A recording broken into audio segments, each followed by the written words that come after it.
time for the WIP Mystery Theater. Why don't you join us? Just sit back and relax, if you can.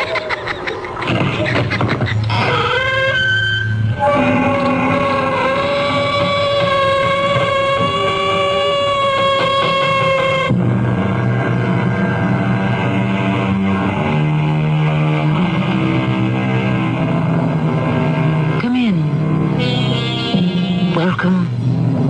I'm Tammy Grimes. The book tells us there's no new thing under the sun. Long before medical science discovered quinine, primitive peoples knew that fever could be brought down by chewing the bark of certain trees. They were also aware of the curative properties in various roots and herbs. The Caesarean operation was named after Julius Caesar, because that's how he was born. Yes. We can say there's really nothing new, except perhaps a variation on that which has been forgotten long, long ago. Look at this thing, Ballard. It's an iron spearhead. So? This piece of iron, smelted by a primitive people, is harder than any metal we know in our own 20th century. No, I don't believe it. They have a certain formula. It could revolutionize the technology of the world. I don't believe that either. It could be yours for $1 million.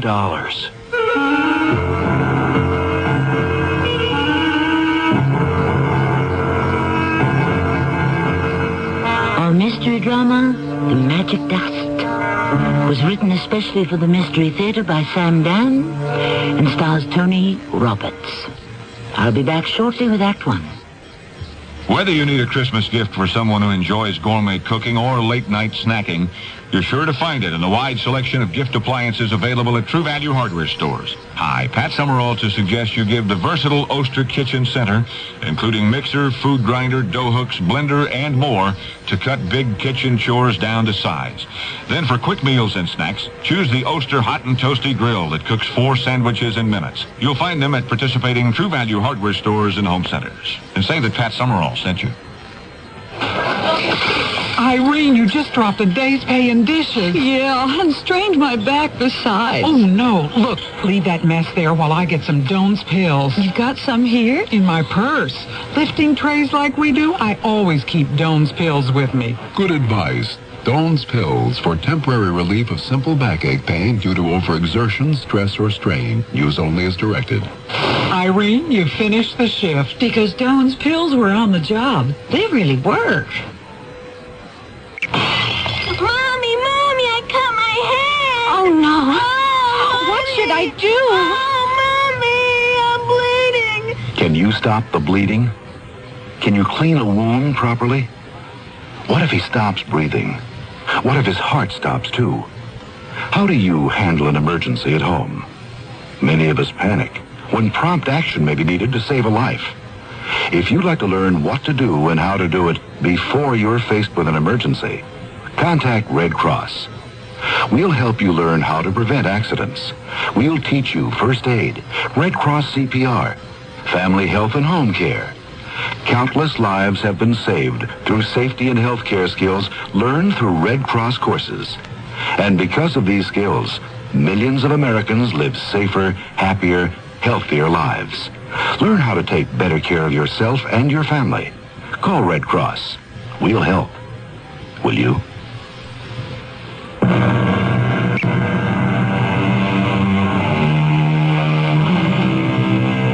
Man has always placed a premium on precious metals, gold, silver, platinum.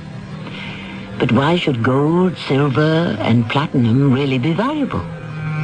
They're not nearly as useful as, say, iron, zinc, or tin. There is actually no satisfactory answer to this question. What it all comes down to is this. They are valuable because they are valuable. Period. And people will kill for them. Not just individual people, but entire nations.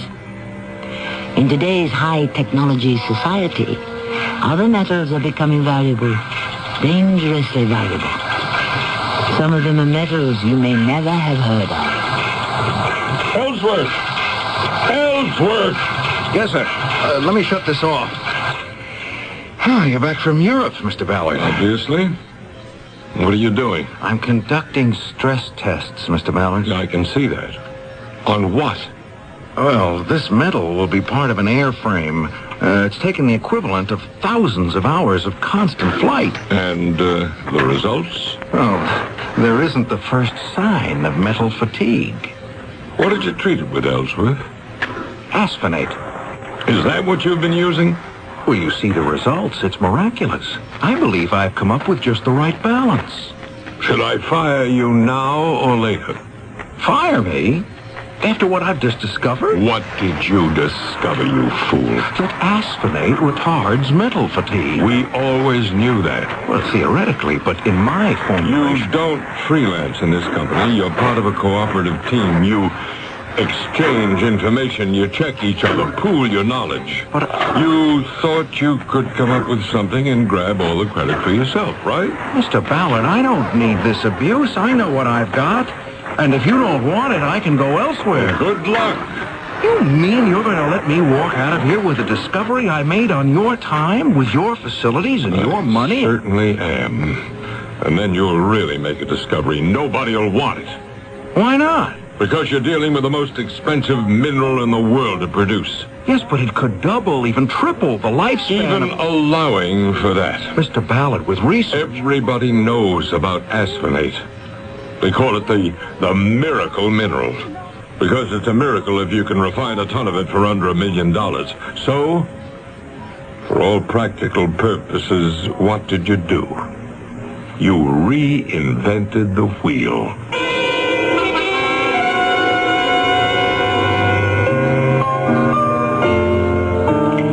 Do you have a request? Huh? What? Do you have a favorite tune? Oh, well, no, I don't think so. Hey, everybody's got to have a favorite. What do you want me to play? Oh, whatever you like. What songs do you know? Oh, I'd say I know at least 1,000. Well, just pick one at random. Am I bothering you? Well, I'm supposed to chit-chat with the customers, and you're the only one in the place. I lost my job today. Oh, I'm sorry. Well, let's see. Do I know a special song for somebody who's just been fired? There wasn't exactly fired. No? No, but the handwriting's on the wall. You could say I was weighed in the balance and found wanting. Why did I do it? Why'd you do what? Oh, something stupid. Everybody does something stupid now and then. Yeah, but this was self-destructive. Oh, yeah? There's a metal called aspinate. I never heard of it. Well, the average person, I'll wager, has never heard of most of the metals. That's so. Well, there's iron, copper, tin, nickel. I guess I'm scraping the bottom of the barrel. Oh, gold and silver. What else? Well, how about promethium? Oh, you're kidding. Yeah, protractinum and samarium, tantalum, terbium. That could make a pretty good song. But aspinate... How do you know so much about it? I'm a metallurgist. That could change our industrial society. Oh, for the better? Oh, of course. How can you even ask such a question? Well, it never hurts to ask. Well, the problem is it costs a fortune to produce. It does? So it's economically impossible. Well, better luck next time. What made me run those experiments? I mean, what was I thinking about? Why did I completely overlook the economic factors? Why? Are you asking me? Well, I have to ask somebody. Why don't you go to a shrink? I've been to one. All I want to talk about is my childhood. Well, maybe that's where the answer is. Well, why should I want to relive my childhood? It was unhappy enough the first time. Oh, why? You sure you want to hear the story of my life? Shouldn't you be playing the piano? I'll give you a little obligato. You know what I'd like to hear? Name it. A Strauss waltz. Which one? Anyone. It doesn't matter. Well, how about... Yeah, okay. Why did you ask to hear this? I don't know. Today there's so much I don't know. Why did I commit to those experiments with asphenate when I should have realized it was a practical impossibility? Couldn't I see I was only proposing to cut my own throat? Maybe you have a death wish. Well, there must be a reason. I'm not stupid. I'm not impractical. What was the reason? Oh, let's see. You said you managed to make it through your childhood and into college. Did things get better there? Yes. Because at school I could lose myself in study. And I did. I discovered science. Oh, you've been playing, Yes, I've been playing. What's your name? Diane. Diane, what were you playing? Vienna Life. I've heard it before. Where? You could have heard it anywhere. In a movie, theater. No, I don't go to those places. I don't have the time. But I heard that song. I know I did. Well, if you don't listen to music, then why did you ask me to play a Viennese waltz? I don't know. Are you Viennese? No. Were you ever in love with a Viennese girl? I was never in love with anyone. Oh, why not? Don't have the time. You don't seem to have time for very much, do you? Still, why did I ask to hear a Viennese waltz? Did you ever know anyone from Vienna? No. Wait. Yes, I did. Who? Francesca Platek. I knew it. Dig deep enough and you'll always find a girl. Oh, she wasn't a girl. Francesca Platek wasn't a girl? Well, she was a woman. Oh, it's even better. A professor of anthropology. Yes, I had to take a course in anthropology in order to graduate. It was a small class, and sometimes I'd go to her apartment. Oh, then you did have a romance. No. The class would meet in her apartment. Oh. Was she pretty? Well, she was an old lady. How old? Well, maybe she wasn't an old lady. It's just that when you're 20, a woman who's 40... Anyhow, she was very plain, but she was very pleasant. And very Viennese. And after the lecture, she'd serve coffee and Sackertorten. Oh, I can taste them now. And one day, I remember, she asked me to stay after everyone else had gone. I remember that day very well now. It was when I was a senior, back in college. Shall you have another cup of coffee, Mr. Edward? Thank you, Professor Platek. And help yourself to another torch. Oh, thank you again. You are wondering why I asked you to stay, Yes, Professor. You do not care for my course. Anthropology, it bores you, no? Well, I guess I'm just not interested. It is the study of primitive man and his culture. Oh, well, the truth is, I guess I just don't care about primitive man. I'd rather study about modern things. You are a scientist, no? Well, hope to be one. I see by your card that you hope to specialize in metallurgy. Yes, Professor. You may be interested then in the Colossus. The who? West African people. Do you know why? No, Professor. They are a small tribe, but they were never conquered. Do you know why? No, ma'am. The superior quality of their iron weapons. Oh. Should this not be of interest to you as a metallurgist? Well, yes.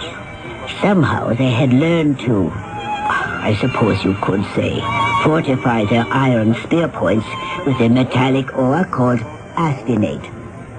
You have heard of it? Yes, I think so. Now then, I have been told that this ore is fantastically difficult and fabulously expensive to refine. And yet this tribe, which had just entered the Iron Age, has discovered a technique. Are you sure of this, Professor? I make this claim from observation at first hand. You mean you were there? Oh, yes.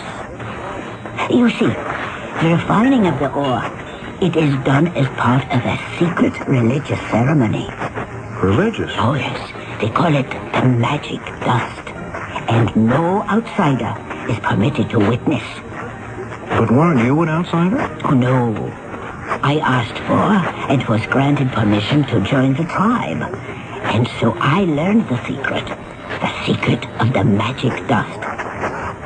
You see this spear? It is fashioned of iron and treated with the magic dust.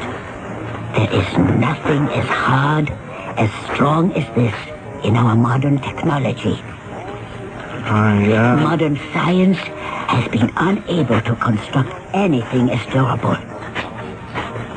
You don't believe it? No, I didn't believe it. How could I believe it? So I forgot about it. Or I thought I did. That was 20 years ago. But it stayed with me. In my subconscious. Maybe without knowing it, in that time, I did come to believe it. And that's why I committed myself to the asinate. Because I knew there was an answer, a way to refine it. Well, all I can say is you can thank old Johann Strauss. Do you realize what this means? Oh, sure. You're going to make a bundle. Oh, I don't care about the money. This could mean tremendous things for the economy. Well, you just make sure you get yours. Hey, is there a phone in this place? Oh, I see it. Excuse me. Hello? Mr. Ballard, this is Joe Ellsworth. Do you know what time it is? Mr. Ballard. I've just about made up my mind to fire you, and this isn't helping. You must listen to me. Why? I have to talk to you. Well, see me in the office. Oh, it can't wait. Why not? I found it. Oh, what did you find? The dust. The magic dust. Are you crazy? I'll be at your house in 20 minutes. The magic dust. It sounds like a hustle, a scam, a flim-flam. But don't we have all this on the authority of a highly respected college professor of anthropology? Well, you never know. And besides, who says it isn't possible? In this world of ours, can't and doesn't anything happen? The second act will happen shortly. I think the reason that people put their hands over their mouths when they smile is they're embarrassed by their tobacco-stained teeth. I mean, I was embarrassed until I switched to Topol. Topol Smoker's Tooth Polish is a combination of polishing agents and a rich foaming cleanser, especially formulated to help remove ugly yellow tobacco stains. Yet laboratory research has proven Topol cleans gently enough to be used every day instead of regular toothpaste. Topol gave me back my smile. Topol Smoker's Tooth Polish, mint or fluoride.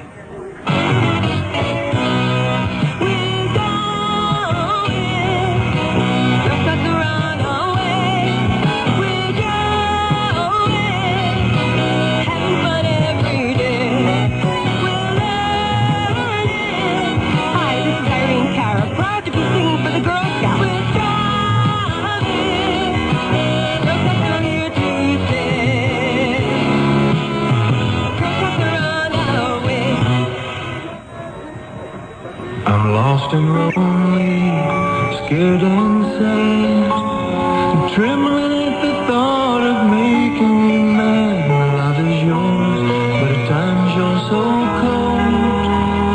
If life's like this, take me before I grow old. This song about child abuse was written by a man who has served time in a state prison. It tells how he felt growing up as an abused child. Many of the social problems in America today spring directly from child abuse. Yet, with enough knowledge and enough money, child abuse can be prevented. Help us get to the heart of the problem. Write Prevent Child Abuse, Box 2866, Chicago, Illinois, 60690.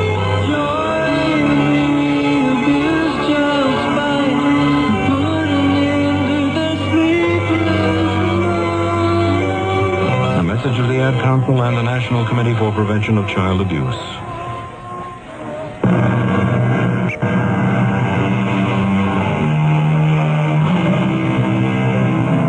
If we seek the truth, we must endure the consequences. which is why so few people actively pursue it. After all, why search after truth? If it turns out you may not like it once you find it. Indeed, you may not even recognize it. The problem is age-old and quite familiar. And what is the truth?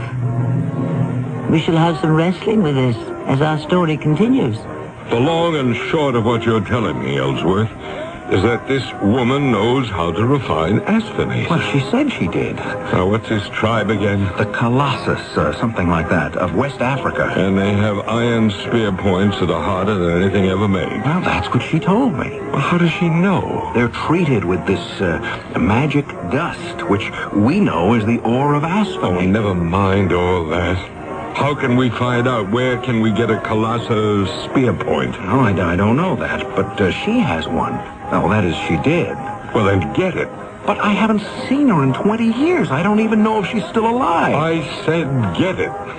But why should she let me have it? Make up a story. How can I... If you can't come in with that spear point, Ellsworth, don't bother to come in at all.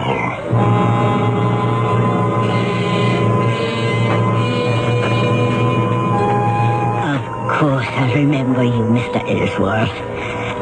Some coffee, and I recall you used to love these Thornton. Oh, thank you. And a little music.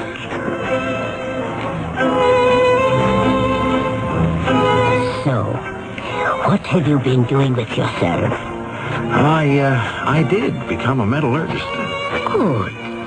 It is not everyone who can realize a youthful dream. Dream?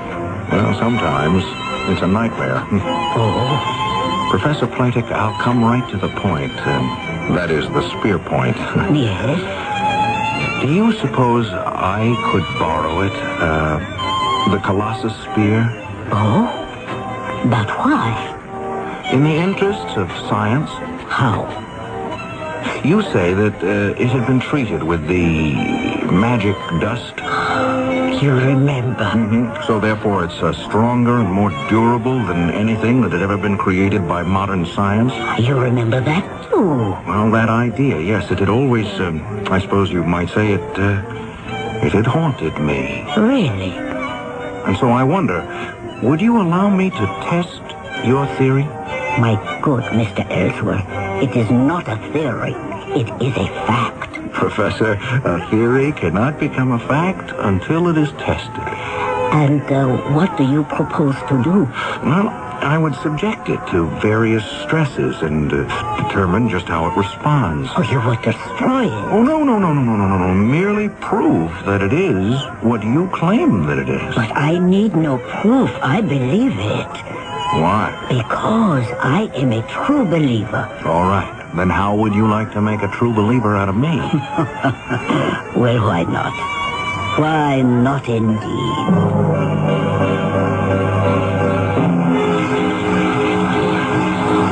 Ellsworth! Ellsworth! Yes, Mr. Ballard. How's it coming? Look at this. Look at it. It's impossible. Maybe it's impossible, but it's true. This chunk of iron, this primitive spearhead, it cannot have taken this much punishment, this much stress, this much heat. You have the evidence of your own eyes. All right, I'm convinced. I'm a believer. This woman, this Professor Francesca Platek, she knows a way to refine asphenate? Yes, sir. Well, then find out what it is. Oh, find out? Well, how? It's a secret. Offer her money. Oh, I don't think she'd take any. I'm not out to cheat her. There's enough here for everybody. Yes, but this is a religious... Ellsworth, you'd be surprised at how much religion you can buy for $1 million. $1 million? Uh-huh. And we'll go higher if we have to. No. I am afraid not. But, Professor... I have been sworn to secrecy. You have no idea what this could mean to society. Yes. But the beneficial effects are almost impossible to calculate. Really? Just think. Metals will last longer, which means we'll use less of them and thus conserve more of them. Not to mention the fuels needed to refine and transport and convert them. I mean, they'll be harder, safer, more efficient, more effective. And you understand? Of course. The magic dust, as you call it. This is the key. Evidently, your tribe, the Colossus, know of a cheap way to refine it. Yes. And you know it too, don't you? Yes. I know it. You won't be the loser. You can name your price. My price? Well, it could be worth millions to you. Millions? Mr. Ballard is offering you a blank check. Tell me, Mr. Ellsworth, what would I do with millions? But the world needs this magic dust. Name your price. The price, my friend, is my life. Your life? You see, Mr. Ellsworth, I have been inducted into the Colossus. I am a sister. I have sworn never to tell anyone the secret or use it for my own purposes. If I were to give away the secret of the magic dust, I would die immediately. Die? How? Why? Because I took my oath, and I invited the spirits of the ancient Colossus people to strike me down dead if I ever betrayed it. Well, how can you believe something like that, Professor? You're a modern 20th century woman, a professor of anthropology. All the more reason to believe it. Isn't there any way that I can convince you? No. But this is merely a formula. Yes, I know. I wish that I could convince you of the value. Another cup of coffee, Mr. Ellsworth. What do you mean she said no? She isn't interested. What kind of nonsense are you giving me? She turned it down. That's impossible. No rational, intelligent human being can say no to $1 million. No, she did. I don't believe it. Mr. Ballard, there are those people who live in a world of their own and nothing else matters to them. What was I thinking of? Sending a boy on a man's errand. Where does this woman live? I can only say to you what I said to Mr. Ellsworth. No, Mr. Ballard. Did Ellsworth tell you that price was no object? Money is not the issue. Money is always the issue. There is my honor. Honor is a commodity like anything else. It can be bought and sold. Then let us say I fear for my life. You mean this mumbo-jumbo about being struck down by the avenging spirits of the Colossus people? It is not mumbo-jumbo. Madam, you have a formula, is that true? Yes, true. It can be reduced to a piece of paper. You have probably done that already. And what if I have? I want that piece of paper, in return for which I shall give you this piece of paper. You see what it says? Paid to the order of... you just fill in your name and the amount. My signature is already on it. My answer is no. Well, call the bank. Ask them how much I'm good for. Shall you have another cup of coffee, Mr. Ballard? Now look here, Professor Playtex. I am sorry, Mr. Ballard, but this must be the end of it. Oh, no, Professor, not the end. Just the beginning. Go see her again, Ellsworth. She simply won't discuss it, sir. You've met her. You know how she is. There has to be a way. Well, I'm sorry, but I don't think so. Oh, you don't think so? No, sir. Well, I can think of a way. Well, what's that? There isn't any reason for you to know. Mr. Ballard, if you're thinking of... Of what? No, nothing. Nothing. Go back to the lab. Do something productive. Mr. Ballard, are you... Well? I have to check on some tests.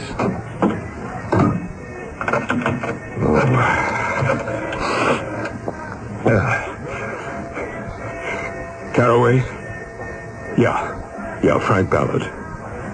You told me that you You know some very reliable people? Yeah. Well, there's something that I need.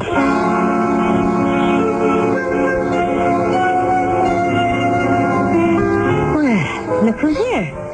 How'd you make out with the Viennese professor? Oh, all right. The old spark still there? I don't know. I don't know what to do. Oh, about what? I don't know. Something would have happened to her. I could never forgive myself. What could happen to her? Maybe I better warn her. Warn? No, I guess advise would be better. About what? That's what I'll do.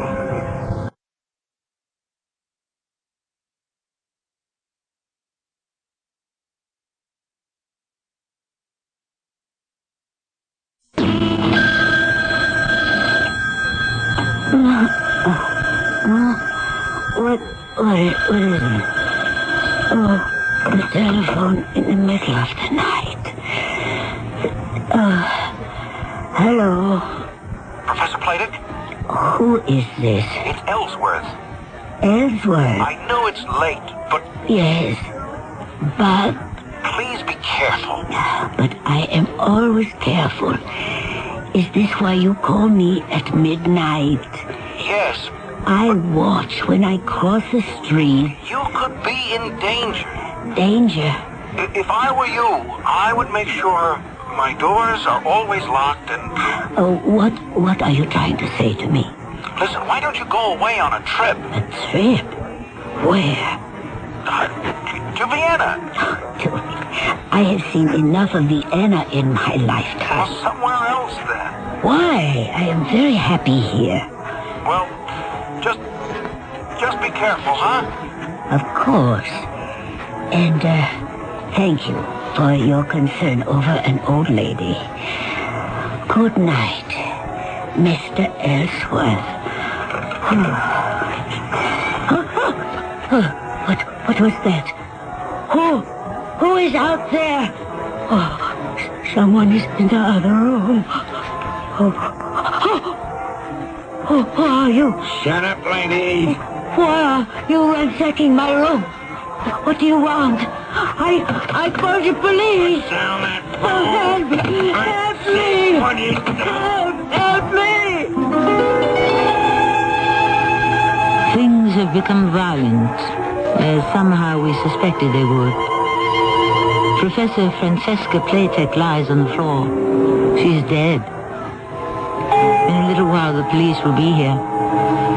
The coroner will note that she died of a heart attack brought on by extreme fright. The room has been ransacked, and it will probably become just another incident in the voluminous files of the police.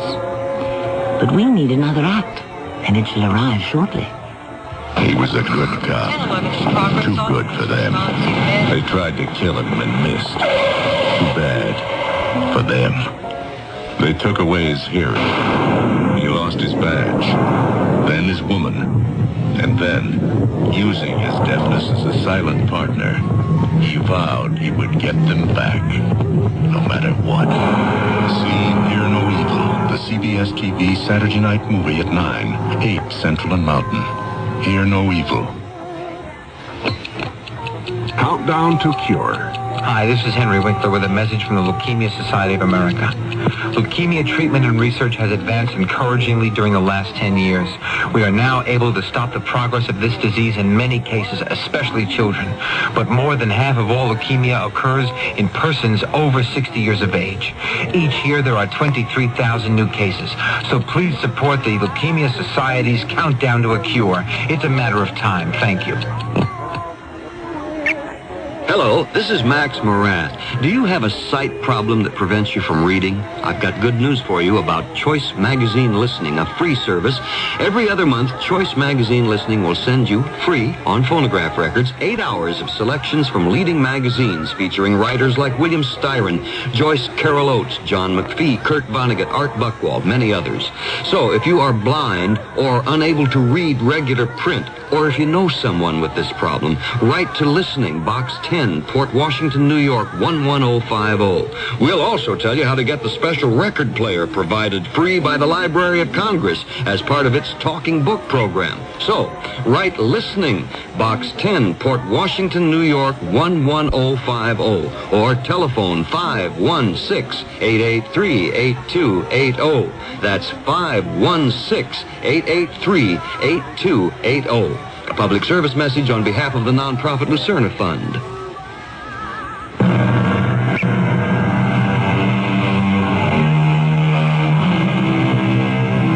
He wanted to help her, poor Ellsworth. So he telephoned her in order to warn her. But in so doing, he woke her up from a sound sleep. And that's when she noticed that there was a burglar in her room. The burglar had no original intention to kill her. We know why he was there and what he was looking for. Just think. If Ellsworth hadn't called her to warn her, she would have slept through the attempted burglary, and perhaps she would still be alive. But that's why we have stories. She's dead. Yeah, I read about it in the paper. I understand some burglar... No, not just some burglar. A specific, a definite burglar. Oh, yeah? Who? You mean you don't know? How would I know? You didn't hire somebody to ransack her apartment? Well, why would I do that? To find the formula. What formula is this? The formula for the magic dust. And what is that? Asinate, that rare and difficult to refine metal. How can you pretend? Now listen, Ellsworth. I don't know this magic dust or whatever it is, and you don't either. But I never heard of this Professor Francesca Playtech. I told you about her. Well, I'll deny it. You went to see her. You can't prove it. Mr. Ballard. It was one of those unfortunate things. A very skillful and competent man was assigned to steal her papers. She was fast asleep. It was going very well, and then, do you know what happened? The telephone rang. The telephone? Somebody called her. At midnight. At midnight? Yes. And that woke her up. So she became hysterical. The fellow tried to shut her up, but, well, what can you do? So then, that's the end of it. And you must have lots of work to do.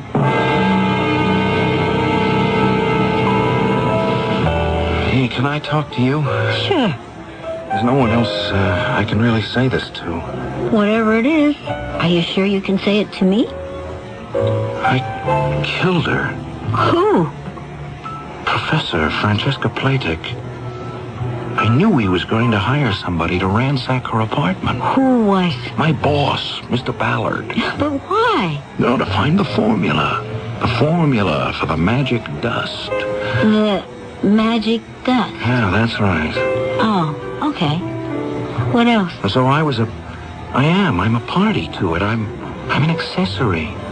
Don't you think? Do you want me to believe you? Yes. Okay. If I believe you, then I have no choice but to call the police. Maybe that's all for the best. Why don't you go home and sleep it off? But I'm not drunk. Yeah, I see. That's the problem. I'm going to turn myself in.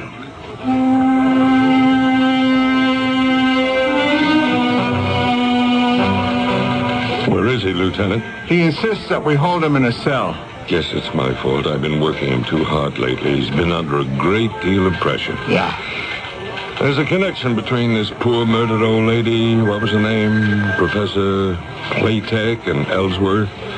She used to be his teacher back in college many years ago. That's what he keeps saying. If you want to know what I think, the news of her sudden death must have shocked something in his mind. She taught anthropology, primitive peoples, magic, formulae, and whatnot. Do you actually believe that? I don't know. But it's as good a theory as anything else. Well, we can't keep him here indefinitely. My company will see to it that he gets the best of care. Hello, Ellsworth. Hello? You feeling better? No.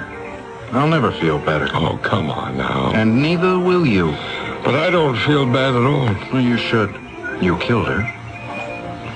The fact is, you killed her for nothing. No, I didn't kill her. Well, you had her killed. You keep telling this kind of ridiculous story, you see where it gets you. Into a sanitarium. You want to stay here for the rest of your life? You're responsible for her death. All right, that's enough. You're going to pay for it. You're not doing yourself any good. I'll find a way to make you pay for it. Here. Where have you been? Away. That little problem. Get it settled? Oh, sure. Everything going to be okay? I think so. What happened? Well, you showed me how to handle it. I did? When? Just now. Oh, yeah? I was listening to you play the piano. And that did it for you? Yeah. The song. How? Oh, if I told you, you'd really think I was a nut. I think you're a nut anyhow. Do you? Mm-hmm. But a nice nut. Good night. I'll see you when I get back. Oh, from where? Africa. You? Hello, Mr. Ballard. Well, what are you doing here? I'm allowed out. May I come in? Well? What are we going to do about the magic dust? Well, what can we do about it? She's dead. But does the secret have to die with her? What do you suggest? Well, how did she find out about it? How? She was an anthropologist. She went into the field. Oh, wait a minute. Where is all this leading? To the Kalasa tribe near the west coast of Africa. Why don't we go there? Well, what for? Well, to discover the secret of the magic dust. How?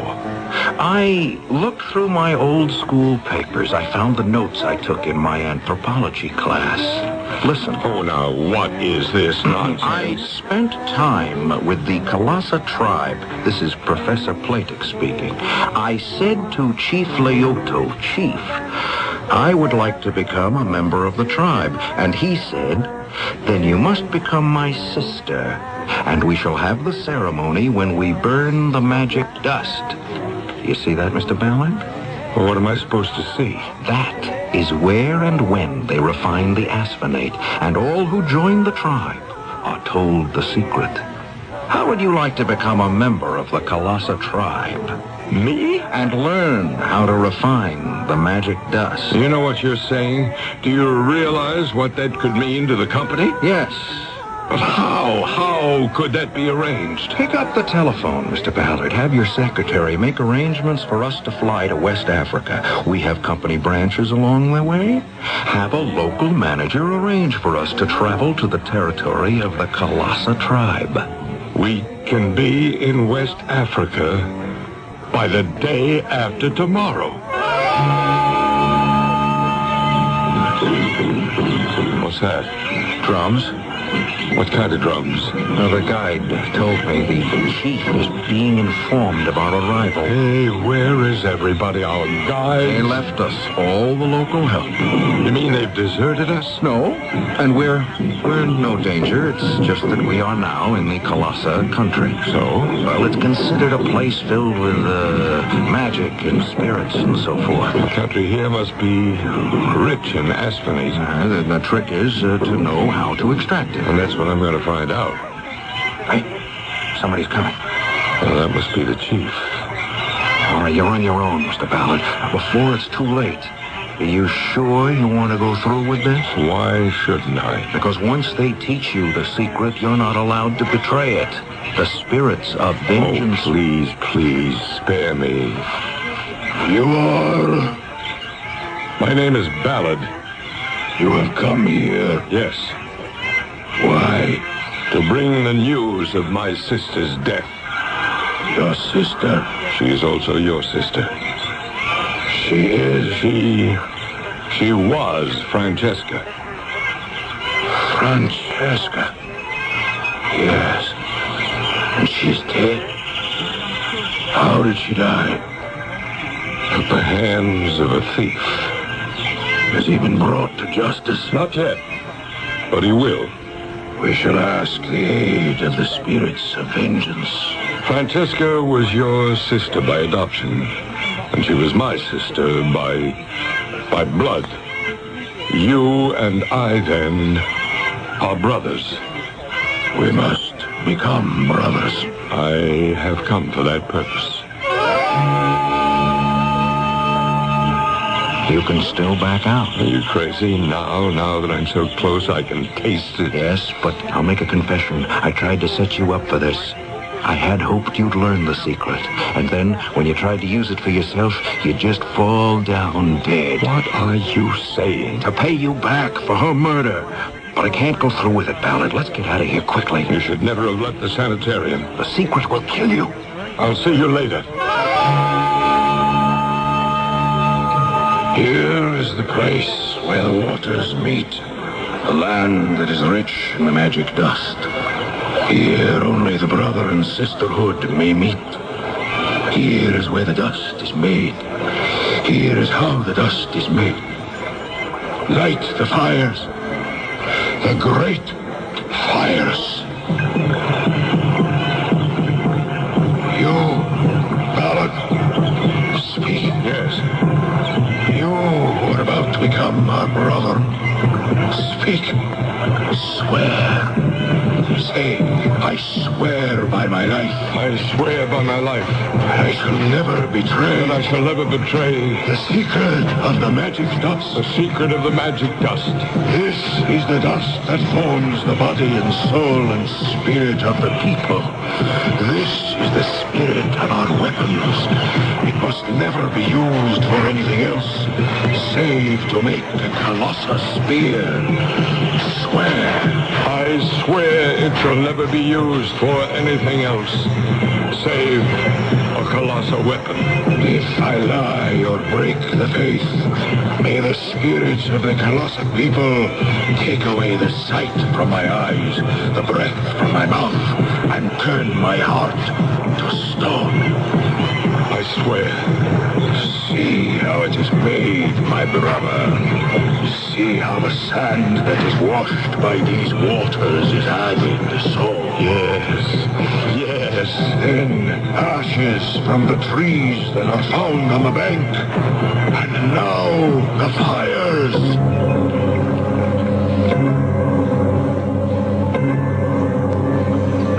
Are we ready? Is all the raw material here? Yes, but... Then I'll have to feed the formula into the computer. Don't, Mr. Ballard. The moment you do that, the spirits of the colossal people will take vengeance. You are a hopeless nut. Now move aside. I have to punch this out. No. There we are. Now watch. Mr. Ballard, you cannot do that. Who says I can't? I do.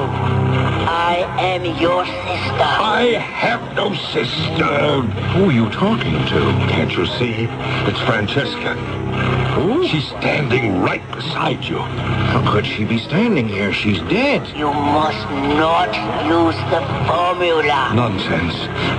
So as the sight shall be gone from your eyes, the breath shall be taken from your mouth. That's nonsense. Mr. Ballard. And your heart shall turn to stone. I don't believe it.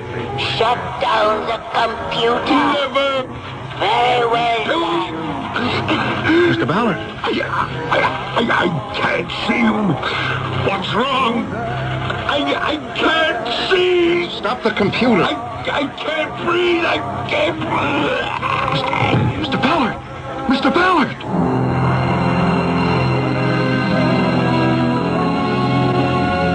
Poor Mr. Ballard. We could say he broke his word to the sacred brotherhood of the Colossus people, and the avenging spirits did him in.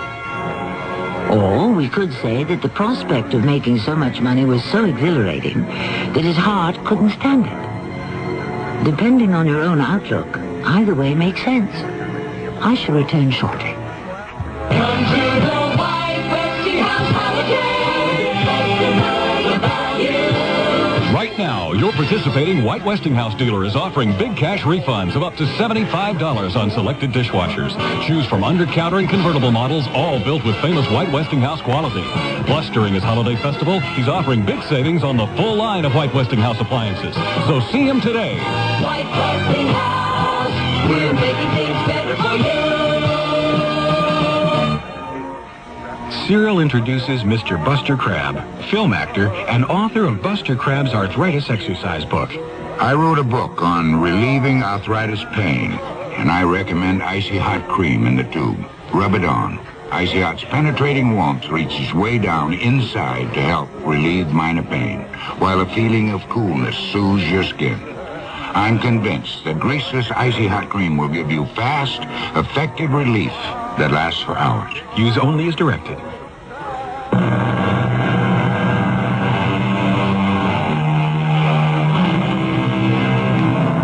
The past may be forgotten, but it never dies.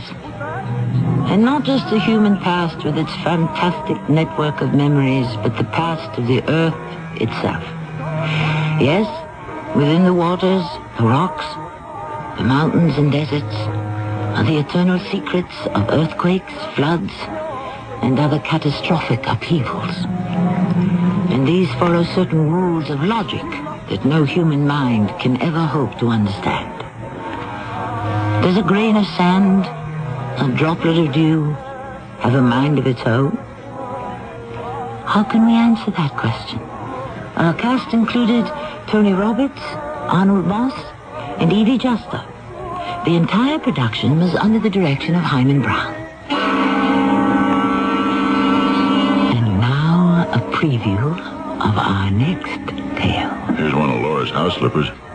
I used it for comparison with plaster casts of footprints from the murder scene. Splendid. Give it to me, please. It's all bloodstained. Much the better. Now, I go back to that night of April 3rd. Yes, I see it. What? I see the blood. Now, a face. Yes, I see. Long, black, curly hair, a very pale face, a sad, droopy mouth, pale blue eyes, almost white.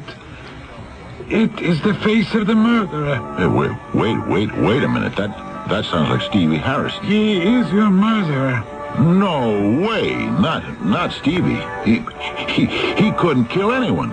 What? Well, I've known Stevie since the day he was born. Yes, my dear Sheriff. But have you read the fellow's mind?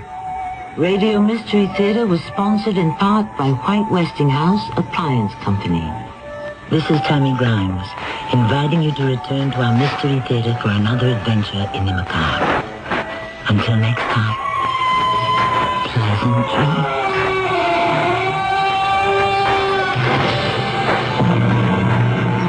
This is Nat Wright. Stay tuned for the Dawn Patrol flight, where we'll be playing your songs all night long after the news.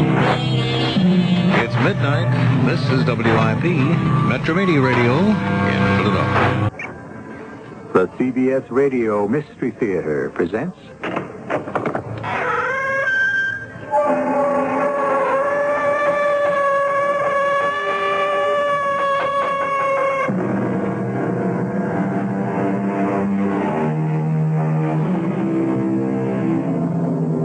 Come in. Welcome. I'm E.G. Marshall. The light that shines in women's eyes has been my heart's undoing, sings the poet. By this does he mean the light that resides in their eyes, or is it a light in their eyes that tells falsehoods? Who knows? Of one thing we may be certain. When we attempt to interpret the light in a woman's eyes, or even in a man's, we tread on dubious, doubtful, and possibly dangerous ground. Sheriff Parmalee, how'd you find him? This woman was with him, and she ran over to Jensen's to try to get help. At this hour of the night? A woman? You mean his wife, don't you? No, she's not his wife. And he's wearing a wedding band. I guess she'd better be his sister, huh? Okay, where is she? Well, she's standing right over the... Hey, where did she go? What happened to her?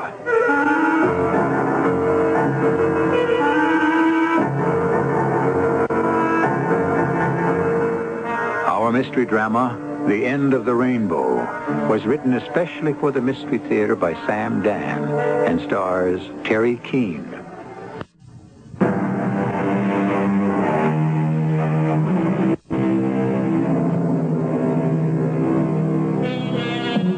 They say that the 40s are the dangerous age. Yes, the 40s. Most people have already seen the dreams of the 20s accommodate to the realities of the 30s, and now one is faced with the need to prepare for the 50s and beyond. But there are still those who must attempt that final, desperate fling. Into what? Well, into whatever they think they need. Hello? Oh? Well, listen, Jessica, James is napping. Yeah, he's had the usual day. Oh, no, we haven't had dinner yet. Well, all right, I'll ask him. Let me call you back. No, I hope so. James? James? What? No. What is it, Connor? It's time to wake you up for dinner. Oh, for dinner. That's right. Listen, Jessica just called. Tom has tickets for the ballet. You know how hard they are to come by. Anyhow, there's a pair for us. Oh? I know it's a sudden thing, but it is the greatest dance company in the world. We could meet Tom and Jessica at Lauricchio's for dinner. Well... Or if that's too much of a rush, we could have something light here and join them at the theater. Look, honey, it's going to run very late. It'll be over before 11. I know, but then we'll have to stop somewhere. With one thing or another, it'll be 1 o'clock in the morning. I have to make a 7 o'clock flight to Chicago. Oh? Are you going out of town again? There's no way to avoid it. Anyway, actually, I'm so tired I couldn't enjoy the ballet. Listen, I'll tell you what. Why don't you go ahead without me? There would be a problem about the other tickets. If we can't use them, then Jessica would like to give them to the Strattons. Oh. I'll have to call her back, tell her we can't make it. Carlotte, I'm really sorry. No, I understand. It's just that I'm so bushed. I don't even think I want to get up and have dinner. James, it isn't as if this is happening for the first time. Or even the last.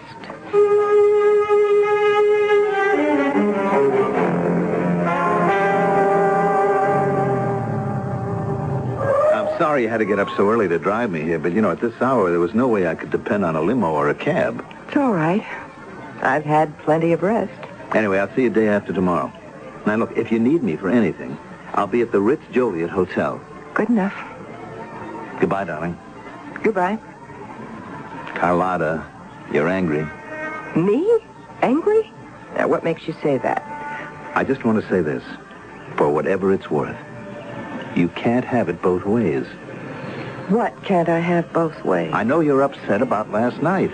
Me? Upset? I know we don't seem to go out very much these days, but you were all in favor of my becoming sales manager and what it means financially. I'm not the one who actually made the decision. Oh, but you're enjoying the new house and the boat and the club. And you're enjoying the power and the influence and the deference. Look, I don't think this is the kind of conversation we should be having when I have less than 30 minutes till plane time. When should we be having it? When you're home, you're tired. When you're not tired, you're not home.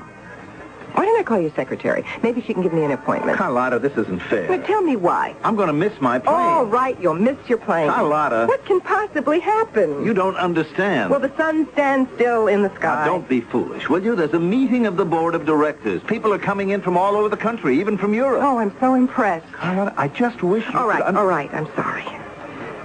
We shouldn't be having a scene like this. You will miss your plane. Look, we'll talk when I get back. Sure. I mean it. Now, this time, I really mean it. Look, the ballet that you didn't get to see last night, it's on television tonight. So you really didn't miss it. That's nice. Well, at least it's something for you to do tonight. And as you say, they're a marvelous company. So it should be a nice evening. Don't worry about me. I'll find something interesting and exciting to do.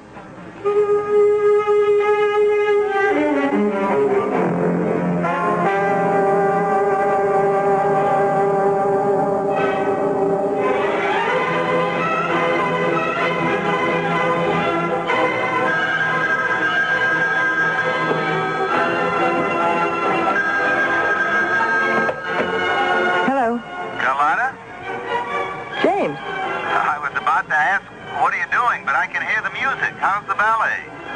It's all right. Just all right? It's magnificent. Is that better? Things go well today? Yeah, they may have gone too well. The chairman of the board thinks we should enlarge the agenda. What does that mean? Well, it means we'll have to stay here an extra day or 2. Or 3? I guess it was my report that did it. You know, it was a fantastic thing, Carlotta. It opened up whole new horizons. I did myself no end of good. Well, that's nice. Is that all you can say? What do you want me to say? Carlotta, we'll make up for all this. You'll see. Sure. No, I mean it. I mean it, too. Darling, I'll be home by the end of the week for sure. And we'll straighten everything out. Yes. Okay, good night, darling, and enjoy the ballet. Hey, look, and tomorrow night, why don't you have dinner with my sister? Good night, James. Why not? All right. Why not?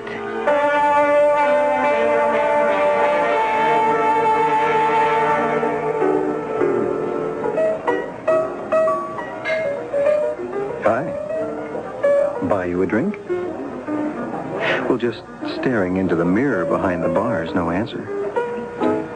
You could say yes. Or you could say no. Or I could tell the bartender you're bothering me. You could. But that wouldn't be such a good idea. No? Oh, he'd tell me to shove off, but he wouldn't like it. Why wouldn't he like it? Because it goes against the basic purpose of this establishment, which is to provide a place for congenial people to meet. You did come here to meet someone, didn't you? Well, take me. I'm a very respectable sort of fellow. That is, I look respectable. Jerry, another round here. I'm not sure I should have another. You don't have to drink it. Just contemplate it. I bet you're doing this for the first time. Doing what for the first time? Coming into a place like this. What makes you say that? It's written all over you. Look in the mirror. You'll see a very nervous lady.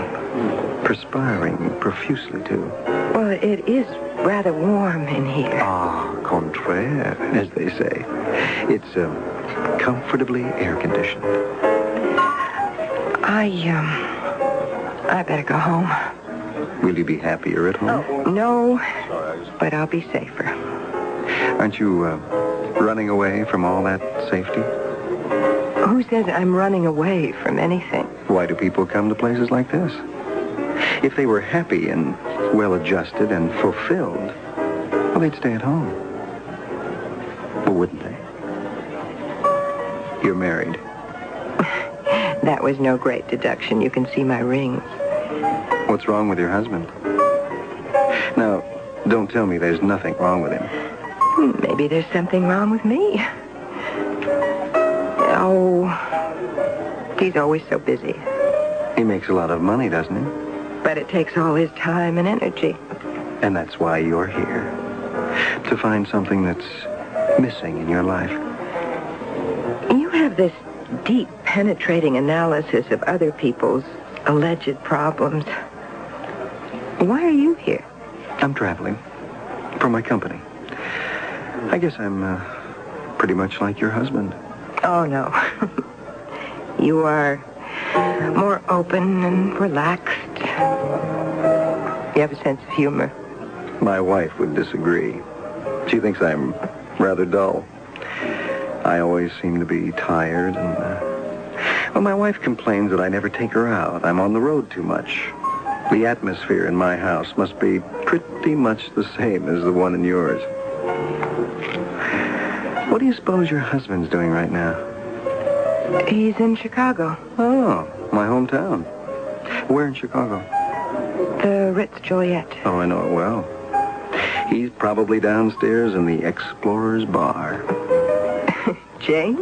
And with some woman. Oh, not James.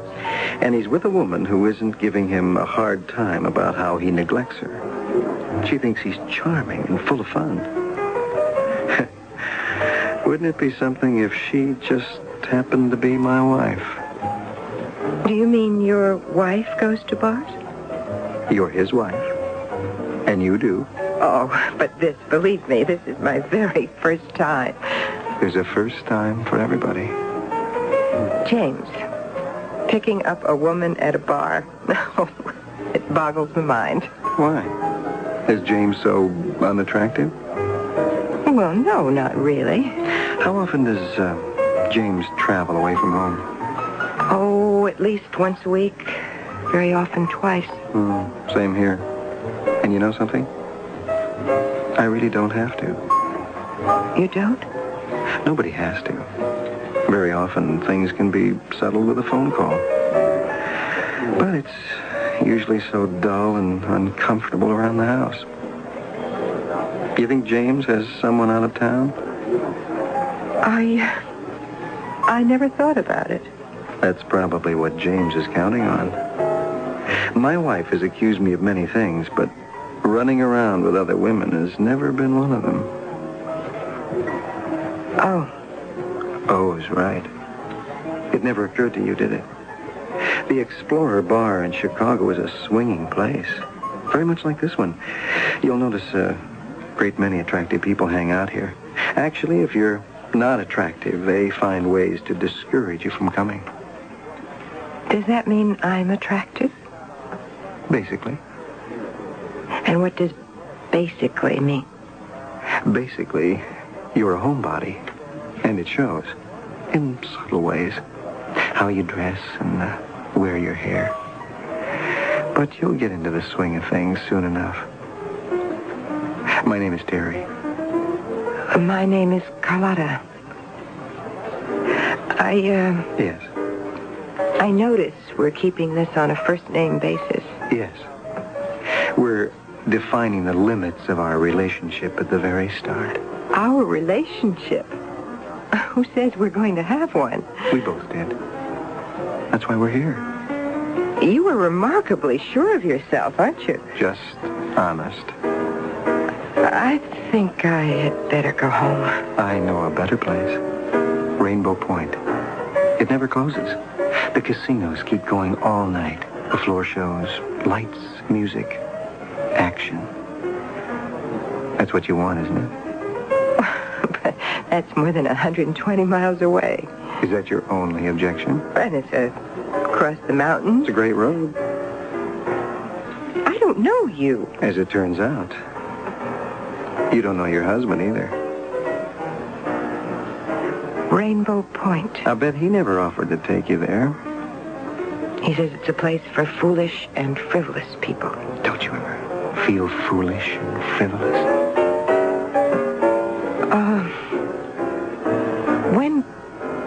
When could we be in Rainbow Point? Before midnight. I always wanted to go. My car's right outside. What are we waiting for?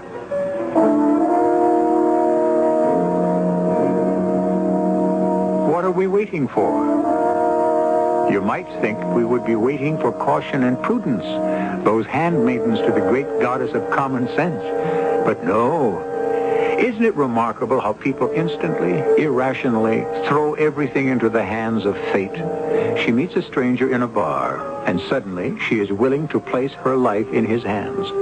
Of course, he is also placing his life in her hands. Act 2, in just a few minutes.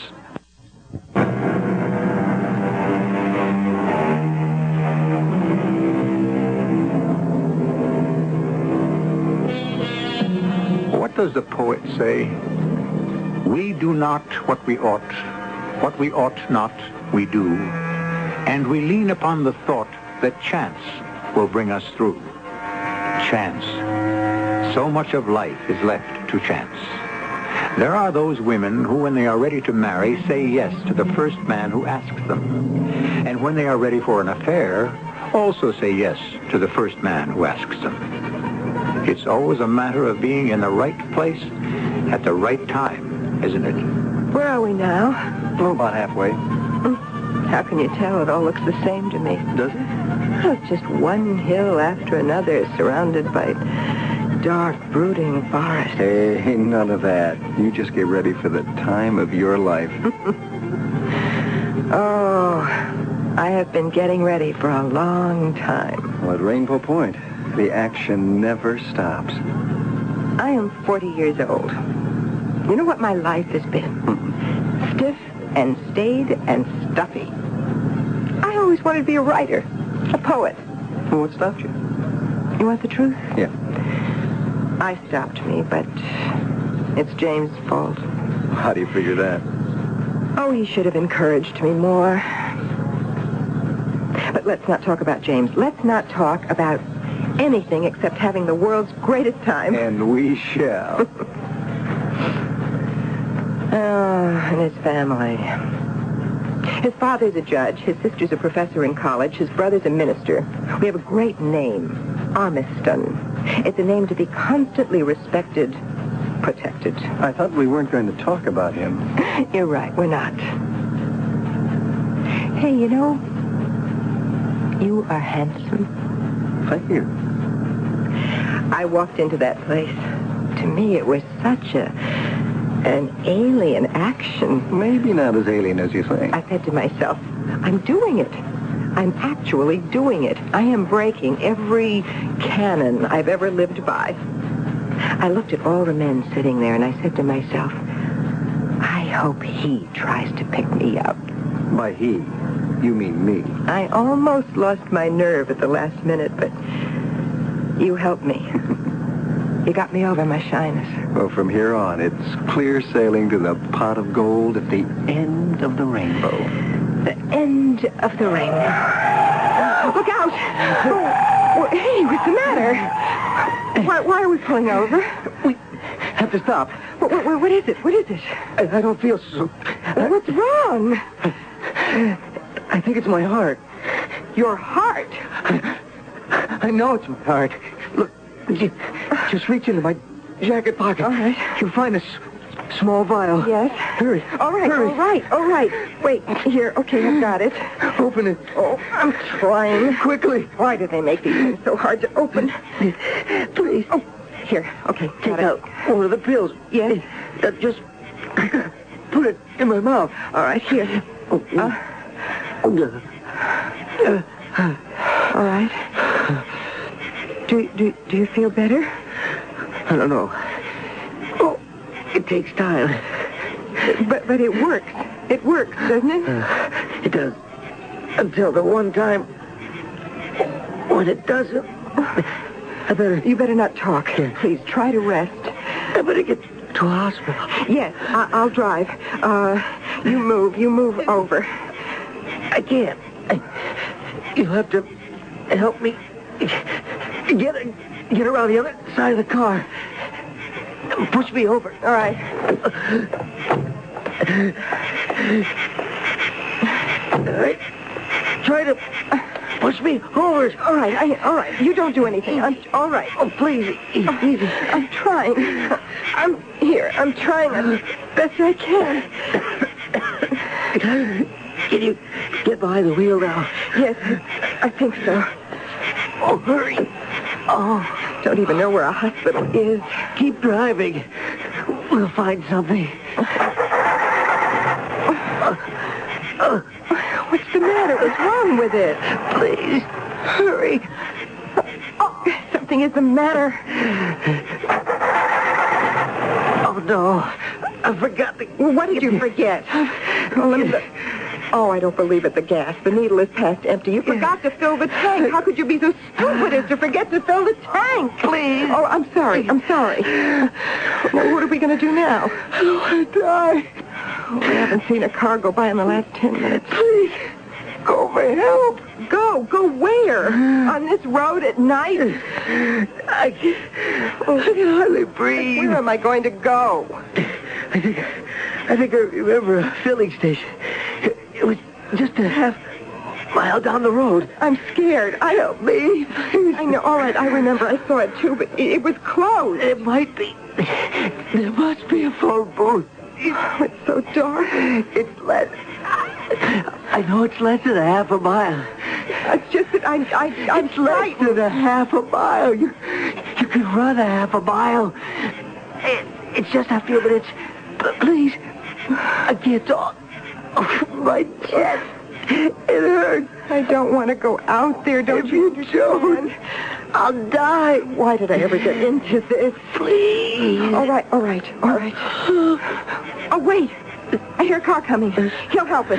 I'll wave him down. He'll help us. Help! Stop, please! Stop! You have to go, Carlotta. You'll have to go. On this road. At night? How can I do it? And if you know you have heart trouble, why do you go to bars and try to pick up women? Why don't you stay in your room and rest? What right do you have to endanger yourself? And me? Do you know what you're asking me to do? Terry? Terry? I can't talk. All right, I'm going. I'm going to start running. And I'll keep running. It's all right, don't look left. And don't look right. Just run. You keep running. Running.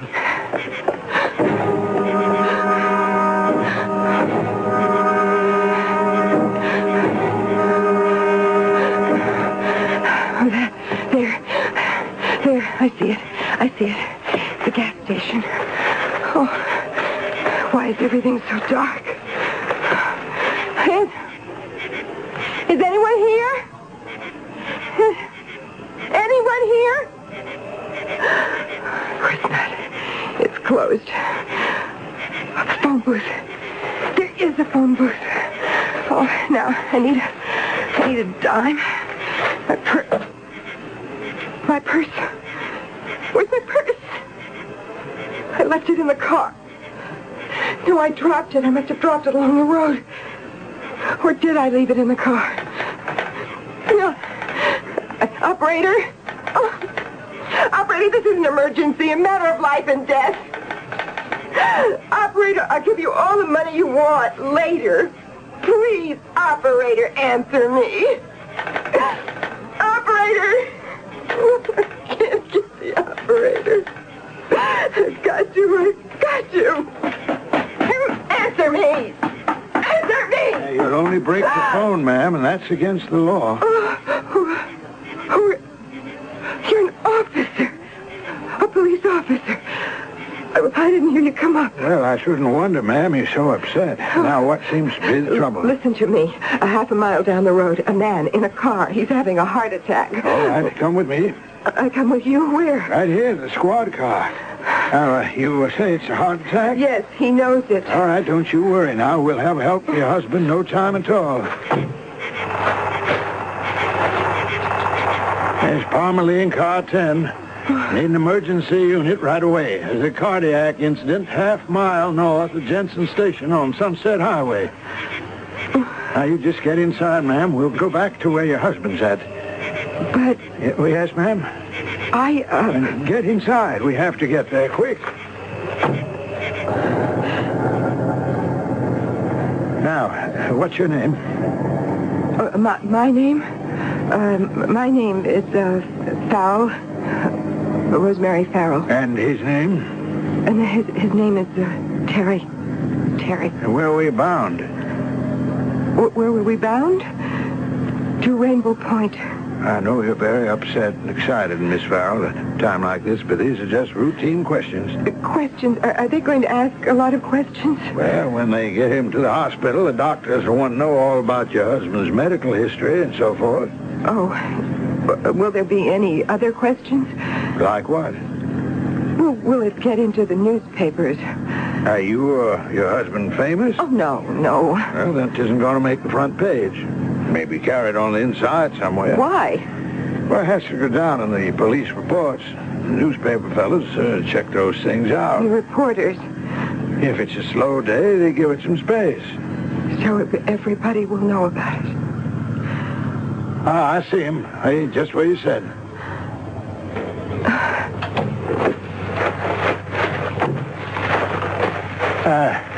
Mr. Farrell.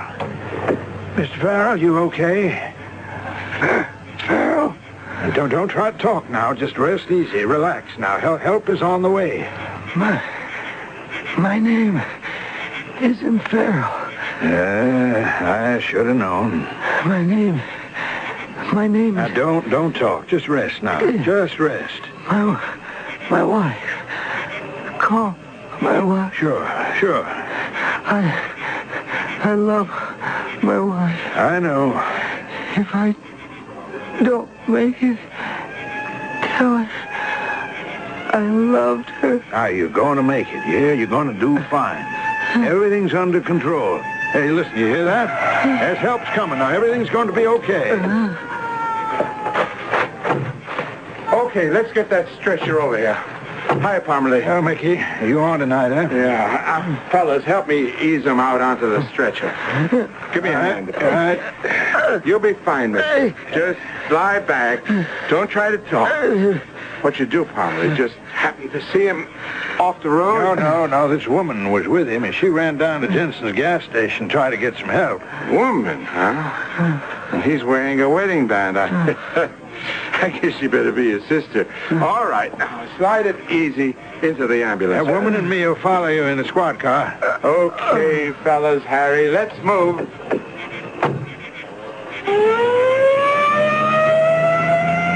Okay, lady, let's get started. Lady? Hey, where'd she go? Lady? Ma'am? Now, look, I know what you're thinking. That there's going to be publicity and they'll find out who you are and you'll have to answer questions and it'll get back to your husband. But you can't hide here. Now, lady, wherever you are, come on out.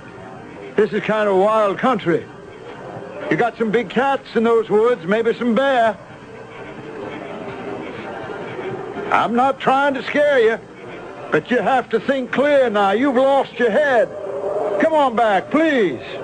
For your own good.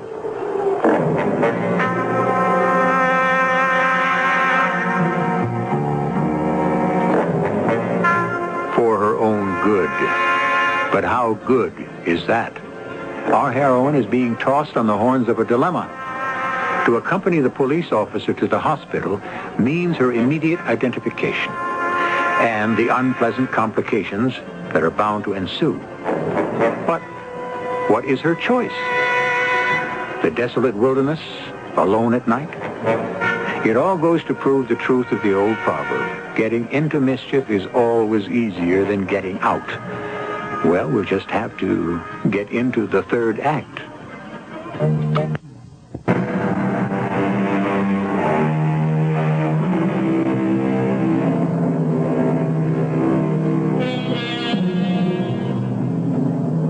If it's 10:30 in the evening, where would you expect to find Mrs. Carlotta Armiston?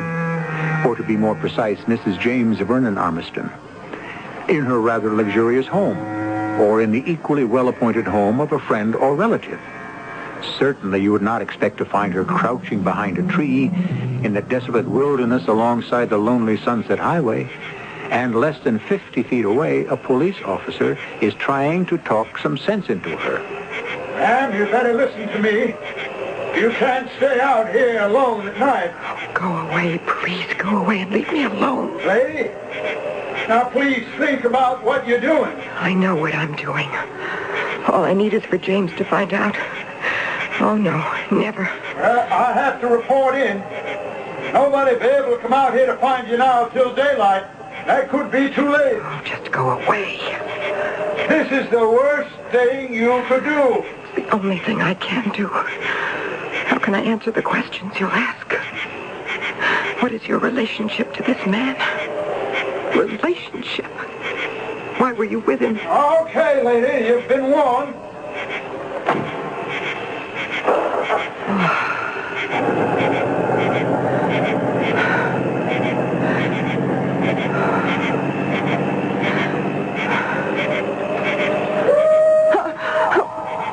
What's that? We're supposed to bear. I better get out of here. I better get back to the road. He was right. I can't stay here. Officer! Officer! Would you wait for me? Officer! Officer! He's gone. I should have listened. Oh, that's a car coming. I'll get a lift. No. Better hide.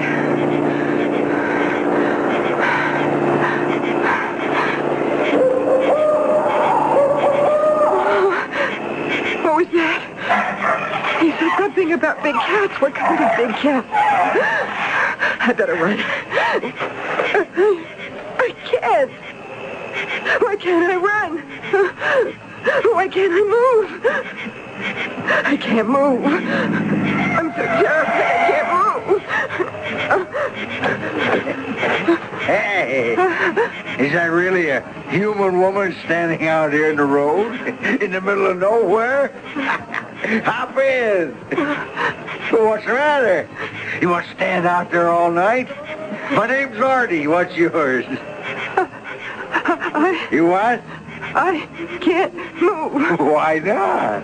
I'm so frightened. What's there to be scared about, huh? Everything. Yeah. Oh, it's kind of scary out here at that. Yeah. Well, why don't you get inside? I told you I can't move. Hey, maybe I got just the medicine for that, yeah? Here, have some. What is that? What's it look like? A bottle, right? What's inside? Well, take a swallow. No. I better not. Come on. It'll relax you. Go ahead. There. You feel better? I don't know. Just you step inside. Yeah? See?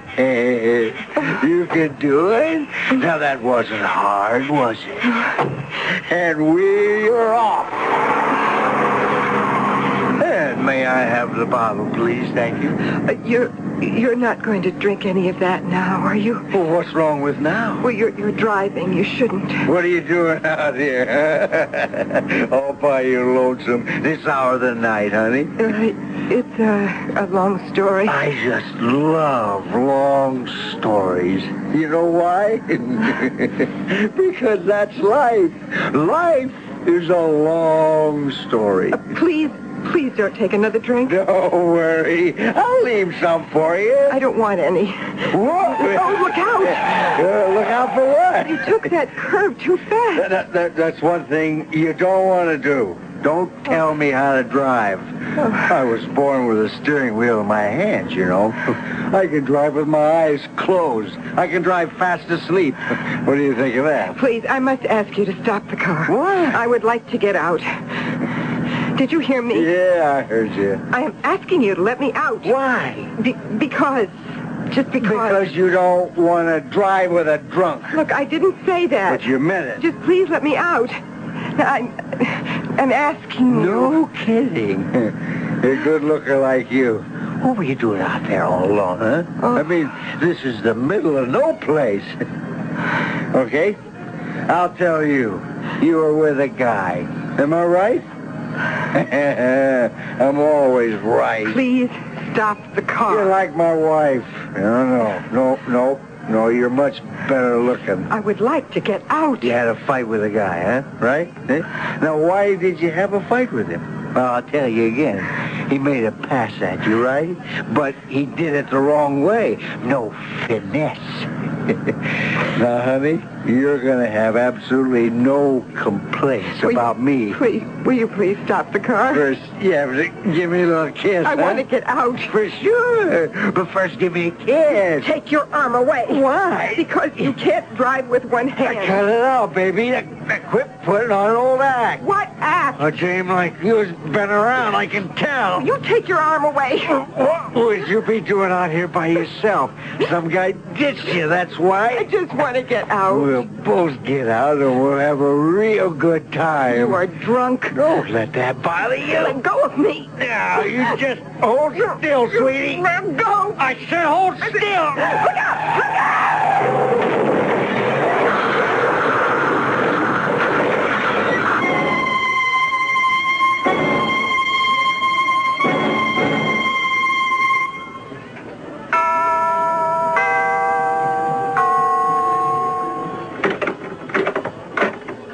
Well, hello.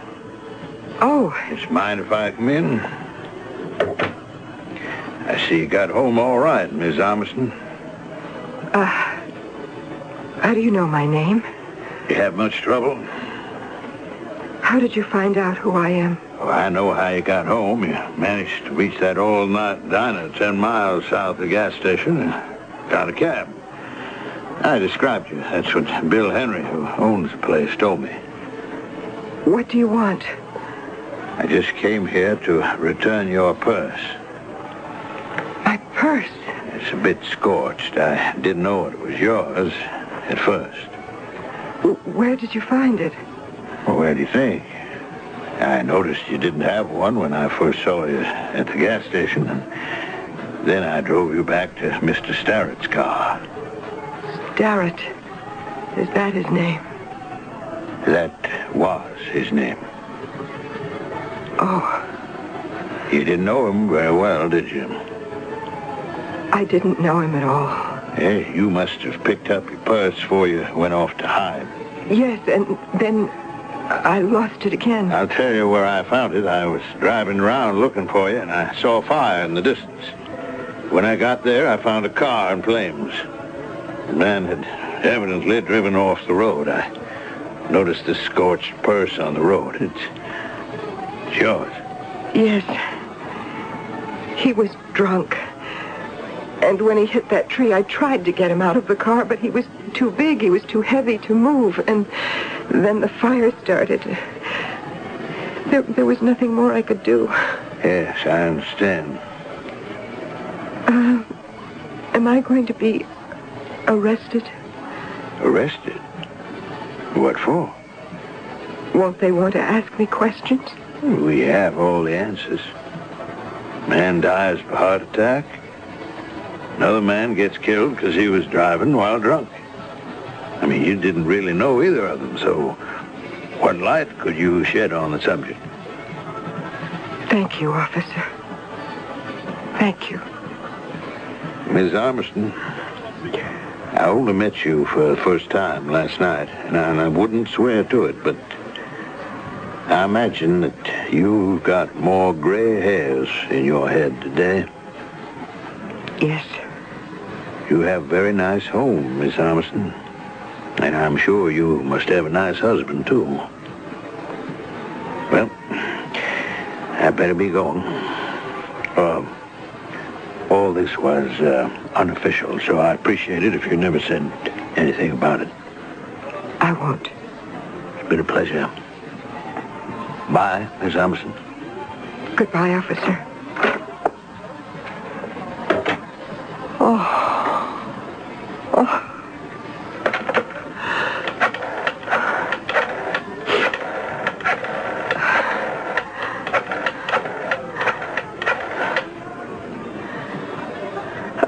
Yes. When is your next flight to Chicago? I'd like to make a reservation. Excuse me, could you tell me where the Explorer's Bar is? Other end of the lobby, miss. Thank you.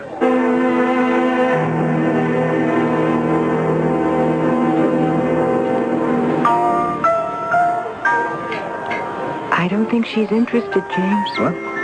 The tall blonde in the booth. You've been giving her the eye for 5 minutes. There's nothing doing there. Take my word for it. Carlotta. I think she wants the dark-haired man at the end of the bar. But he's been giving me the eye. What are you doing here? What are you doing here? Carlotta. All right, I tell you what. Let's neither of us ask each other that question. Look, I just came down for a nightcap. Sure. I guess you caught me. Why do people come to places like this, James? To find someone, right? Right. Have you found anyone? I think so. So have I. And I also found something else. The end of the rainbow. Oh, Carlotta, we have so much to talk about. We do. But we don't have to talk about it tonight.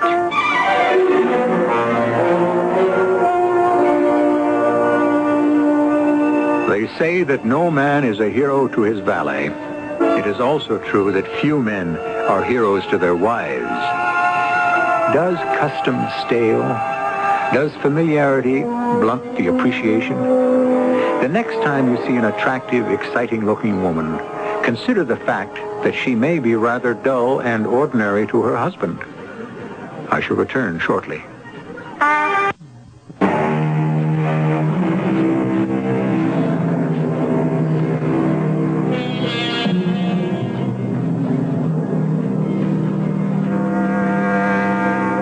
We look for mysteries in plays and books, stories and movies, and we never really appreciate the fact that within ourselves are the deepest and most perplexing mysteries of all.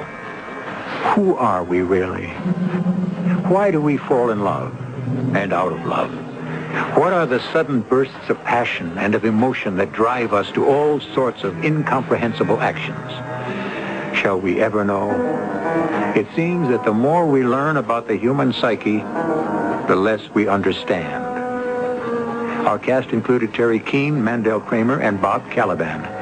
The entire production was under the direction of Hyman Brown. Until next time, pleasant dreams.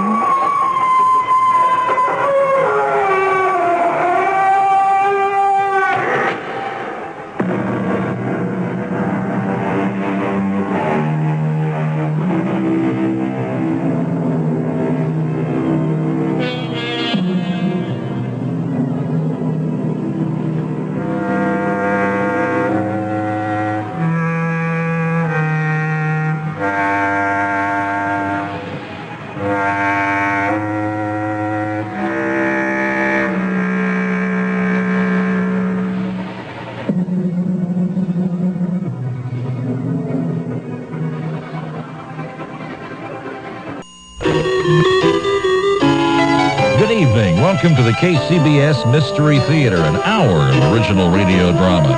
Tonight's episode is sponsored in part by Bank of America, the Academy of Science, Blue Shield of California, Theater on the Square, and Gold Star Building Maintenance.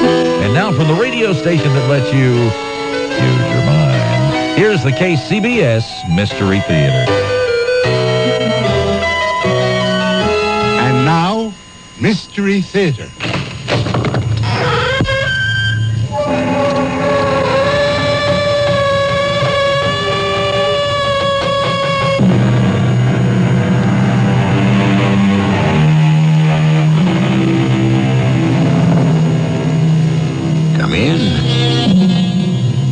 Welcome.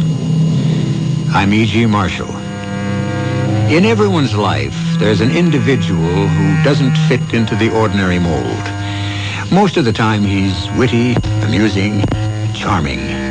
But always remember, the strength of will, or whatever drives such a person to be able to climb out of the normal rut, is a hidden danger. Disturb his equilibrium, interfere with his own peculiar order of things, and who knows what sleeping giant or remorseless nemesis might be awakened. Who's there? What are you doing here? Oh, Vice, mister. No, don't. What have you got in your hands? Oh, no, you can't. Stay away from me, or I'll scream.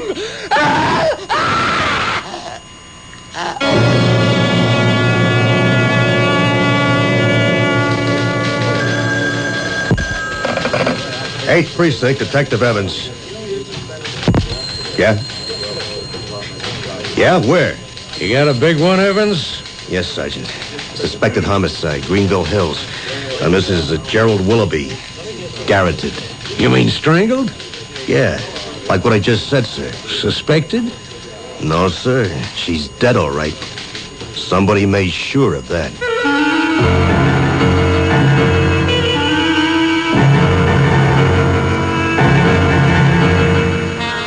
Our mystery drama, Don't Let It Choke You, was written especially for the Mystery Theater by Ian Martin and stars Robert L. Greene.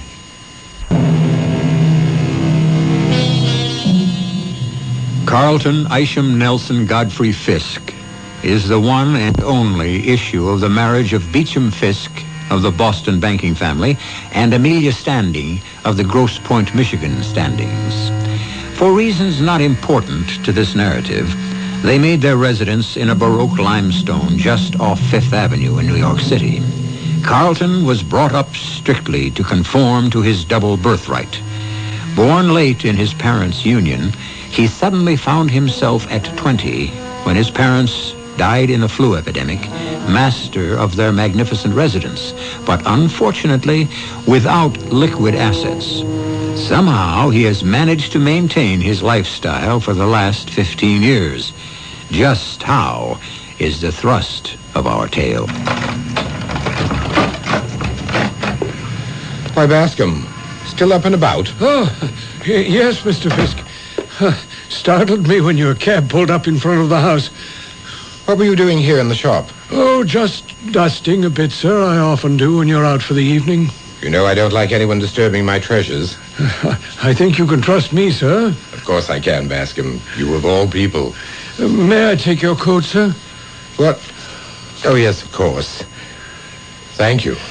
There's nothing wrong with Miss Elliot, I trust? No, not in the sense you mean. On the other hand, there is a great deal that's not quite right. I finally had to face it once again this evening. So I'm home. Early for me. Yes. Oh, your bed is turned down, sir, and... I don't feel like retiring yet. This is rather a special evening for me. Sir? I finally come to an irrevocable decision.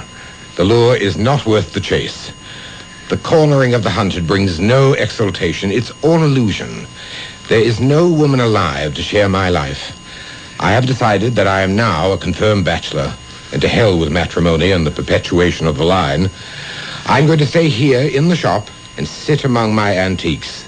They offer beauty and permanence, and they ask nothing in return. Yes, sir. Would you like me to bring you a drink, sir? Of hemlock or the waters of Lethe?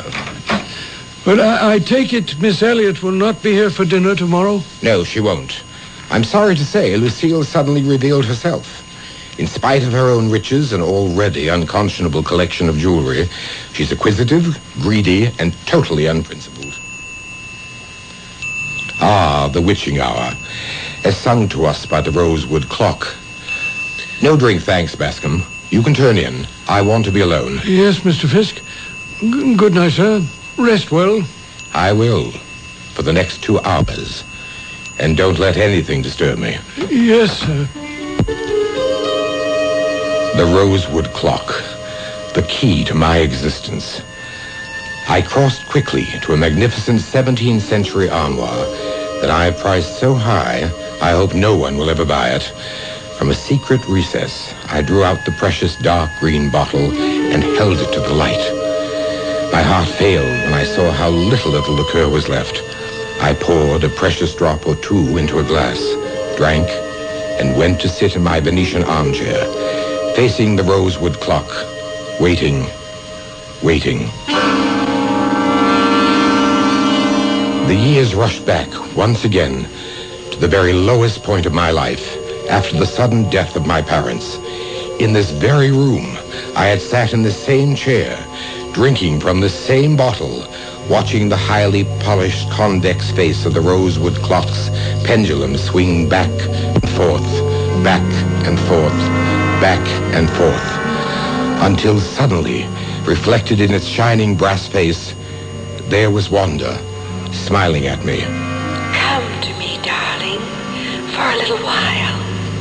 You're safe, and I want to talk to you. But you're dead. You're not alive anymore. Always I live on in you, Carlton.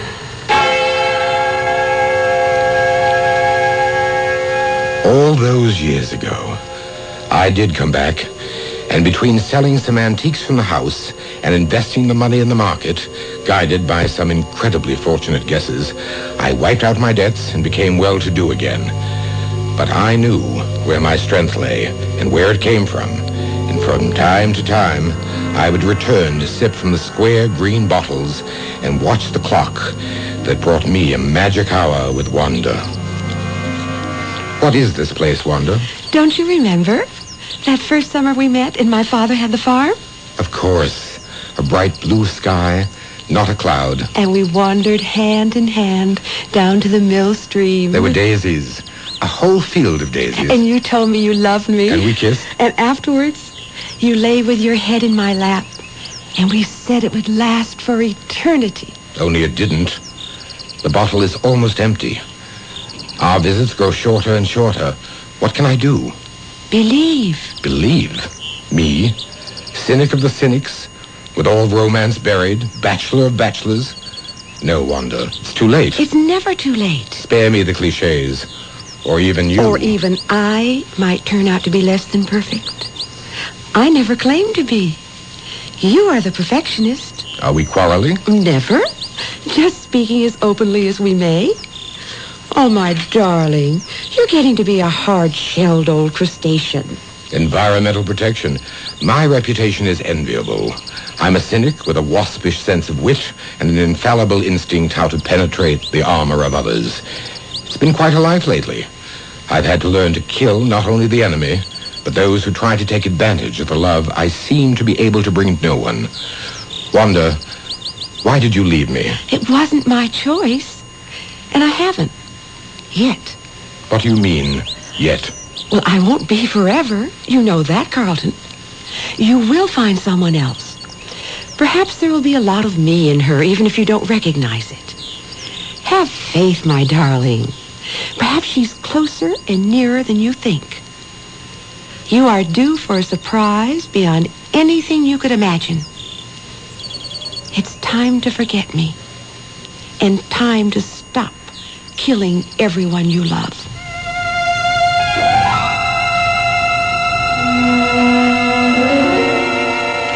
I fled for Europe and a long buying trip. 3 months later, I returned, to be awakened the following morning, dull with jet lag, by...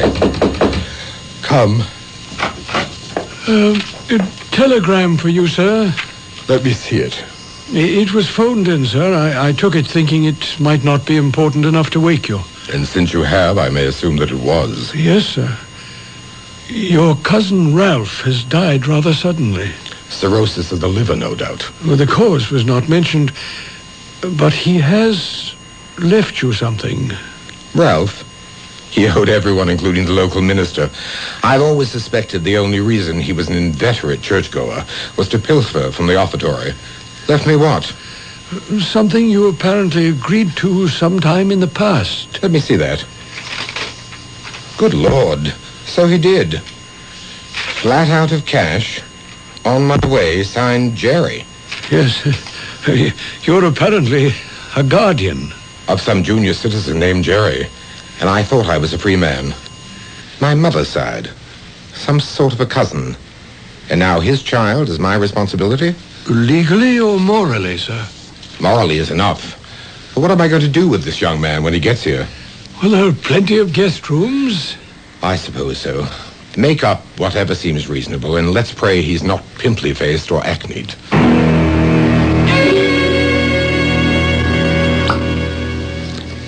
Excellent, Bascom. I wouldn't normally open it, but I'm just a little afraid of this year. Pour me a little so I may taste it. Yeah, enough, sir? Now, let's see. A naive little wine, but with its own slight urgency. Yes, sir. A sort of invitation to the dance, as one might say. Pardon, sir? Literary allusion. Alice in Wonderland. The whiting to the snail. We are having whiting tonight. Ah, yes, sir. With sauce bechamel. Excellent. Now, for the wine, the Rothschild Lafitte. Not the 69, of course. The 73 will do. A middling year, but my nephew is young enough not to be able to detect our little deception. Says 17, did you say, sir? Just about. Yes, sir. I know quite how you feel. There really is no room at all in this well-ordered existence of ours for some young high school boy. We shall have to pack him off to school somewhere. Oh, yes, Mr. Fisk. But I am sorry about your cousin's death. We don't have to dwell on that. What time will the young gentleman be here, sir? Any moment, according to the second telegram. Arriving by car 7:30 tonight. Right on, Uncle Carlton. See you then. Right on. The language of our times, an expression of approval, vulgarly stated. Well, let's hope the young gentleman will meet with your approval, sir.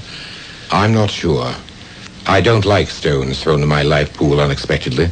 Yes. Well, I'd better go down and check on the bechamel. It needs tender care.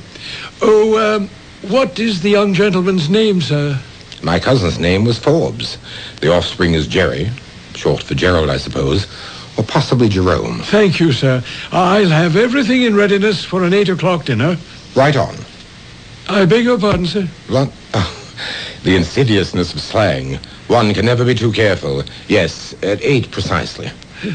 Right on, sir.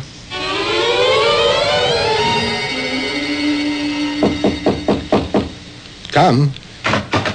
Mr. Fisk, your relation has arrived. Well, see his bags to his room and show him in, Bascom. Yes, sir.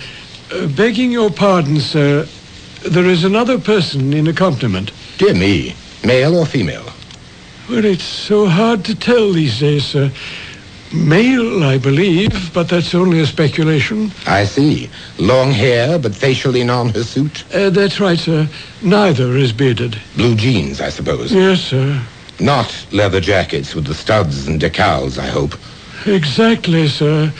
Yours has a beaded headband and a feather. And tinted glasses? I'm afraid so, sir. Very well. Show them in. Yes, sir. Mr. Fisk is expecting you now. You my uncle? You are the offspring of my cousin Gertrude? Yeah. Oh, if that means like she was my mother. You're younger than I expected. 17. And your voice hasn't broken yet. Huh? A boy's voice undergoes a normal change during puberty. It moves from the higher ranges to... Hey, hold up, man. You got some kind of idea I'm a male? Well, Jerry is... Man, you are way out. Jerry for Gertrude. Same name as my mom. Don't you know a woman when you see one, Uncle? A woman? I tried to keep my face a mask, but behind my eyes, blood-red rage seared them. This vulgar, wretched little gutter snipe was twitting me, laughing at me, traducing every sensibility of my life. My long search for beauty and perfection. I could have killed her.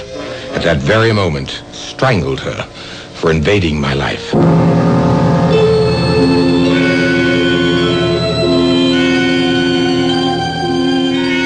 The killer lies buried in all of us, and buried less deep than we imagined, until the right circumstances reveal him. Man's special curse, the only member of the animal kingdom who kills for passion, without reason or the excuse for survival.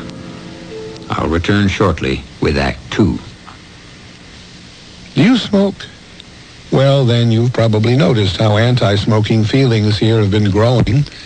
And you've probably seen and heard all the anti-smoking messages on radio and TV, and the warning labels on cigarette packages.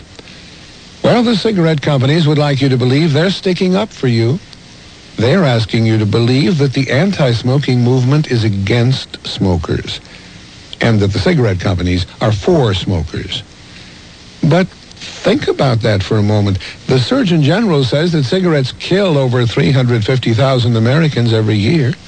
He says that nicotine is more than a habit. It's a drug, as addictive as cocaine. So ask yourself, who's looking out for this smoker? This message is paid for by the Martin Himmel Health Foundation in cooperation with the American Heart Association. Someone told me there are dinosaurs in Golden Gate Park, but I said, no, the dinosaurs went extinct 65 million years ago. Or did they?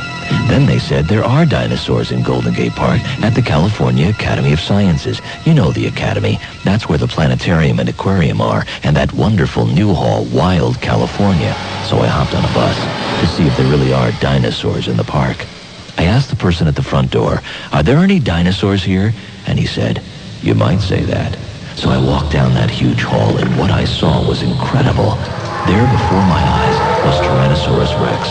Then to my left was Ankylosaurus. And when I spun around, Triceratops was there. And you can be there too, in the midst of 11 nearly life-sized automated dinosaurs. DinoFest 89, open every day. On now at the California Academy of Sciences in Golden Gate Park. For information, call 750-7142. That's 750-7142. You're listening to Mystery Theater, an exclusive presentation of New 74 KCBS.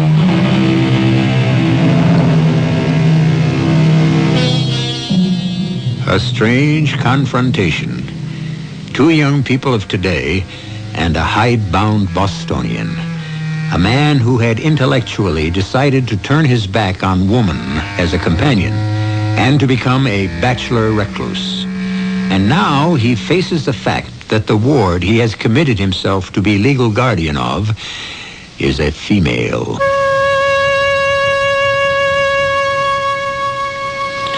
It was, I suppose, only a second or so, but it seemed an eternity. All my years of searching for a woman to share my life, a woman such as I had lost, and now to find that this slovenly child with the long, tangled hair and dirty fingernails, the skin-tight jeans, the cheap beads, and the ludicrous hussar boots, and the face marred by the corpse-colored lipstick and the blue eyeshadow. For the first time in my life, I was speechless. You want to check me out, Uncle? Ask Cokie here. Hey, that's right. I want you to meet Cokie, who drove me here. Meet my uncle or some kind of relative, Mr. Fisk. Cokie? Ah, yes, of course. Pleased to meet you. Mister? You got any notions about old Cokie here? Forget it. Say hello to the man. Hi, Fisk, man. Crazy joint you run here. Crazy. Crazy? Yeah, far out, man. Hey, hit me with some skin. Just shake hands. Cokie likes the house. I'm certainly flattered. Am I really going to stay with you, Uncle? What do I call you? My first name is Carlton. That's kind of stuffy. We got to find something better. Hey, if I'm staying, can we find a pad for Cokie here? See, he's out of gas, and we have no bread, and anyway, he always went for the Big Apple. The Big Apple? New York. Where it's at. Kind of excited myself. Oh, man, this place is way out. Those rooms downstairs. Ones I took a peek in when you were cooling our heels. Cokie, you dig that crazy stuff, huh? Yeah, real cool. Looked like a cross between my Aunt Emma's barn and the old clubhouse down by the garbage dump. You got some kind of a gig going down there, Uncle Fizz? Uncle Fizz? Yeah.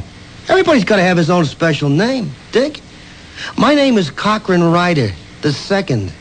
What kind of name is that? So, Cokie, Gertrude, Jerry, Fisk, Fizz. Hey, man, what is all that old jazz down there anyways?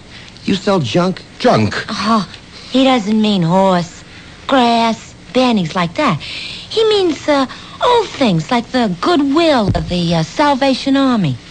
I sell antiques, yes, to a very private and select clientele. You don't say.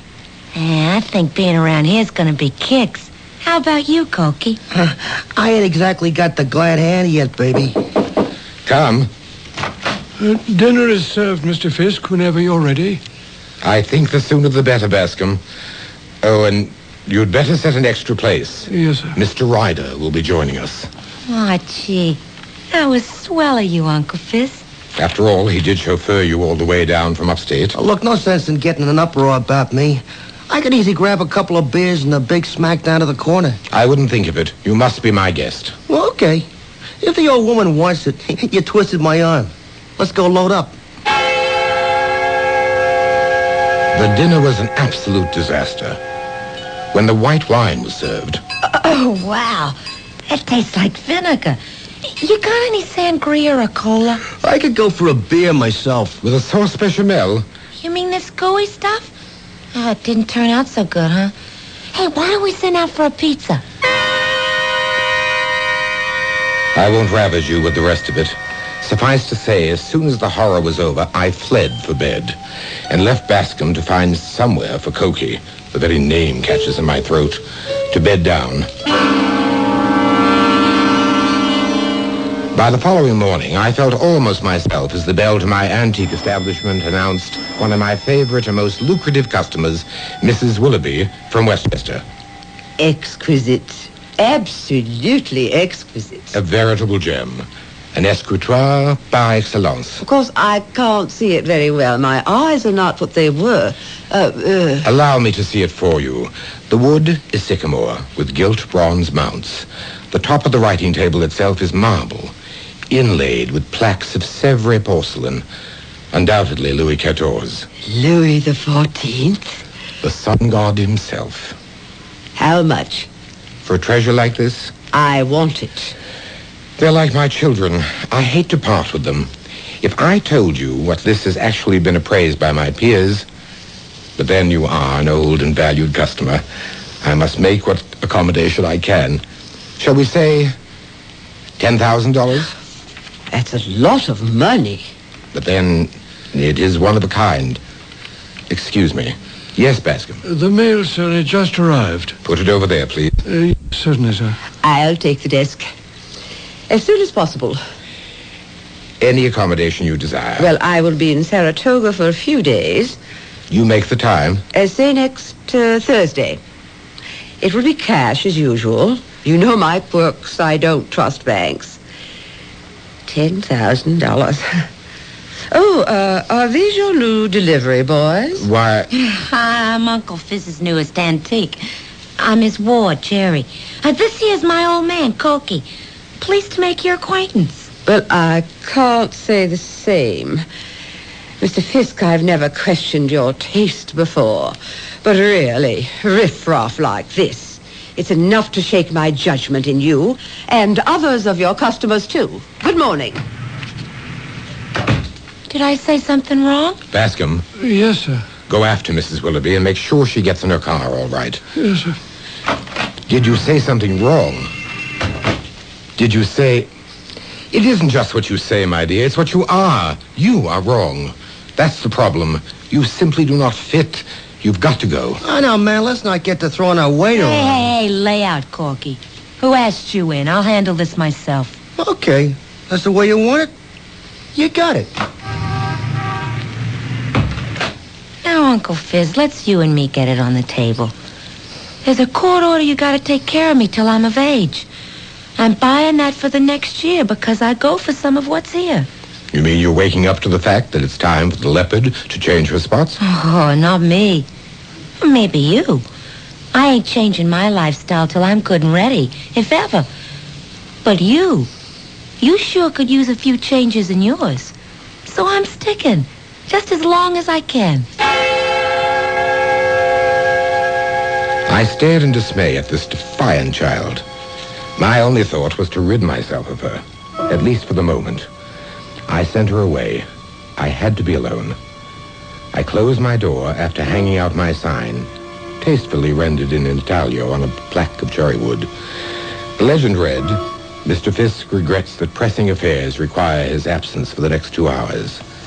Then I sat down, the dark green bottle in hand, waiting for the rosewood clock to strike the hour.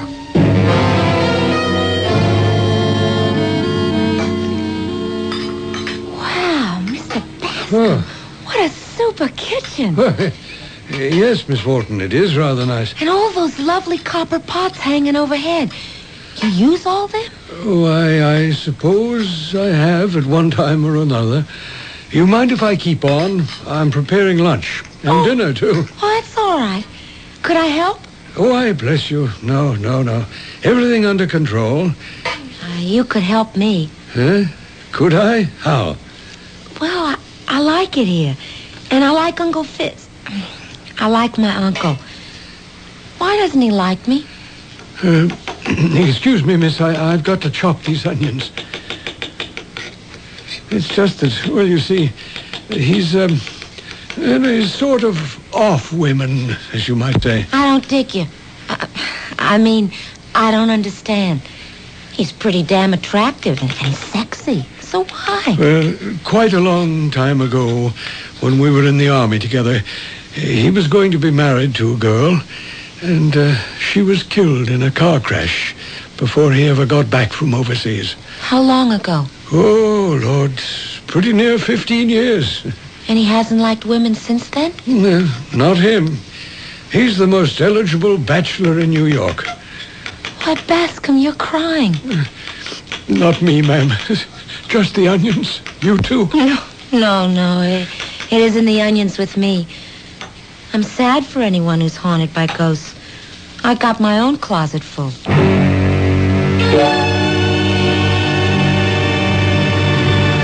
Cokie, I thought you cut out. I meant to. Then I got to thinking. I was just about to ring the doorbell when you came out. I just wanted some air. Want to ride? Walk? Nah. Just sit here for a moment on the stoop. Oh, I'll sit with you. Hey, look, Jerry. I got to thinking. You buy all that jazz? The old lady with the 10 grand in cash for a piece of crud you can pick up at the Goodwill for $25. What's your drift? Well, I don't know myself. Blackmail? Horse? A bagman for the numbers. Who? Your Uncle Fish. Don't call him that. Okay, he's off. I'm just trying to figure maybe we could have a good thing going here. We? I need you to cut in whatever's cooking. Yeah, I need you to cut out.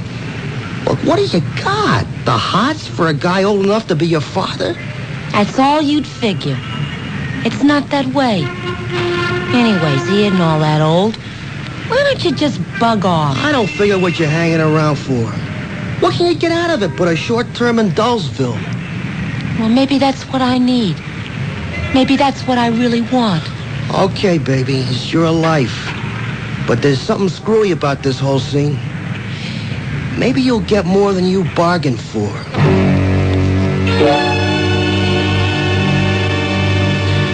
Anything new in the old Willoughby dame, Evans?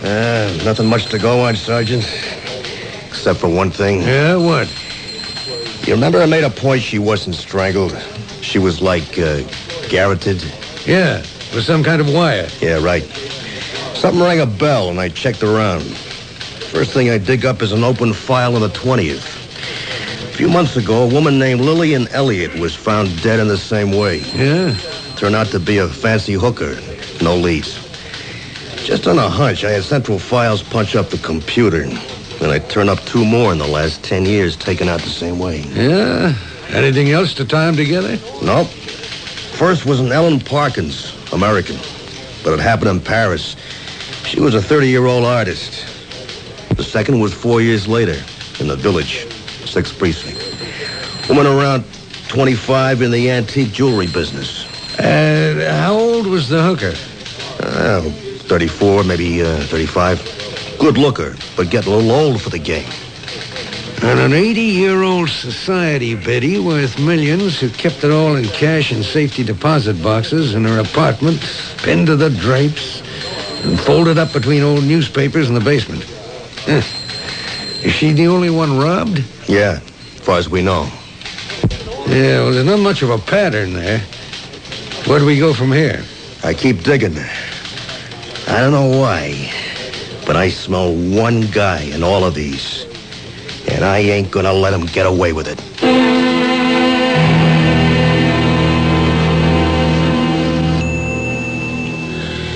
It was a long wait. The pendulum swings in its gentle arc. I can feel her presence coming closer, closer. Feel myself floating back into that special world of peace and beauty.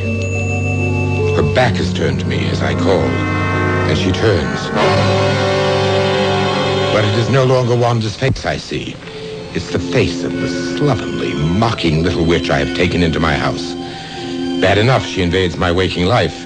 I will not let her spoil what few dreams I have left. Old instincts explode, and I reach towards her, ready to strangle her for daring to try to take Wanda's place.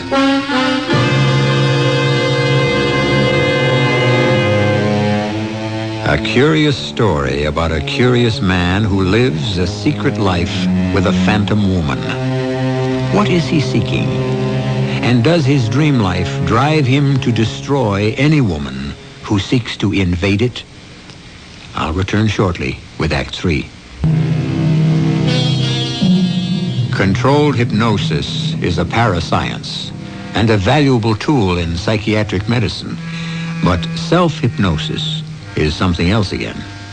For the limiting factor of hypnosis ordinarily is that the subject will not do anything ordered by the control which is against his own desires. But where there is no control, except the subject himself, perhaps we're about to find the answer. No! What are you doing? Carlton! I won't let you take Wanda away from me. No one can take my... Carlton, it's me. Wanda, let me go. Wanda? I thought... You thought I was your ward. Jerry. Yes. Why would you think that? I thought I saw someone else's face instead of yours. Perhaps you did. What do you mean? It's lasted far too long, Carlton. Far too long. It's time for me to go. No. Yes, my dear. But I love you. And I love you. But all things come to an end. It's finished, my darling. Finished. Better it's finished for me than for the others. For the others. Yes. Who is it? Begging your pardon, sir, but there's someone to see you. You know very well I never see anyone when the sign is out. Yes, sir. But this gentleman is from the police, sir. Police? Oh, very well. Just a moment. Yes, what is it? My credentials, Mr. Fisk. Detective Evans, 20th Precinct.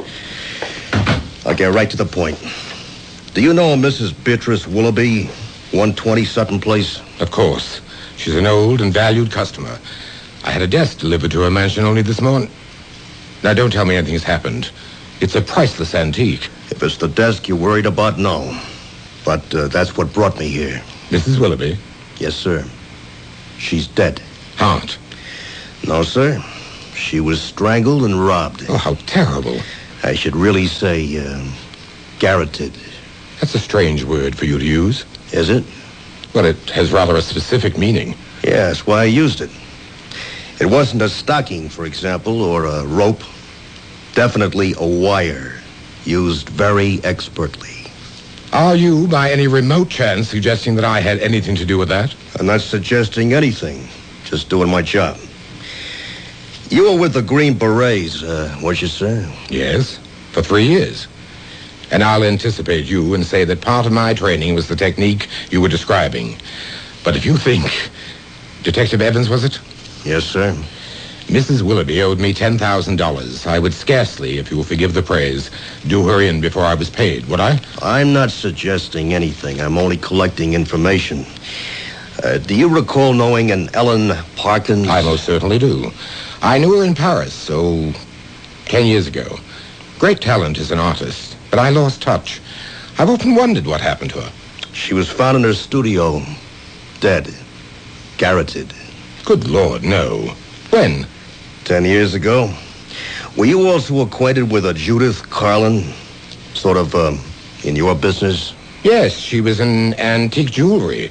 Had an unerring sense of taste about jewelry, but not about her friends, shall we say. Don't tell me that she... Yes, sir. About 5 years ago.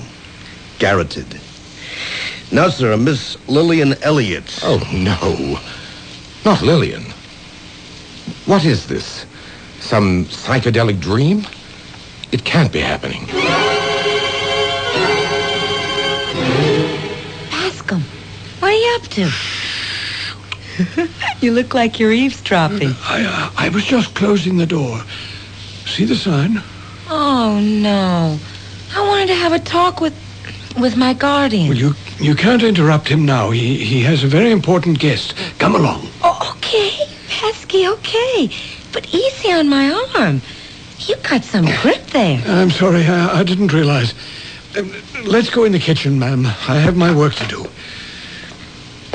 Well, let me help a little. No, there's nothing for you to do. Well, there's a whole lot for me to do. I've decided to be a permanent guest. That is, as long as I'm allowed to be permanent. Just what do you mean by that, Miss Jerry? Well, look, you really love Carl. I mean, my guardian, don't you? We've been through a lot together, he and I. Yes, Miss Jerry. I love him like the son I never had. I'd do anything for him. Well, that's the way I feel. Oh, I know it'll seem silly to you, except... Well, maybe you're the only person in my whole life who could understand. You see, my mother was a drunk, and my father was a deadbeat.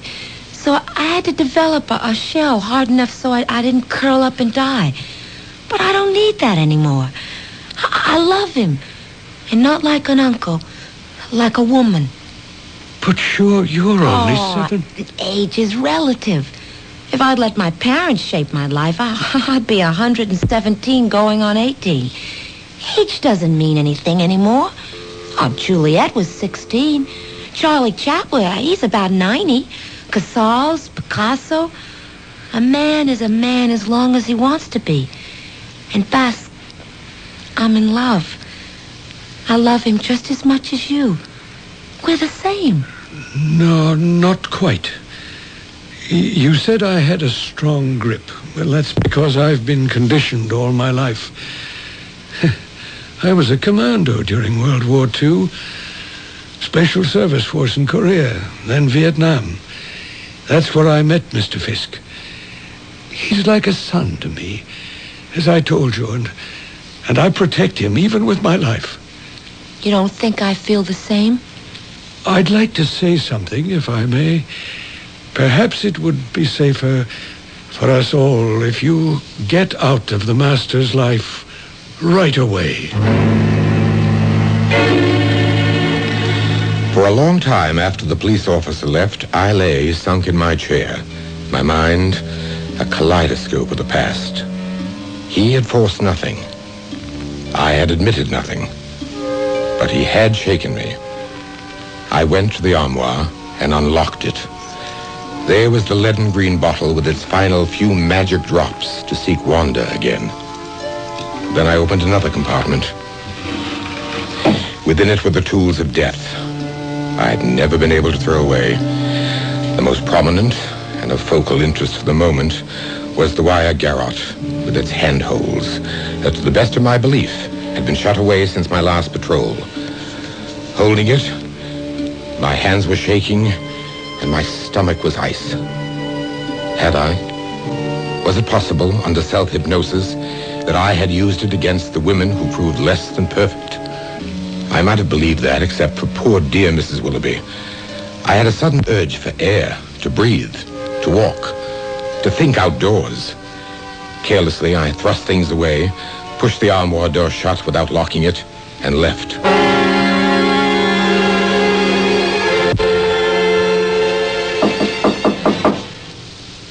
Uncle Carlton? Carlton? Are you in there? Oh! Shut up! I told you to leave, Miss Jerry. What are you doing in that dress? Well, I haven't really got anything of my own. I mean, like this. I found it upstairs. What's that in your hands? I'm sorry, Miss Jerry, but you couldn't help him either. You just couldn't measure up. You'd let him down like all the rest, and I won't allow that to happen. He's special, you see. Very special. Nobody but me knows that. And those of you who don't know how special he is have to be eliminated. Don't be afraid. It doesn't really hurt, and it's only for a moment. No, Bascom, you're crazy. Hold it, Bascom. The garrote. You.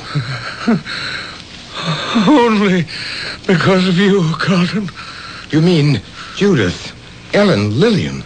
They let you down. I never did. But Beatrice Willoughby, why poor Mrs. Willoughby? That was an accident. You remember how you and I first met? Yes, in training. And I had a certain weakness. The ponies? You bailed me out then. My life wasn't worth a nickel. You made one stipulation. That you would lay off them for good. Yes, sir. I broke my word some years ago. I did all right for a while, and then it all ran bad. When Mrs. Willoughby bought the desk, and I knew that all that cash was loose around her house, I thought I'd found my way out. Only she didn't go away as she promised, and she discovered me robbing her. The rest was reflex action. Oh, Bascom. For me, nothing. I'm old enough, it doesn't matter, and I deserve it. I think you'd better call the police so I can set the record straight.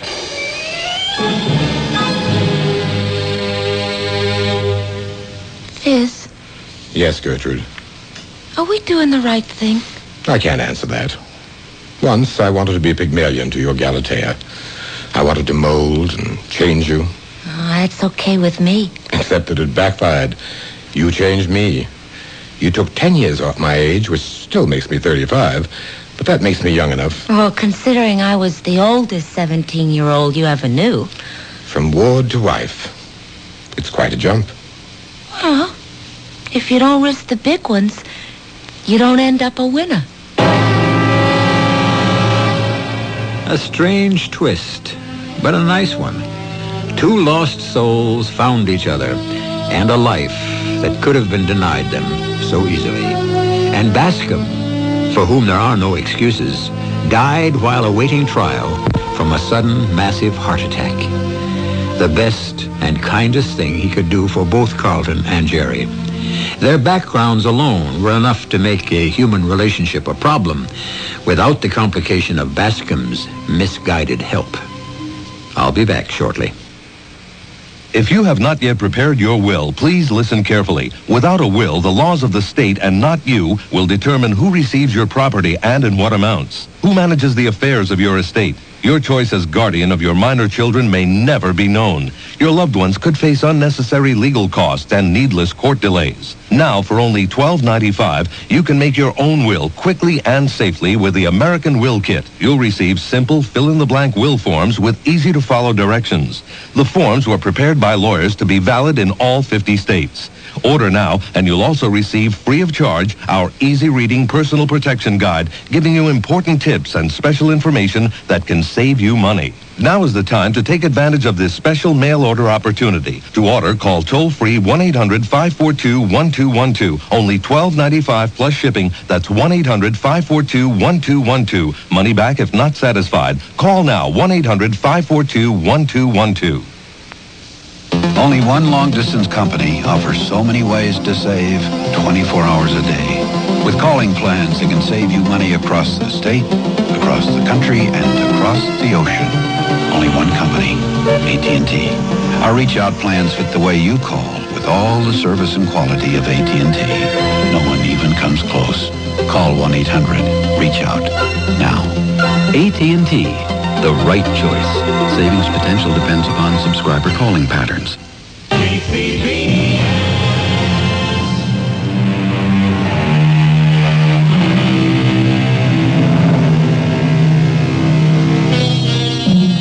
Just a glance at the long view for people who agonize over age gaps or any other fancied objection to a long-term relationship or a marriage.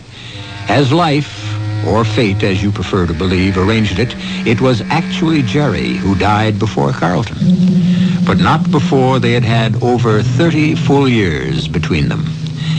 The Lord giveth and taketh away, but if you believe in him hard enough, the odds are on your side. Our cast included Robert L. Green, Jennifer Harmon, Court Benson, Ann Petoniak, and Larry Robinson. The entire production was under the direction of Hyman. It's time for the WIP Mystery Theater. Why don't you join us? Just sit back and relax, if you can.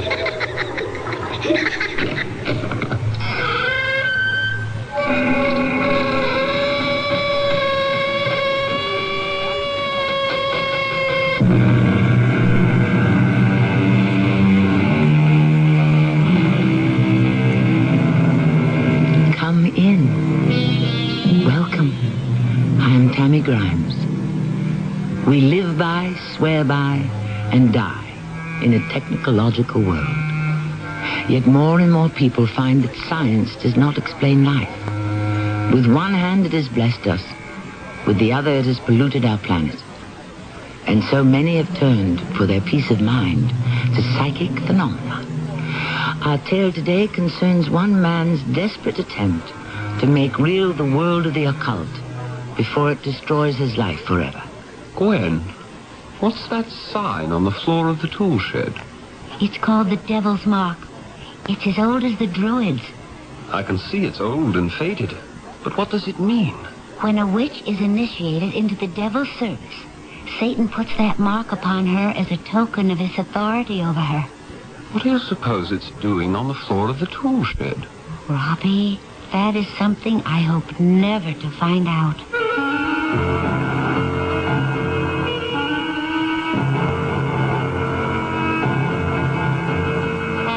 Our mystery drama, The Tool Shed, was adapted from a story by Henry James, especially for the Mystery Theater by G. Frederick Lewis, and stars John Vickery. I shall return shortly with Act 1. What do doctors recommend to avoid constipation? These days, doctors stress the importance of dietary fiber to help the system regulate itself naturally. Metamucil is the laxative made from natural fiber. No chemical stimulants. That's why doctors recommend Metamucil more often than any other laxative. Try Metamucil powder or pre-measured packets of Metamucil instant mix in regular or orange flavor and save 50 cents. Look for the coupon in June's Reader's Digest. Read label and follow directions. Master Mechanic tools sold exclusively by True Value hardware stores are an unbeatable combination of quality and value. Hi, Pat Summerall to tell you the Master Mechanic 6-gallon wet-dry vacuum is designed for heavy-duty cleanups in your garage or workshop. It picks up water as well as nails, ashes, and other debris, and comes complete with accessories, all for just $52.28. Plus, it's backed by the Master Mechanic promise of satisfaction or free replacement at participating True Value hardware stores and home centers. It's athletes versus MS, multiple sclerosis. This is Frank Gifford spreading the word about a dynamic new team which is banding together to help stop MS, the terrible crippler of young adults. Multiple sclerosis is a crippling disease of the central nervous system, which generally strikes in the prime of one's life, from 20 to 40. But the sports world is fighting back against MS. People like Hank Aaron, Tom Seaver, John Havlicek, and Joe DiMaggio, Frank. That's me. Baseball has always been a big part of my life. It's a game where you learn quickly about the MS, multiple sclerosis. Athletes like Billie Jean King, Hank Aaron, Muhammad Ali, Lee Trevino, and so many others all are spreading the word that MS is their cause and asking everyone to join the fight against MS. There's no cure yet, but there's hope through research. Join us. Support your local chapter of the National Multiple Sclerosis Society.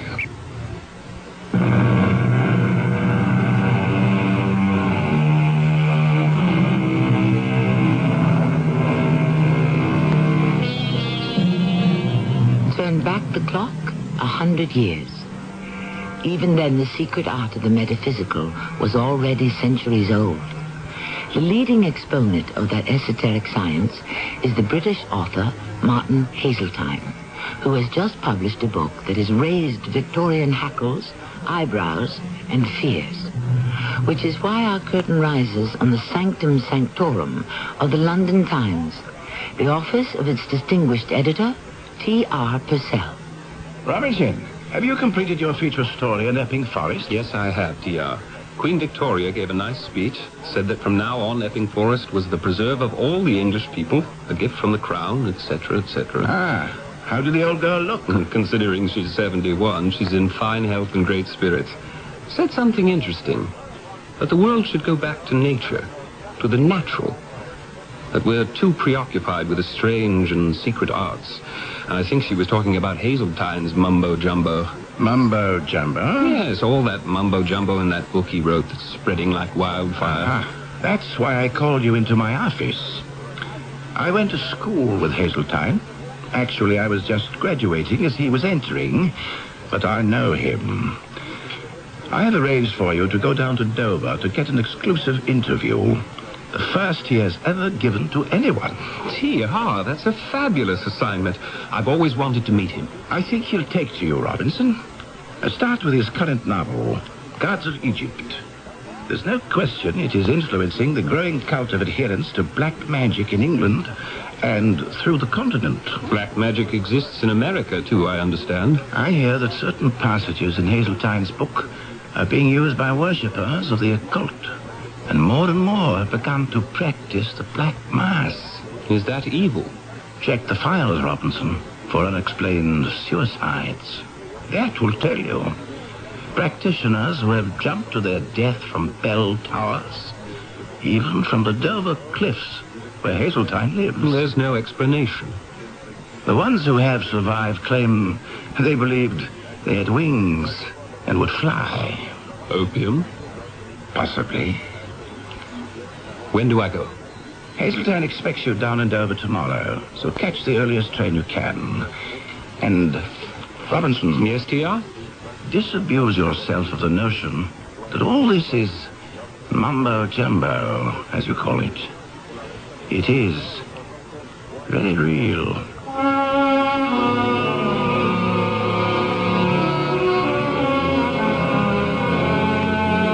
Crane! Robinson Crane, is that you? Mr. Hazeltine, sir. I didn't expect you to meet me at the station. Why not? The morning trains are always on time. Good trip? I was reading Gods of Egypt. Time went very quickly. Ah, good man, good man. Doing your homework? No, for pleasure. It's the third time. You don't say so. How's Purcell? Old T.R. Just fine, and he sends you his regards, and he's grateful you're giving the Times this interview. I can't think why he didn't ask me before this. I've been in print for 20 years. Come along, we'll walk it. Can you manage that bag? Oh, yes, sir. And you'll have to stop calling me sir. Call me Martin. I gather quite a tornado has blown over Gods of Egypt. It's all history. I set the novel against what happened, what people used to believe in. Don't know why they make such a fuss over it today. Actually, what I'd like to do is a kind of short biography, a profile of you. Not full face. The author at work, I know that kind of thing. Now, my door is open to you. You will meet my wife, my secretary. I have a little boy, marvelous child. He's 7 and... well, write whatever you wish to write. You said too much attention was being paid to the Gods of Egypt. Misdirected attention. That's why I agreed to have you come by. I want to set the record straight. I don't believe in witchcraft. Once scrapped, never did, never will. But there is a purely historical background to my novels. I'll certainly be glad to help you, as you say, set the record straight. Oh, no. This is our house. One thing more, Robinson. You may find my little family have some peculiar beliefs, habits, quirks, things that appear different to you. Take them at the face value. Don't interpret their actions. Well, here's the gate.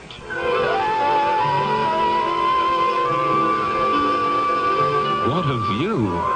The channel's very calm today, isn't it? Uncommonly so. Gwendolyn, come and meet a top-notch feature writer from the Times.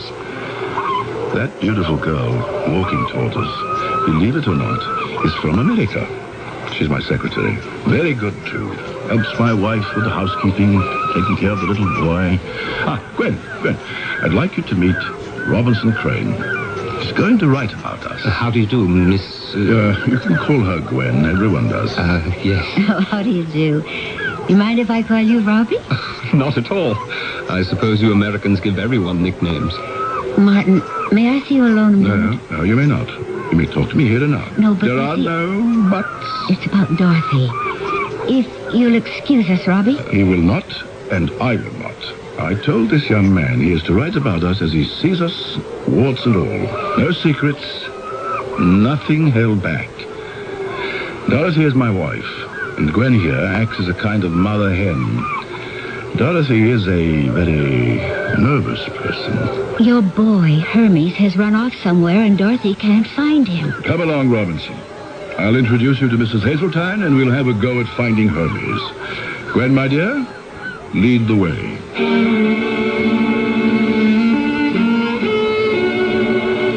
I'm beside myself with worry, Martin.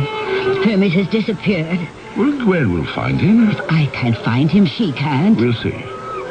Remember, Dorothy, my telling you about T.R. Purcell? We shared Cambridge briefly. He left as I entered. The editor of the London Times. Well, he has sent this young man to observe us in our native habitat and write a feature.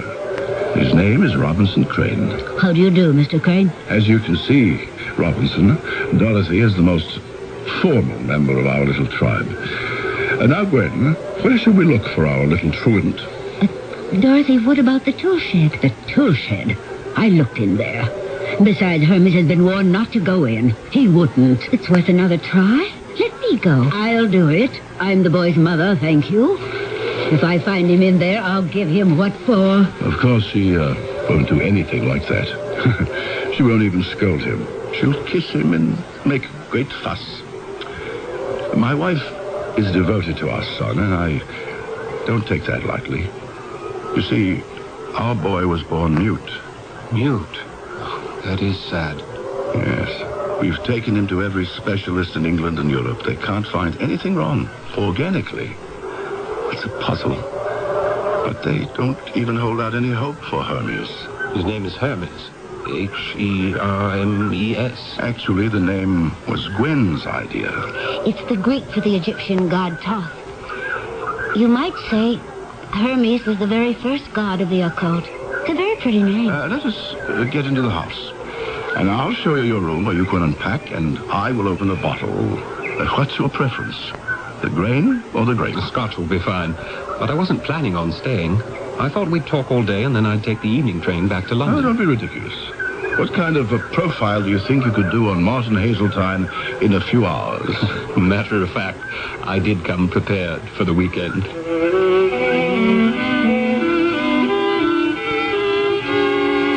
Come in and join us, Dorothy. Bring your little friend. Gwen, Robinson and I are enjoying a taste of the Highland pot still. So you found the little runaway, did you? Gwen, be a good girl. Pour Dorothy a tumblerful. No, thank you. Nothing at all. Oh, Hermes, darling, sit still on Mummy's lap. You're right. He's a handsome little boy. We think so. And he's 7 years old. Just. Aren't you, Hermes, darling? Hermes? This is Robinson Crane. He's from the London Times, a very big, influential newspaper. He's going to do a story about us. Where were you, son? In the tool shed, just as Gwen said. Sitting on the floor. I can't understand it. He wasn't there when I looked before. It's his magic carpet.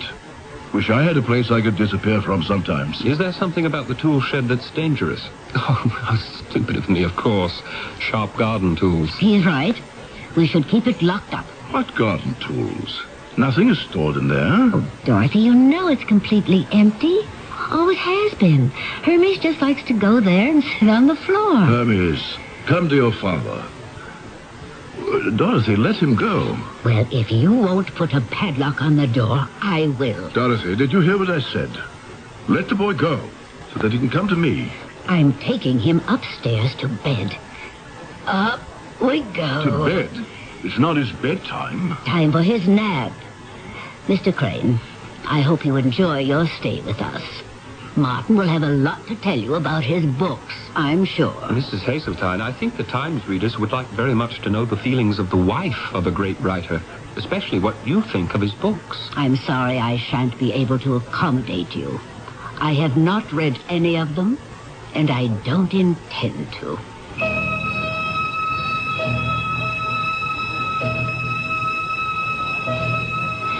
Well, Robbie, what do you think? You've been here most of the day, had dinner with us, and observed the Hazeltine family at home. I don't know what to think, Gwen. Martin said you'd been working for him for 7 years. Mm-hmm. Since I was 18. I came as a replacement typist and stayed on. Gwen, while it's still light, I'm fascinated by the tool shed. Could you take me to see it? Certainly. We better take a lantern. There are no windows and it's dark in there. Interesting you should want to see it. Do you know why you do? Curiosity, I guess. It's as though something inside me tells me this story on modern Hazeltine begins in the tool shed. Don't ask me why. I couldn't tell you. I'll get the lantern, and we'll go see for ourselves.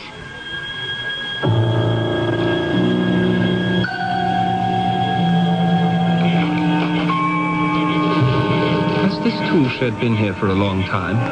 I mean, is it old? A few hundred years.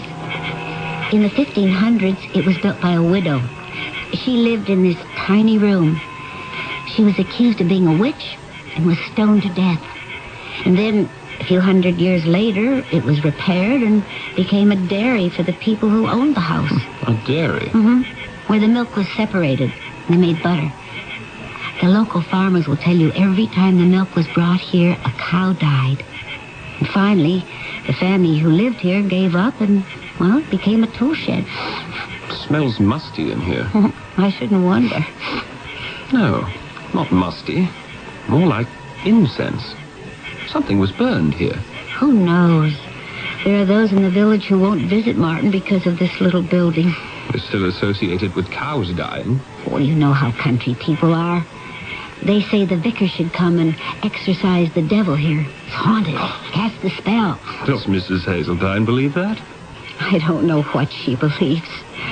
Gwen, would you shine your lantern on the floor over there? I thought I saw... Gwen, what's that? That design on the floor. Oh, it has some Kabbalistic meaning, but there's not a book I can find written about it. I can barely make out an 8-pointed red star in 3 circles of black. Quite faded. It must have been here a long time. And you haven't any idea what that sign represents. Oh, I didn't say that. I said there's no book on it. I do know it's as old as the Druids. It's called the Devil's Mark. Never heard of it. The Devil's Mark was acquired by a witch at her initiation into the Devil's service. It's the mark that Satan places on a witch as a token of his authority over her. And what do you suppose it's doing in this tool shed? To coin a bad pun, I'd say, mystery loves company. A young English newspaper writer has stumbled upon what may be the heart of a mystery. A tool shed containing a satanic sign. Does it dominate an author, his wife, their mute child? The only way to find out is to stay with us until the curtain rises again on Act 2. Hello, my name's Victor Kaya. I was a dedicated blade shaver until my wife bought me a Remington microscreen shaver. They told her it shaved as close to the blade or she could return it with the sales slip within 30 days and get her money back. Remington has 2 microscreens. The first microscreen shaves incredibly close. The second microscreen shaves even closer. I was so impressed, I bought the company. The Remington microscreen shaves as close as the blade, or I'll give you your money back. Available at all Kmart stores. For over 3/4 of a century, Buick has enjoyed a reputation for having fine, luxurious cars. We're very proud of that. It's a reputation that grows every year. 1982 was no exception. There was the introduction of the new Century and the small Buick Skyhawk. And while each Buick lives up to the name, there are refinements and improvements on everything from the full-size Electra down the line. You see, the Buick reputation isn't just something we ride on. It's something we build on. I'm lost and lonely, scared and sad, trembling at the thought of making you mad. My love is yours, but at times you're so cold. If lies like this take me before I grow. This song about child abuse was written by a man who has served time in a state prison. It tells how he felt growing up as an abused child. Many of the social problems in America today spring directly from child abuse. Yet, with enough knowledge and enough money, child abuse can be prevented. Help us get to the heart of the problem. Write Prevent Child Abuse, Box 2866, Chicago, Illinois, 60690.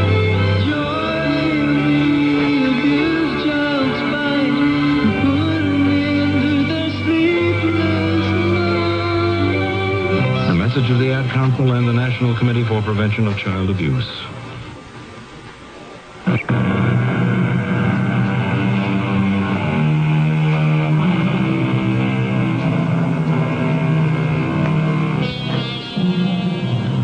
question to ask oneself. How much should one dabble in the unknown? Dig at the mystery of the supernatural. Probe into the paranormal. Back 100 years in the England of Queen Victoria. Avant-garde author Martin Hazeltine did just that. Was it worth it? Ah, Robinson. Mind if I poke my head into your room? Not at all, Martin. I'm glad you're still up. Would you like to come to my study and have a start at the formal interview? I certainly would. Not too late for you. I'm used to late nights. By the way, I hope you don't mind. After dinner, I asked Gwen to show me the tool shed. I hope you won't regard it as snooping. I promised TR you would have a free rein. So she probably showed you that primitive drawing on the floor. The devil's mark. Gwen is quite a bright girl, but about that, she is mistaken. Let us go to my study.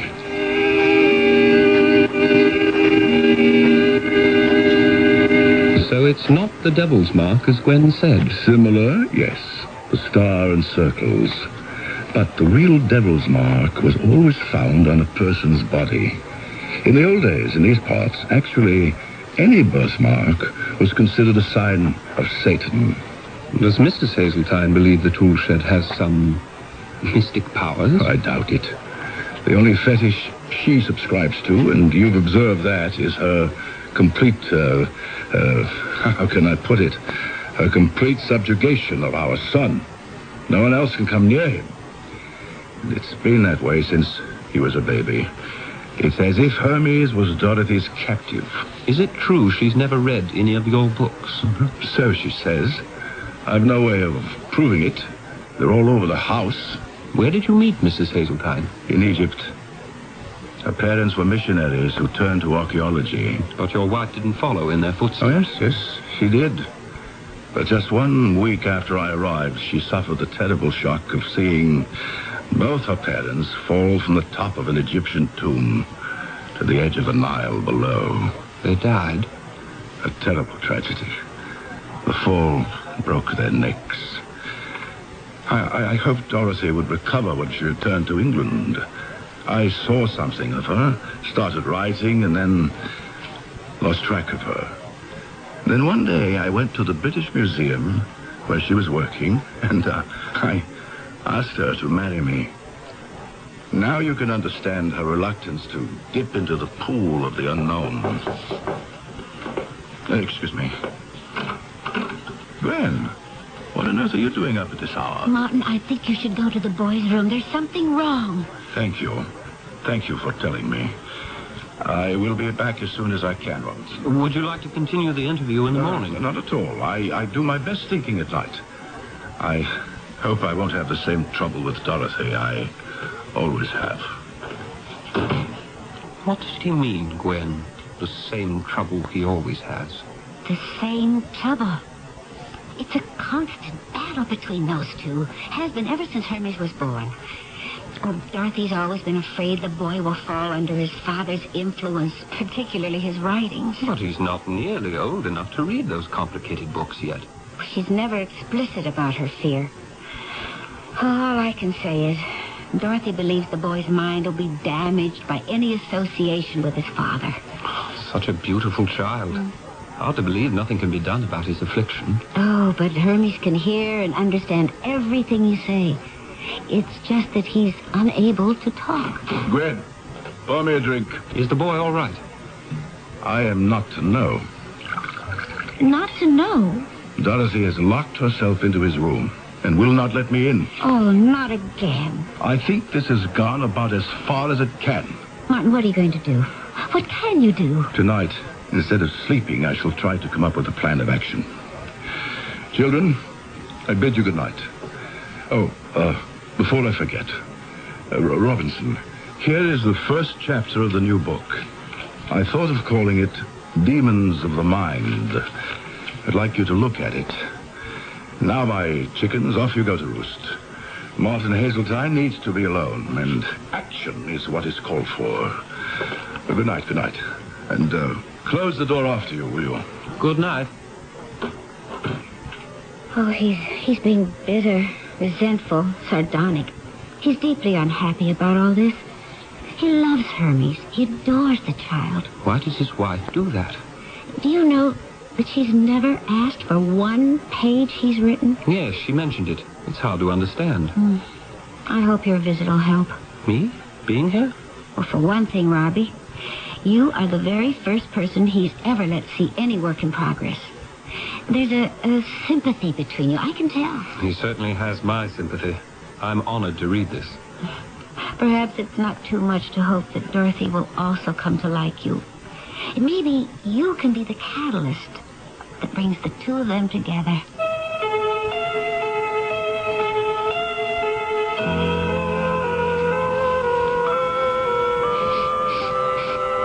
What's that? I smell smoke. Smoke? Where's my other slipper? Robbie, what are you doing up at 3 in the morning? I could ask you the same question.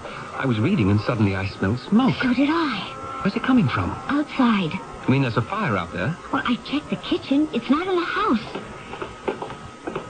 There's a double lock on this front door. Here, let me. Oh, it's coming from down there, where the tool shed is. Let me open the tool shed door. Could be dangerous. I don't understand this. I smelled smoke. I know I did. But as soon as you opened the tool shed door, it went. No smell of it. Wait till I tell Martin about this. If you weren't with me, he wouldn't believe it. Why wouldn't he? I don't know how much you know of Martin's books. I've read every one of them. Well, then you know with what reality he portrays the alchemy of time and sorcery. It was Martin who discovered that sign on the floor. But he disowned it. Said a devil's mark was only found on a person's body. Something was happening here just now. I wonder if we ever shall know what. Who knows? 3:30. Might as well get back to the house and use what's left of the night to sleep.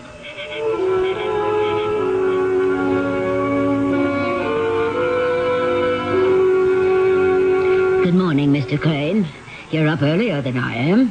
I'm always the first to come down to breakfast. Good morning, Mrs. Hazeltine. I just made myself some tea. Did you sleep well? Oh, yes.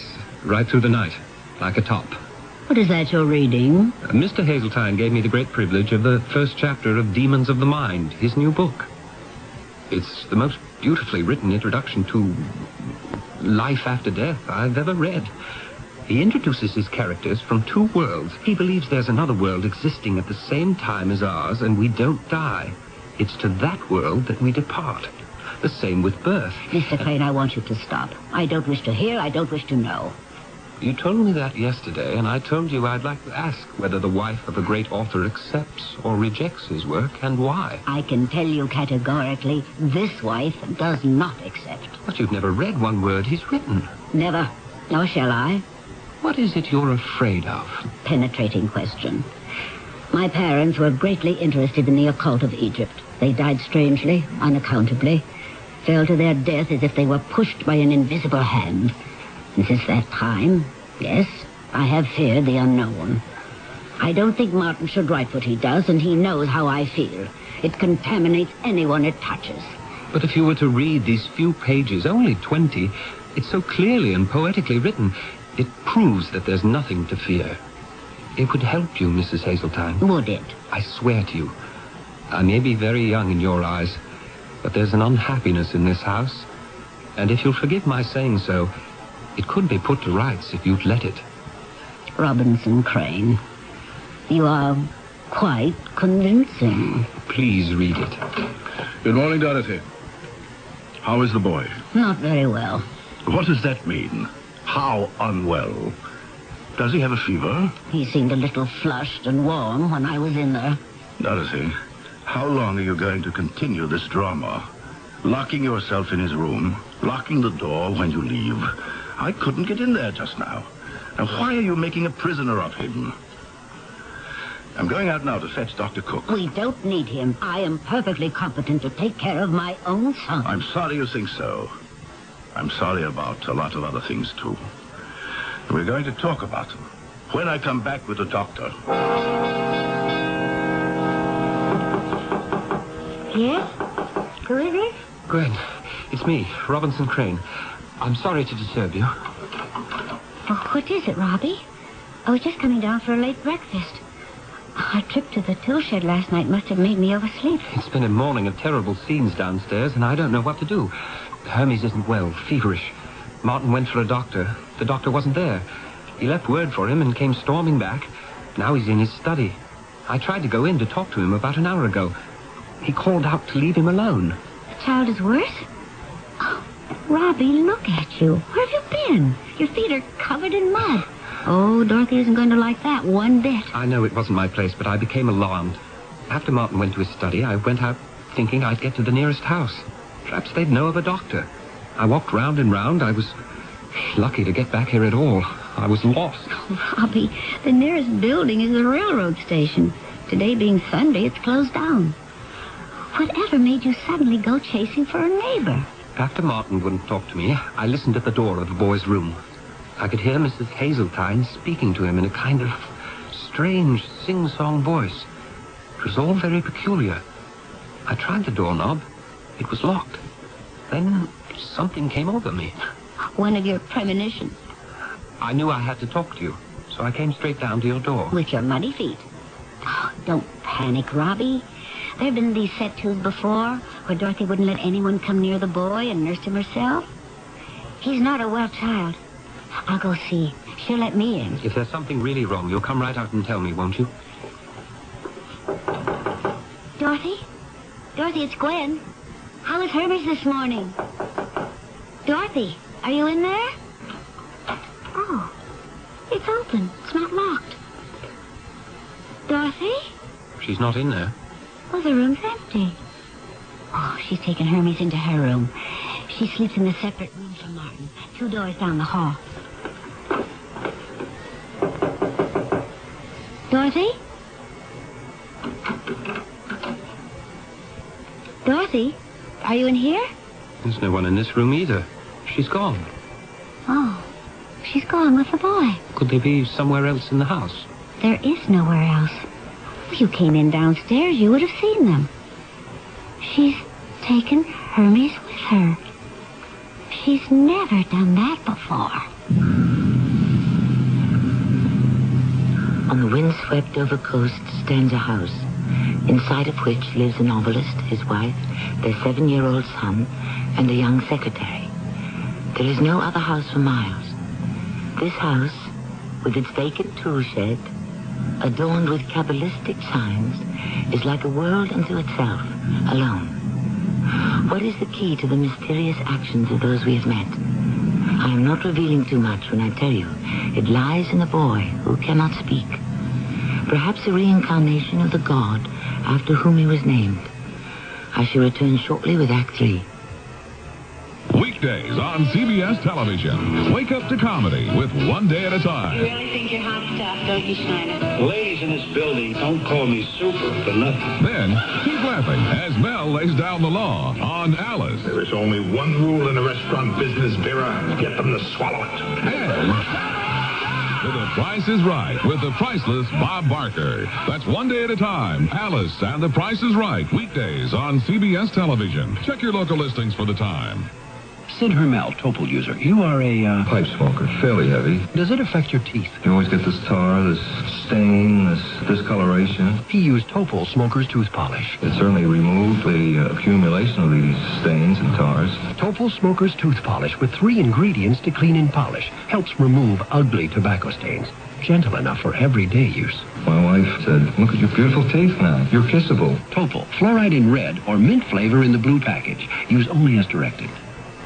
Hello, this is Max Moran. Do you have a sight problem that prevents you from reading? I've got good news for you about Choice Magazine Listening, a free service. Every other month, Choice Magazine Listening will send you, free, on phonograph records, 8 hours of selections from leading magazines featuring writers like William Styron, Joyce Carol Oates, John McPhee, Kurt Vonnegut, Art Buchwald, many others. So if you are blind or unable to read regular print, Or if you know someone with this problem, write to Listening, Box 10, Port Washington, New York, 11050. We'll also tell you how to get the special record player provided free by the Library of Congress as part of its Talking Book program. So, write Listening, Box 10, Port Washington, New York, 11050, or telephone 516-883-8280. That's 516-883-8280. A public service message on behalf of the nonprofit Lucerna Fund.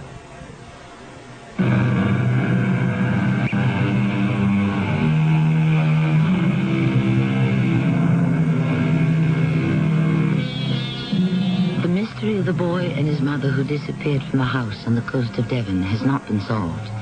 The police are called in, Scotland Yard is asked to help, and finally, Robinson Crane, feature writer for the London Times, unable to complete his assignment, returns to the city.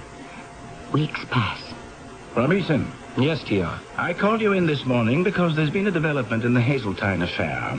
I just got word the boy was found, but the mother is still missing. Fantastic. How is he? That's one of the things I want you to find out. Take the first train out of Victoria. Get yourself over there. Have you read what I wrote on him and his family? I did the best I could to give it an ending. Yes, I went over it last night. The only trouble is it ends with a question mark. After I get down there, maybe I can change that question mark. I'm hopeful. It needs an exclamation point at the end. Why did she keep her son from his father? I touched on that. Oh, barely. You never explain what's behind her fear. And finally, now that the boy has been returned or found or whatever, where was he? And who kidnapped him? T.R., the child is mute. He can't talk. Tragedy. But he can hear. Oh, yes. Nothing's wrong with his hearing. Is he old enough to write out answers to questions? I don't know. Maybe. Simple answers. I only saw him once. You will be seeing him again in a matter of hours. I wish you well. It's a strange house filled with strange people in a very superstitious part of England. Just wish me safety. Robbie,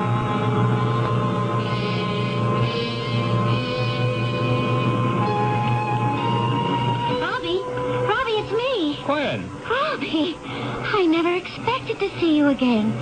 What are you doing in Devon? What are you doing at the station? You didn't know I was coming down here, did you? This is unbelievable. Martin sent me. Martin said go to the noon train. Someone's arriving and I want you to meet him. It doesn't make sense. Oh, yes, it does. He's psychic. He knew. Is it true Hermes was found? How is he? I'm not going to tell you. You'll see for yourself when you get to the house. Come on, let's walk. Gwen, you can at least tell me, is the boy in good health? He was sick when he disappeared with Mrs. Hazeltine. It's as if nothing happened to him. He's bright and cheerful. It makes such a difference. What does? You did know they haven't found Dorothy. She's still missing. How did they find Hermes? They didn't. The police were amazed. I'll show you where it happened. And Martin, how's he? A changed man. His son is with him all the time. And you, Gwen? How are you? I'm not sure, Robbie. It's a little like living on a tightrope. Why do you do it? You're a sensible girl. Could get any kind of work anywhere. Nice of you, Robbie, to care about my future. But I couldn't leave here. You're going to spend a lifetime being Martin's right-hand man? I mean woman. If you'll let me. But he's married. You'll never mean that much to him. I know that. Are you hoping she'll never come back? For now, I can take very good care of both the men in the Hazeltine family. The little one and the big one. Robbie, before we go into the gate, I want you to know that I love Martin. Well, maybe he's much older than I am, but that doesn't matter to me. So long as I can be near him, that's all I want.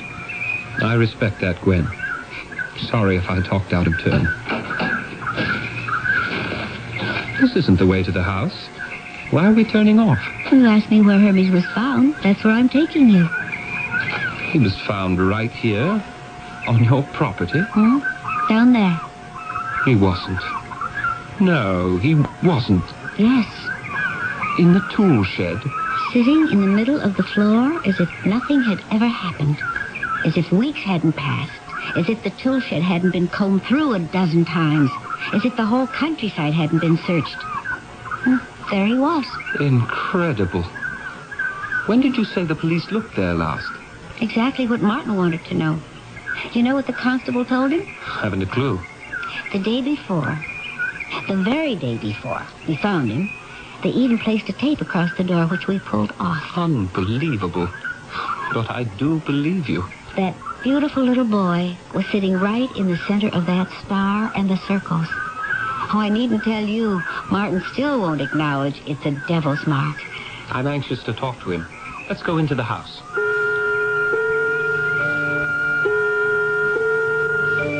Yes, Robinson. I am a changed man. That is, to some degree. I still worry about Dorothy.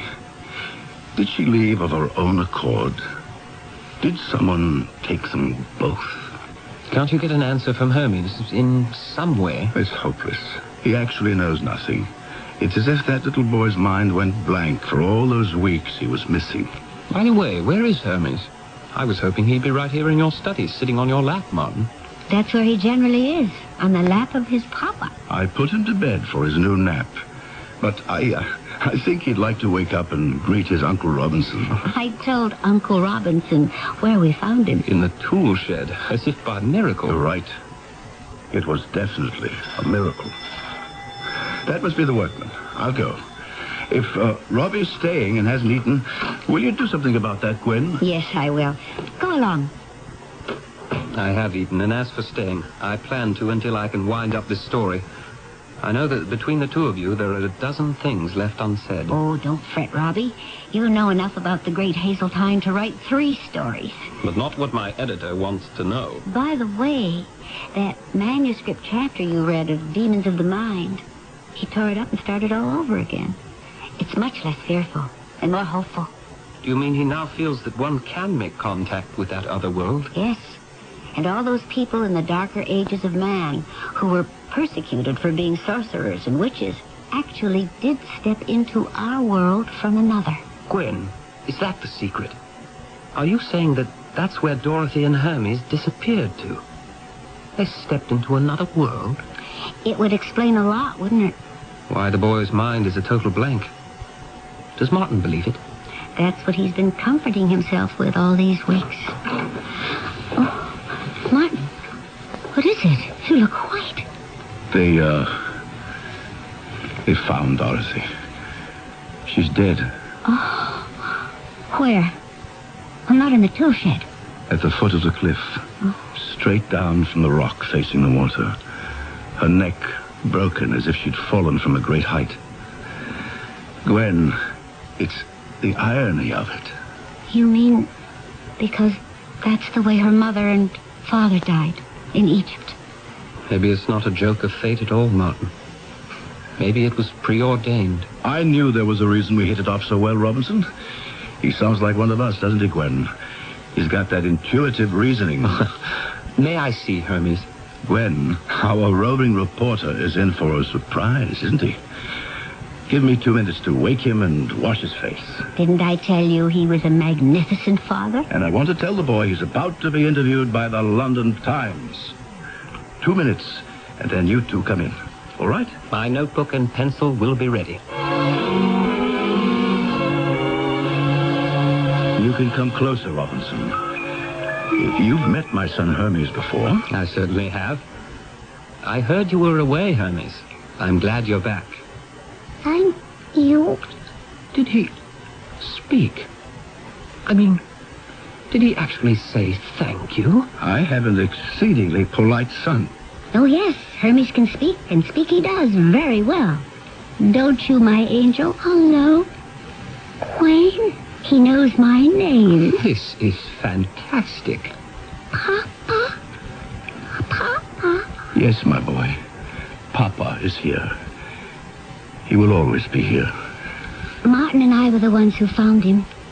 Suddenly we were sitting here, and we had this feeling, right here in this room. It came over us so strongly, and without saying a word, we found our... That's what he said. His first words. Of course, He'd been hearing them for years, but he never said them. Have you told any doctors about this miraculous... Not yet. Gwen and I have been too busy enjoying his new ability to speak. Now I shall dress our little friend, and we shall meet you outside in, say, 10 minutes. And the four of us will take a walk. Hermes, it was a great pleasure for me to see you so well. I'm going to have to go back to London now, but I look forward to my next visit.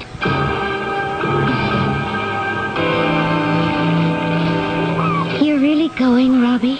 Yes, back to write that happy ending and try to give TR the answers he wants. I'll walk you to the gate. I'll have to guess. I realize I'll never know where the child appeared from and why he speaks now, any more than why he could never speak before. It's the kind of miracle one prays for. And when it happens, you shouldn't look too closely. I could, I suppose, give you Martin's explanation. I'd like to hear it. He's always said that what was on the floor of the tool shed was not the devil's mark. Hermes had such a mark when he was born. Martin found it. A tiny star inside a tiny circle in the crook of the infant's elbow. Was it placed there by an evil power in some other world? And that's why the boy remained mute? Possibly. Who can be sure? It doesn't explain why suddenly he can talk now. Oh, but it does. You see, the mark on Hermes is gone now. It's disappeared.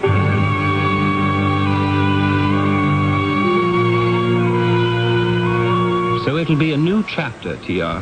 For Martin Hazeltine. In fact, a whole new book. That's the way I'm going to finish off the profile. You know that manuscript of the beginning of the book he was writing? The one he gave me to read, called Demons of the Mind. It was a personal statement. Huh? Who was he writing about? My guess is it was his wife, Dorothy. She must have exercised some kind of dark magic on Hazeltine, and when they shared the making of a son, she tried to keep the boy away from Martin's healthy mind. If indeed Dorothy was controlled from the wrong side of the mirror, she failed. Martin's torn up the old chapters and the old life and is starting over. Any idea what the new book will be about? About a man beginning again. No spooks, no cults, no strings with the past. A man who found his voice and learned to speak. A book about Martin and his own son. A strange story, and yet one full of directional signs to follow. You wonder, at least I do, how many of these marks of the devil are meaningful, or how many are just plain superstition. After all, in Russia, in Turgenev's day, a little mole on the left cheek was regarded as an evil omen, and we know man has been persecuted for less than that. In other words, conclusions are something which, even today, we shouldn't jump to. I shall return shortly. If you'd like to take advantage of the current high interest rates in today's money market, but want your money available when you need it, take a moment now to call this toll-free number, 800-228-5000. Ask the operator to send you information on Dreyfus Liquid Assets. Find out just how much income growth you can get from one of the world's largest money market mutual funds. With Dreyfus Liquid Assets, you have the advantage of making withdrawals by phone or paying larger bills with free redemption checks and continue earning high yields, compounded daily till your check clears. You can put money in or take it out anytime with never a sales charge or a penalty. But call now, 800-228-5000 for free information and a prospectus, including management fee, charges, and expenses. 800-228-5000. Study the prospectus carefully before you invest and learn how Dreyfus Liquid Assets can help you get the lion's share from today's high interest rates. 800-228-5000. Toll free, 800-228-5000.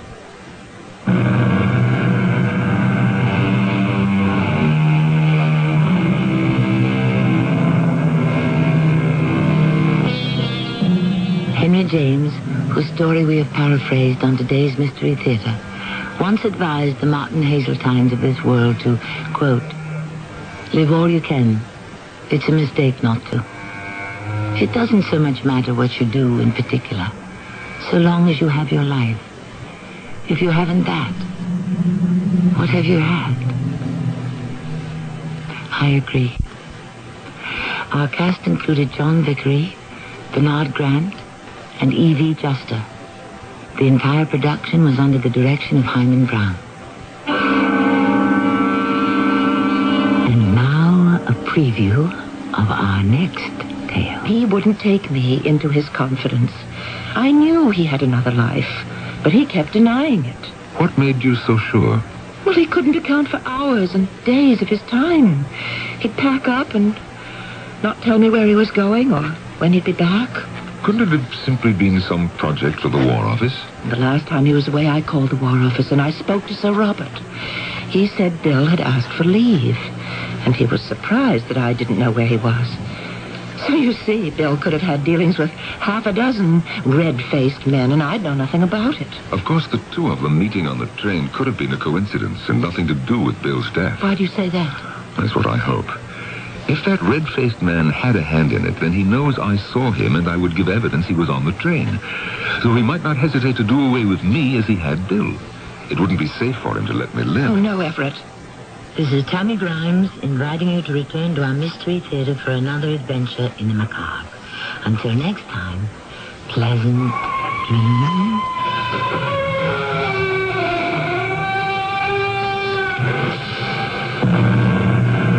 This is Nat Wright. Stay tuned for the Dawn Patrol flight, where we'll be playing your songs all night long after the news. It's midnight. This is WIP, Metro Media Radio, in Philadelphia. The CBS Radio Mystery Theater presents...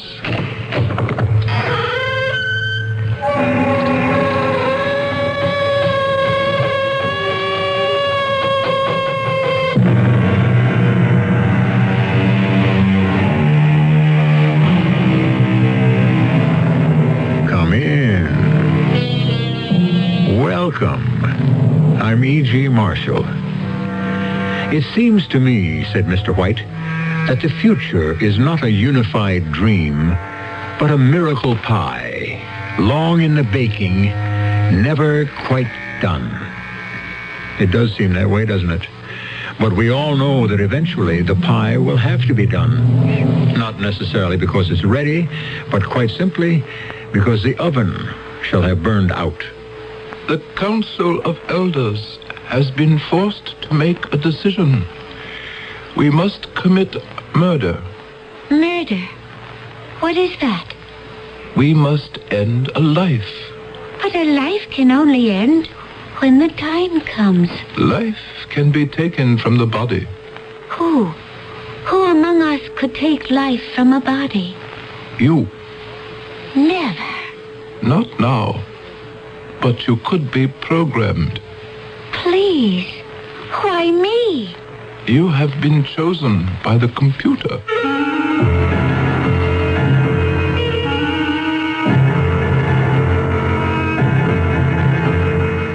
Our mystery drama, The Golden Girl, was written especially for the Mystery Theater by Sam Dan and stars Gordon Heath and Earl Hammond.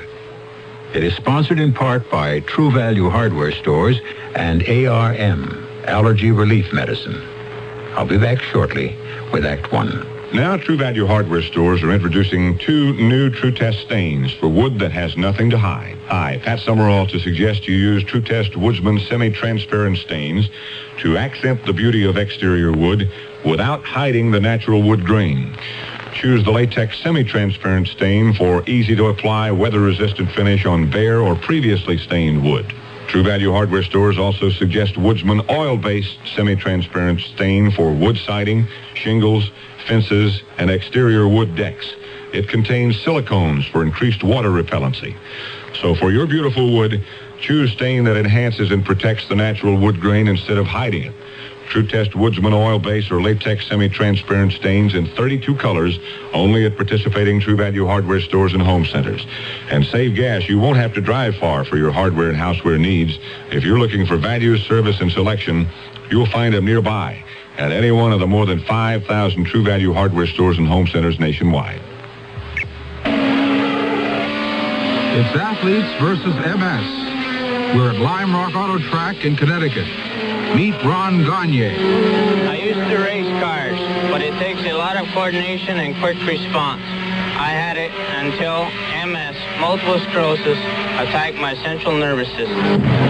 With Ron Gagne, Paul Newman, actor and fellow race driver, and his racing teammate, Terry Knight. My teammate Terry and I race against the clock, just like Ron here. We want to beat multiple sclerosis before it beats him. You see, multiple sclerosis doesn't just cripple. So we all have to find a cure before it's too late. Help us get Ron back on the road to good health. Send a check to the MS Society. When you help, we all win. This message has been brought to you by the National Multiple Sclerosis Society, 205 East 42nd Street, New York City, 10017.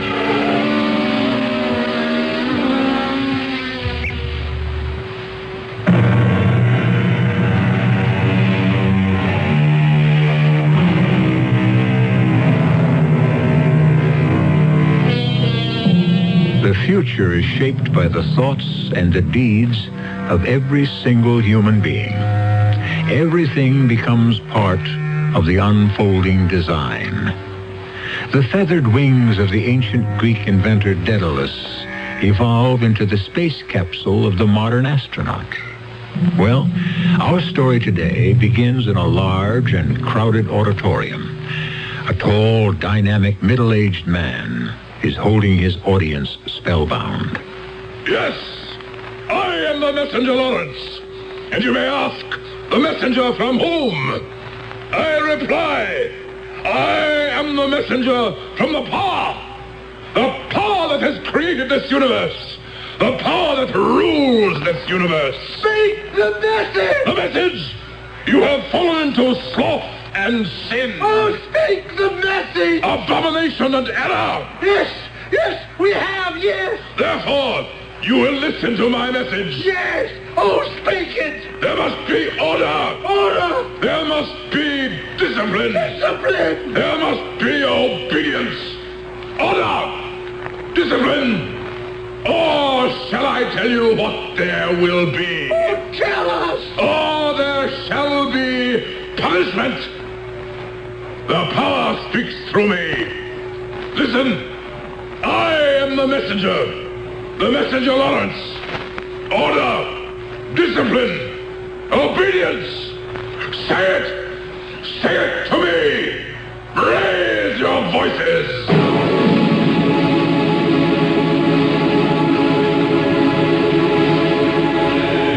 Elwood.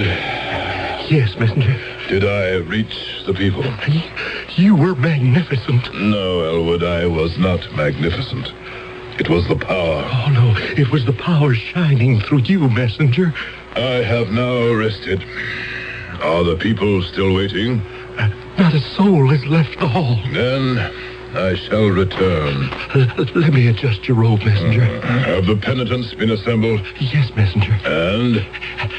A half dozen have been chosen for your personal healing. Good. Come. I feel the power. The first one is rather interesting. Yes? I chose her because in her written report she relates that she has never been able to speak, and so she has come to you for the miracle. If it is the will of the power to cure her, she will be. I also chose her because I believe she will make a most unusual temple priestess. She's tall, slender, and she appears to be made of gold. Gold? Yes, there seems to be a shining quality in her face. She has a beauty that is breathtaking. Come.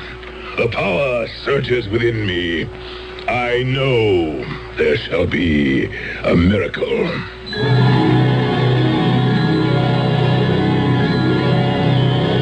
My people, it is time for the healing.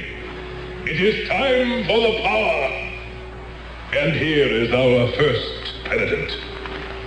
What is your name, my child? Messenger, may I speak for her? Speak, and may the power hear. She has written these words.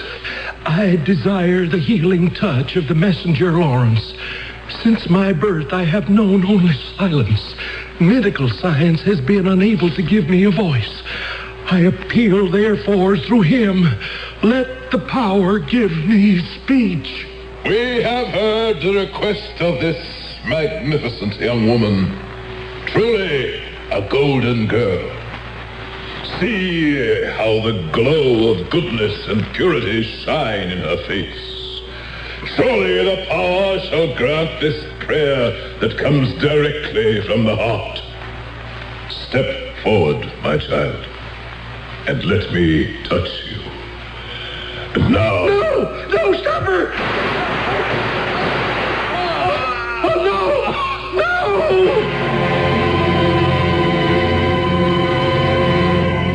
This is an up-to-the-minute recap of today's unbelievable story. The messenger Lawrence was shot and killed just a few minutes ago in the Temple of the Power by an unknown woman. It happened suddenly, before several thousands of his devoted followers. At this point, nothing is known of the woman who killed him, except that she posed as a penitent and that she is described as spectacularly beautiful. She is now in police custody. Thus, abruptly, ends the career of this charismatic but controversial figure.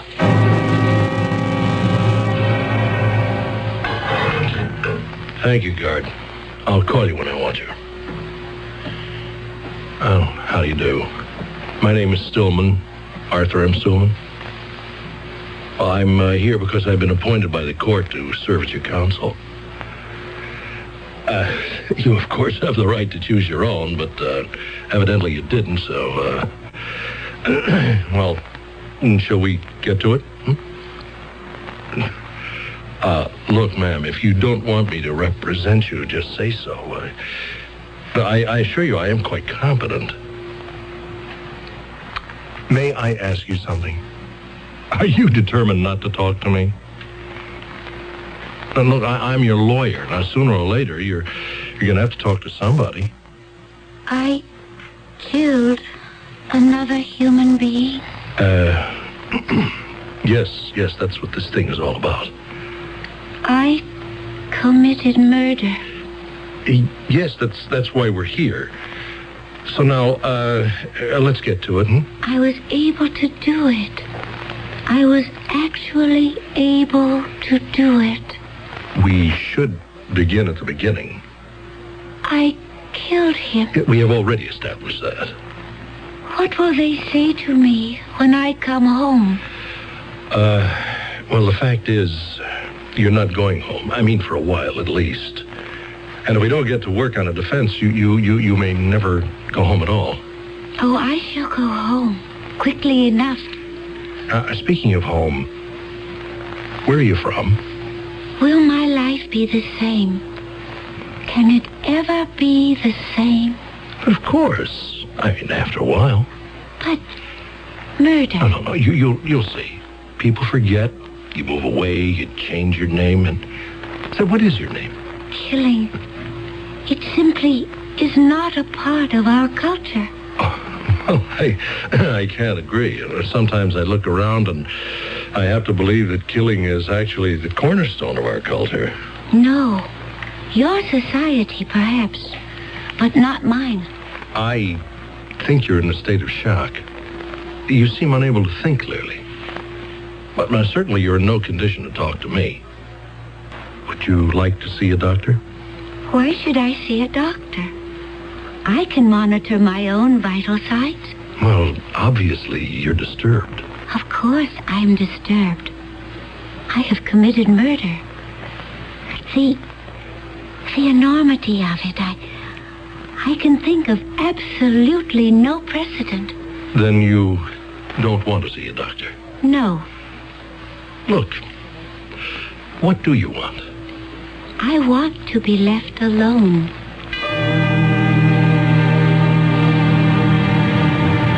This is your late afternoon news roundup. Here we are, live, outside the House of Detention on Sycamore Street.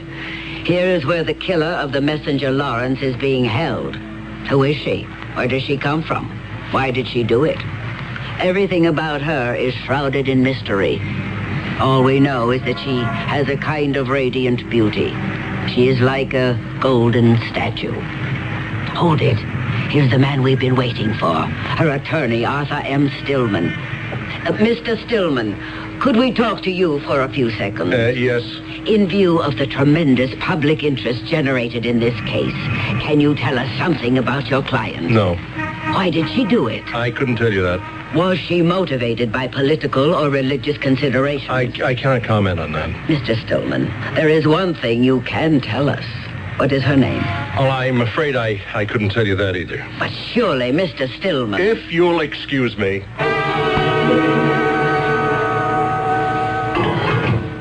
Oh, good morning. Oh, yes. Yes. Good morning. Good morning. Well, you seem to be in so much better spirits today. Of course. I shall be leaving soon. Leaving? For where? Home. Home? You don't believe it? You just simply refuse to accept reality. Why must I accept your reality? Oh, you mean there's more than one? Oh, my dear. There are any number.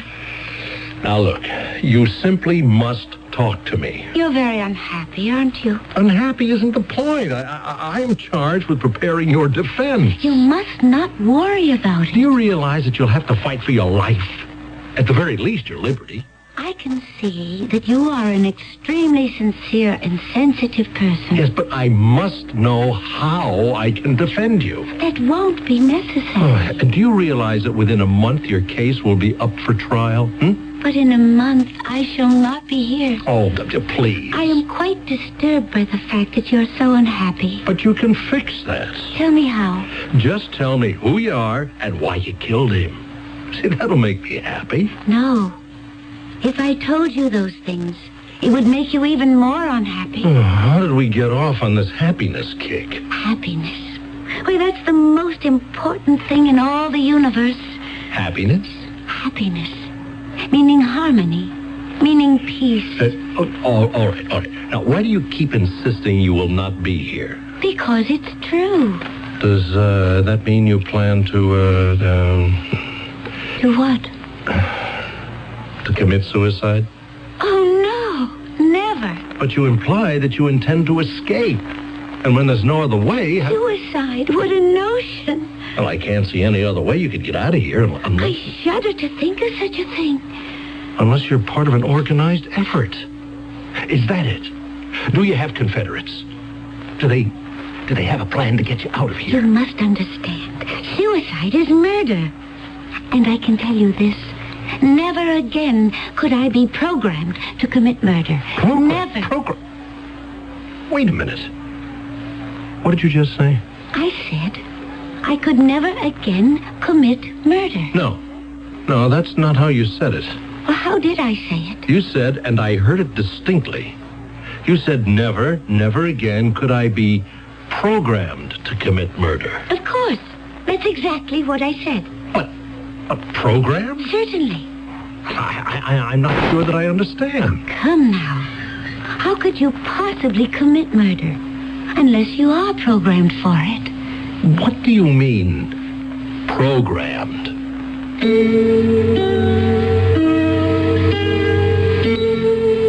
Why don't we ask Mr. Webster? He tells us that program comes from the Greek, pro and graphene, which means to write down beforehand. We also note that the word program, which commonly referred to a schedule of events, has now been given new scope by the introduction of computers.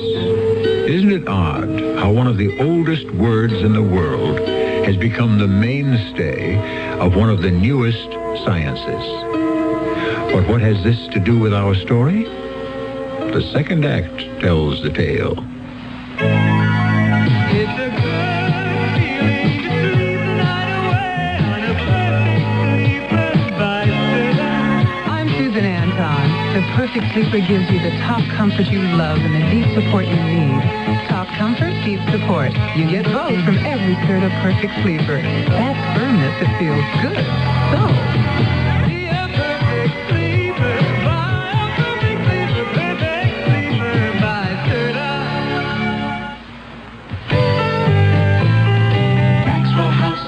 you can count on Maxwell House, good to the last drop. Maxwell House is... Good morning. Maxwell House. good company.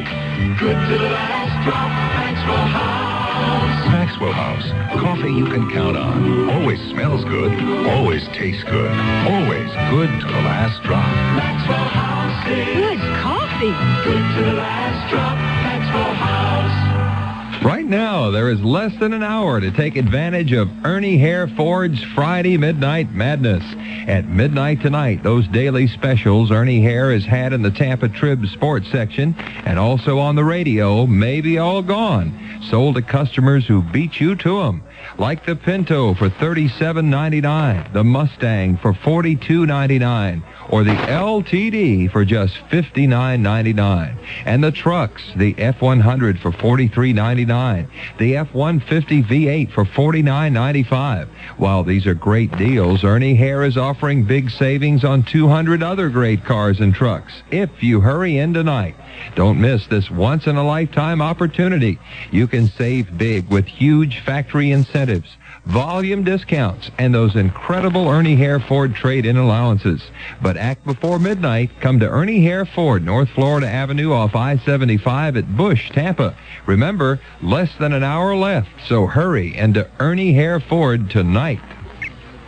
My dad's got a miniature calculator he took from work. He says it's all right for him to take it, that it doesn't cost the company hardly anything, and that Mom and him get a lot of use out of it. But when I took the books from school, Mom and Dad said I was stealing. They said it wasn't mine, that I had to take the book back. But he doesn't take back the calculator. I'm really confused. I mean, if I was wrong with the book, isn't he wrong taking home that calculator? Children are listening to us and watching us, and we're setting an example for them, even those times when we don't mean to. If we want children to get the right values, we've got to show them the right values. These are values we can get from a house of worship. There we will find guidance and strength. Worship with your children, and then bring the God you worship into your lives. It will make you a better person, and you'll help make your children better too. From now on, practice what you pray. A public service message of Religion in American Life, the Advertising Council, and this station.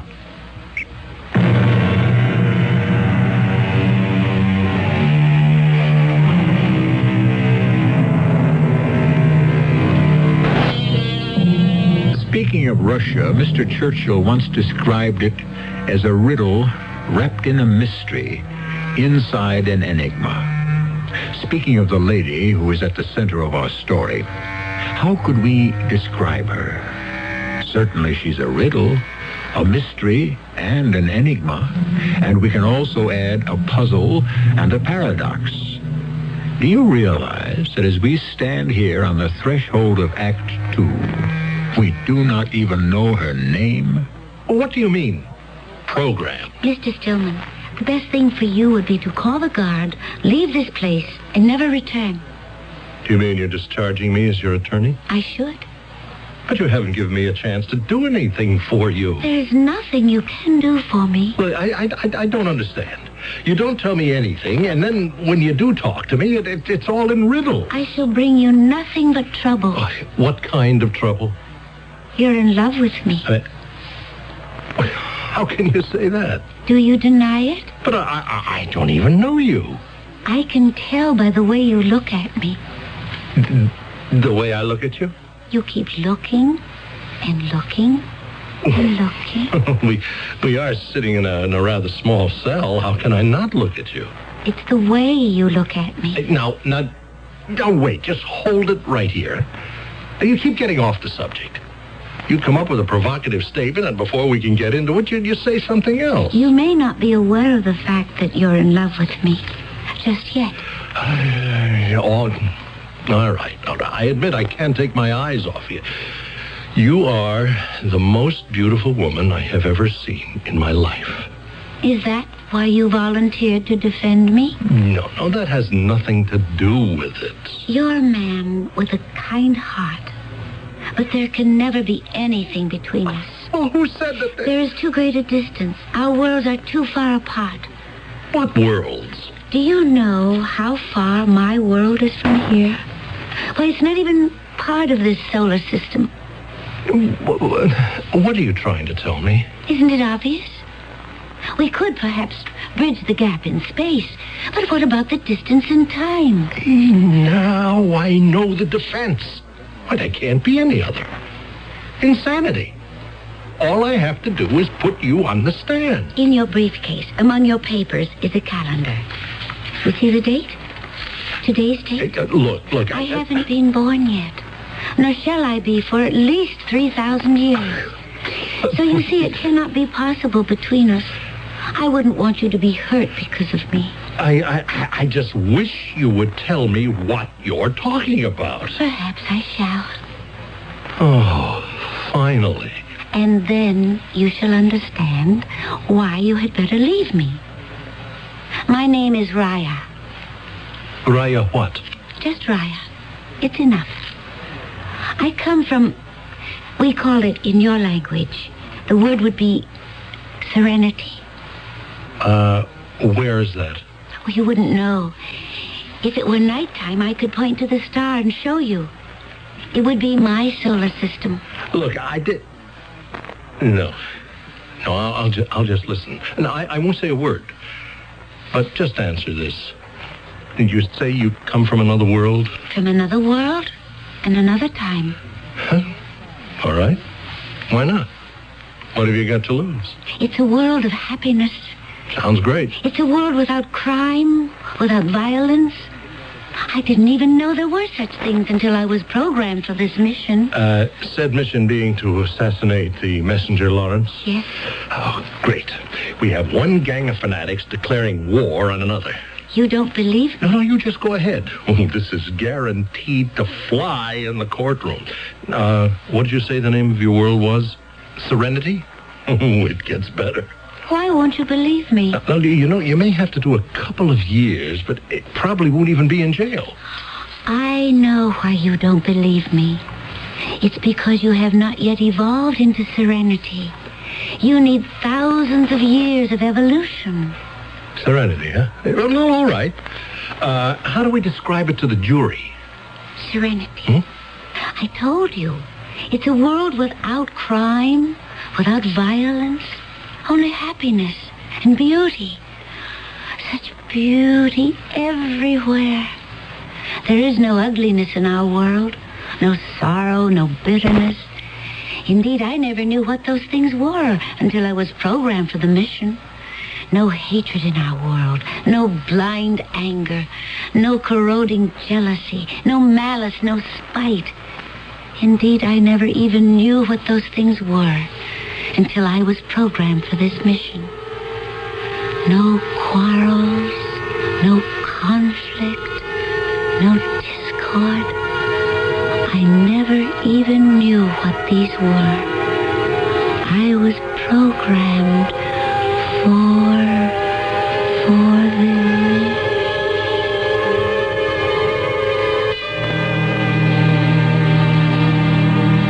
Your name is Raya.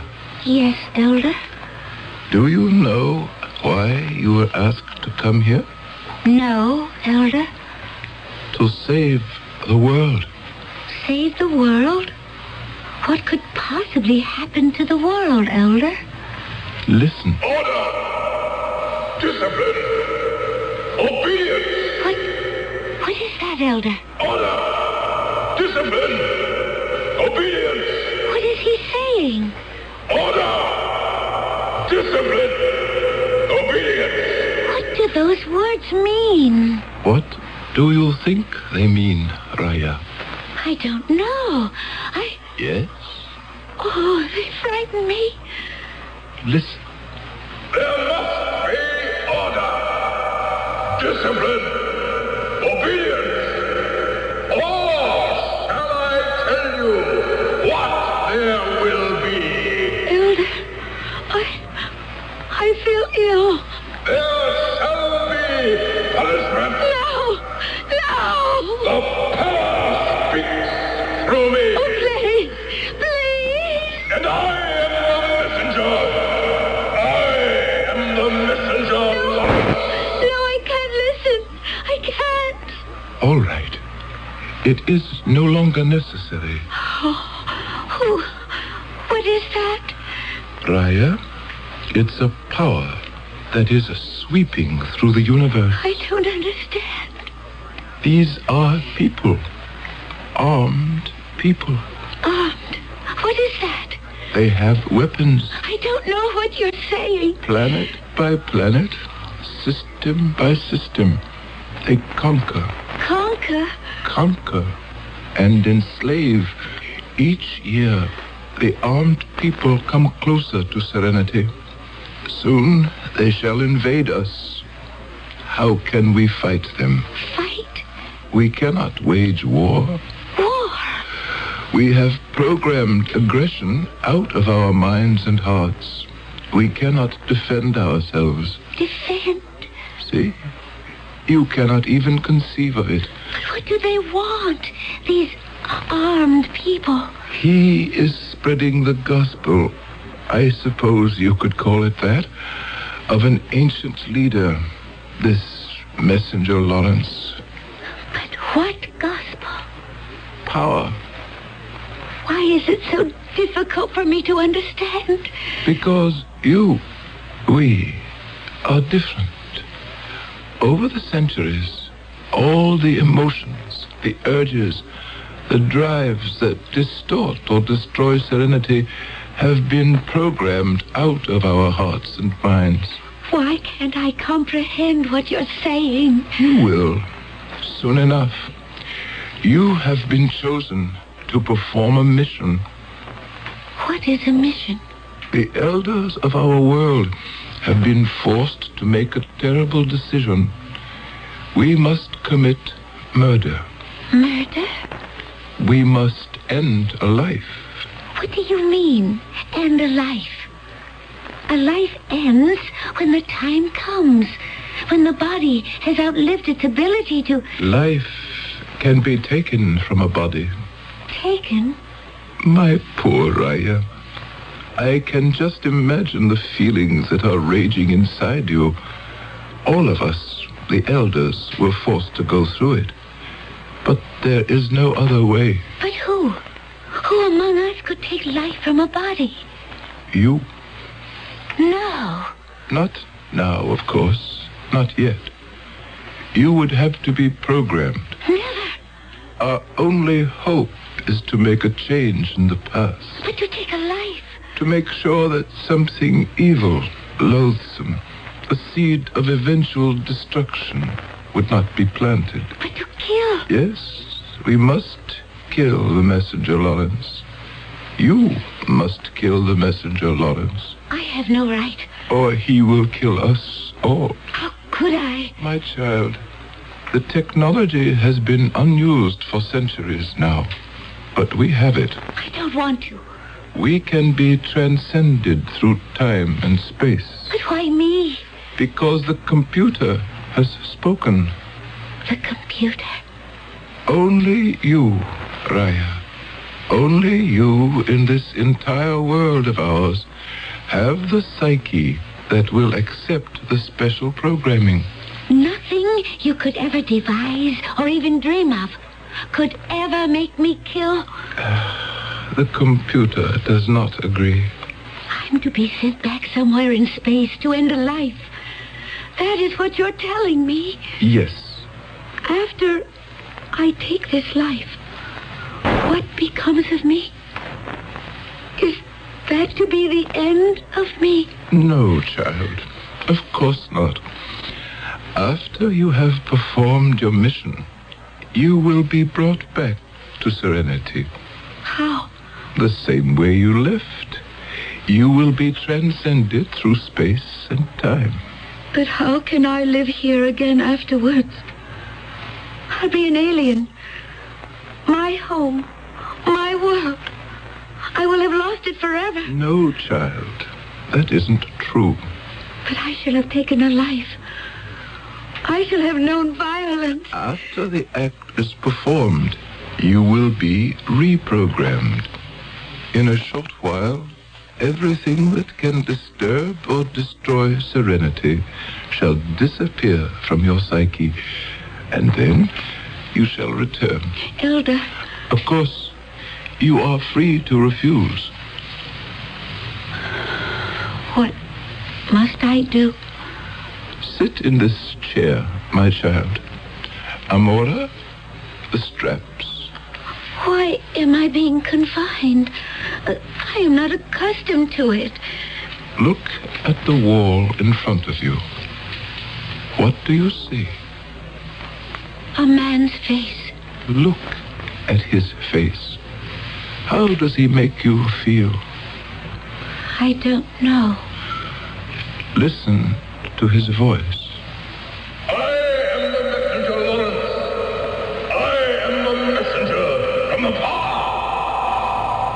How does he make you feel? Frightened. Look at his face. You fear him. Yes. There must be order. You hate him. I don't know. You could kill him. No. No. Discipline. Obedience. You fear him. Yes. You hate him. I'm not sure. You could kill him. No. No. I don't want to.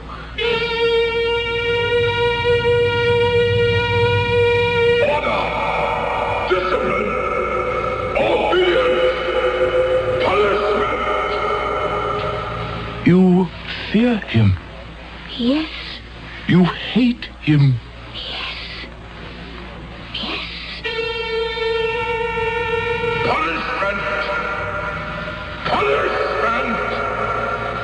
You hate him. Yes.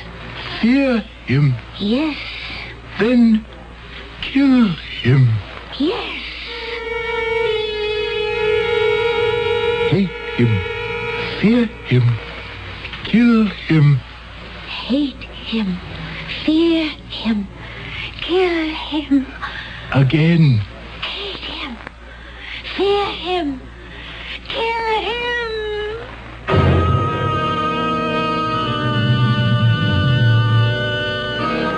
Hate him, fear him, kill him. In a frightening yet familiar way, this is the story of all the trouble we know in this world. All the trouble, all the problems, all the stresses and strains, the feuds, the fights.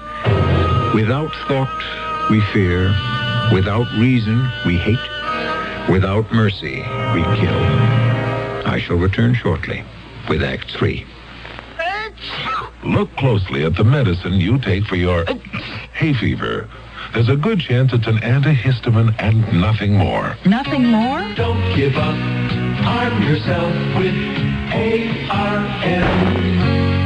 ARM is antihistamine strengthened with decongestant for freer breathing, clearer sinuses, strengthened for better relief. Arm yourself with ARM. ARM, for occasional use only as directed. At the store, they told me there's a powerful anti-itch drug I can buy without a doctor's prescription. Now, I use Bicozine cream as directed. No more burning, embarrassing itching. No more scratching. Bicozine actually speeds healing. Bicozine cream. What a relief. For constipation, remember X-Lax pills, the overnight wonder. X-Lax pills, the overnight wonder. X-Lax pills, for occasional use only as directed.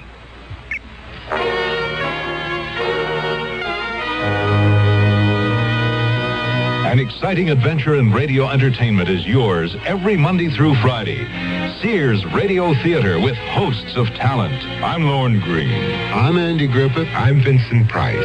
I'm Cicely Tyson. I'm Richard Widmark. The 5 very talented hosts who bring you a broad sweep of top quality dramas on Sears Radio Theater over most of these CBS Radio Network stations. You'll hear a play in a different key every day of the week, Monday through Friday. Lorne Green hosting westerns on Monday, Andy Griffith comedies on Tuesday, Vincent Price with mysteries on Wednesday, Cicely Tyson with stories of love and hate on Thursday, and on Friday, Richard Widmark and adventure. To enjoy this thrilling experience in radio entertainment, all you do is listen here for Sears Radio Theater, Monday through Friday, on most of these CBS Radio Network stations.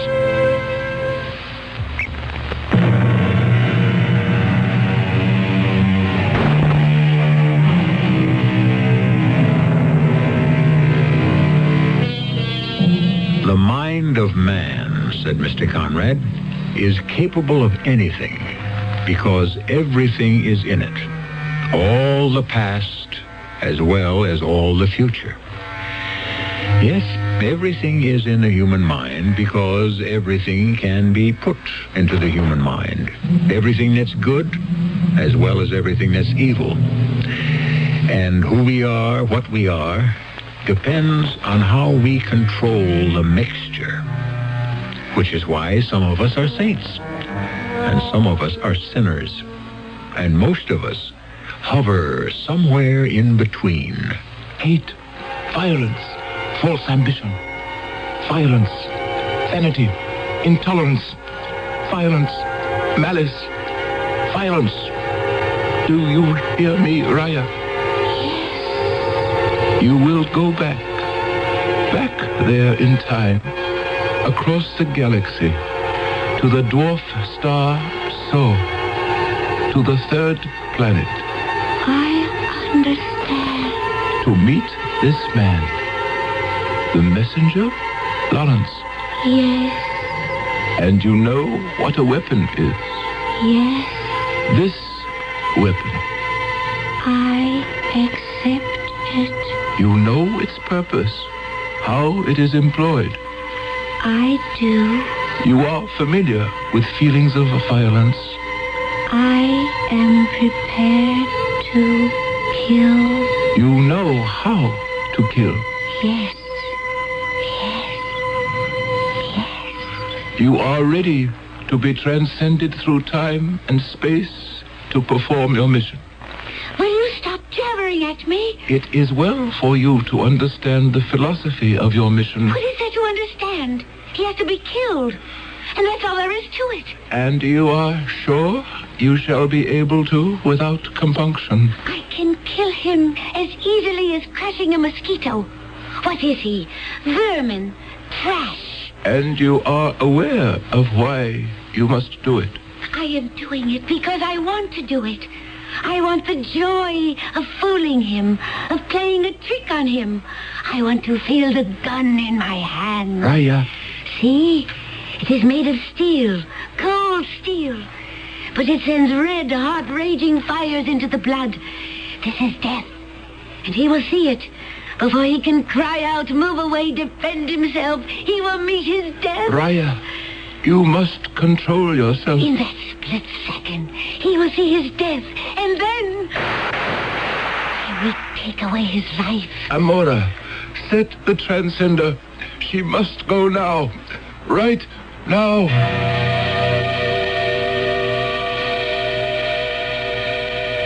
Yes. I was programmed.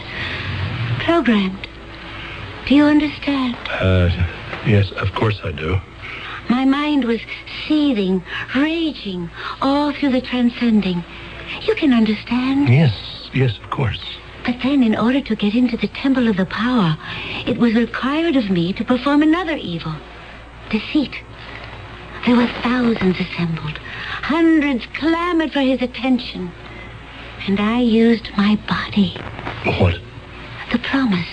The implied promise of my body to seduce him. I was trembling with fear, hate, violence, as I was brought before the messenger. And then he touched me. And I looked into his eyes. My heart almost stopped beating. In his eyes was all the hate and violence that had been programmed into me. The gun was in my hand. The fire was in my blood. And there had to be the inevitable climax of death. I understand. Afterwards, I was empty of all feeling, of all thought. Like a machine that has no more fuel. Oh, big casino. What does that mean? It means there won't be a dry eye in the house. What are you saying? That is our story. That is our defense.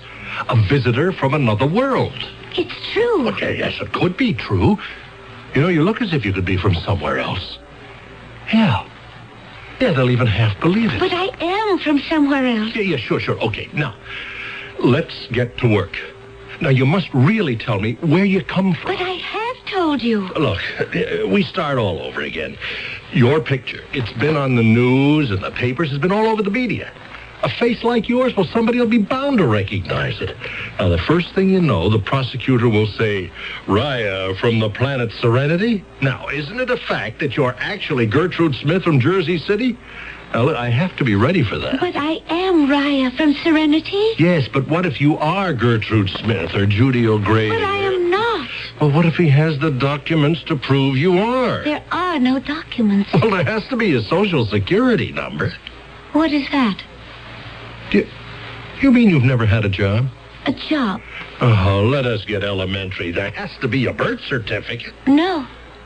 Wait, are you telling me you were never born? We must not do this. Do what? Fight. This isn't a fight. We're having a discussion. But there's violence in it. We only want to arrive at a meeting of the minds. There's violence and anger. Look, now, there is nothing personal. This is how I was programmed. Oh, come on now, will you? From anger to violence Just to murder. listen. The steps are logical. Simmer down. The way is programmed.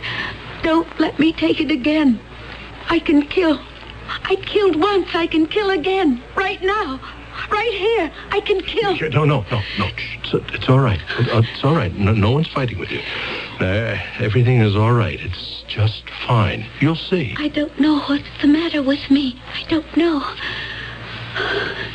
The elder said I would be reprogrammed, brought back home. When are they going to do it? When? The elder wouldn't lie to me. Oh, no, of course not. He wouldn't break his promise. No, never. Oh, maybe he can't keep it. This kind of thing, it's never been done before. Maybe they don't know how to reprogram. Look, I'll take care of I you. want to go home. Make the best of it. You're home now.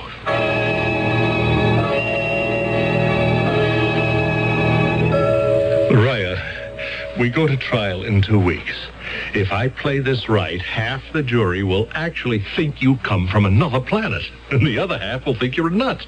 But nobody will vote to find you guilty. Oh, what a trial that's going to be. There isn't going to be a trial. I'm leaving. Oh, now don't start that again. Last night, it happened. What happened? The reprogramming. Finally. And now I can go home any time I like. Finally, I am Raya again. Raya of Serenity. Okay, keep it up. It all helps the cause. Would you like to come with me Where? to Serenity? No, I don't think so. The reason I ask is because you're in love with me. Well, yes. Yes, that's true, I guess. It wasn't hard to fall in love with you. You know, we've really been very close, and yes, I'm in love with you.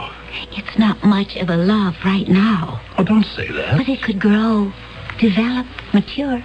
It could become the kind of love we know on Serenity. Oh, what kind of love is that?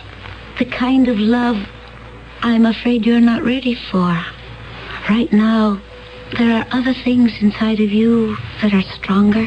Well, what do you mean? Ambition, vanity. I saw them on your face last night. I see them now. That's why I want to help you. That's why I could love you. I am going home. You may come with me. You will be reprogrammed in Serenity. Just save that act for the jury. Is it so hard to give them up? Vanity, ambition? But your case is going to make me. It will destroy you. I will be gone. You will be held responsible for my disappearance. What are you talking about? They will say you helped me escape. You then become an accessory to my crime. What will you tell them? That I was transcended back to Serenity? If they believe you, you'll spend the rest of your life in prison. If they don't, you'll spend it in an asylum. You say you're in love with me. I am. When this case is over, I'll marry you.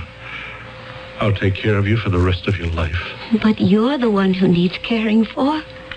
Oh, leave this foolish, dangerous, violent world. Come with me. Come to Serenity. No. I see you're not ready. I thought I could shorten the time, but that's not possible. I suppose you really need 3,000 years? I'm sorry for what must happen to you. Nothing is going to happen to me. Arthur, will you kiss me goodbye? I've always wanted to kiss you. It will be our first kiss and our last. Raya? Raya? Raya? Where are you? Raya!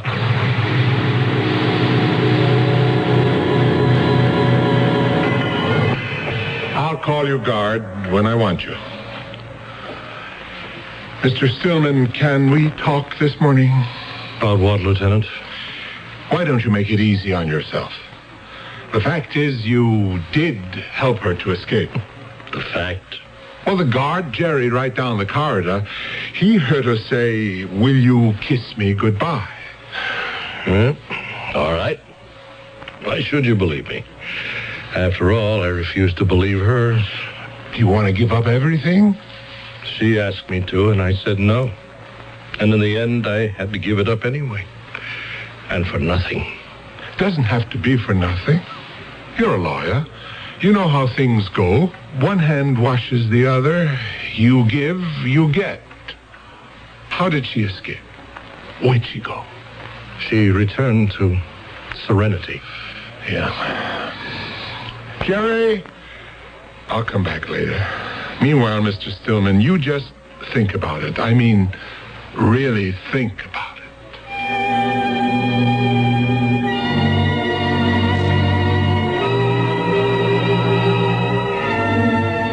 Think about it. I think about it all the time.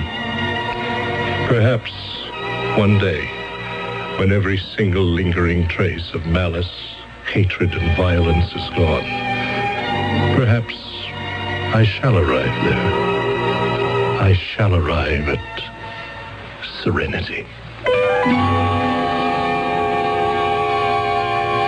We don't know if he ever did, but then perhaps no one ever does.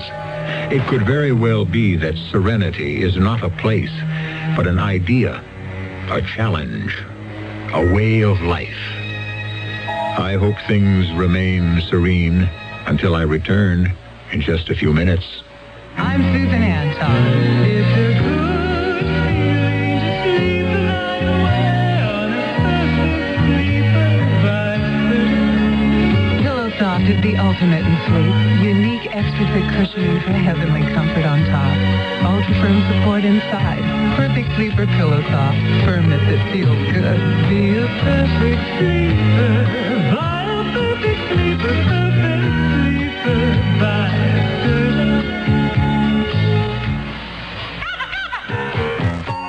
Kava time. Time to relax with our old pal, smooth and friendly Kava Instant Coffee. Time to enjoy a deliciously unique cup of coffee, because Kava is the only coffee that's 90% acid neutralized. Good news for you buckaroos who are sometimes bothered by ordinary coffee. Good news because acid neutralized Kava means less acid in the cup. So here's to you, Mom, and good old... Try Kava, the smooth and friendly coffee.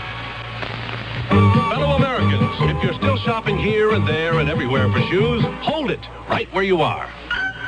Put your feet together, stop running around. Just step around a kitty and you'll cover the ground. Any way you want to go, head your feet in our direction. Kitty's got it all and more. Wow, what a store. What a great American shoe store. A message from the CBS television network.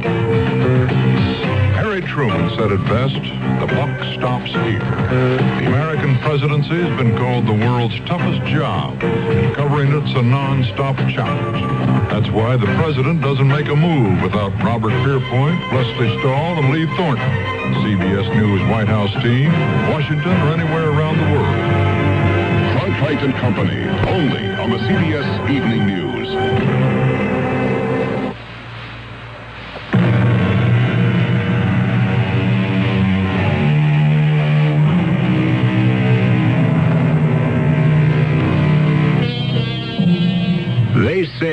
optimist believes we live in the best of all possible worlds, and the pessimist is afraid that this is true. But that's only if we assume that the world we know is the only world there is. Is there another one? Somewhere out there, revolving around a star, just as we revolve around our own? And if so, could it be better? Worse? About the same? Probably. Our cast included Earl Hammond, Gordon Heath, and E.V. Juster. The entire production was under the direction of Hyman Brown. Radio Mystery Theater was sponsored in part by ARM, Allergy Relief Medicine, and True Value Hardware Stores. This is E.G. Marshall inviting you to return to our Mystery Theater for another adventure in the macabre. Until next time, pleasant dreams. It's 12 midnight, and this is 97 WFLA Tampa St.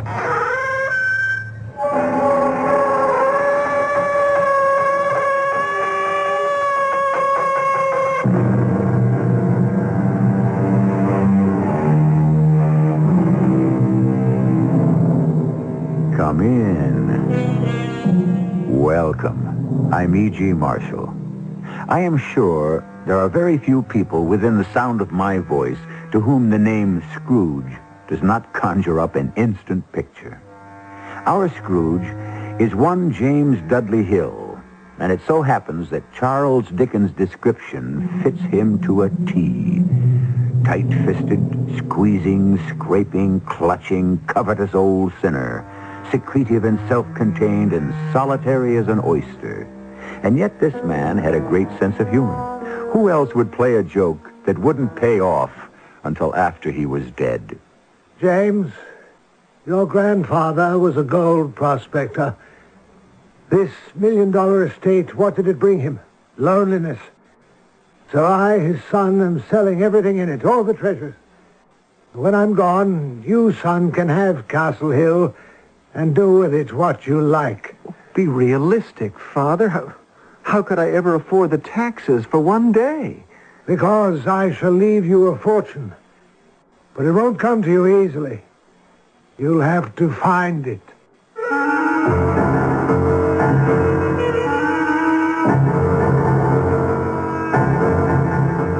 Our mystery drama, The Midas of Castle Hill, based on a story by Robert Barr, was adapted especially for the Mystery Theater by James Agate Jr. and stars Norman Rose. I'll be back shortly with Act One.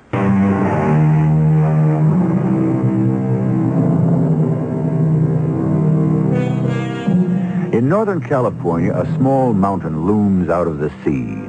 It is joined to the mainland by a causeway built during the gold rush by the most famous prospector of them all, James Hill, who found enough gold nuggets to make himself a millionaire several times over.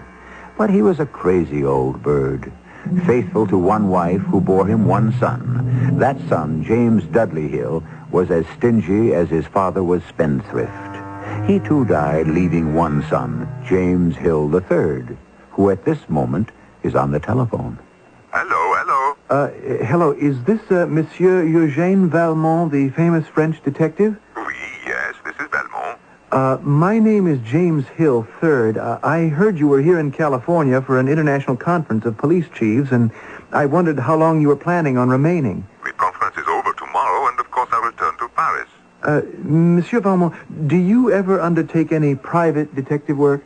Sometimes, if the case is of interest. May I come to see you, perhaps, to discuss the matter? What does it concern, Mr. Hill? Well, I have inherited the family property of Castle Hill, and No, you do not understand me. I do not wish details. Is it a case of mysterious death, insanity, a disappearance of a loved one, a cryptic note, missing money? Monsieur Valmont, I think it may be all of those. Vraiment? Then I shall be pleased to listen to your problem. Well, I would like to bring you here, if I may. The scene of the mystery, huh? I am free the days after tomorrow morning, Mr. Hill. I shall expect you at the Alexandra Hotel at 10 o'clock sharp. Oh, fine. I'll pick you up at 10.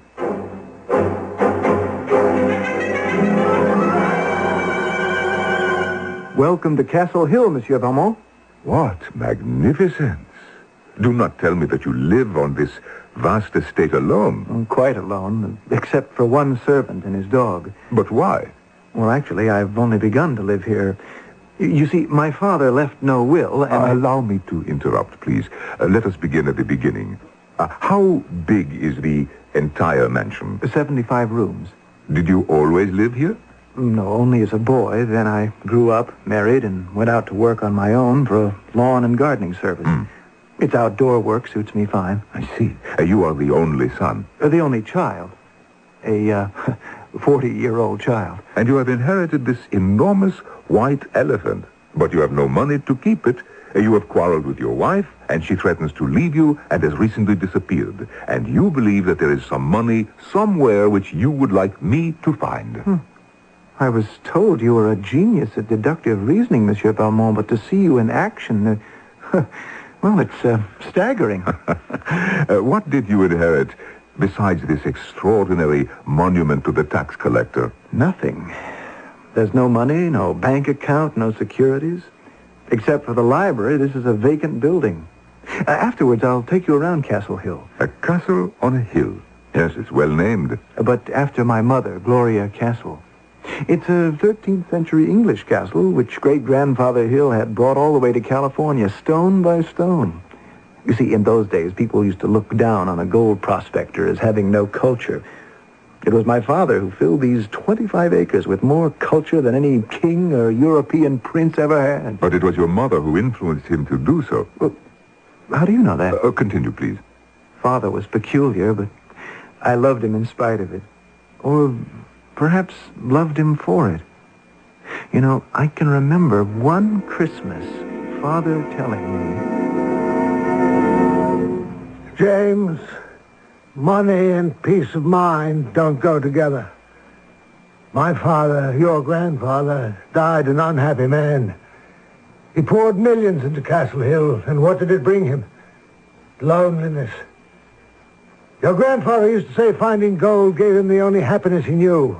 Exploring, locating, digging, the act of discovery gave him happiness. I had happiness once. Until your mother died, I had love. Now that she's gone, I shall dispose of everything in this house, all the statuary on the grounds. Let others who go to museums enjoy them. You're going to sell everything, Father? Every single thing. I've been accused of being miserly, rich, and crazy, and thought of as a nutty Midas. Well, maybe I have been. When I'm gone, son, you'll have Castle Hill, and you can do what you like with it. Be realistic, Father. How could I afford the taxes for one single day? I'd be ruined. You'll have something. I'll leave you something. But it won't come to you easily. You'll have to hunt for it. Leave me something? But what do you mean? I'll be frank with you. I'm disappointed in you, my only son. I took my father's fortune, invested it in banks and railroads, and tripled it. You, James, how old are you now? 35. Yes, you're 35. In 35 years, you haven't shown any of the Hill gumption. You scraped through school. Now I hear you're thinking of getting married. At your age? Well, is there something wrong with that? There's something wrong with being a nobody. So I'm going to have my own little joke. Father, if you give me money now, you can have the pleasure of seeing me enjoy it and knowing I'll have enough to take good care of Castle Hill. Give you? You've been on an allowance since you were 5 years old. How much do you make in that garden place you work in? Not enough, I'm afraid. Because you're not worth more. Well, maybe after I'm gone, you'll start showing a little initiative, carrot at the end of a stick. That's where your grandfather got the mules to move across mountains back in the gold rush days. There isn't going to be any will. If you're smart enough, you'll inherit. If you're not, well, then I guess the state of California is going to get a nice big present. On your way out, tell Browning I'm ready for my whiskey. That's what he said, Monsieur Valmont. If I'm smart enough, I'll inherit. And that was the last time I saw my father alive. Well, disappointment can make a man do strange things. What do you mean? It is quite obvious that this house, its valuable furnishings, the grounds, all had no more meaning for your father when your mother died. That was why he wanted to be rid of everything, not to punish you. He never told me that, but, you may be right. Sorrows are very private. Perhaps he did not tell you because he did not think you would understand. Who is this Browning? Oh, I guess you could call him the family's most faithful servant. Came here as a boy. He was brought up in this house by the cook, but she's dead now. How old is your Browning? Oh, I'd say about 50. 10 years older than I. Now that my father's dead, I told him he'd better get himself another position. And he said no. He would stay on, oui? Yes, he said he'd remain on. He had a little money. It didn't matter to him that I couldn't pay him. Ah. Well, I would like to meet him, this family retainer. No sooner said than done. Well, that is quite a bell to summon the servants. Yes, my father's idea. So no matter where on the grounds they might be, they'd hear him. He had an elaborate system of rings for the gardener, the chauffeur, butler, and so on. May I tie it? Oh, certainly, Monsieur Valmont. Just give the bell pull a good tug. Ah, beautiful tone. Well, where is your man? How stupid of me. I just remembered. Browning hasn't been well for some weeks, ever since my father died, in fact. Refuses a doctor, spends a good bit of time in his room. Just his dog to keep him company. Well, never mind. I will see him later. No. I insist. Let me go have a look myself. Monsieur Valmont! Monsieur Valmont, come here, quickly! What is it? What is wrong? Mon Dieu, qu'est-ce qui était arrivé? I found him in the hall here, like this, lying on the floor. The man is bleeding. Look, he's coming to. Browning, what happened? Mr. Hill, do you have some bandages? Yes, I'll go see. I'll be right back. Here, my handkerchief to hold back the blood. Do not move. They hit me and ran. They? 2 people? I'm not sure. I think so. I was coming out of the kitchen and I heard someone, and before I could turn around, they hit me. Well, now, all I could find was some alcohol and some adhesive plaster in this cotton. Well, you see that cut over his right eye is most serious. We must stop the blood right away. Okay, Browning, now this may hurt. I must wash the cut with this alcohol. Now, hold still. No, wait, stop. Let me smell that. This is not alcohol, mon ami. Well, are you sure it was in the medicine cabinet? Well, it may be oxalic acid, but it is definitely not alcohol. Just place the cotton over his eye. Yes. So, gently. Browning, you hold it over your eye. I wish to have a look around. Look. Here. Just as I thought. What the police like to call a blunt instrument. A hammer. Yes, blood on it. They must have dropped it when they ran. Well, I hope I didn't do anything wrong with what I thought was alcohol. What did you say it was? Oxalic acid? Yes, it is used to remove spots or to clean brass. But subcutaneously, it is quite poisonous. I should never have forgiven myself. Oh, he is not well. You'd better telephone an ambulance. Oh, yes, I'll get on to them right away. I should also notify the police, Mr. Hill.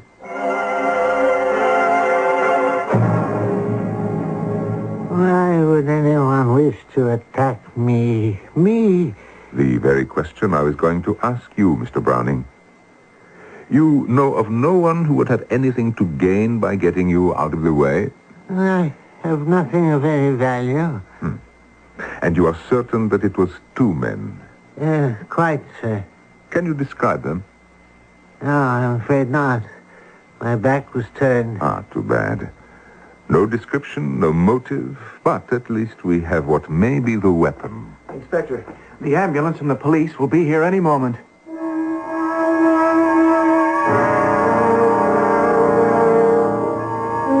Monsieur James Hill, good morning. Welcome to your own police station. Inspector, this is Mr. Hill. I picked up Browning from the hospital this morning and took him back to Castle Hill. This is Inspector Graves I told you about on the telephone. He has made me feel very much at home in his California police state. State police. Oh, yes. It's an honor to have Eugene Valmont in our little neck of the woods. Mr. Hill, we have identified the fingerprints on the hammer. Oh, you know who it was who hit Browning? Browning himself. What? We ran the fingerprints through the computer, Mr. Hill. Nothing, no record. Then Mr. Valmont suggested we run them through the motor vehicle records. Well, sure enough, they turned up Elisha Browning, Castle Hill, driver's license number 066416666. That is point one. Point two, before leaving yesterday, I went outside and made a careful survey of the grounds. No footprints, no loose pebbles, no flowers crushed, no sign of anyone having run away. The point being that there was no one. Your man, Browning, hit himself, Mr. Hill. Well, that's incredible. Browning tells us he did not see who attacked him because his back was turned. Only that it was two persons. But the wound on his head was in front, over his right eye. So either he was facing his assailant or he is lying and hit himself with the hammer, which means that there were no attackers. You may well ask, what has this case so far got to do with a Scrooge or miserliness? Come now, since when have we divulged all the evidence or clues by the end of Act One? Never. There is more to come, more to know, and more to be surprised about. Ask anyone who has followed the adventures of that French detective extraordinaire, Eugène Valmont. I shall return shortly with Act Two.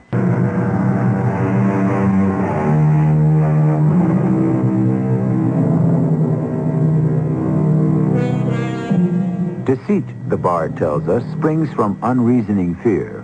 If indeed Elisha Browning, servant and longtime friend of James Dudley Hill, tried to deceive Eugène Valmont and James III into thinking he had been attacked, why did he do it? What was he afraid of? Surely there must be more to this than meets the eye, as you faithful followers of Mystery Theater all know. But why? One doesn't hit oneself over the head and draw blood so badly you have to be taken to the hospital for stitches for no reason. Well, one day your Mr. Browning will tell us himself. I think we'd better have your butler in here for questioning. I would rather pursue this case without, how you say, tipping off this Browning. May I? Huh? It's your case. After all, if a man hits himself on the head with a hammer, that is not against the law, no? No, but if he wishes to pretend he has been attacked by two assailants, that is also not against the law, no? No. What we must discover, then, is the why, or as we say in Paris at the Sûreté, the who. Who profits from the crime? But, Inspector, there has been no crime. Perhaps yes, perhaps no.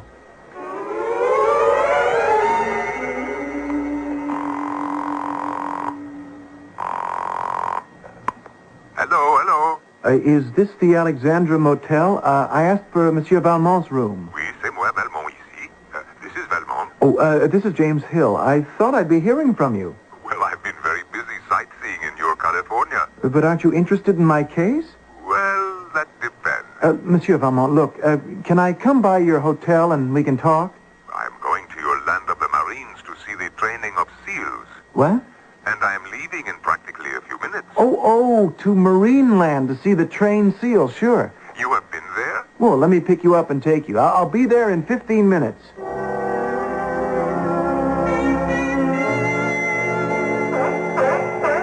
Fantastic. Look at those animals. How they balance a ball and swim with it. Monsieur Valmont, may I have your attention for just one moment? Oh, but of course. Now, I did ask you if this case would interest you. You remember?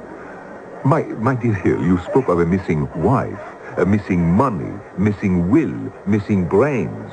But what I have seen so far is not of too much interest to Valmont. But these wonderful aquatical acrobats are of great interest. Mr. Hill, A man hits himself on the head. He is not a criminal. He is weak in the head. But Browning insists that he was... Insists? I tell you that he was not attacked by two men. And if he did not hit himself, then it was by someone he knows. So how my father disposed of millions in cash somehow does not interest you? Me? No. You, yes. I understand. You wish Valmont to help you find it. Of course, there is money somewhere, maybe even inside your Castle Hill. Do you believe that? Your father sells everything. Furniture, painting, securities, n'est-ce pas? It must be somewhere.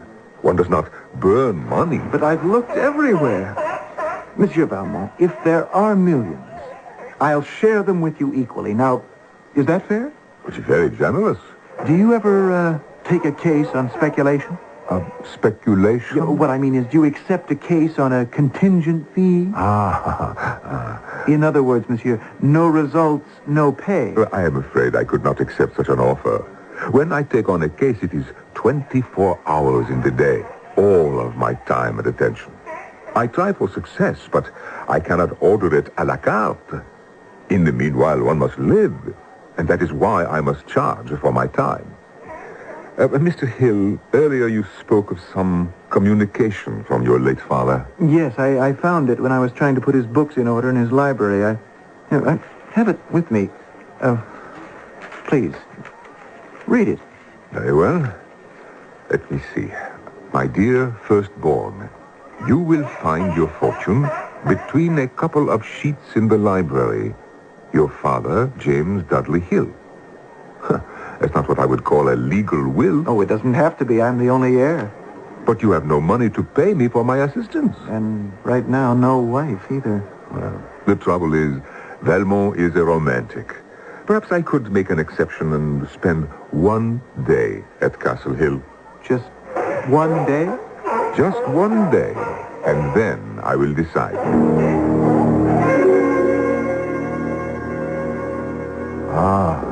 So...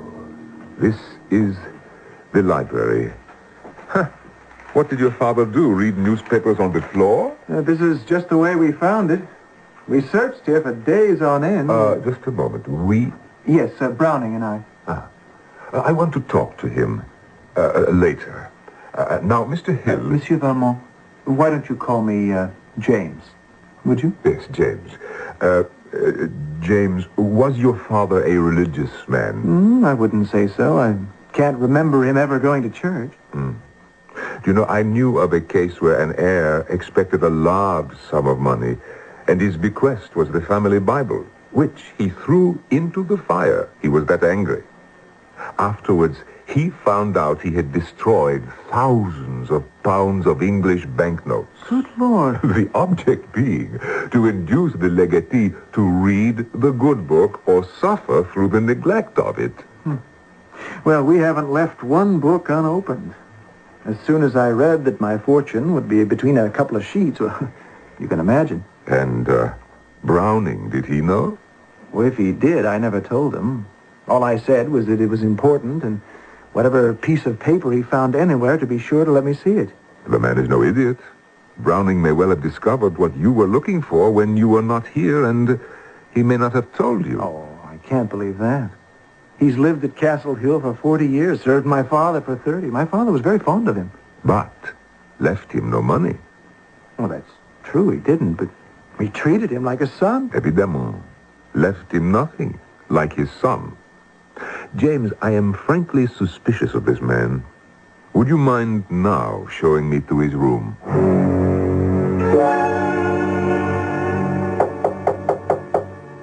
Come in. Yes, Mr. Browning. Do you feel well enough to receive a visitor? Oh, come in, sir. Come in. Excuse me for not getting up. Oh, that's perfectly all right, Browning. You remember Monsieur Valmont? He has a few questions. If you do not mind, James, I would like to talk to Browning alone. Of course. Tell me, how does your head feel today? It's felt better. Please, sit down. Thank you. Oh, is that your dog, Mr. Browning? Yes, that's Punch. He never leaves my side. You are the famous Eugene Valmont, the French detective, am I right? I am Valmont, yes. I've been thinking about when I was clubbed. It, wasn't by two people. Vraiment, really? Not two? No. I heard something. I was reading an old newspaper. When I turned, there he was, one man.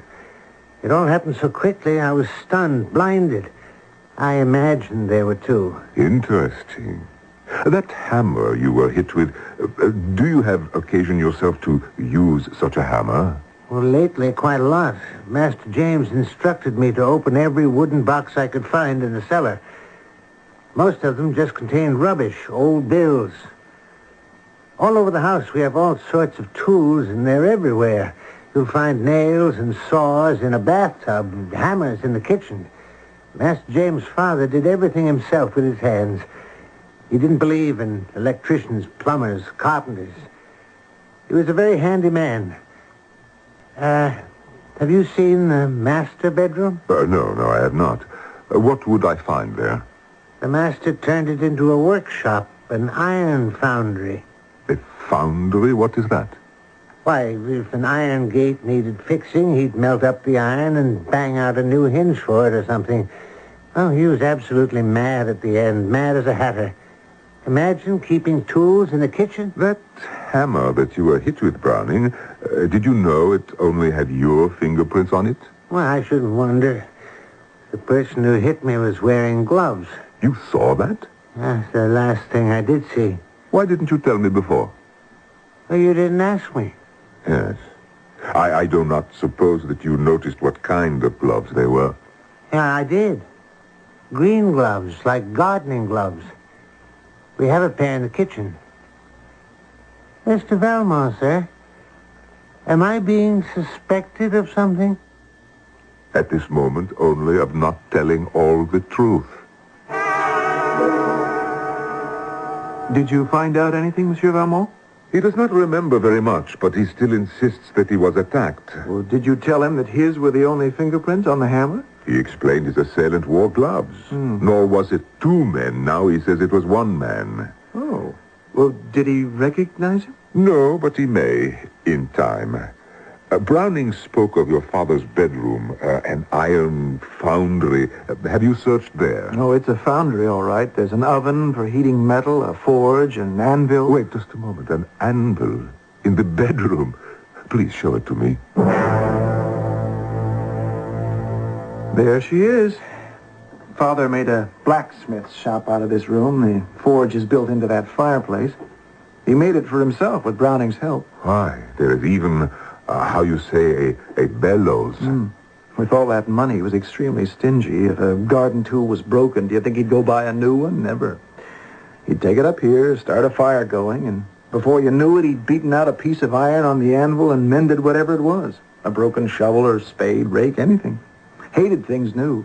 You know, there's not a single book in the library that isn't at least 50 years old. Never bought a new book as long as I've known him. The only thing that makes it a bedroom is that small cot in the corner. Very strange man, indeed. Now, what time is it? Yes, 3 o'clock. Inspector Graves has promised to drive me to the Orange Groves this afternoon, so if you would be good enough to take me back to my hotel... But what about the search for my inheritance? Haven't made up my mind yet. Allow me to think about it, James.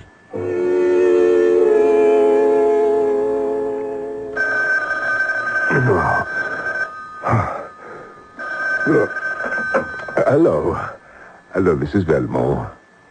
Who? Mr. Browning downstairs in the lobby to see me? Well, certainly send him up. By the way, what time is it? 8 o'clock. Good. Send me my breakfast as well. And do tell Mr. Browning to come up.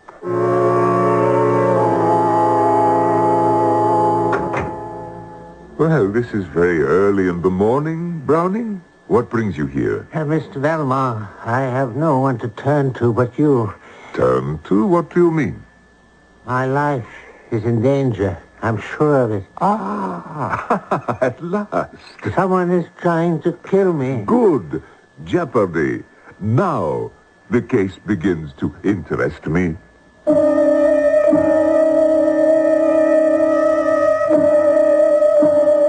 Why is Valmont so pleased that someone would wish to kill Elisha Browning? Why has James Hill's father gone to such lengths to hide an inheritance? Is there a fortune? If you have deduced the answers, you can pat yourself on the back because those are the same clues available to the Parisian detective. Remember, you may see the evidence clearly and yet not recognize it. Check in and see how right you are when I return shortly with Act 3.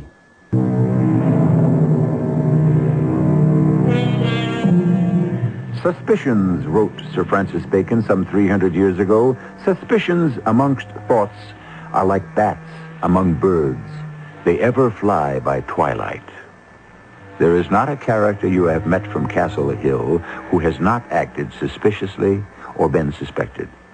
And have you also noticed that for some reason, known only to himself, the great detective Eugène Valmont appears to play a waiting game? For whom has he set the trap and waits? Let's find out. How is the wound on your head, Browning? Does it still trouble you? Not as much as what I am about to tell you, Mr. Valmont. Please proceed.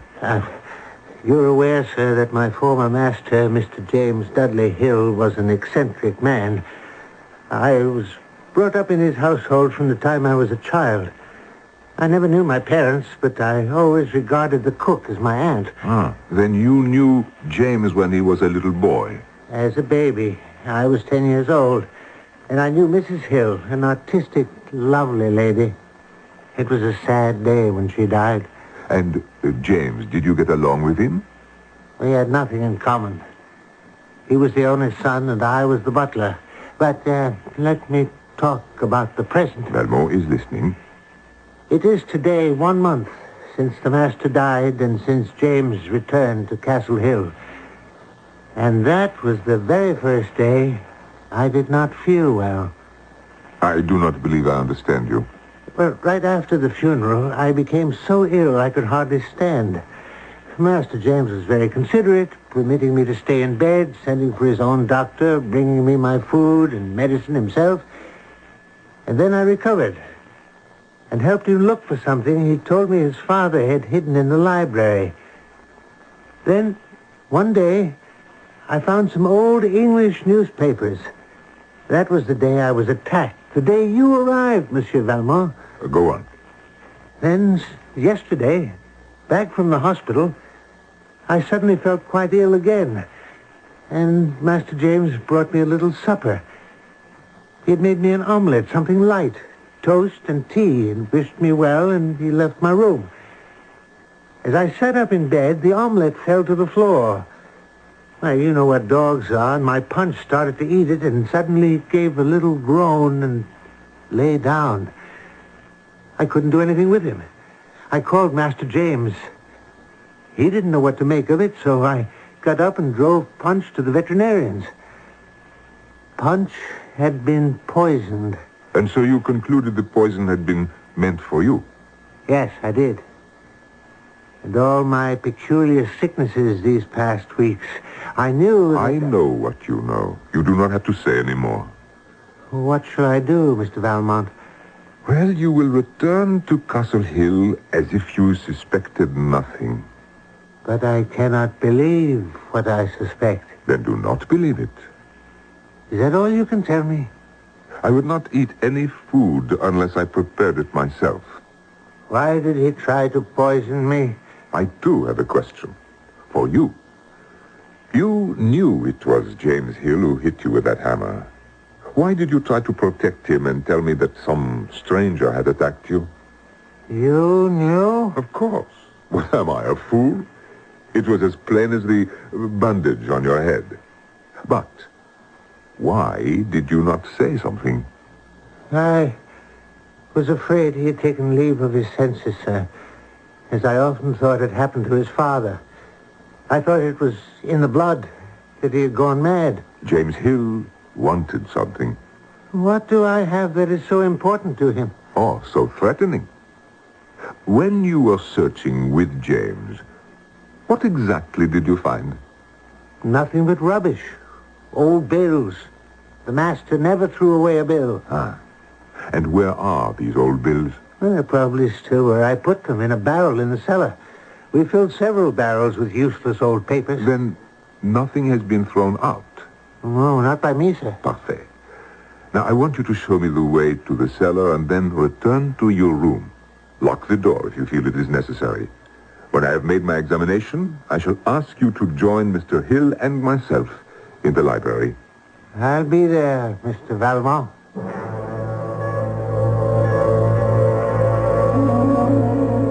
Gentlemen, forgive my appearance, but I have been several hours in the cellars, and there is much dirt and unclean dust. Now, I have found several scraps of paper, which I hope will lead us on the road to clearing up this mystery. But, Monsieur Valmont, this was to be a private transaction between you and me. It doesn't concern Browning. Now, why is he here with us in the library? Mr. Hill, James, believe me, by having you both here, I shall not violate any confidences. Now, I have discovered 3 bills in my search among all that trash you had discarded in the cellars. I hope what I have here in my hand will help us. I still don't see why we have to have Browning here. James, you asked me to solve this mystery. Valmont does it his way, and Valmont insists on that way. Good. Now, here's a bill dated 4 years ago with the letterhead Samson and Sons Booksellers. I happen to know they sell only technical books, handicrafts, do-it-yourself. Unfortunately, the name of the book bought is obscured. Has either of you come across a new book on these library shelves? Not that I know of, sir. A new book? Certainly not. Then I shall contact Sampson's and have them check the invoice number. All right. Here is a second bill for which I need your assistance. 27 rolls of an expensive wallpaper, plus, here attached, another 27 rolls of very cheap wallpaper. Mr. Hill told me he intended to paper the entire house. Alone? Himself? Oh, yes, indeed, sir. He was quite a handyman. It took him over a year to finish papering this library, but he kept at it. Well, now, will you look at this? I've just pulled a corner of the wallpaper back from the door. Huh. Scandalous. I remember now. There's the most exquisite wood paneling underneath. Then there is this bill, also for paper. 10,000 sheets. Delannoy and Compagnie, Paris. Does either of you have any idea why Mr. Hill, Sr., would import special paper from France?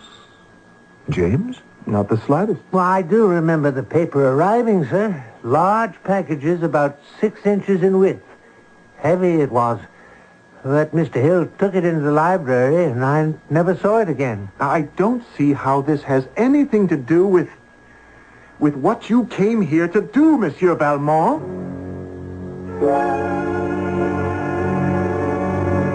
Inspector Graves, I tell you what I find peculiar about this case.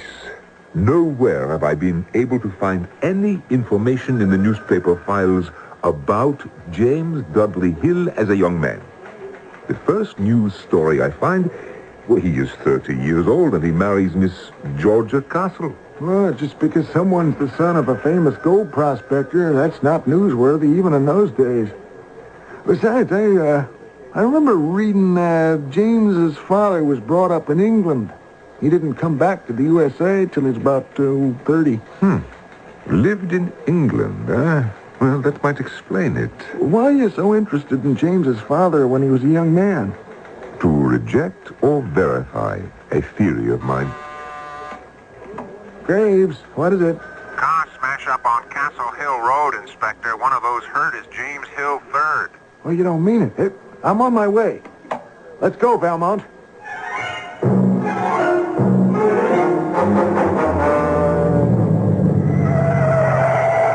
Look at that. One car hanging over the side of the road, held back by one wheel. The other, 20 feet down over the cliff, stopped by a tree. Both people are on stretchers over here. Can you see who that is they're loading into the ambulance? It is James Hill. Oh, who's the other one? It is Browning. Browning. Browning, can you hear me? It is Eugène Valmont. Okay. Valmont, how did you get here? I came with the police. He came after me. I found... Look in my glove compartment. I was driving into town to come and see you. I know now why he... Valmont, the boys want to get him to the hospital. Can you talk to him later? Just a moment, please. Browning, what happened? He came after me. Master James. I tried to get out of his way. He followed me down the hill. Right here, this curve. He forced me off the road, over the cliff. Oh, please, do not say any more. You will be well taken care of.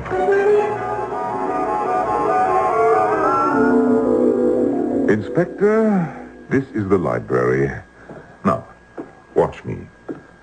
I take my knife to this place by the door where the wallpaper is a little pulled from the wall, and I pull so. Voila. One piece which I hand to you, Inspector. Good Lord, it's heavy as lead. Not lead, Inspector. Gold. Do you see that anvil and the pile of bricks? That was a furnace. We took it apart. James Dudley Hill sold all of his possessions and purchased gold. In the furnace, he melted down the gold bars, then beat it into almost gold leaf on the anvil. Then hid it between 2 layers of wallpaper. How did you ever find out? I had 3 clues. A book on metallurgy, which he must have bought to learn how it was done.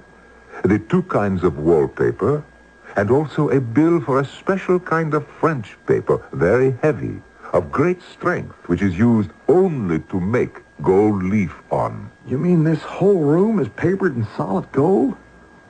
That James Hill is going to inherit millions. I'm afraid not. I want to show you this newspaper. Oh, careful, it is very old. I found it in Browning's car. The London Times, 19th... Well, it's more than 50 years old. Here, let me show you the column. You see? An announcement of the death of Mrs. James Dudley Hill, former Betty Browning, musical comedy performer, died today in the birth of her son. Well, old Hill was married before he came back to California. The son will be taken care of by the Sisters of Mercy at St. Barnabas. Mr. Hill left England and returned to his native California. Betty Browning. Elisha Browning. He was given his mother's maiden name. And was brought up to believe he was no more than a butler. Well, what do you suppose he knows about this? It is not what he knows, but who he is. He will inherit everything. Well, what did James's father have against him that he would leave him nothing? He never approved of his second son. But having hidden away the first, he concocted this joke. And James?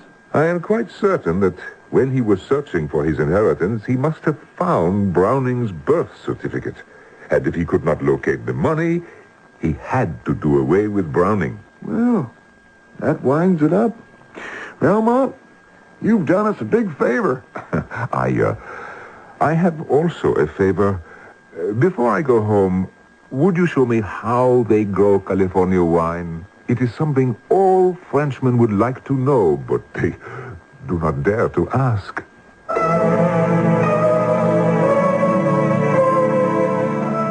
So the private post-mortem joke of James Dudley Hill was that money would bring out the worst in those with the least character. A strange man who would deny his eldest son in life and favor him in death. Is it possible, then, that somewhere in the other world, the Midas of Castle Hill has had his last laugh? I shall return shortly.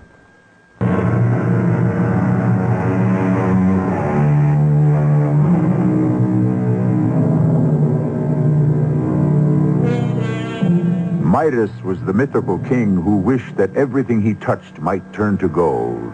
But when his food and drink became gold, he begged this power be taken from him.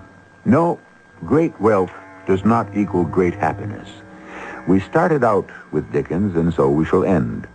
If only James Dudley Hill could have seen things differently, as did old Scrooge at the end, and, as Dickens tells us, opened his heart and laughed. No longer was gold his whole life. Laughter and love were quite enough for him. Our cast included Norman Rose, Russell Horton, and Robert Dryden.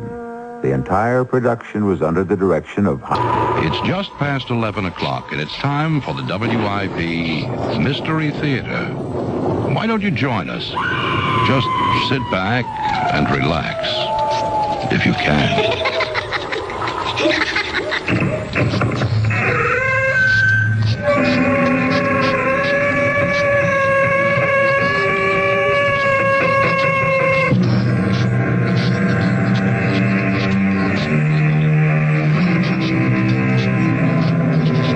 Come in. Welcome.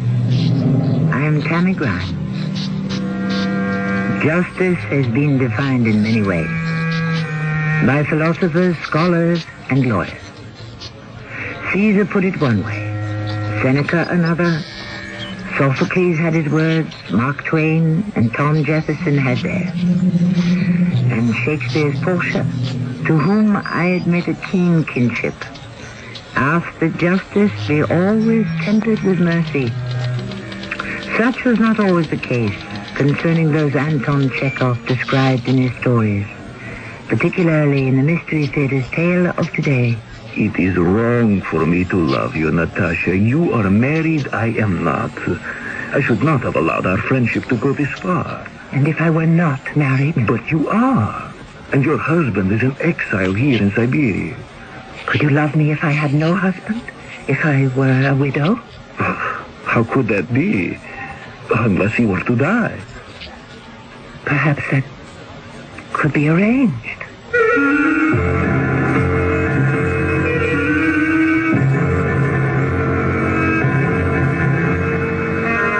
Our mystery drama, The Boatman and the Devil, based on a story by Anton Chekhov, was adapted for the Mystery Theater by James Agate Jr.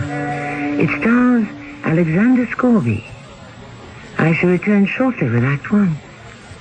Make life a little less irritating for someone on your Christmas list by getting a Remington electric shaver from True Value Hardware Stores. Hi, Pat Summerall to suggest you save your favorite lady from the irritating nicks and cuts of a razor by giving her a Lady Remington shaver. Or for that special man on your list, choose a Remington men's electric shaver with handy trimmer. Right now, you can get the Lady Remington or men's electric shaver for just $19.99 each at participating True Value Hardware Stores and home centers. And tell them Pat Summerall sent you. Well, when you cover your mouth with your hand every time you laugh, you just aren't showing much confidence in how your teeth look.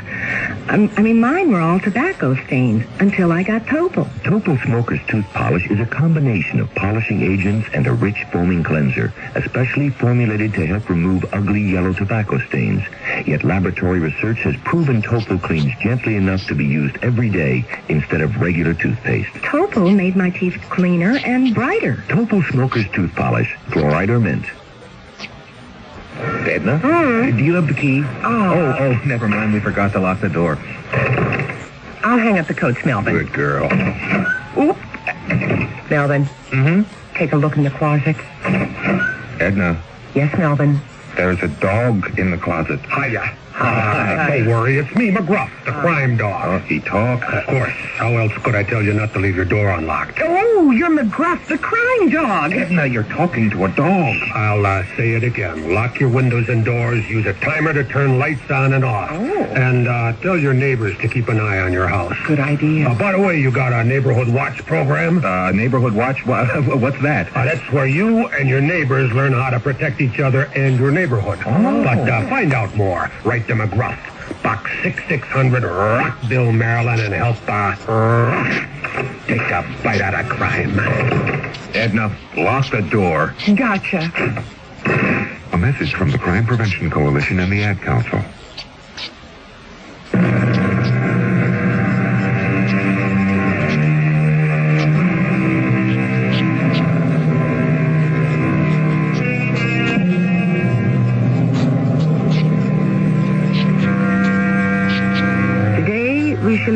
exile. From 15 to 50 years, in some Siberian outland, deprived of family and friends, left alone to survive or die. One man in the Russia of 1890s is the boatman who conveys the convicted across the river from Russia to Siberia. In the boatman's hut are two exiles. One, obviously a man of position, asleep in a fur coat. The other very poor and younger, who warms his hands before the blazing logs. He is waiting to be ferried across the river by the boatman, whose name is Sasha. It is he who will tell our story. Young man, you have just arrived. At this moment, you feel sorry for yourself because you believe you're innocent. That gentleman, lying there asleep in his fur coat, also believes he is innocent and doesn't belong here in Siberia. His name is Vasily. Count Vasily, I believe. What's yours? My name is Radek. And mine is Sasha. I'm the boatman. I advise you to get as close to the fire as you can. When I take you across the river, you will find it very cold there. Sir, can a man be as well dressed as that man, Count Vasily, in a fur coat and still have committed a crime? He has been found guilty and exiled. How old are you? 25. What crime did you commit? I stole nothing. I robbed no one. I hurt no one. Whom did you offend? The state and the judge. Russia is not a country where one may call a spade, so to speak. There are those in power, and then there are the rest of us. Powerless. My boy, it has always been so. My wife, my baby, my parents. I can't bear to live without them. I shall go mad. You will not. We had a happy life. And then I was unjustly accused of theft, of beating an old man. I broke out of jail and joined a movement of people. They told me there could be a better life. We all ended up in jail. In a worse life. Hardly a life at all. You haven't even tasted it yet. You haven't crossed the river. As soon as the wind dies down, I shall row you across to be officially admitted at the post office at Girino. Don't you understand, old man? I can't accept this exile. How many thousands of times have I heard that? In a week, the river will have gone down, the weather will have warmed, and you will go wandering across Siberia, finding ways to amuse yourself. Never. Never. I shall die first. Oh, one doesn't die of loneliness. You will find a new life here. But I shall always be at this same place, living in this same hut, rowing back and forth across the river, as I have done for 20 years, day and night. White salmon and pike under the same water I float on. Sasha, why don't we go now? The wind seems less. Are you waiting until he wakes up, our sleeping friend in his fur coat? No, not at all. Let him sleep the whole night and day, so far as I'm concerned. You wish to be ferried across now, so be it. Gather your belongings and we'll go. Who knows how long Mr. Fur Coat will sleep. You, Roddick, start your new life. Yes, as the Chinese say, a journey of 1,000 leagues begins with the first step.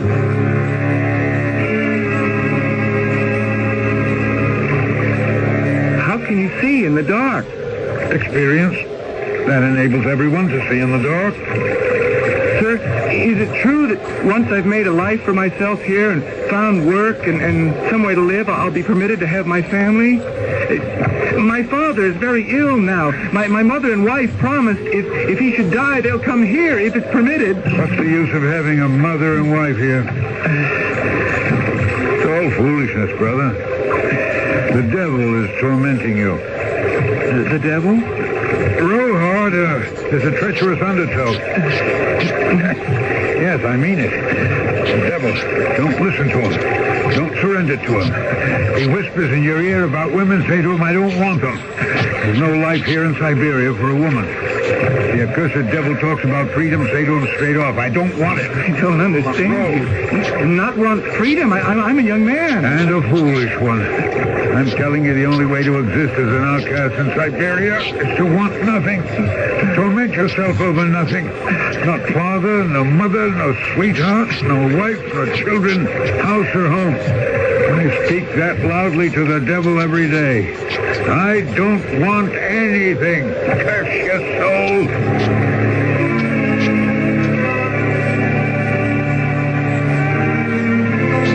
Here's the shore. Follow that road where the sign points to Guillenot for 10 kilometers. You will arrive there. The government office and the post office is always open. Tell them you're here and to mark a check after your name. Is that all I do? You are like a man who has come to the moon. Everything is strange. It is uninhabitable. You must learn from those who live there how one exists. Find shelter, gains employment. Now, think of yourself as a lone pioneer. Here. And keep this bottle with me. Take a swig. Oh, thank you. Oh, what a fine taste. Brother, I am no peasant. I don't come from a class of slaves. I'm the son of a sexton. Years ago, when I was a free man in Kursk, I wore a frock coat. But now I brought myself to such a point that I can sleep naked on the earth and eat grass. It is wanting nothing that enables one to survive in Siberia. From the very first day they sent me here, would you believe it, I don't even remember my crime. From that day, I wanted nothing. You had no family? You left no one behind? As many as you and more. Radek, don't complain. Don't envy. Find some joy in every day. Accept your lot. That is the secret. Take, for instance, that Vasily. Who? Oh, Count Vasily likes to call himself wealthy, well-educated. The man we left snoring in front of my fire in his fur coat. He will not find peace either until he accepts completely the life he has to live. I'm going back across the river now, and I shall tell him that for the umpteenth time. But do you think he'll take my advice? I doubt it.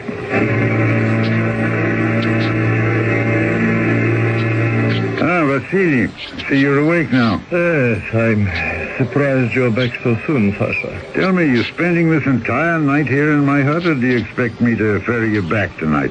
Well, I've waited this long. I thought I'd wait a little longer. She said she'd write by the first post. She promised to. Your wife could have addressed a letter to the Guillenot post office. Yes, but she knows it saves the day if her letter from Moscow comes to the boatman. Is that young man you just took across? I suppose he's like all the others, isn't he? I didn't think you were asleep, Vasily. He reminded me of you when you were first exiled to Siberia. Of me? Mm-hmm. That boy hasn't 2 kopecks to rub together. I was a government official. I had money. If you remember correctly, I agreed with everything you told me, Sasha, and I made a life for myself here. I bought a house and some land. No more a life of pushing papers across a desk as I did in Moscow. Yes, in the beginning you were fine. But your family had money. I think I'll wait just one more day for her letter. I'll go back to sleep then. I'll wake you in the morning. Yes, when you walked in the door now, I was dreaming it was yesterday. Well, perhaps I shall return to that dream, huh? You're letting the devil torture you. I can't help myself. I can't.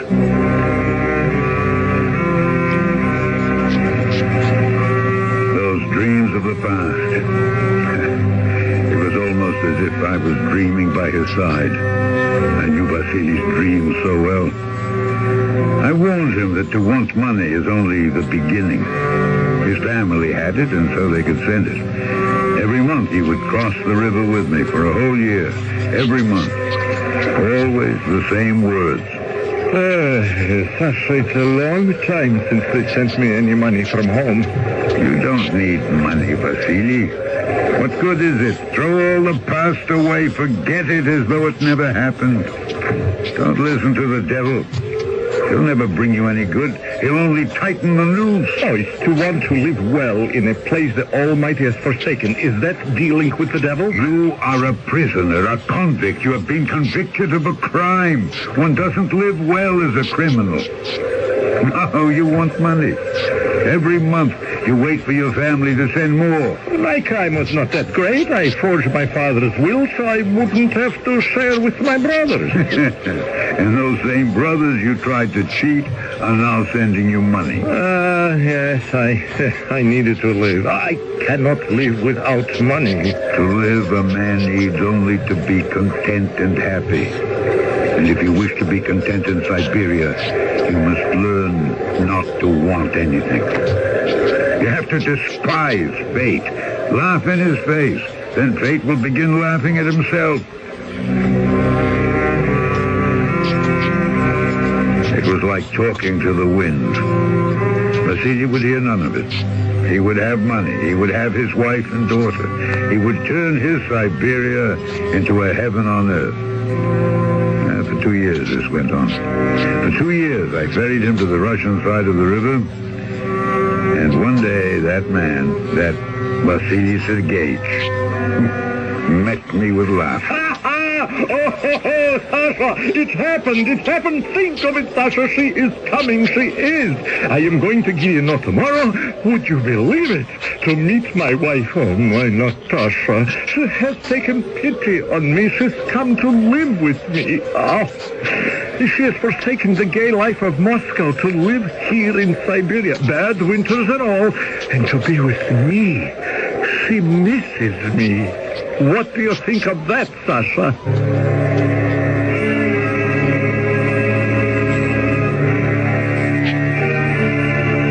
You have a devoted wife, is what I said to him. But in my heart, I knew. Wives and prisoners of the state. I knew it could not last.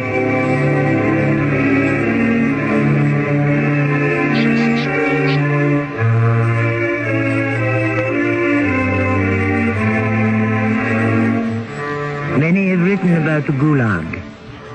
The outcasts of Russian society condemned to mock time until their sentence has been served, or they have not survived and died in their cages.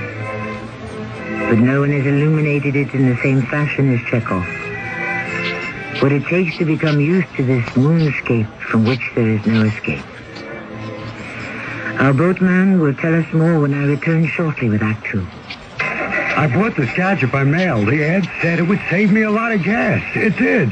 Since I put it in, my car won't start. They said I could make money stuffing envelopes at home. I'd like to give those envelope guys a licking. If you shop by mail and don't get what you were promised, it could be mail fraud, and there are many different kinds, from products that don't work to worthless work-at-home schemes.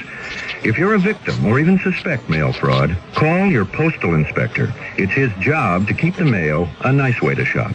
The ad said I could lose 20 pounds a week painlessly. What I lost was $20, and that hurt a lot. They said there were hundreds of dollars to be made working at home. They were right. I worked at home, and they made hundreds of dollars. Remember, most of the time when you shop by mail, you do get what you were promised. But if you suspect mail fraud, call your local post office and ask for your postal inspector or postmaster. Don't take getting taken. A public service announcement by this station and your postal service. Mommy, I cut my hair. Oh, no.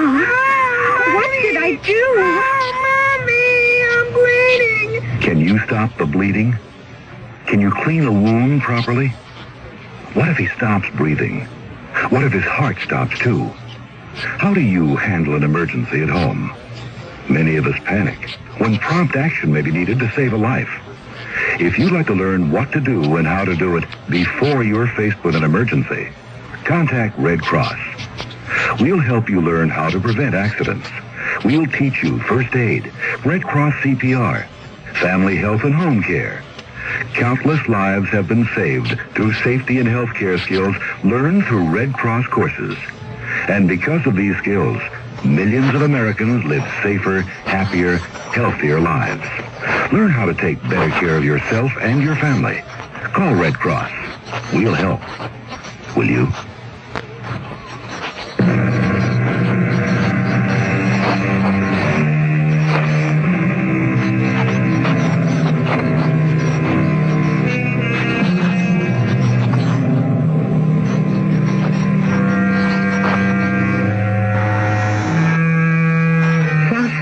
The boatman, who ferries prisoners from Russia to Siberia, tried to soften the blows of this strange new existence to those who were about to enter this barren land. Sometimes he will talk to the new convicts in his hut before the fire. Sometimes during the long road to that land of the abandoned and forgotten.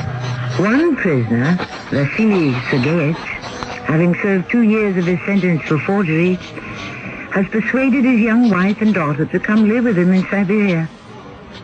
Sasha picks up the story. The next day, Vasily arrived with his wife, a pretty young lady with a little girl in her arms and lots of luggage, hat boxes and boxes of shoes. Vasily Sergeyevich was spinning about her like a top. Natasha, this is my old friend, Sasha. She has made life bearable for me here. Sasha is the boatman, our only link with civilization. Sasha, this is my wife. This delightful, beautiful creature. Now, how often have I spoken of her, huh? Yes, madam, he has often and glowingly. And deservedly, too, eh? What? Imagine leaving the comforts of home and friends to spend goodness knows how much time in Siberia with her loving husband. But I shall make a home for her, the likes of which even Moscow cannot begin to equal. Eh, Sasha, huh? Certainly, if anyone can transform this wilderness, it will be your husband, madam. Oh, and my little one, whom I haven't seen since she was a babe in arms.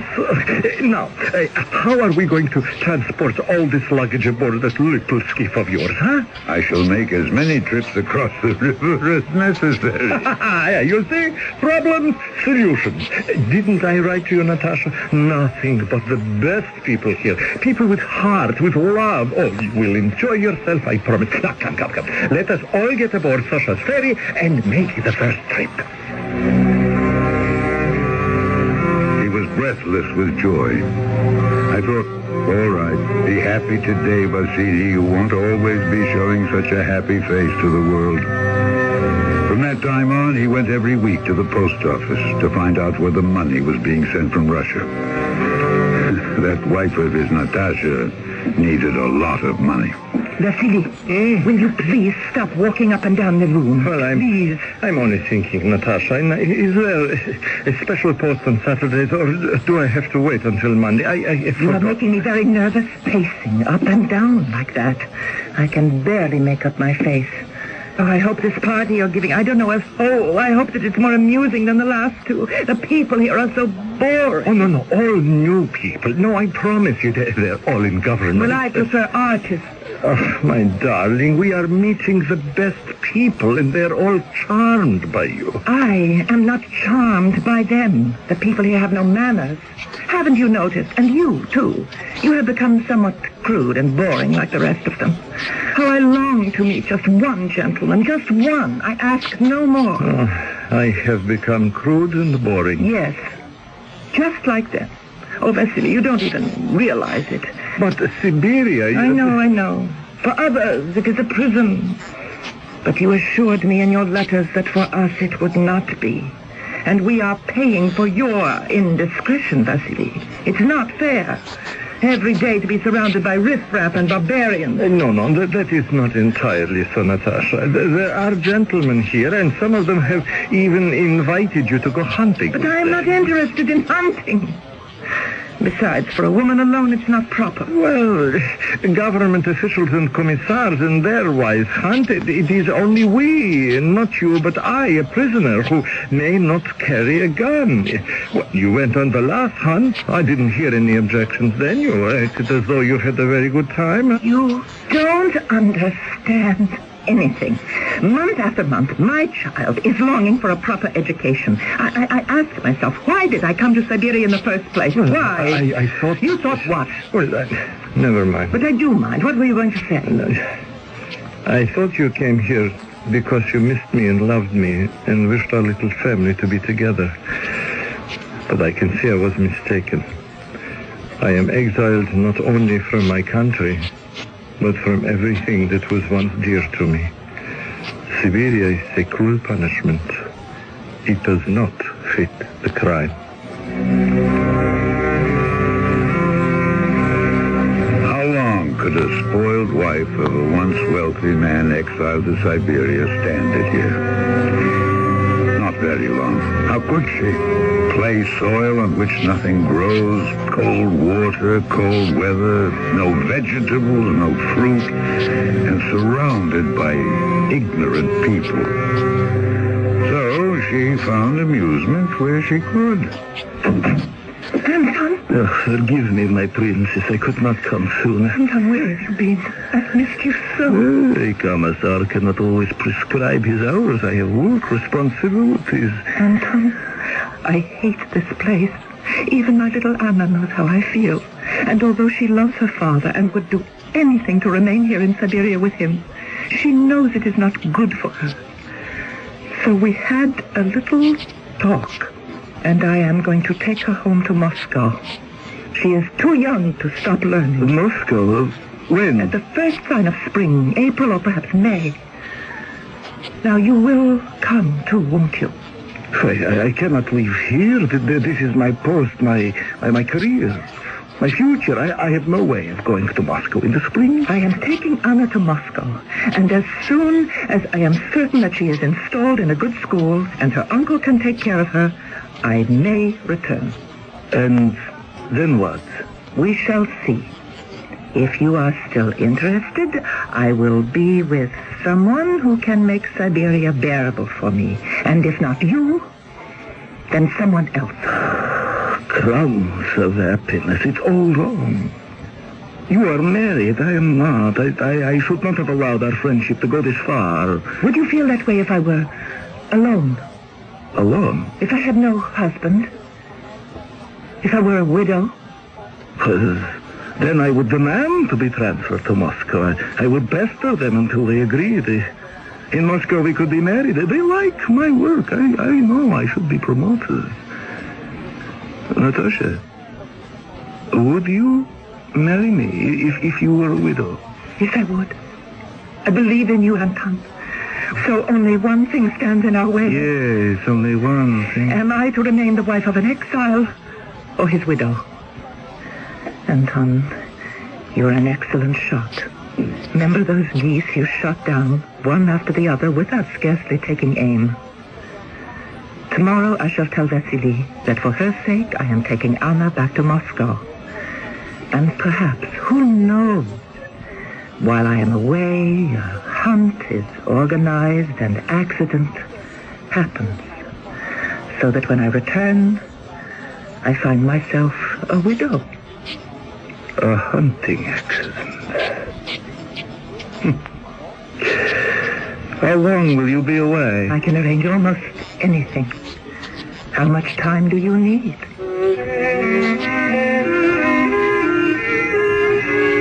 And did it happen exactly as it was planned?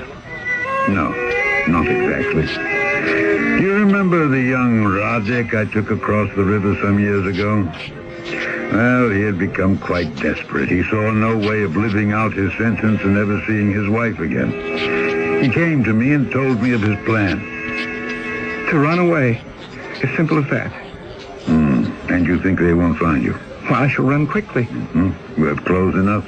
Only what is on my back. Food enough? At night, if I'm near a farmhouse, I can steal food. How did this change of mind come about? Sasha, I can make no money. I can get no money. I have no place to which to bring my wife. Not many have. Vasily Sergeyevich has. Well, he could bring his wife and daughter to this frozen hell. For 3 years, they've been here with him. 3 whole years. I would give anything for my wife to visit me for just one day. 1 day only. And then she could go home. One visit would last me a whole year. Sasha, I have decided to suffer no longer. What if they catch you? And they will catch you. Your clothes are ragged. You have no papers. Every citizen has papers. How many years was your sentence? 10. I cannot live for another 7. A young, strong man like you? Long ago, I stopped counting the days. I've begun to think of death. You are 25. I'm 28 now. I was 25 when I first came here. I'm still twice your age. It is not Siberia that is making you ill. It is the devil. Sasha, you have said all this to me before. I can find no work here. No place to live. I was born a peasant, but I educated myself. I learned to read books. Then death is not for you. I tell you, Radek, you can make a life for yourself here. Forget yesterdays. Live only for today. I cannot. Here. Take a mouthful from my bottle. It'll cheer you. She was only 17. My Olga. When we married, I must see her once before I die. You won't die. Dogs, why tomorrow, huh? What's it? There's a hunt tomorrow. Ducks, geese, pheasants. I heard them talking about it. Vasily Sergeyevich was boasting he was going to be allowed to accompany the hunters. You see, he said to me what it means to have connections. I said to him, I was incredulous. They are giving you, a convict, a gun to shoot with? No, but they are trusting me to carry the gun. Radek, they will find you with their dogs. Sasha, that's the beautiful part. The dogs will be hunting too. I shall hide in the trees, and when they're all occupied with shooting birds, I shall run as fast as I can. The Lord be with you. I hope you will arrive at the place you wish to.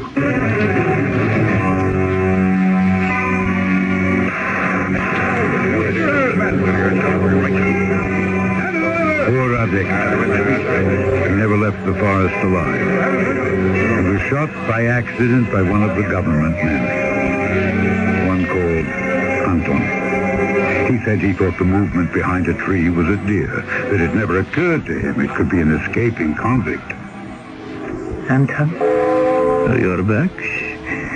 I had no idea you would return to Moscow so soon. I didn't go. Anna became ill. Is that the man you shot? They're burying? It was an accident. The wrong accident. Vasily told me all about it. He was standing quite near when you shot the wrong man. I shouldn't have even dreamed of doing it. This innocent boy is dead now. They said he was escaping. Did you shoot the wrong man on purpose? I don't know what I did. It was all so sudden. It was wicked to even plan such a thing. How could we have lived together with your husband's death on our conscience? That boy died so that Vasily could live. We must never forget that. Now, let us bow our heads as they lower the coffin into the grave.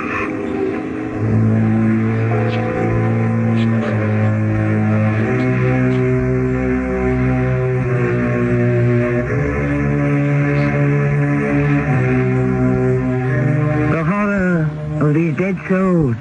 One cannot help wondering, is this happening today? Stories of injustice finally filter through the darkness and we hear of them. Sane men who are placed in institutions for the mad. Those who disappear and are never heard from again.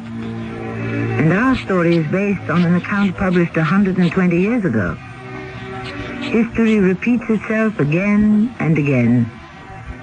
I shall return shortly with Act 3. Cyril introduces Mr. Buster Crabbe, film actor and author of Buster Crabbe's arthritis exercise book. I wrote a book on relieving arthritis pain, and I recommend Icy Hot Cream in the tube. Rub it on. Icy Hot's penetrating warmth reaches way down inside to help relieve minor pain, while a feeling of coolness soothes your skin. I'm convinced that greaseless Icy Hot Cream will give you fast, effective relief that lasts for hours. Use only as directed. This is Gene King for your Better Business Bureau. If you receive merchandise in the mail that you didn't order, then you can keep it and consider it as a free gift. Under the law, you don't have to pay for it, and it's illegal for the company to bid you. Only clearly marked free samples and merchandise mailed by charitable groups asking for a contribution can be mailed to you in the first place without your prior consent. And even in these cases, you can consider the merchandise as a gift. A tip from your Better Business Bureau. The following is presented by the National Urban League. You know, Alan, when you walked in here and said, I want to be a salesman, I wouldn't have bet a plug nickel you could make it. Sales takes hard work and tenacity and guts. Well, I just didn't think a black man could measure up. Too often in today's society, people are judged solely by the color of their skin rather than by what they can do.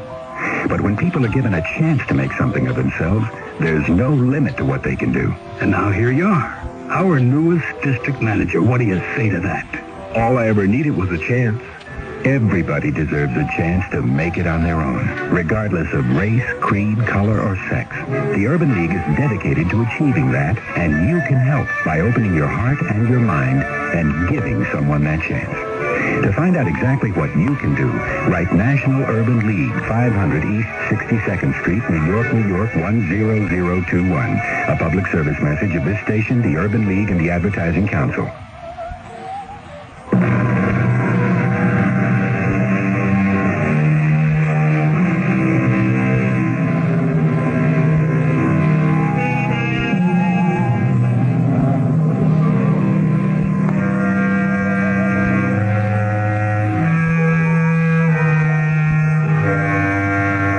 Today, the Mystery Theater's third act curtain rises on a tale familiar to many writers, some who themselves experienced exile in Siberia. We have used Chekhov's account written in 1892 because we hope by 1992 that such bestiality towards man will be forgotten history. Our spokesman is Sasha, the boatman, the link between freedom and living death. He himself is in exile. 50? 60? No one quite knows. And strangely enough, he has forgotten whether he has served out his sentence. For he has remade his life here in Siberia. I stand in a corner of the yard where the dead are placed. It is so cold they cannot dig very deep. Anton, the man in love with a prisoner's wife, has shot and killed the young man who lies in that coffin. From the distance, the bell of death. Coward! You stupid coward! I should have known. Natasha, I ask you to observe the ceremony and contain yourself. Coward! You shot the other man on purpose. You couldn't bring yourself to do away with that lady. You're all words. I've wasted my love on you. Natasha, for the Lord's sake, stop whispering to me. There's a burial going on. Someone will see you. They will suspect something. You're not only a coward, but a fool. That silly still lives. My daughter Anna refuses to go to school in Moscow and leave her father. My life is all upside down.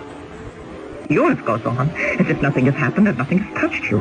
I was a fool to think that you could free me. Please let me explain all this to you later. There's nothing to explain, coward. I never want to see you again. I thought of Radek, the poor boy, who meant no harm to anyone, who was caught in a chain of circumstances and now would never see his Olga or his mother or his cherished province of Sibirsk. 6 months later, a troika drove up outside my hut, and the driver just sat there. I spoke to him, but he said nothing. Someone had hired him, and he was waiting. And then there was some shouting from the other bank. You! Airman! Boatman! We wish to get across! Well, I brought them across. It was Anton. Even though it was dark, I recognized him with his tortoise-shell glasses. There was a lady with him all bundled up, but I recognized her, too. They had some luggage, not much. They got into the troika, and that was the last I ever saw of them.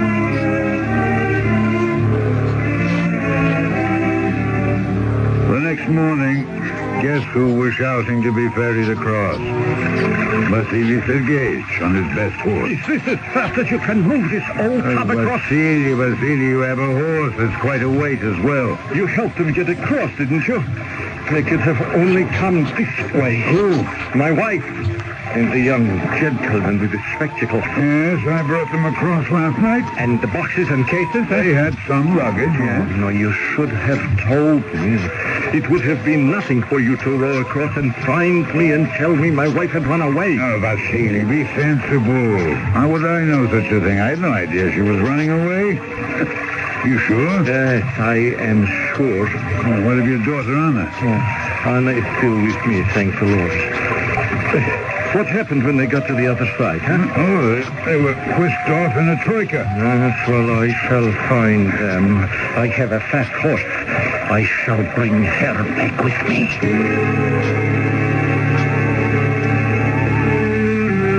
5 days and nights he chased after his wife. Of course, he didn't find her. I won't rest. I won't. I will have her back. I will have my freedom. I must. Who do I see to beg for my freedom? Well, you know all the influential people in Gilino. You entertained them at your house. Whom do I know? They are all leechers and traitors. Is there an honest official among them? Go speak to Pyotr Vishnevsky. Tell him you're an old friend of Sasha's. He may help.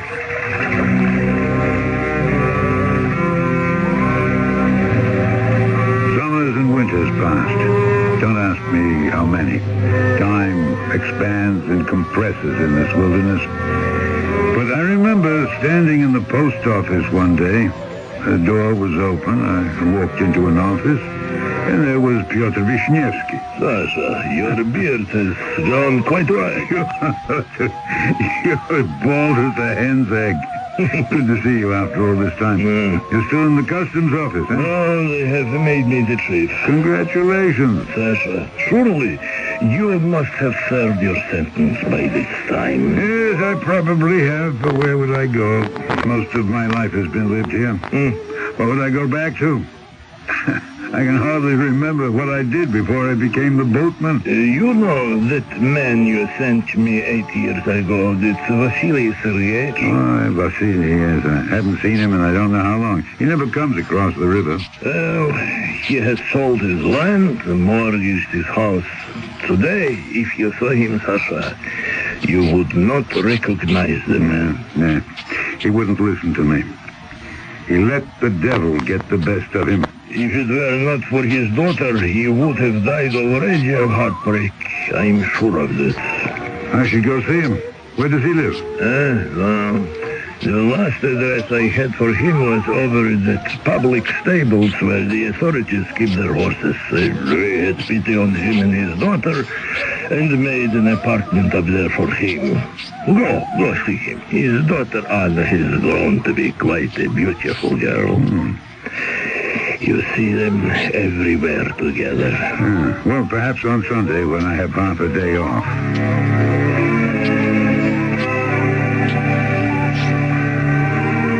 Good morning, Vasily Sergeyevich. Yes? Who is it? I can't see very well. Anna, do you see the gentleman? It is a gentleman with a white beard. I think I know him. Yes, I do. You are Anna. Yes, and you are Sasha. Yes, you used to ferry the boat across the river into Siberia. Oh, I still do. Sasha. Did you say Sasha? Oh, my goodness. How long has it been? Of course, I never cross the river anymore. We live very simply, Anna and I. You know my daughter, Anna? I would have recognized her anywhere. Oh, how would you have recognized her? She was a little one those days. I was very little when you met me first, but I'm 18 now. Sasha, do you still talk about the devil? Sometimes, yes. Well, for a man who knows as much as you were very wrong. Was he really, Papa? Well, weren't you, Sasha? Come. You're among friends. Come, confess it. What do you want me to say? And I am the proof you were wrong. After everything is said and done, I am the living proof that people can live in Siberia. that even in Siberia there is happiness. Look at her. Anna. There she stands. Oh, Papa. She takes good care of me. We are counting the months now. Little less than a year and my sentence is over. We're full of plans, my little Anna and I. One more winter and that will be it.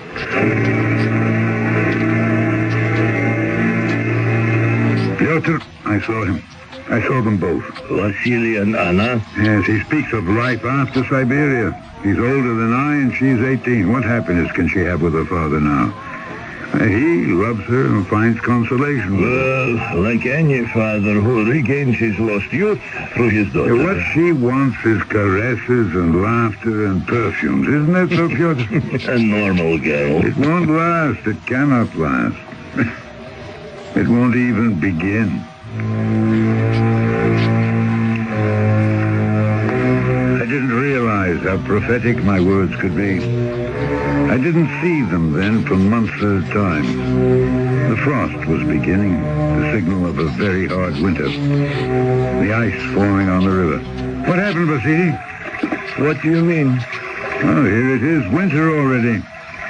It was last spring, remember? Saw you and Anna outside the church. She was so happy and dancing about. Reminded me so of her mother. Well, the whole summer's passed. You said you'd pay me a visit. Things have not gone as well as I'd hoped. I have been troubled. We have both been troubled. Yeah, I could have told you. You know nothing. No, let us not quarrel. I've heard of your sorrow. I don't wish to add to it. You said you could have told me. What did you mean? I could not have foreseen everything, but some things, yes. Sasha, are you saying to me what happened was because of the life here in Siberia? Did you know I came to your door often and knocked, and no one would open the door? I ran everywhere to find doctors. I could have been out when you knocked. Yeah, well, my friend Piotr told me. He said Anna withered and wasted away until she was too weak to stand on her feet. It happened almost overnight. I spent a fortune on doctors. They all shook their heads. They could do nothing. Yeah, consumption, I know. That's your Siberian happiness for you.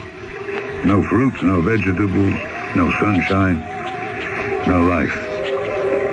You kept her in prison with you as you tried to keep her mother. That must be it, the load I'm supposed to row back to the other side. Four men carrying it. Yes, Anna's coffin. I will ride across with you. Oh, forgive me. I had no idea. They told me there would be a load to carry across the river. I had no idea it was her. What will you do, Vasily? I'm taking Anna to Moscow. And then? Nothing. My life is over. Vasily, we're both the same age. Come back. Be a boatman with me. It's a healthy outdoor life. We could live to be 100. I have a cousin in the Urals who is 125. And could come back. You could help those who are making this passage for the first time. We will share life, you and I. We will not let the devil rule us. We will rule him. Let me think about it, Sasha. You may be right. But I may not have the strength to return.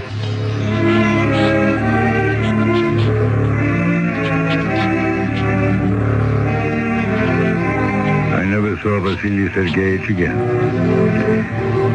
Did he do away with himself from grief? Did he run away? Why did he not return here?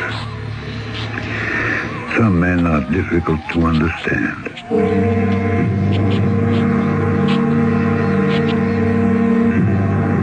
Today, when I introduced our production of The Boatman and the Devil, I pondered a little bit upon justice and judgment. I wondered then, and I still do, whether justice, a man-made law of order, can ever exist in a form acceptable to everyone. Putting it in our terms, Is it because, as someone has said, no one understands a policeman because no one understands the Bill of Rights? I shall return shortly. This is Jason Robards for the National Council on Alcoholism. I'm Jason Robards, and I'm alcoholic. There was a whole world out there that applauded me as a success. So how could I be alcoholic? I thought only losers became alcoholics. Then I found out alcoholism is a disease. And my wife convinced me that drinking for me was like committing suicide. I got the facts and got into a program to stop drinking, and I don't drink anymore. Now, I really know what success is all about. Not just with my career, but with my wife, my children, and my life. Get help like Jason Robards got. If you or someone you love has a drinking problem, call the National Council on Alcoholism in your area. I'm living proof you don't have to die for a drink. A public service message in cooperation with the Advertising Council.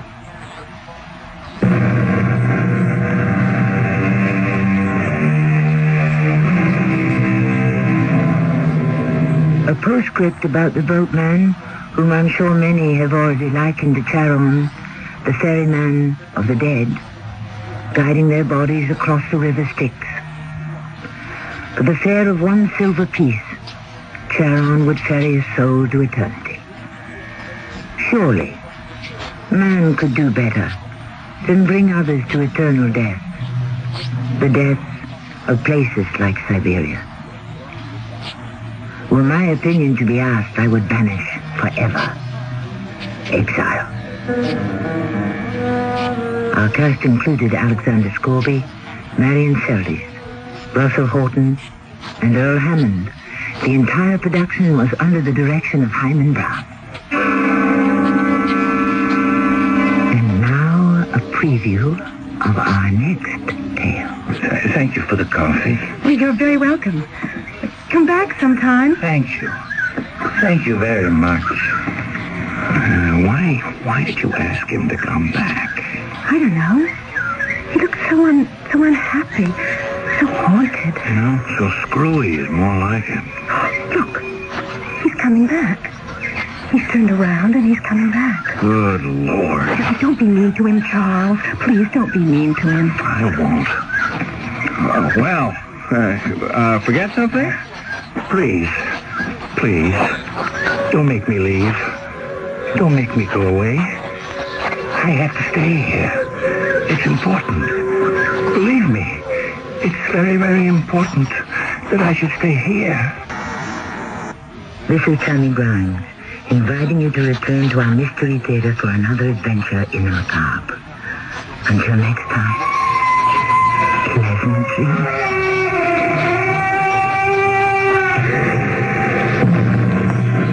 This is Nat Wright. Stay tuned for a special presentation of the John Lennon story, which will follow the midnight news.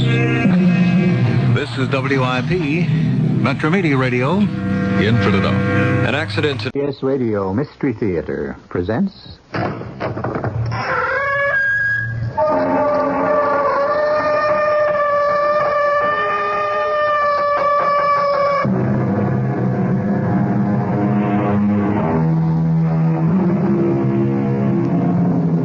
Come in. Welcome. I'm E.G. Marshall. Psychiatrists have sought the answers to puzzling facets of human behavior for years. Today, we speak freely of phobias, unexplained psychotic experiences.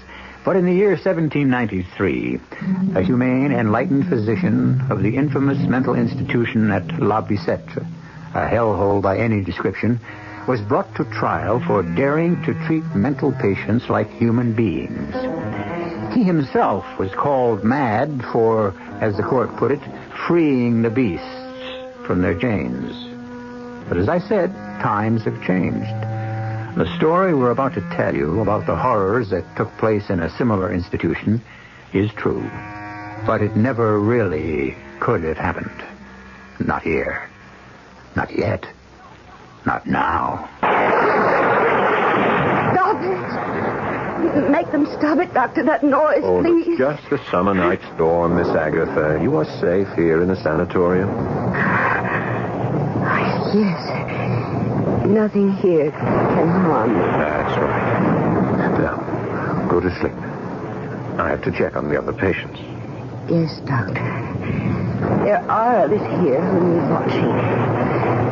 The dangerous ones. They hate me. They all hate me. You must get some sleep. It's getting late. Yes, you're right, Doctor. For the dangerous ones, it's getting later than you think.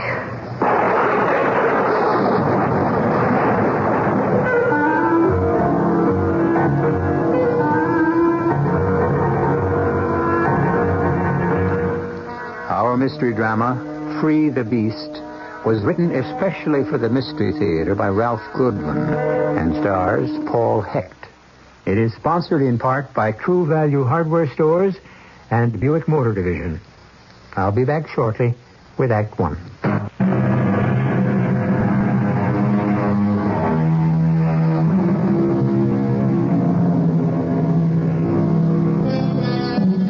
The elderly patients at the formidable isolated Greenbrier Sanitarium have been restless all day.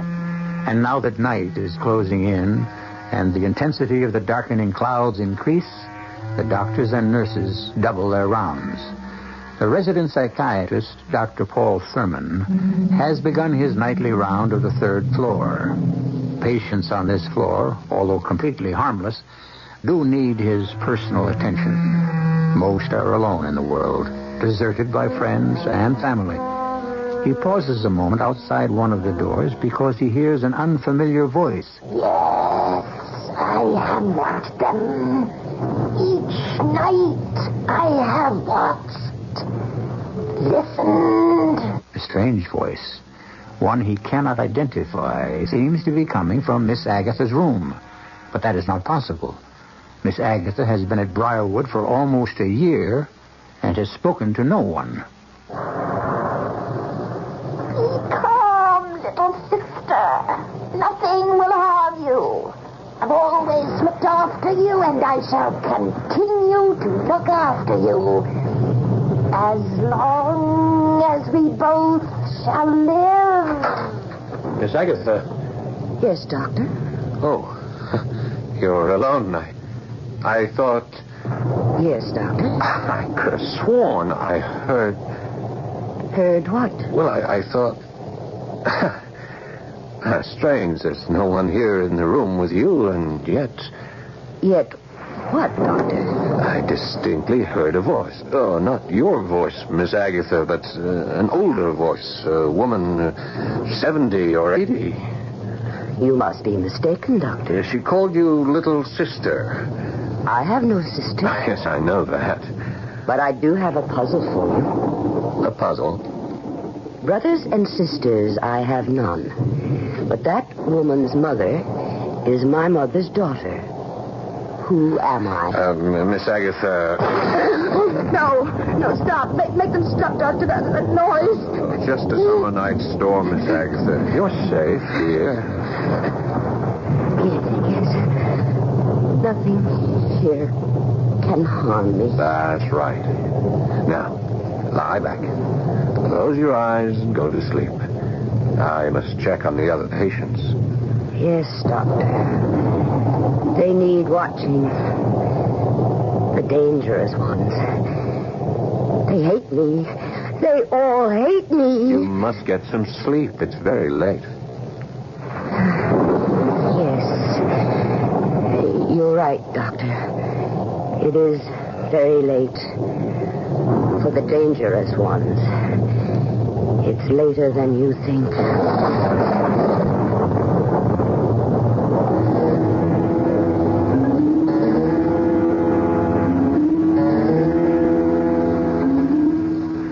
But I tell you, I heard it, Margaret. But it's hard to believe, Paul. A strange, disembodied voice coming from Miss Agatha's room? Then you went into the room and saw nothing? Nothing but Miss Agatha sitting up in bed. She was terrified of the storm. and the voice was calming her. It's strange. I know there was someone or something in there talking to her. It sounds so illogical. But there's only one door leading to each of those upstairs rooms. The windows are barred and... Darling, are you sure? Of the voice, yes. But where it vanished to, no. Could she have been talking to herself? Well, she never has. Besides, the voice was so different. The entire quality of that voice, it was so much older, raspier. I tell you, Margaret, something strange, something unexplainable took place on that third floor last night. If I may say so, Doctor, considering you are an accredited psychiatrist, you're acting weird. The word, darling, is weirdly. I'm not acting weirdly, just cautiously. There is one thing you can do, sweetheart. What's that?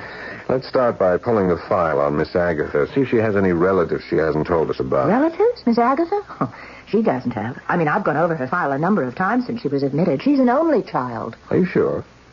I'm positive. That voice, the voice I heard in her room, it called her little sister. Look, Paul, I know I shouldn't attempt any psychiatric explanations, but you know how lonesome Miss Agatha is, never making friends with the other patients here. What are you getting at? Well, it's a theory that's usually applied to children, but considering how far Miss Agatha has regressed, isn't it possible that she's invented a playmate, a protective playmate, an older sister? That's a good try, but just you concentrate on being beautiful. Let me concentrate on what I heard in that empty room last night. You still insist there was someone in there? Someone or something. I know that's, as you say, weird for an accredited psychiatrist to suggest. But go through Miss Agatha's file once more. And if she hasn't got an older sister, well, we'd better start looking for an 80-year-old patient in this institution who can walk through walls.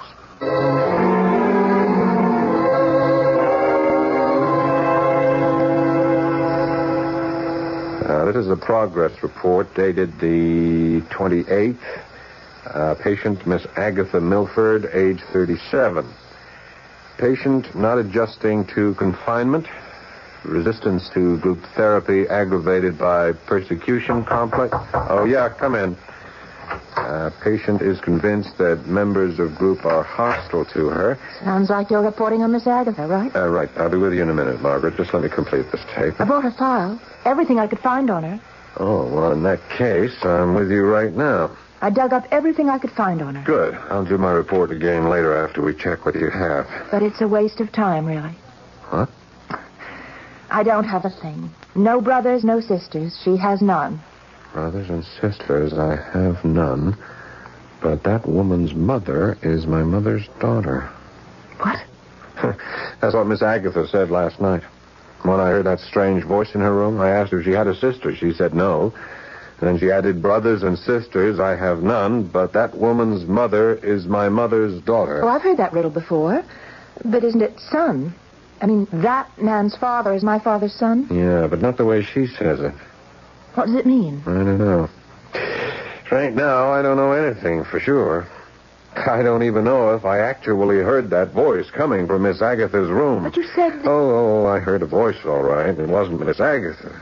It sounded like it came from her room, but could it have come from somewhere else? Where? The rooms are 30 feet apart.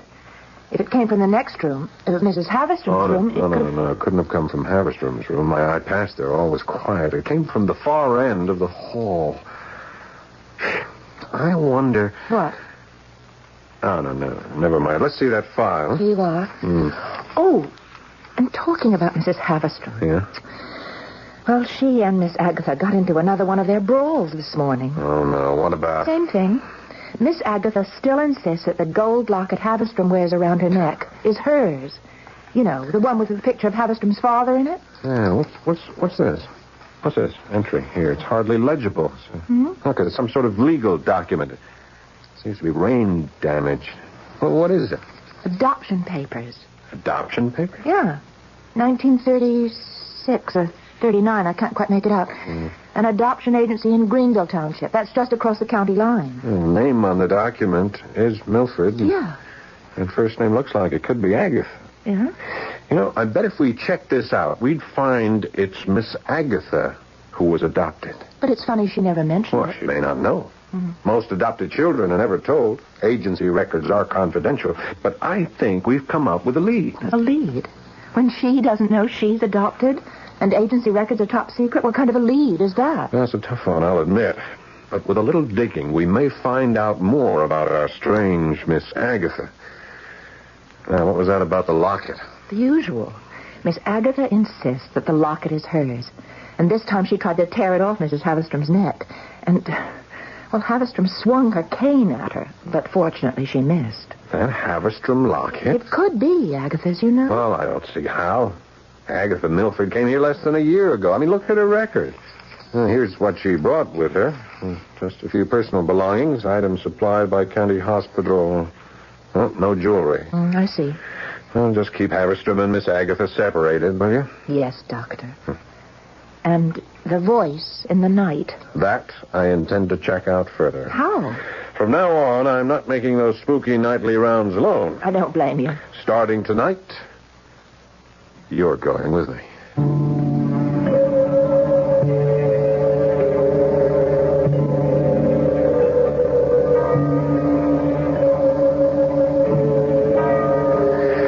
Well, 10 o'clock. Time to make the rounds. Someone covering for you down here? Yes, one of the matrons. All right, let's be off, shall we? Just a few more steps to the top. Oh, careful. Careful, the railing here is not too secure. Railing? This entire third floor is ancient.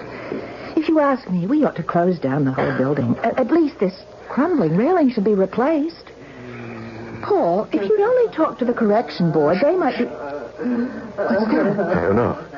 It's coming from the far end of the hall. Miss Agatha's room? Let's see, shall we? Yeah, those are the same sounds I heard last night.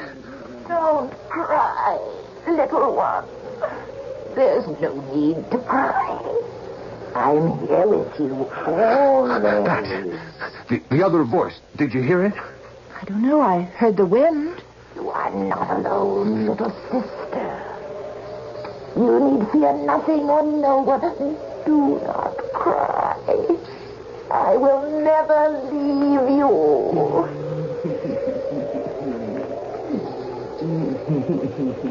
Is it a voice or is it the wind? I can't quite understand the words, and yet... Listen. Listen. There's nothing to fear, my little sister. No one will harm you. I've always looked after you. I will continue to look after you.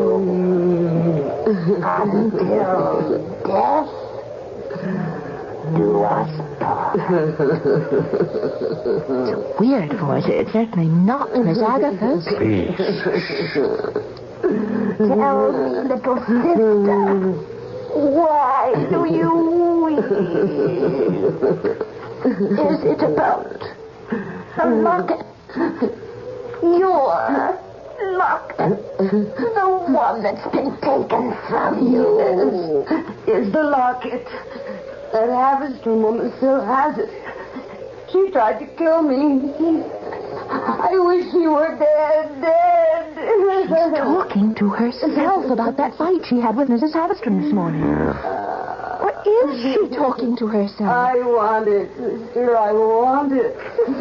That locket is mine. Mother gave it to me. You were there. You remember? Yes, I remember, little sister. The locket is yours. And you shall have it. I promise. Wait. Don't go. I must, little sister. I must. The voice.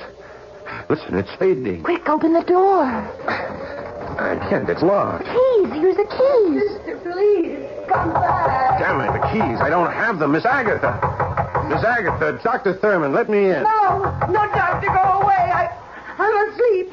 I must rest. Please, Miss Agatha, Nurse Palmer is with me. I must talk to you. Please.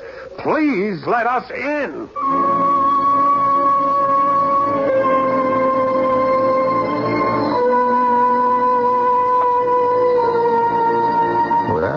what have we here? A ghostly, disembodied voice that makes nightly visits to one of the lonely inmates of Greenbrier Sanatorium?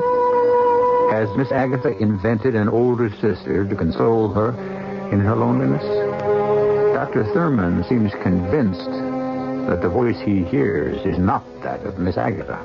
But for the moment, he has chosen not to make a hasty decision, convinced that there is more to what is going on than meets the ears. We'll learn more when I return shortly with Act 2.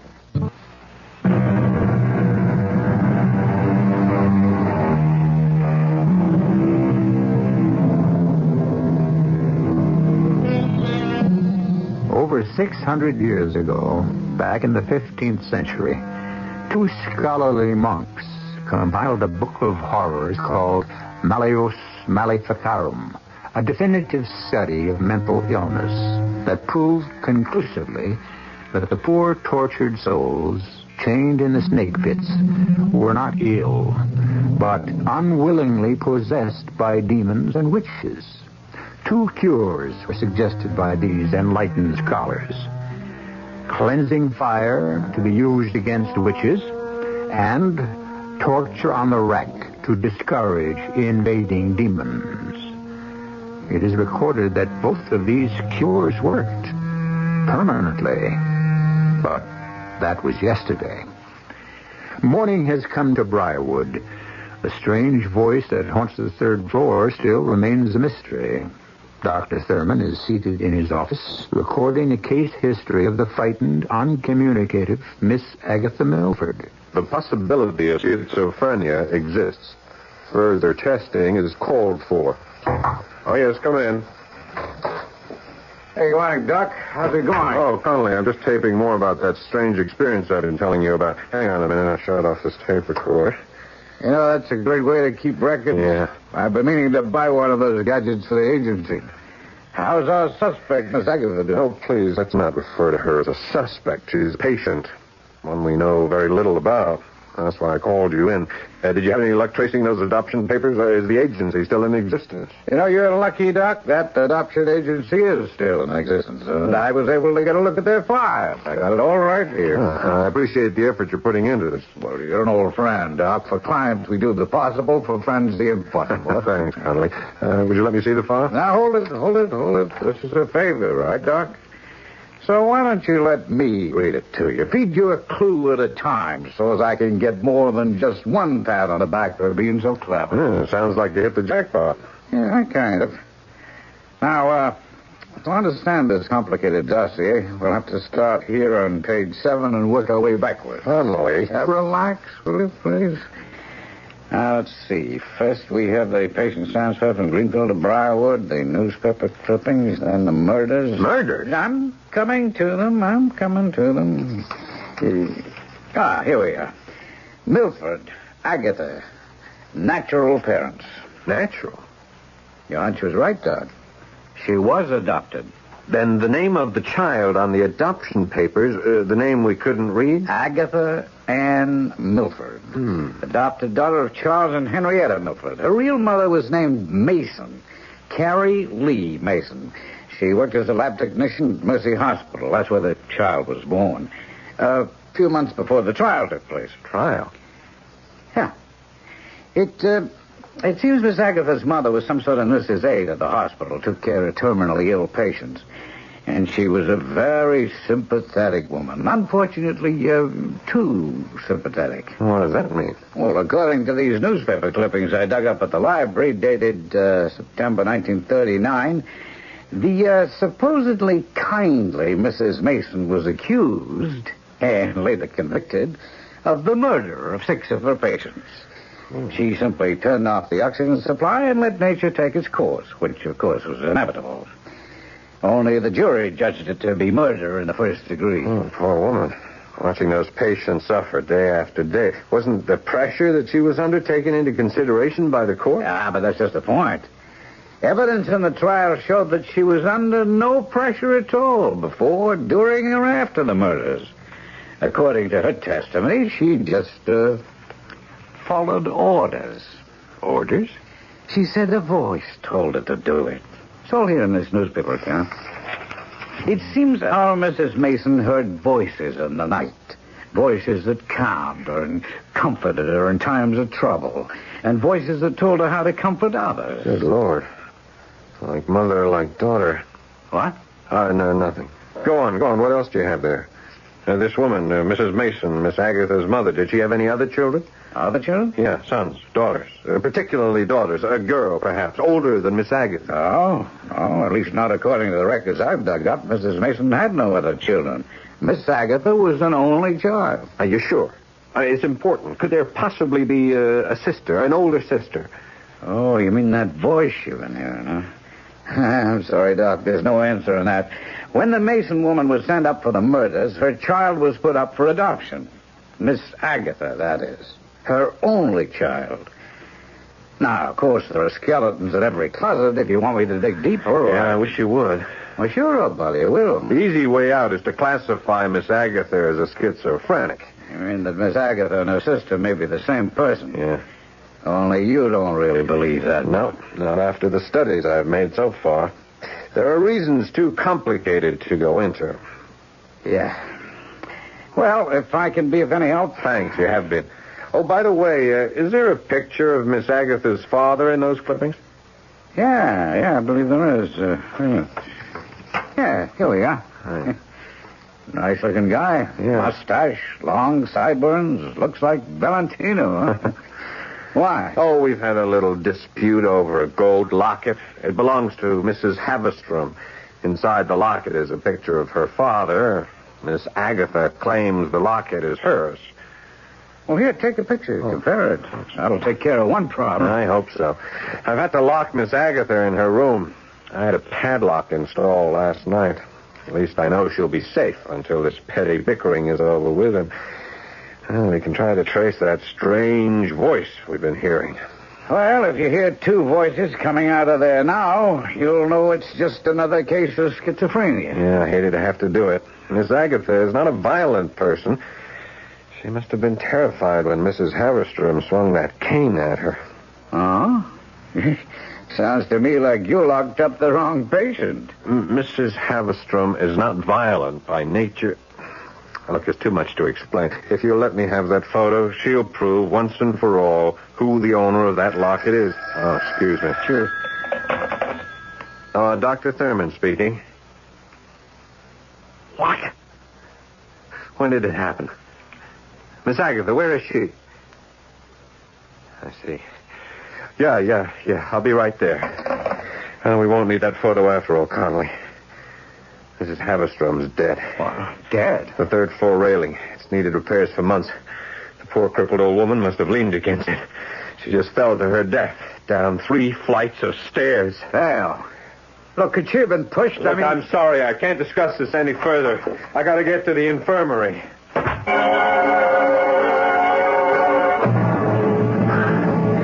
Slow down, Paul. I can't keep up with you. I'm sorry, Margaret. I'm anxious to check out Miss Agatha's room. I just don't understand how Mrs. Haverstrom got out of her room and over to that shaky railing alone. Where was the third floor matron? She was called away for a few moments. I've told you never to leave the third floor unattended. She was only gone for a short while. You heard me tell that to the police. They're taking the body away. When this gets out, Margaret, I just can't understand what happened. Oh, come on. Let's get to Miss Agatha's room. All right, Doctor. I'm sure you'll find everything in order. Door locked since last night, as per your instructions. Padlock on, also locked. I don't think so, Miss... Connolly, what are you doing up here? Just a little checking, Doc. What I found isn't too pleasant. Who is this man? I'm sorry, Margaret, this is Charles Connolly, a detective. Detective? Private detective, a friend of mine. He's been checking into Miss Agatha's background for me. Whatever for? I wanted to find out more about her. I told him about the argument she had with Mrs. Haverstrom over that locket. That Haverstrom woman didn't fall down that flight of stairs by accident. What are you trying to say, Connolly? The woman was dragged from her room and tossed through that rotted railing.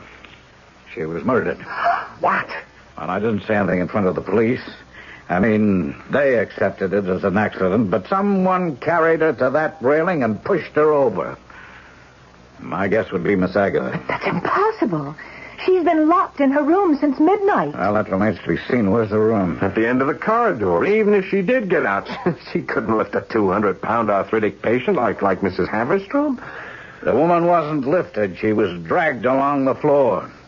I found black heel marks leading to the edge of the stairs and the end of the broken railing. Let's get to her room. Okay, right with you, Doc. How could Miss Agatha get out of her room? It was bolted from the outside, reinforced by a security lock. It just doesn't make any sense. Well, I'm afraid there's just no other answer. There's got to be another answer. Huh? Up ahead. Now, you see that room at the far end of the hall? Huh? Well, that's Miss Agatha's room. And even from here, you can see that the padlock is still on and it's still intact. Well, I'll be... Yeah, not a mark on it. It looks okay. It's solid, sturdy. Who has the key? I do. If you gentlemen will step aside, huh?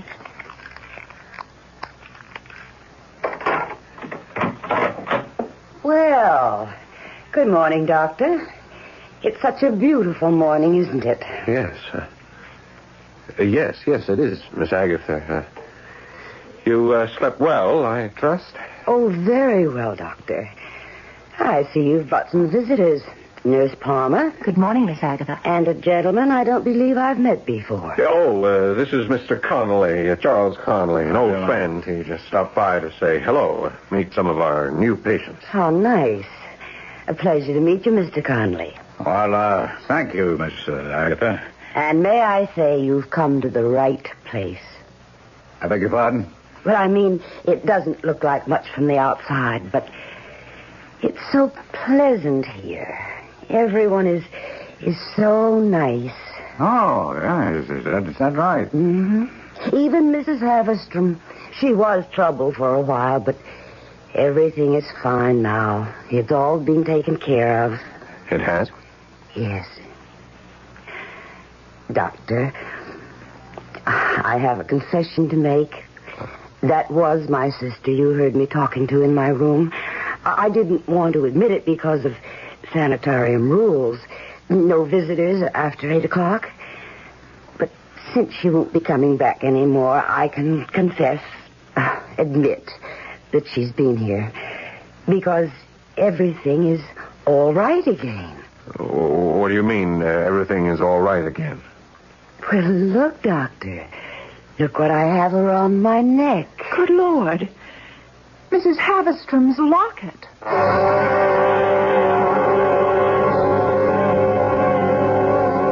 Despite evidence to the contrary, Dr. Thurman still insists that his initial psychological diagnosis of Miss Agatha was correct.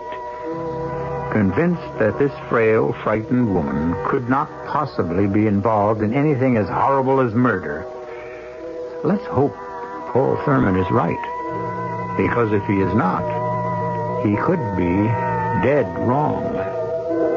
We'll learn more when I return shortly with Act 3.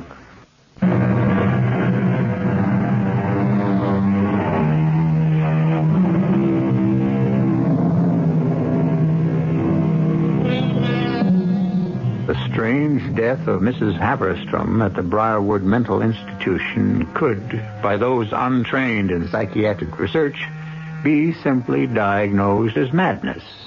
Wasn't it Lewis Carroll's observation in Alice in Wonderland that went something like this? "How do you know I'm mad?" Alice remarked. "You must be," said the cat, "or you would not be here." A simple solution to our mystery, I must admit. But not for those of us who have been expertly trained in madness and murder. We need more time to contemplate, consider, to separate the half-lies from the truths. Listen. And since the death of Mrs. Haverstrom, continued attempts made by staff members to remove the golden locket from Miss Agatha's throat have made the patient exceedingly hostile.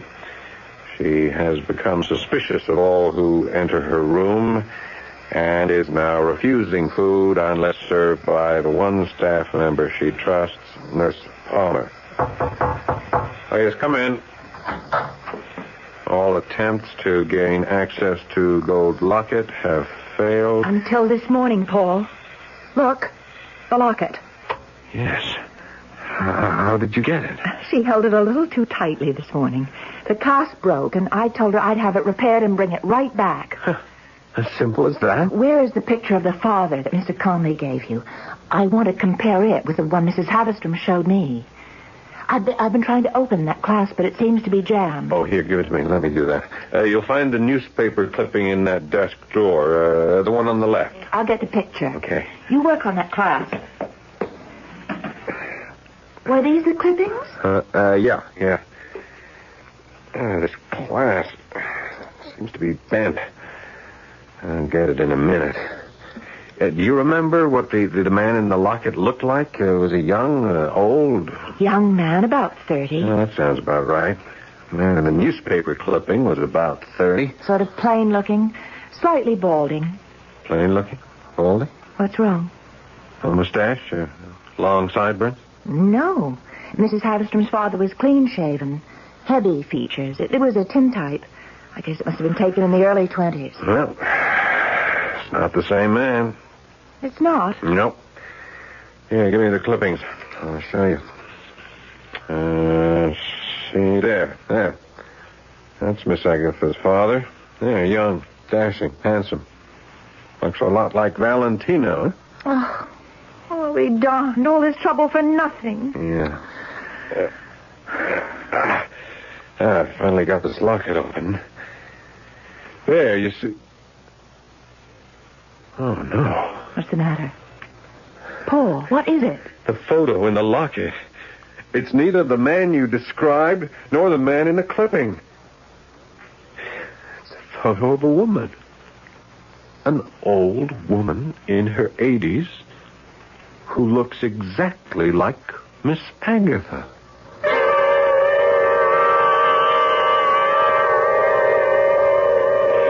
And so I rushed right over to your office, Mr. Conley. I brought the locket with me. And inside you'll find the picture of that strange woman that we found when we opened it. Could I see that locket, Miss Palmer? All right, but I have to bring it right back. Miss Agatha found out I showed it to Dr. Thurman. She's very upset. She says she told her night visitor, the avenging sister, about Dr. Thurman refusing to return her locket. Which means he's next on her list. Or somebody's list. Can I look at that locket, please? Oh, yes, of course. Here. Thank you. The clasp is still jammed, so I left it open, you see. Mm-hmm. Now, that's the photo that we found inside the locket. It looks exactly like Miss Agatha, only 30 years older. Yeah. Yeah, it does, doesn't it? And you have no idea how this photo got in here, hmm? No. I mean, we still have no idea how Miss Agatha got the locket in the first place. The last time I saw it, Mrs. Haverstrom was wearing it. Yeah, I know. And when Mrs. Haverstrom fell through the railing to her death, down that flight of stairs, Miss Agatha was locked in her room. How many keys are there to that padlock? You still insist Miss Agatha had something to do with Mrs. Haverstrom's death. But in order to do that, she'd have had to have help from the outside. An accomplice at the sanitarium. How many keys, Miss Palmer? 2. Mine and Dr. Thurman's. Oh.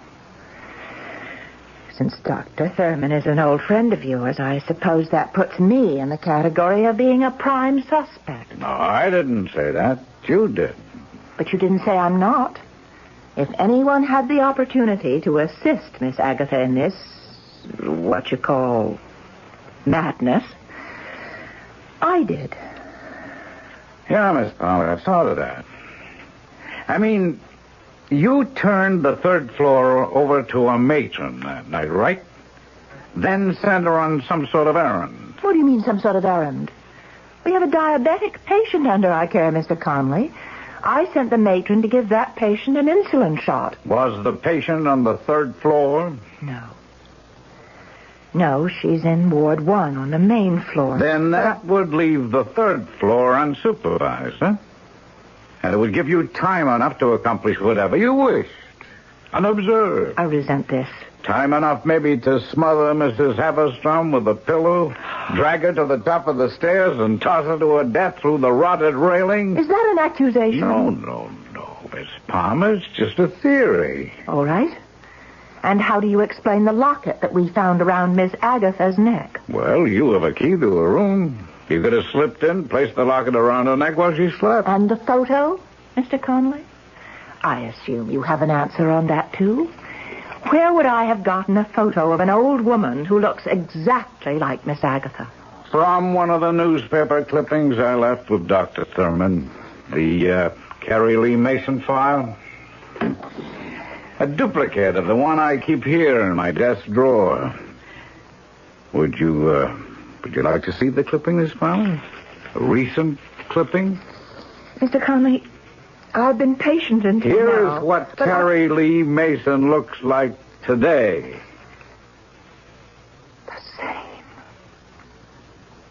The same photo. It's exactly the same as the one in the locket. Oh, not quite, Miss Palmer. You see, the prison guards have been cut away to make the photo fit in a locket frame. Easily enough done with, a pair of surgical scissors. I've had enough. I haven't. Now, I've checked out this sister theory Paul Thurman keeps insisting on, and so far I've come up with nothing. My partner Ross is out on it right now. You've had less than 48 hours. I'm He's sure... going to come up with nothing, Miss Palmer. The prison is in Greenville. He's there now checking their records, and it's a waste of time. If you don't find any record of an older sister, then there has to be some other answer. Because I'm not it. Oh? You forget. The night Dr. Thurman heard that strange voice coming from Miss Agatha's room, that second night, when I went with him to check it out, I was standing right alongside of him, outside the room. Yeah, that's true. All right, if you can explain how it's possible for a person to be in two places at the same time. That's very simple, Miss Palmer. The voice Dr. Thurman heard could have been on tape. Tape? Yeah. You do make it a practice to record patient histories on tape, do you not, Miss Palmer? I heard Dr. Thurman making such a recording when I stopped by his office. Who transcribes those recordings, Miss Palmer? I do. Excuse me. I won't be a minute. Hello? Connolly? Oh, it's you, Ross. What? Well, what new development on the Mason file? You just found out what? Yeah, I'll meet you at the sanitarium. And then notify the police. Nurse Palmer will be with me. We're leaving right now. Bye. What was all that about? There's no time to explain now. How fast is that car of yours? It's not mine. It's Dr. Thurman's. It's a sports car. It can do 100 if you open it up. Well, baby, we're going to open it up. We got to get back to that sanitarium, and let's hope we make it in time.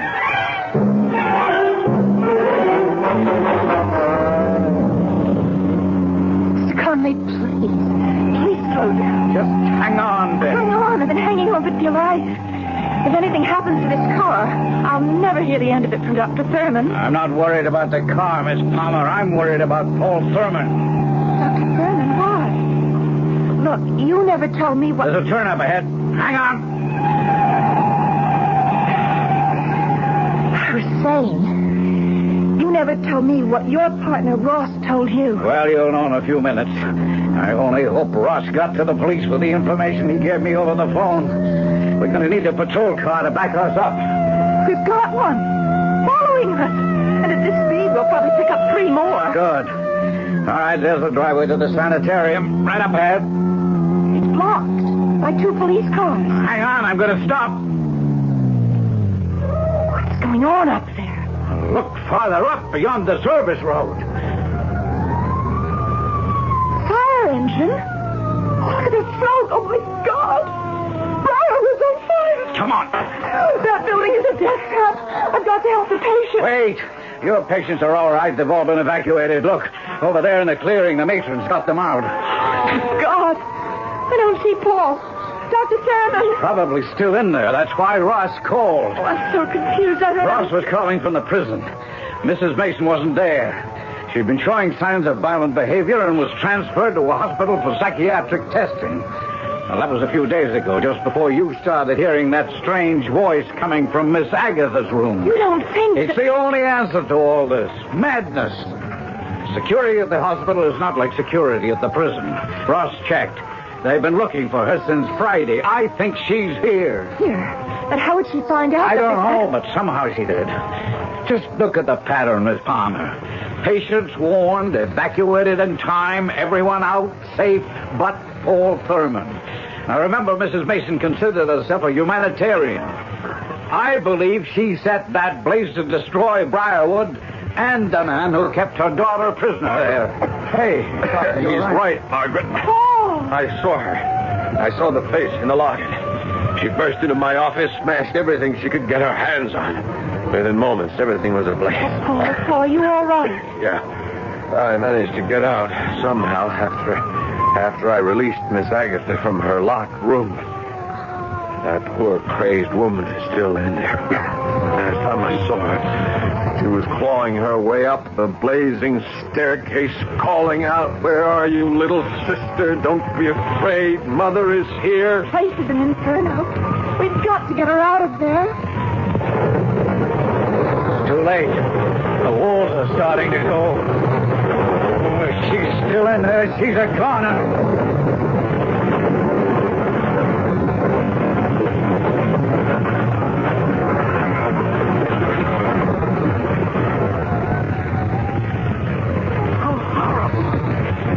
Nothing could escape such devastation. At least the others are safe. Are you sure they all got out? Yeah. Everyone but Mrs. Mason. I don't understand. What made her do it? You know about these things, Paul. What brought that woman here? What drove her to such total destruction? She couldn't help herself, Margaret. Intellectually, she may not have known whether Miss Agatha was her daughter or her sister. But emotionally, instinctively, she knew. She was driven by one of the strongest forces in nature. Love, Margaret. Love.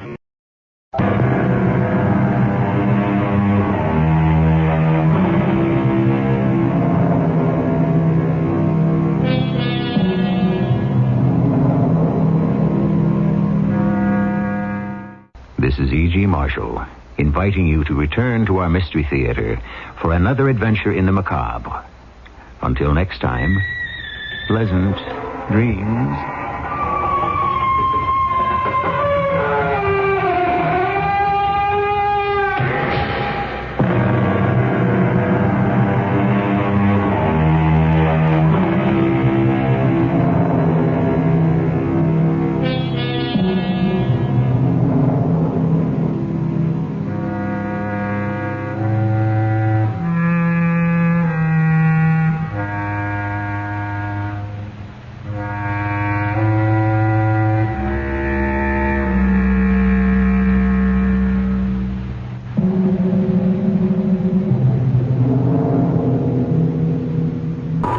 Just past 11 o'clock, and it's time for the WIP Mystery Theater.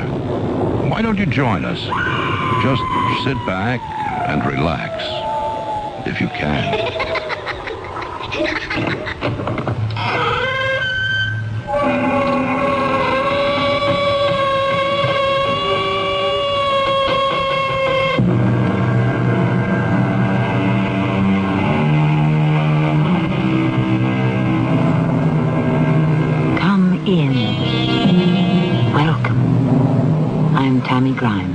I was just dozing for a few moments, and I had a curious dream, but I can't seem to recall it. Have you ever had that experience? You're not fully asleep, just on the borderline, but your mind takes flight and you dream strange dreams. And frequently I recall an experience and can't quite be sure if it happened to me or I dreamed it. Those are the vivid dreams that come back to us long after we've forgotten. Edgar Larson had a recurring dream he'd like to forget. Oh, no. Ed. No. Ed. Ed, wake up. Oh, stop, please. Ed. Oh. Ed, wake up. Oh, Ginny. The same dream again. Yes, I'm strangling to death. Ed, you've got to see Dr. Healy.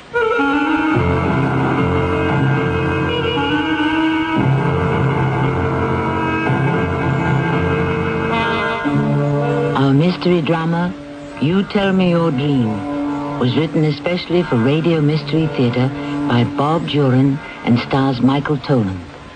I'll return shortly with Act One. Weekdays from the creators of The Young and the Restless.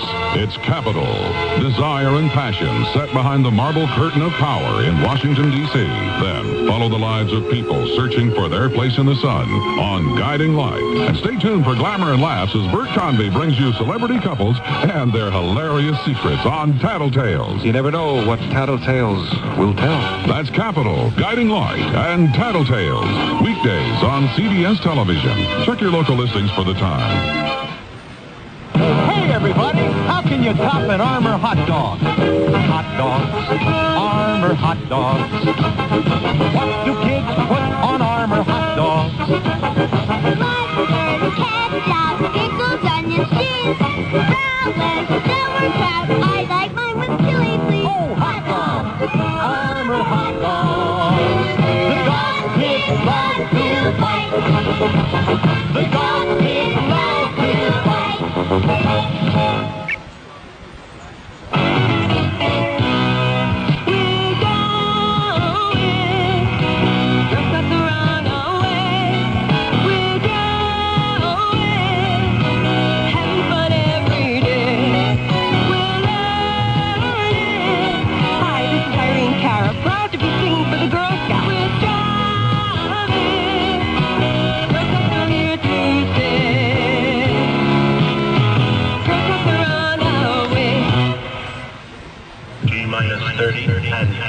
Uncomfortable pressure, squeezing of pain in the center of the chest. Ready. Possible pain, duration 2 minutes or more, spreading to shoulder, neck, or arms. Ready. Severe pain, dizziness, fading, sweating, nausea, or shortness of breath. One. Are you all right, honey? I'm fine. Just a little indigestion. The American Heart Association wants you to know the difference between indigestion and heart attack warning signals. Knowing the difference could save your life.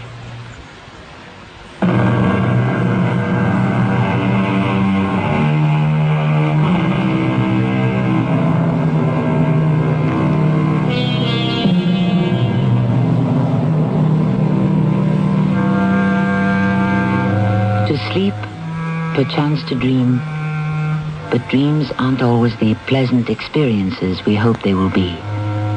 There are theories about why we dream, how we dream, what we dream. Some dreams uncannily foretell the future. Others are chronicles of things that happen to us. And others, there seem no reason for some dreams we have. The horrible ones we call nightmares. Morning, Mr. Larson. Morning, Craig. I have the dossier on the Landon case for you. The Landon case? Yeah, child custody. I tracked the father to Kansas City. It's all there. Oh, yes. What's up, Mr. Larson? You don't look so good. I don't feel so good. I haven't been sleeping well lately. You lawyers never sleep well. What with a million details on your mind. Yeah, and you private eyes have no conscience, huh? We wouldn't be in the profession if we had. I'll look the Landon thing over later. Hey, you really don't look good. Maybe you'd better see a doctor. That's what my wife says. You want to talk about it? It's this nightmare I keep having. It's terrifying. I can't think of any reason I should dream such a thing. What is it, this nightmare? I dream I'm in the Galaxy Bar, my usual hangout. Oh, no, it will. There's a man sitting with his back to me. And then for no reason, he turns around and starts to choke me. Nice fellow. We fall to the floor. I'm gasping for air. I can feel his hands like a steel vice close on my throat. I struggle. I try to break his grip. And I manage to cry out for help. But the crowd in the bar just stares. Figures. No one makes a move. Except one man. But then I black out, and my wife's trying to wake me up. I never can get back to sleep. Do you have any angry clients? No, it's nothing based on something I've done or even thought about. I've never been threatened. Maybe you better get a bodyguard. Look, I'm available. What I want to get is some sleep. Well, how often do you have this nightmare? Every other night for the past 2 weeks. I dread going to bed. Well, I'd see a doc if I were you. Maybe even give you a strong sedative. I wish you could give me another dream. Hi, Mr. Lawson. Hello, Casey. Now, hold the Manhattan tonight. I'll have a beer. Okay. You, still having that dream about us? I don't know if I should come in here anymore. You think maybe someday our dream will happen here? Why should I dream so consistently that someone attacks me? Nothing to worry about, Mr. Lawson. Look, let's say you're here having your Manhattan, like you usually do, and you see this guy come in. The one who's in your dream. So you just say the word to me and pow! Out he goes before anything could happen. It's not that easy. Sure it is. I mean, Freddie and me'll have Casey, I never see his face. I don't know what he looks like. What? I never really see his face. He turns toward me, and he whispers something. I can't make it out. Something like, die. And then he attacks. But I never see his face. Well, how can someone strangle you and you not see their face? Because it's a dream. Haven't you ever tried to run in a dream and you couldn't? Or not remember a face after you woke up? Oh, the running, yeah. I guess everybody's had that dream sometime or other. Like your feet are made out of lead. Well, can you remember how he's dressed? Oh, just plain clothes, jeans, and a shirt, I think. I only see him from the back. When he turns, I lose all memory of Well, it. is he a big guy? Is he small? Has he got long hair, short hair? From the back, long hair. Oh. I still think that if he came in here in real life, I mean, if you think this might happen to you sometime, that you would know him the minute he walked in, even if you don't remember his face. Who knows? It's funny that I should just stand there laughing. In your dream, that is. I mean, anybody try to lay a hand on you in here and pow! I know, Casey. I'm not expecting real trouble. The nightmare's just such a drain on the nervous system. Then I'm awake the rest of the night. Have you seen a doctor? You're the third person to tell me I should. Maybe I will. Maybe he could explain it. I guess I better make an appointment with my doctor tomorrow. It can't do any harm.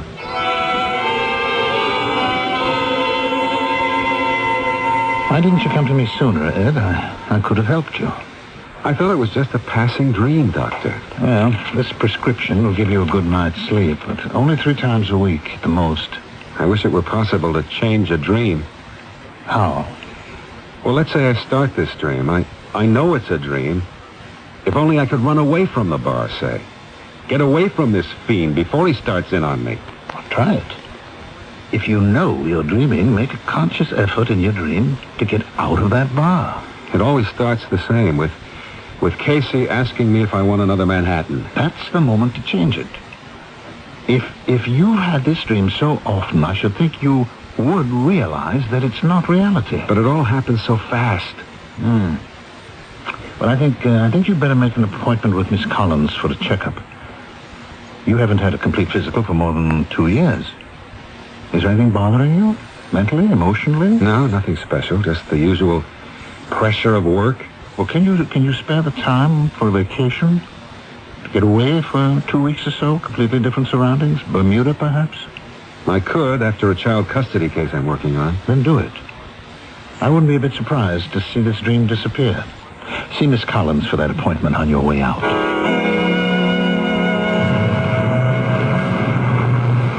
How much more legwork do you think you'll have on this Landon case, Craig? Oh, another week at the most. Good. I want to wrap that up and take a vacation. Change of scene, change of dream, huh? I'm hoping so. Well, maybe I can finish up sooner than a week. Get you on your way. I'd appreciate it. Well, here's my bus. I'll call you tomorrow. Let him off, please. And take it easy, huh? I'll try. Can I have a transfer, please? Yes, sir. Step to the rear, please. Plenty of room in back.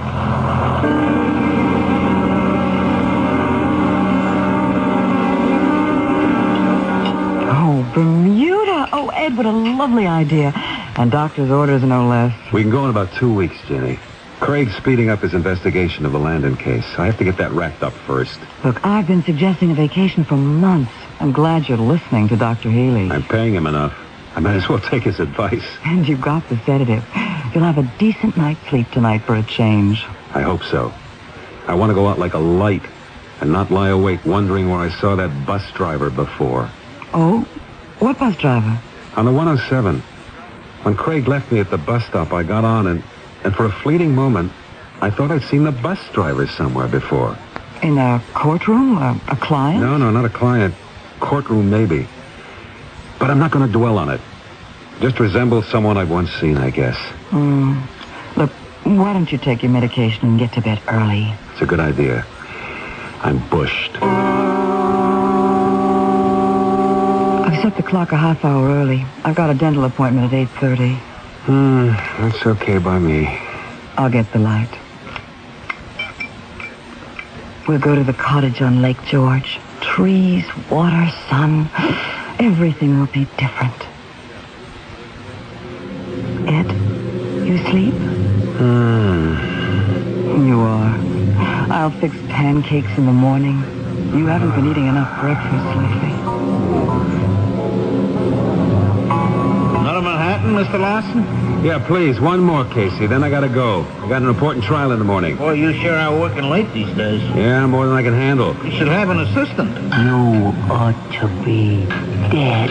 What? What are you doing? Stop it! Hey, no, please. Stop it! Stop him! He's killing him! You're choking me. You can't. Hey, you're standing. Stop this! It's murder! It's murder! Stop it, for heaven's sakes! Make him stop! It's murder! Mark, please wake up, Mark. Huh? Ellen. You're dreaming again. What time is it? 2:30. Give me a cigarette, huh? You want a glass of water or anything? Coffee, maybe? No, nothing. Here.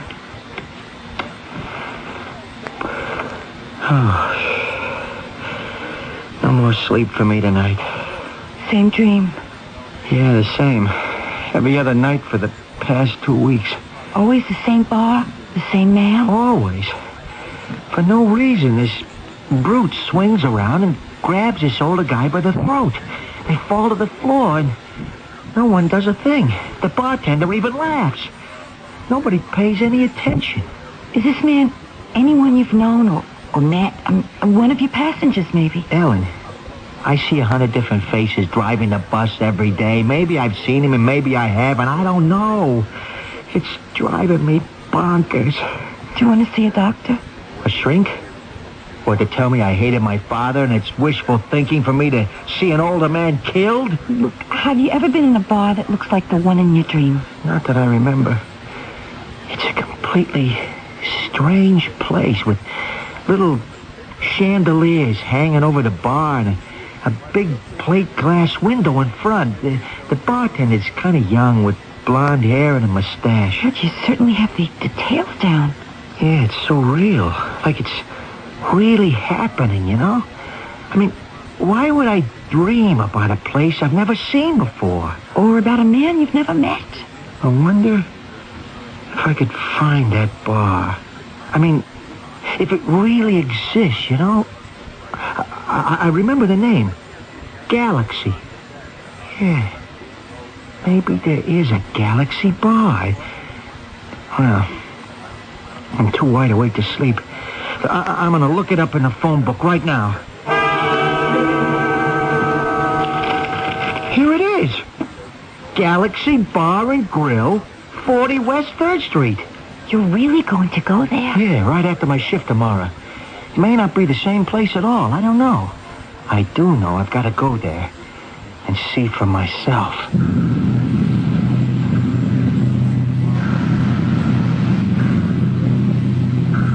The old saying, it's a dream come true, isn't always welcome. Not when the dream is a nightmare. It's certainly a nightmare for Ed Larson as he's attacked in the Galaxy Bar. And for Mark Howgate, who witnesses the murder. If I were having those dreams, I'd sleep with a light on, I can tell you. We'll go along with Mark and visit this galaxy bar, wide awake, of course, when I return shortly with Act 2. Hi, Pat Summerall to say watering your lawn should be a simple job unless you're trying to use a worn, leaky hose. So True Value hardware stores suggest you replace it with one of their dependable quality True Value hoses. If you want one that's lightweight and economical, get their 50-foot vinyl hose for only $288. Or to cover a large area, choose the nylon-reinforced 75-foot size. They're just two of the quality True Value garden hoses featured exclusively at participating True Value hardware stores and home centers, where you'll find values in every department. What do doctors recommend to avoid constipation? These days, doctors stress the importance of fiber in the diet. Food fiber that helps the system regulate itself naturally. Metamucil is the laxative made from natural fiber, no chemical stimulants. So for occasional constipation, doctors recommend Metamucil more often than any other laxative. Try Metamucil powder or pre-measured packets of Metamucil Instant Mix, regular or orange flavor. Read label and follow directions. I've had my share of winning teams over the years, but one of the best teams ever fielded, in my opinion, is not at the stadium, it's in the library. This is Ara Parsegian, and I'm here to urge you to check out the teamwork at your library. You'll discover a winner. If you're looking for the answer to a question, any question, just dial the library's telephone reference center. In most libraries, there are specifically trained teams who can find the information you need. Maybe your reading skills aren't up to par. Don't let that stop you from getting ahead. Start with the library. Many offer reading programs, and if yours doesn't, the team of librarians will know where to send you. And just in case you've forgotten, the library is one of the nation's great inflation fighters.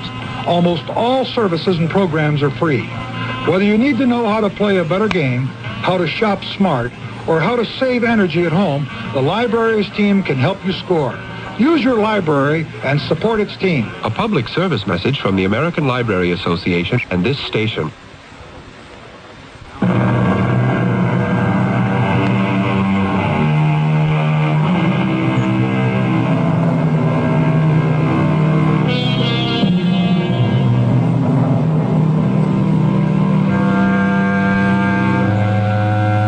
The songwriters of the world seem to have a fondness for dreams. Beautiful dreamer, drifting and dreaming. I dream of Jeannie, and you tell me your dreams, and I'll tell you mine. Curious that in today's story, the two dreams happen to be the same.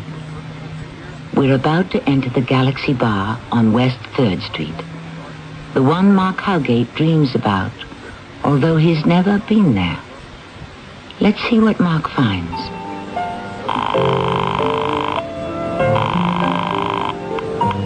Hello? Ellen, I found it. I'm in the galaxy. Mark! What's it like? It's identical. It is the exact same place I dream about. Lights over the bar, jukebox next to the coat room, and a picture of the nude behind the bottles. It's uncanny. Mark, maybe you better come right home.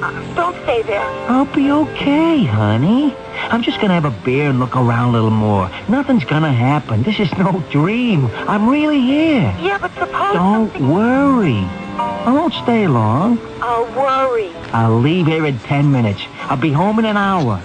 All right, dear. Bye-bye. Bye-bye. Yes, sir? A draft beer, please. Yes, sir. Hey, it's a nice place you got here. Oh, thanks. My brother owns it. I help him out at nights. You ever have any trouble? Trouble? What kind of trouble? Oh, fights, maybe? Hey, look, if you're planning on starting something... No, I'm not. I'm just curious. Look, for more nights than I want to remember, I've dreamed about this place. Every detail in here is exactly the way it is in my dream. You serious? Yeah, and I'm not a crackpot. Do I look familiar to you? No, I can't say I've ever seen you in here. But this dream, what happens in this dream? Well, for no reason at all. One of your customers starts choking another guy. What? Nobody tries to break it up or help. Oh, you know, the back of my neck is beginning to crawl.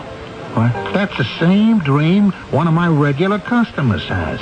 And he's the guy getting choked.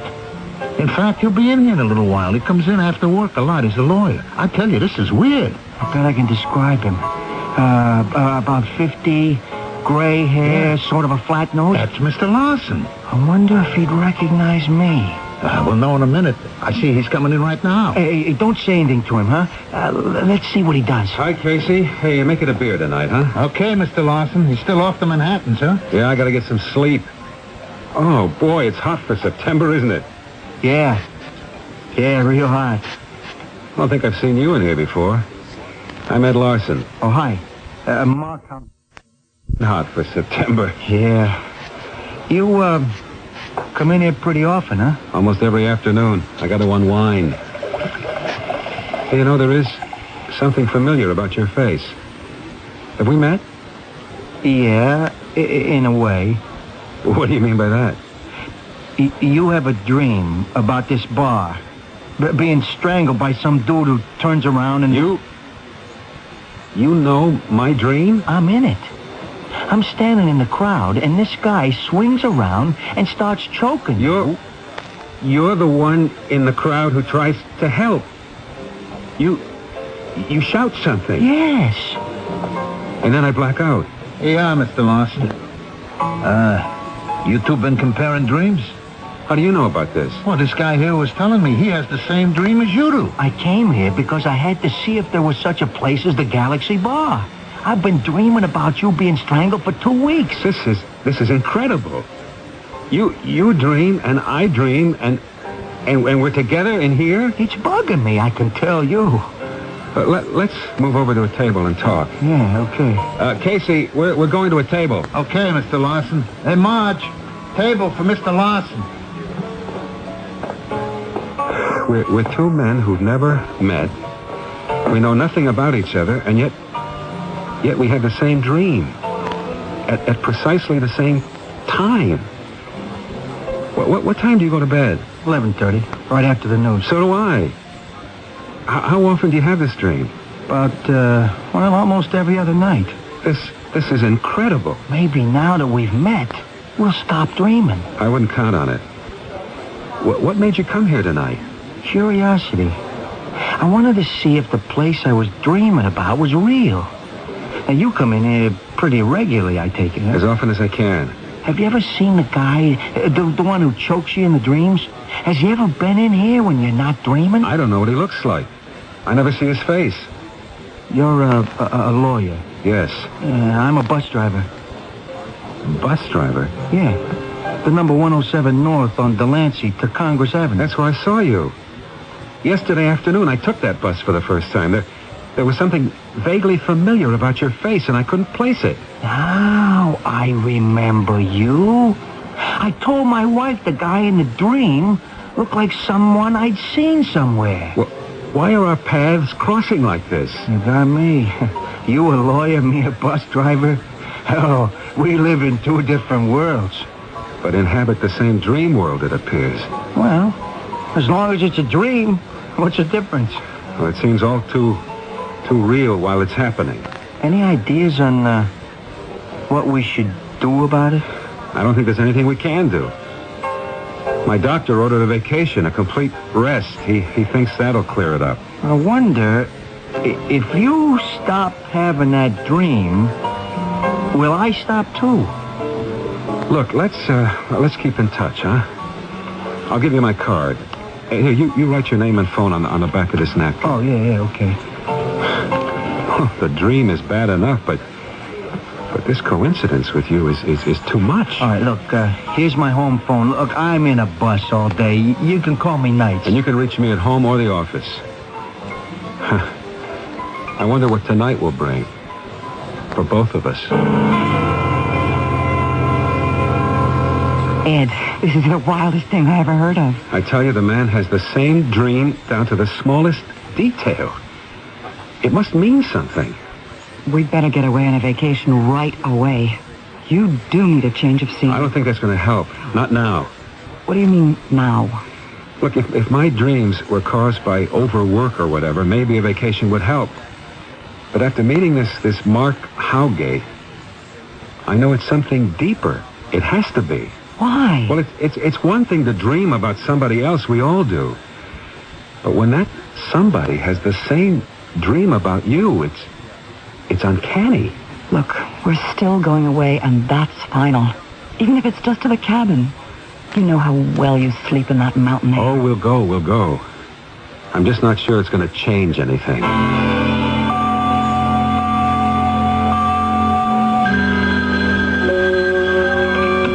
Ed Larson. It's Mark Howgate, Mr. Larson. Oh, hello, Mark. Have you had that dream again? No, not for 3 nights. Hey, me neither. Well, maybe it is over with.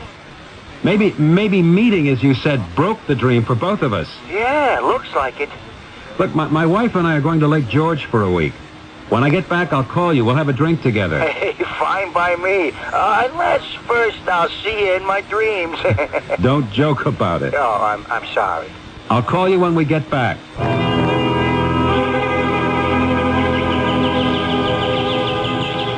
Want to go down for a swim? Not right now. I just want to sit here and soak up the sun.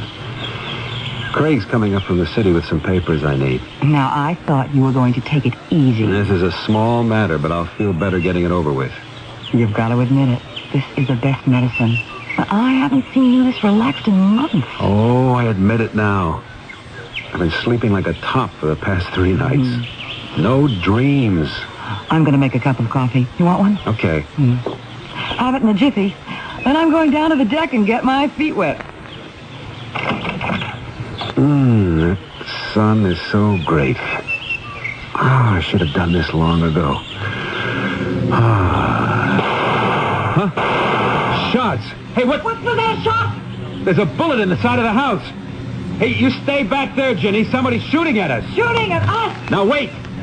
Wait, there's something moving in the trees by the lake. I'm going after him. Don't! He's shooting at us. Don't be a fool. You stay in the house. Who's out here? What's going on? Why are you shooting? Hey, you there, stop!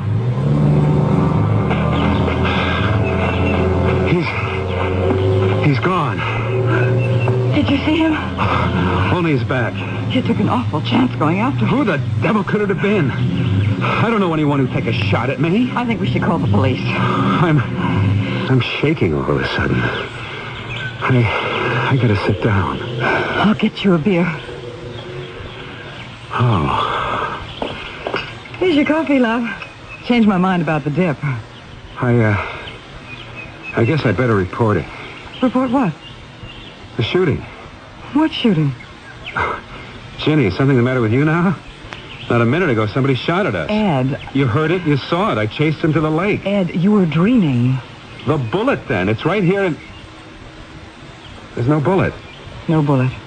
You dozed off. You never left the porch. But it was as real as... I mean, it happened. No, Ed. Another bad dream. Was he in it? Mark Howgate? No, I didn't see anyone, except the guy taking off in the boat, and only from the back. Have your coffee. Yeah. I tell you, Ginny, it was so real. I know. I've had dreams like that, Ed. When I take an afternoon nap and sort of half asleep. Well, it had nothing to do with Mark Howgate. That's a relief. It wasn't the same, Mark. No, Ellen, completely different. I was on a lake, a big lake, and I was on, like, an excursion boat, and we passed this house.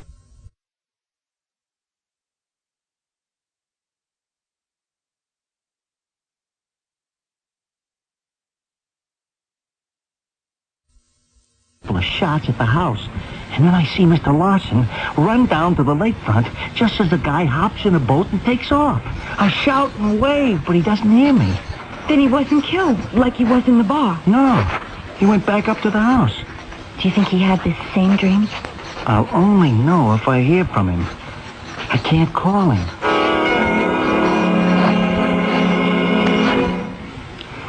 I appreciate you bringing the Martin papers, Craig. More chicken salad? Oh, no thanks, Ginny. I'm stuffed. Look, what do you say we take the boat out, huh? We'll show you the shoreline. There's some beautiful places up here. Oh, it's great by me. I'll leave the dishes. Let's go. We'll cruise down to the village and back. Takes about an hour and a half. And we'll show you the town.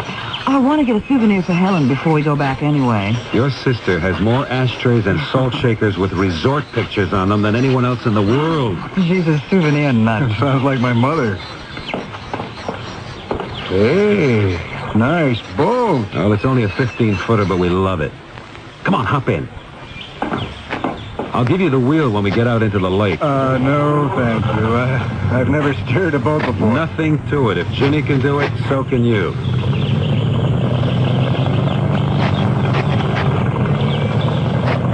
Magnificent lake, isn't it? It's breathtaking. Here, take the wheel. Now, come on, just keep her steady. Keep to the right of oncoming boats and give sailboats the right of way. Okay. Hey, this is fun. Swing more to the right, Craig. That black boat's heading right for us. What's the matter with them? You better take the wheel, Ed. They're coming at us head on. They almost sideswiped us. 2 men, and it looked deliberate. They're turning around. I think they're going to follow us. He's got more power than I have. They're gaining on us. I'm open full throttle now. Well, they're trying to ram us. Why? Here, take the wheel. Hey, get away! What the devil are you doing? Oh, no. No, it can't be. Ed, what's the matter? I'm dreaming. This is all a dream. They're cutting across. Hold on, I've got to swerve. Ginny, that's him. That's Mark Howgate in that boat.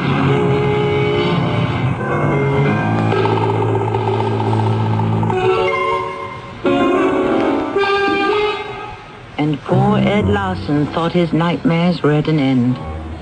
Why, I wonder? Does he always dream someone's trying to kill him? I assume this is a dream, out in the lake, because he saw his dream mate, Mark Howgate. Oh, how fine the line between dreams and reality. Will Mark wake up from this nightmare too? We'll return to the lake when I return with Act 3.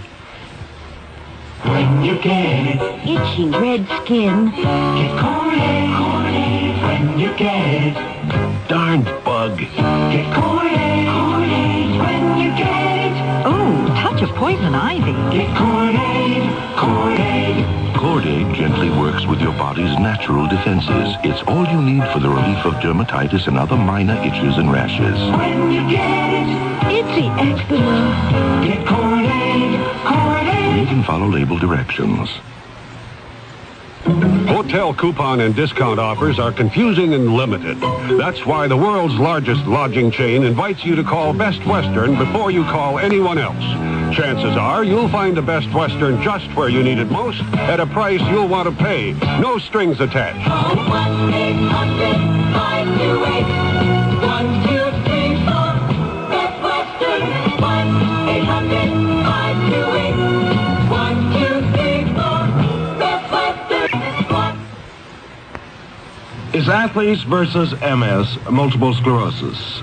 This is Frank Gifford spreading the word about a dynamic new team which is banding together to help stop MS, the terrible crippler of young adults. Multiple sclerosis is a crippling disease of the central nervous system which generally strikes in the prime of one's life, from 20 to 40. But the sports world is fighting back against MS.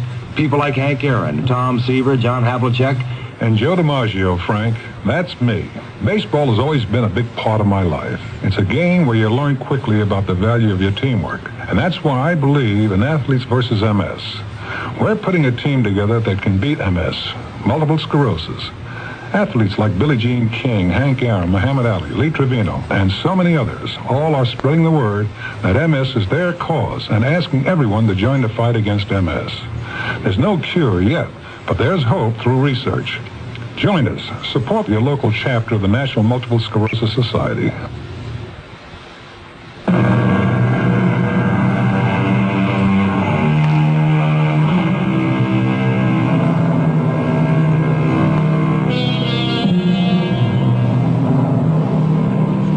Our daily experiences often enter our dreams. Forgotten acquaintances show up. And frequently our dreams seem to have no relation to things familiar to us. Haven't you dreamed of being on a strange street meeting someone you've never seen before. Where do they come from? How do they slip into our minds? Ed Larson dreams someone is trying to kill him, and a certain Mark Howgate is always there. What? Mark Howgate? Am I dreaming this? I'm not dreaming, and I can't keep away from him much longer. He's making another pass. It's not happening. Nothing's going to happen. I'll wake up. He's headed straight for us. I'll wake up, don't you understand?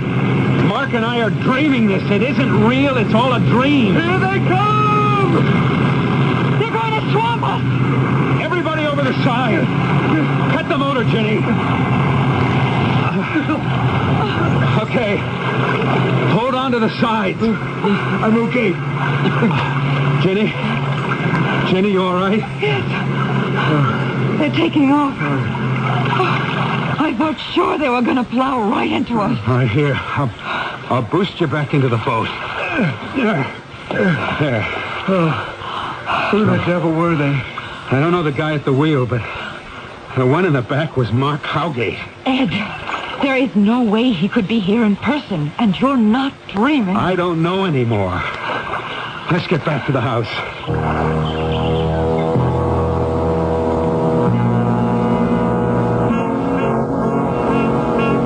I'm being as calm and as rational as I can. But I tell you, the man in the back was Howgate. You convinced me it wasn't a dream. We actually went out in the boat. We were almost torpedoed by a lunatic. But how could Howgate get up here? Ed, can I say something? Sure. You've been pretty wrought up over this guy and these dreams, and I think maybe he looked like Howgate. It was him. He's always there on the scene when my life is threatened. Is it logical that he'd come all this way? That he'd know you were going out on a boat? I don't have an explanation, and I don't know why that guy tried to ram us. I'm going to report it to Lake Patrol. I wish I had a license number from that boat. It all happened so fast. I'm going to Barden's store and phone Howgate in New York. Hello? Hello, is this Mrs. Howgate? Yes, it is. Mrs. Howgate, this is Ed Larson. I don't know if Mark's told you about me. Oh, Mr. Larson, yes. Look, I know it's the middle of the day and he's at work, Oh, but no, he's here. He's homesick today. Summer flu bug. Oh. May I speak to him? Oh, I'll see if he's awake. He's been sleeping most of the day. Sleeping? Oh, he's coming out of the bedroom now. Hold on. It's Mr. Larson. Hello? Mark, I'm calling from Lake George. Your wife told me you were sleeping. Yeah, that's right. You want to hear it? Yes. Well, somehow I was in a power boat. Terrific speed, you know. Someone else was driving. I was behind him. I couldn't see his face. He starts swerving and trying to ram a boat you were in. I saw you fall into the water. I was covered with spray. I woke up in a cold sweat. Mark, I was wide awake. My wife and my assistant were with me. For me, it wasn't a dream. Well, what's it mean? Your dream is becoming my reality. Earlier today, I dreamed someone fired shots at me. My wife insists it didn't happen. I know. I saw that, too. I was on an excursion boat and saw the dude take off in a little outboard. Look, we're coming back to the city tomorrow. Would you be willing to meet with me and my doctor? We've got to work out something before... Before what? I don't know. Well, from what you've told me on the phone, Ed, I think there is cause for concern. The dreams are getting more violent. But I didn't dream the boat thing, Doctor. Only I did. Can Mark dream and turn up in my reality? It's very possible. It's teleportation. People asleep or often in comas will actually be seen hundreds of miles away. Or people will claim they saw them. There's a lot of controversy over it. I don't think that's the case here. What do you suggest to stop it? If it can be stopped. Well, there has to be some psychological basis for this phenomenon. The Sleep Research Center would be very interested. Now, would you be willing to make one test? I would. What kind of a test? I'd like to measure your brain waves during a controlled sleep. What would that prove? Well, if the brain waves show marked similarities, it may lead us to some explanation of why you appeared in each other's dreams. Well, if I had to take off time from work... We could do it over a weekend. I'll try anything. Okay. Good. I'll make the arrangements. Now,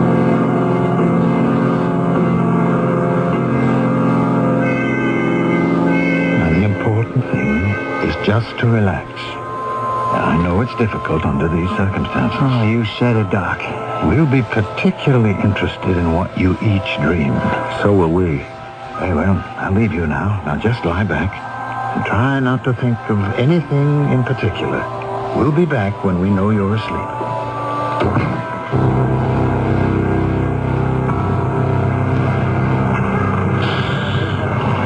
Step to the rear, please. Exact fare only. Hello, Mark.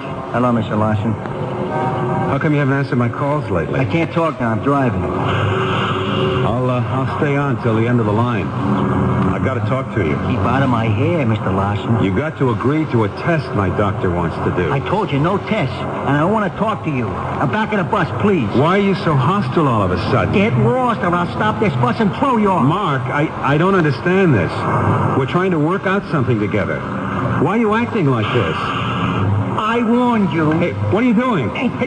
Take your hands off me. Stop. You're choking me. You're choking. You're choking me. Wake up. Ed? Ed! Oh, Mark, wake up now. Wait. Wake up. Dr. Healy. Mark. What? Oh, I remember. The lab. You two were dreaming, all right. You nearly broke the needle on the scanner. It was worse than ever.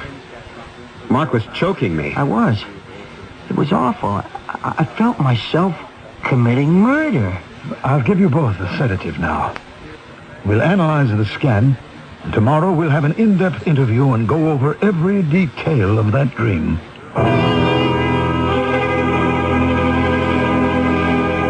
I couldn't describe the feeling, Ellen. I was choking him and meaning it. I was full of hate. And I have nothing against the guy. Mark, I'm getting frightened. And the dreams are getting worse. Can't that doctor do something? I objected to a shrink. But if that's the only way out, I'll go along with it. Well, maybe you two should stop seeing each other. In person, I mean. It's getting so I don't know when it is in person or a dream.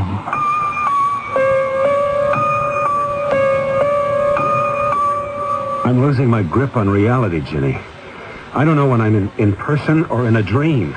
Dr. Healy's got to be able to do something, Ed. He's trying. The sleep analysis might help, but we're getting the results tomorrow. I should be starting the Benson tax fund case, but I can't concentrate. Maybe there is no Benson case. Maybe it's all a big dream. Ed, calm down. What's happening to me, Ginny? What is happening? Oh, dear Lord. I wish I knew. I'm trying to look realistically at a very unreal situation.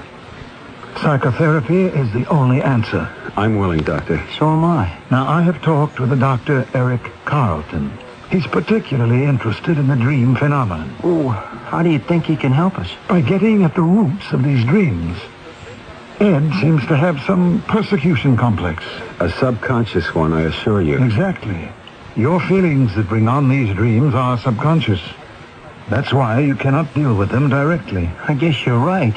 All I keep saying to my wife is, I don't know. Well, when we do know, we can deal with these dreams and get them out of your minds. Perhaps we're dreaming right now. None of this is really happening. Ed? I mean it. This could be our dream world, and what we think are dreams is what's really happening to us. I mean, you might not really be here sitting with us in this office. Mark and I might be dreaming it. You may really be in surgery somewhere. No, I'm here in reality. Well, I hear you say that. But maybe you're a figure of my dream. I've been your doctor for 20 years. I'm hardly a figment of your imagination. I know that. You don't get what I'm saying. For me, at this moment, you're here.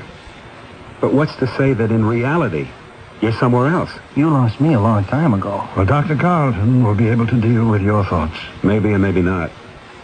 He first has to convince me which side of the line is reality and which is dream. I think I'm beginning to see. I told Ellen I was getting to a point of not knowing when I was in person or in a dream. When this all started, I woke up and I knew I was dreaming. Now, I'm not so sure. The sooner you two get started with Dr. Carlton, the better. Work out your appointments with him. He's expecting your call. All right. Come on, Mark. I'll buy you a drink.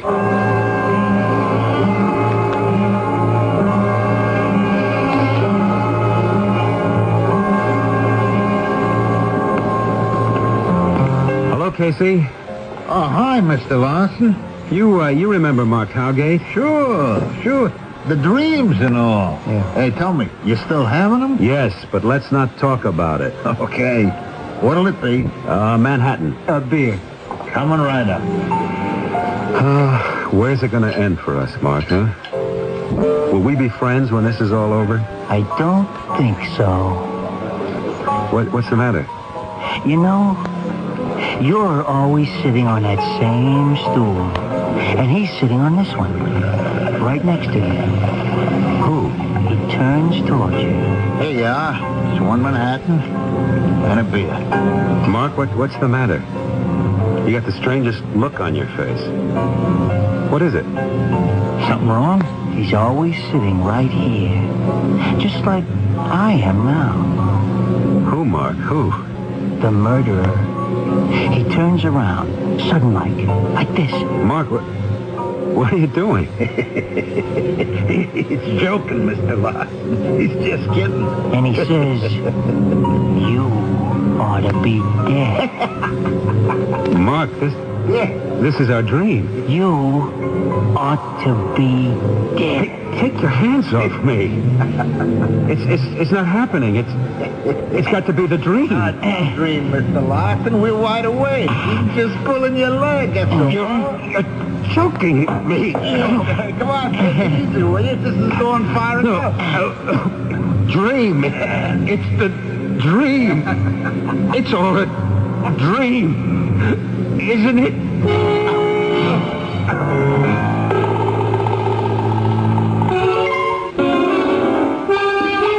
Or was it? Two men whose lives intermingled so strongly in so short a time.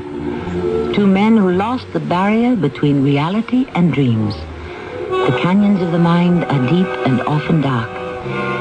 In them lurk thoughts we barely dream of, if you'll pardon the slight, irresistible pun. But when we dream, who's to say it's not reality for us? Another thought on dreams when I return shortly.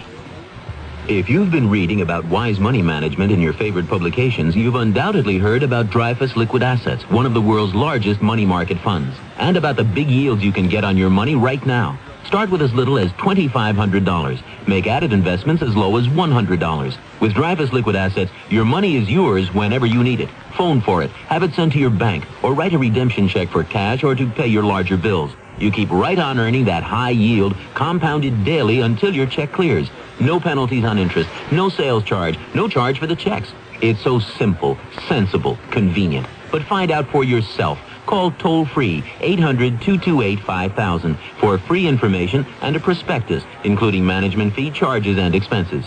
Read the prospectus carefully before investing or sending money. Discover how Dreyfus Liquid Asset can help you get the lion's share of today's high money market rates. 800-228-5000. Toll-free 800-228-5000.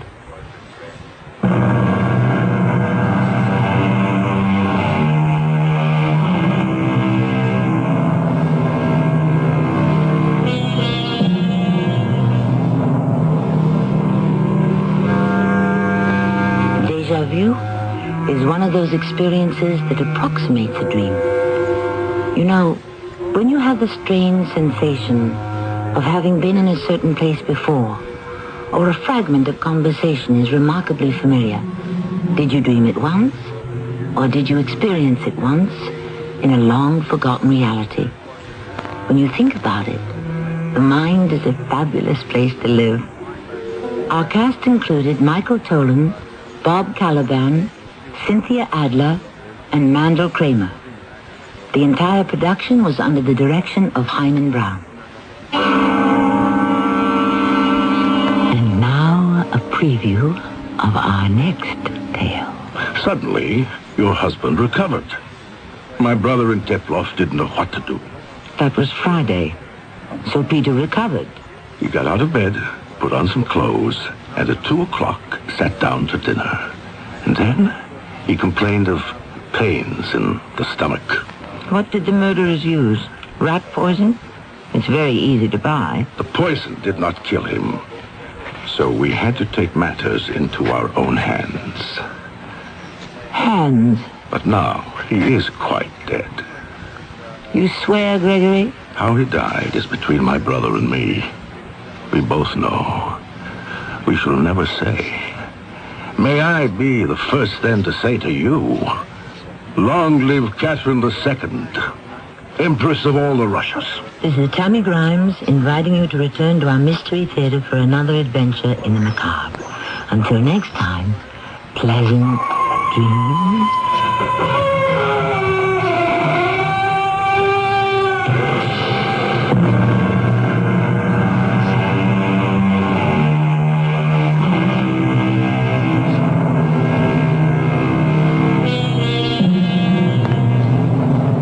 This is Nat Wright. Stay tuned for the Dawn Patrol flight. We'll be playing his songs all night long after the news. It's midnight. This is WIP, Metro Media Radio in Philadelphia. It's just past 11 o'clock, and it's time for the WIP Mystery Theater. Why don't you join us? Just sit back and relax, if you can.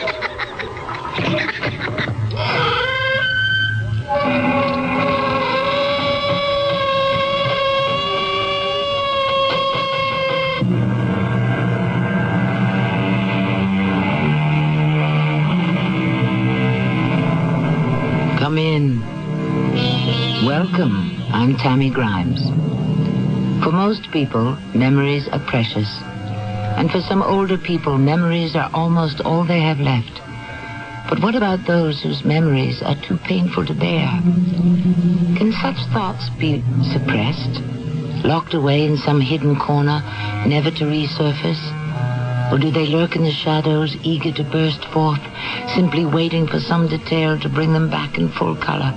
Usually it's the latter, and often, as in the case of poor Alicia Winslow, the sudden reappearance of a long-suppressed memory is a terrible shock.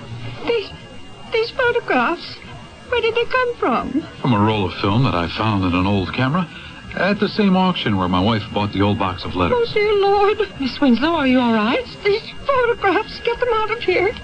Get them out of my sight. But I don't understand. Get out, both of you, please, leave. Or I'll call the police.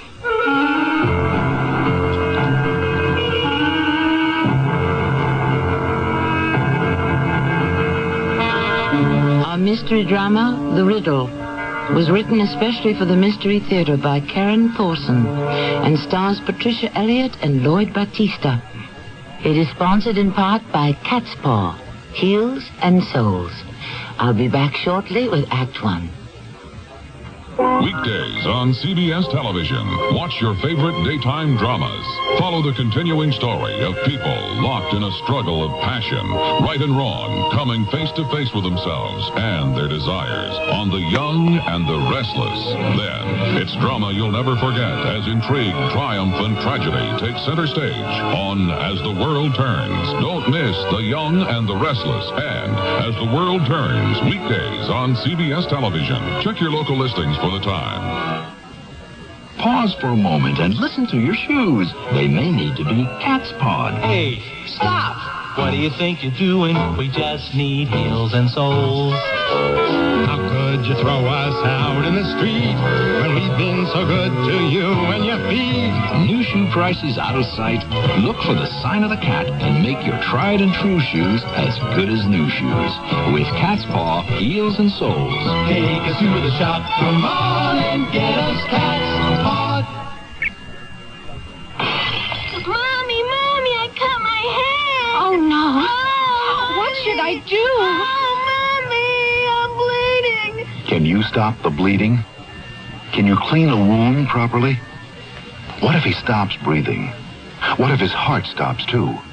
How do you handle an emergency at home? Many of us panic when prompt action may be needed to save a life. If you'd like to learn what to do and how to do it before you're faced with an emergency, contact Red Cross. We'll help you learn how to prevent accidents. We'll teach you first aid, Red Cross CPR, family health and home care. Countless lives have been saved through safety and health care skills learned through Red Cross courses. And because of these skills, millions of Americans live safer, happier, healthier lives. Learn how to take better care of yourself and your family. Call Red Cross. We'll help. Will you?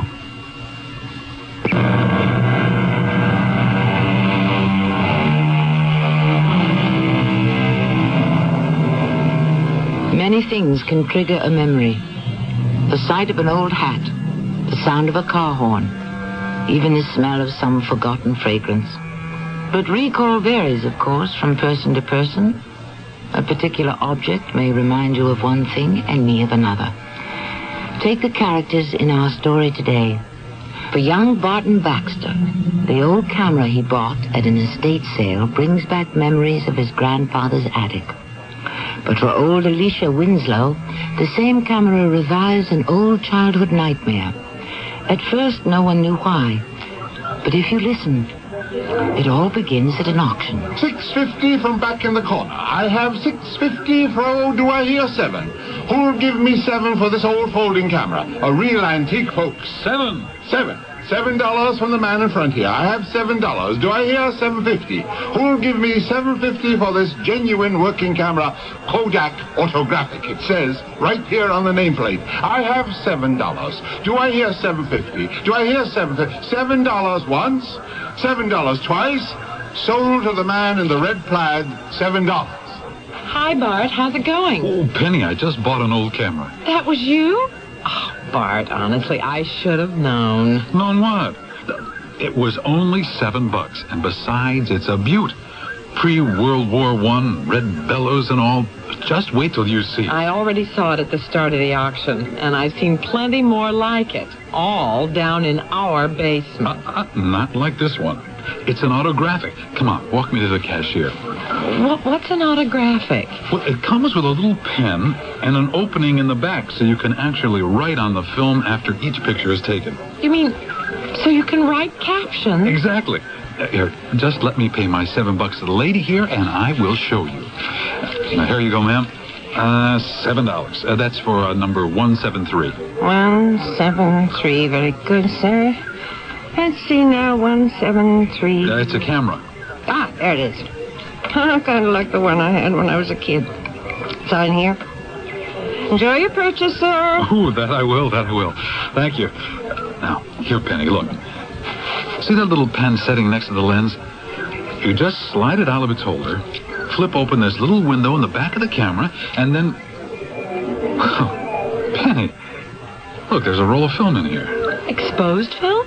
Well, it'd have to be. The number in the little red window was already on 9. But if that film is as old as the camera... Well, all that matters is whether or not it's been exposed to any light. Well, I won't open it up until I'm inside my darkroom, and... Oh, who knows? Maybe I'll come up with some valuable photos. Well, can I take one right now? What, with this camera? Well, you can try. Here, just let me roll ahead so we get to an unexposed part. Here. Yeah, now try it. Now turn your face so it catches the light. Ah, that's it. Now, for the caption, I just write what I want in this little opening? You got it. Just press down good and hard. Barton, Baxter, camera, freak. Uh-huh. That's your caption? Okay, Penny, you asked for it. I'm going to do one of you. Just stay like that. And now for my caption. Wife of freak. Oh, come on, you old spendthrift. Let me show you what I bought. Look, here. A box? Why that? Well, just look at the carving. It's beautifully done. And it's perfect for storing your collection of stereographs. And guess what? What? My purchase came with a surprise bonus, too. Inside the box, a whole stack of letters all dated back in the 20s. Just like your film. Oh, you're too much. I can see you already poring over those letters, piecing together some love story or something. Come on, honey, let's get home. Your box is just right for our stereographs. And I want to get back to my darkroom.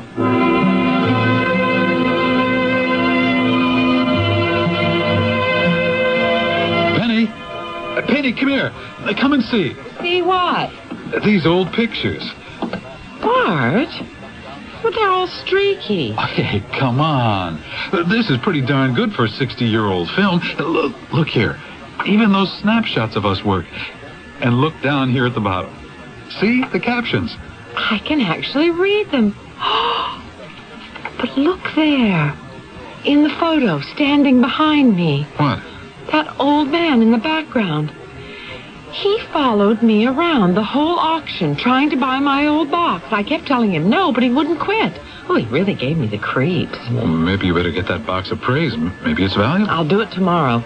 But how about these old photos? Anything valuable here? Well, not really. Except maybe this one.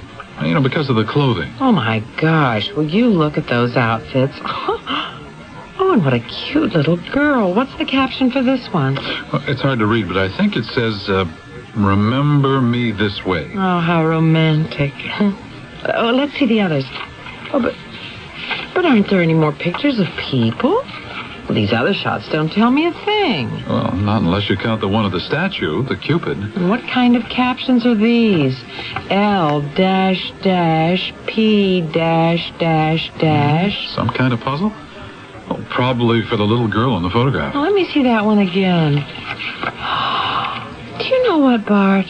I think these captions are in the same handwriting as those old letters I bought. Look here, see the T's? They all look like the same squiggly L, and none of the O's are closed off at the top. Well, Madam Sherlock. So whoever wrote these must have owned my autographic. Oh, have you read them? Every one. They're all addressed to a Miss Alicia Winslow and all signed Auntie M. I bet that's who's in this old photo. Some devoted old aunt and her young niece Alicia. Alicia Winslow. Doesn't that sound familiar? Of course it does. Winslow was my grandmother's maiden name. No. Something else. Someone I've dealt with. Oh, I've got it. The old woman who lives down by the river. The one who sold me that old stereopticon. Her name was Alicia Winslow. The one with all the antiques. The one you kept saying you'd take me to see. Bart, take me now. Take you where? To see Alicia Winslow. If these letters were really hers once, maybe she wants them. And the photographs, too. You could make up a second set, couldn't you? Well, it wouldn't be too hard. I could give her a call. Bart, do. Maybe she's not the same Alicia Winslow, but at least I'll finally get to see her antiques.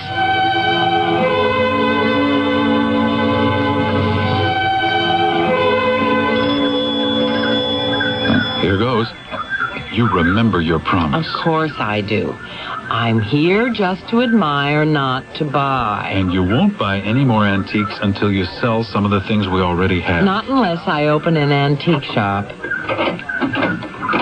Well, hello, Barton. Do come in.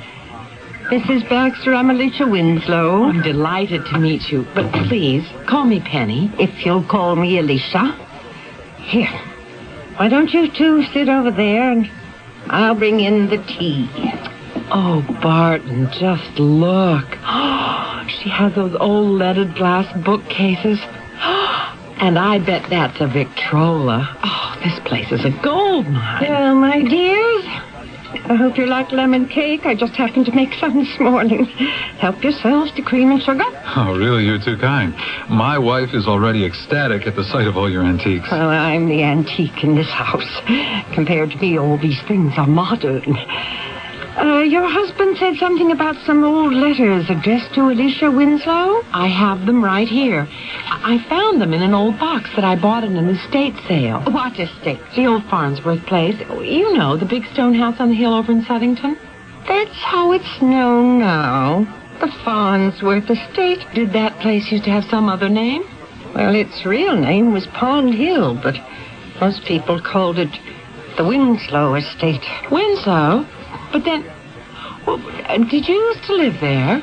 Well, my aunt did. And after my parents died, I did too for a while. Well, then these must be your letters. Penny, tell her about your grandmother. Oh, well, I don't know if there's really any connection, but my grandmother's name was Emily Winslow. Her family came from Rhode Island, I think. But so did mine. My Aunt Maud's parents moved here from Newport. Aunt Maud? Did you ever call her Auntie M?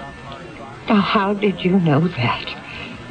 Are those letters from... They're all signed Auntie M. Here, take them. You've probably read them all long ago, but they might make nice keepsakes. I never received them. But weren't they all already opened? Every one. Well, then, why didn't you ever receive them, if you don't mind my asking? Because when my Aunt Maud finally married Oliver Farnsworth, he could not stand me. He made her send me off to boarding school when I was only 11 and made me stay there, even on vacations. It was only at her deathbed that I learned she'd been begging him to let me come home, and that he'd kept all the letters she wrote me for his own information. Oh, what a horrible story. Why would anyone be so cruel? He was after her money. He'd been recently widowed and had a young son. And when he met my poor aunt, she was the solution. Oh, at first she was thrilled. He was handsome and charming. He promised her everything. But her letters to you sounded so unhappy. I hope you don't mind. I did read them. They sounded unhappy because she was unhappy. And not long after that, she began to fade. You mean that's why she died? Well, the doctors couldn't explain it, but I knew. Her poor heart was broken. And Farnsworth and his son inherited her money, her jewelry, even Pond Hill. Well, but why would they get it all? Unless, of course, your aunt wrote you out of her will. There was no will. Or if there was, Farnsworth destroyed it. Oh, the whole thing was awful. I vowed never to marry, and I didn't. But enough of all this. At least now I've finally received my poor dear aunt's letters. Well, let me give you these photos. It's our guess that this picture here might be you and your... Did I say something wrong? These photographs. Where did they come from? From a roll of film that I found in an old camera at the same auction where my wife bought the old box of letters. Oh, dear Lord. Oh, Miss Winslow, are you all right? These photographs. Take them out of my sight. Take them out of here. And go. And don't bring them back, ever. Well, I'm sorry, I don't understand. Don't get out, both of you, please. You must leave or I'll call the police. What a strange ending to an innocent visit. Penny and Bart were convinced that their old letters and photos would give Alicia Winslow a pleasant surprise. But instead, their appearance inspired an outburst of anger and fear. Is old Alicia senile, or is her fear justified? We shall expand on all this in Act 2. Cool, crisp fall weather is the perfect time to paint your house, and True Value Hardware Store's National True Test Fall Paint Week is the perfect time to save on painting accessories. Hi, Pat Summerall to suggest the Red Devil 3-inch wall scraper with precision ground blade, now just $1.99. And for sanding woodwork and other surfaces, use the Red Devil flexible sanding block in medium coarse or medium fine grades, just 99 cents each through September 12th, exclusively at participating True Value Hardware stores and home centers. Taking a laxative? Yeah, traveling throws my system off. But so can a laxative. Not Metamucil. That's Metamucil? Metamucil Instant Mix in a little packet. Oh. Easy to take along. And easy on your system. Because Metamucil is made from natural fiber with no chemical stimulants. More doctors recommend Metamucil for really gentle relief. I like that orange flavor. Me too. Easy to take. If not nature, Metamucil. Read label and follow directions. The following is presented by the National Urban League. You know, Alan, when you walked in here and said, I want to be a salesman, I wouldn't have bet a plug nickel you could make it. Sales takes hard work and tenacity and guts. Well, I just didn't think a black man could measure up. Too often in today's society, people are judged solely by the color of their skin rather than by what they can do. But when people are given a chance to make something of themselves, there's no limit to what they can do. And now here you are, our newest district manager. What do you say to that? All I ever needed was a chance. Everybody deserves a chance to make it on their own, regardless of race, creed, color, or sex. The Urban League is dedicated to achieving that, and you can help by opening your heart and your mind and giving someone that chance. To find out exactly what you can do, write National Urban League, 500 East 62nd Street, New York, New York, 10021. A public service message of this station, the Urban League, and the Advertising Council.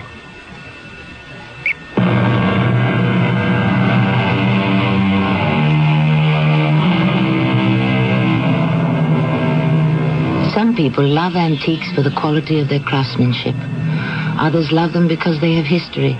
For Penny Baxter, it was both. And those antiques whose history could be traced through some clue in their crafting were always her favorites. The old box full of Alicia's letters. Now there was traceable history. Penny was thrilled at the chance to hear old Alicia's story. Little did she realize that what seemed like a strange family history would turn into an ominous modern-day mystery and would threaten not just Alicia, but herself and her husband. Well, now, don't forget the photographs, Bart. Oh, right. I still can't figure out why they threw such a scare into Alicia Winslow. That was some send-off she gave us. Well, it's my guess that whatever she's scared of, it's probably all in her mind. She's become senile. Hey, Penny, I thought you locked up. I did. You saw me. Well, then why isn't this door locked now? I tried using my key and it just opened. Oh, no. What? Bart, what is it? Take a look. Oh, we've been burgled. Oh, they got my cameras. I'm going downstairs. Bart, be careful. What if someone's still down there? Don't worry. Don't worry, nobody's down here. All my equipment's still here. Oh, Bart, I'm so relieved. Maybe they never even went down there. They sure went through things up here. Oh, what a mess. Can you tell if anything's missing? Well, not yet. The TV, the stereo, they're all in their places. Let's go check the bedroom.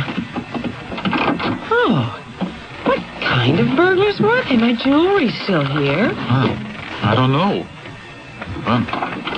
None of our clothes have been touched. Look here. They did go through my desk. All the papers are disturbed. And the books in the living room bookcase were all on the floor. And that's the first thing I noticed when we came in. Bart, you don't suppose they were after those letters? What letters? Alicia's letters, the ones that came in my old wooden box. Well, why would anyone want... Don't know why, but I think I know who. Who? That old man who kept trying to buy back the box, remember? I told you. He followed me all around the auction, and he was still right behind me when you took that snapshot. Oh, Penny, come on. I admit he was weird. But I can't imagine an old geezer like that breaking into our house. Well, then who else? Well, I don't know yet. But I'm sure going to find out. Oh. Hello. Is this, Barton Baxter? Who's calling? This is Alicia Winslow. I just called to apologize for my abrupt behavior. I don't blame you for being upset. No, we're not upset. I sound angry because we've just been burgled.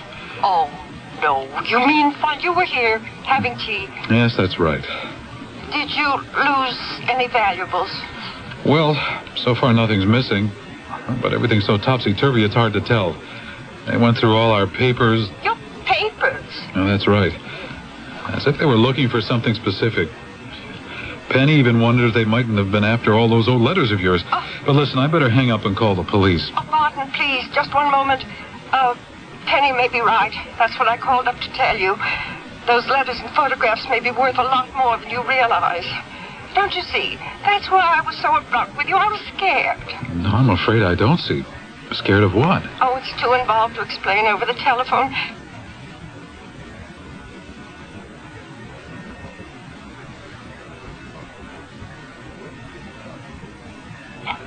You see, if you've already been burgled, I may be next. This is all very strange. But you just keep calm, Alicia. We're leaving right away. Come on, Penny. We're going back to Alicia's. So I gathered, but what was that all about? Well, I'm not sure. Until now, I was convinced she was senile. This phone call was real. She's freaked out about something, as if she knows she's in danger. And there's no time to lose.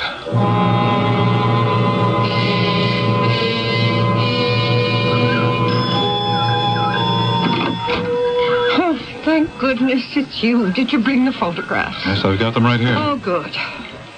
Now I know all this seems most mysterious, but I can't explain it. First, let me apologize. I knew the moment you left that I'd behaved badly. It was the shock of those photographs. They were so unexpected. I started thinking that maybe you two weren't as innocent as you said. Oh, but I'm getting ahead of myself, and I'm terribly rude. Please do sit down. No, just tell us your story, and we'll help all we can. And in the meantime, I'll just have a little piece of this cake here. Oh, good. Yes, please do. You too, Barton. Just let me put some water on to boil, and then I'll tell you everything. You were right, Bart. She really is freaked out about something, but I still don't understand why. There. That's done. Now, let's see. I told you about Oliver Farnsworth and how he married my aunt for her money, and I told you how I was brought home from school to her deathbed the first time I'd been allowed to see her in 2 years. It was a terrible shock. From the healthy, handsome woman you saw in that photo, I came home to find my aunt shrunken and faded. How old were you at that time? I had just turned 13. She knew Farnsworth would wind up with everything, but she told me not to fight him. He's too evil, she said. He won't let anything stand in the path of his greed. And besides, she said, money doesn't bring happiness. You'll be much better off if you work for a living, be self-sufficient. Well, it was good advice, and I took it. And added one little twist of my own. I never married. Do you ever wish that you had? Well, perhaps I could have found happiness. Oh dear, there's the kettle. Here, read this while I go get our fresh tea. Oh, what's that? One of her aunt's letters? Oh, I thought you read them all already. I did. But I didn't read this one. It wasn't in the box I bought. This isn't a letter. It's some kind of riddle. Well, let me see it.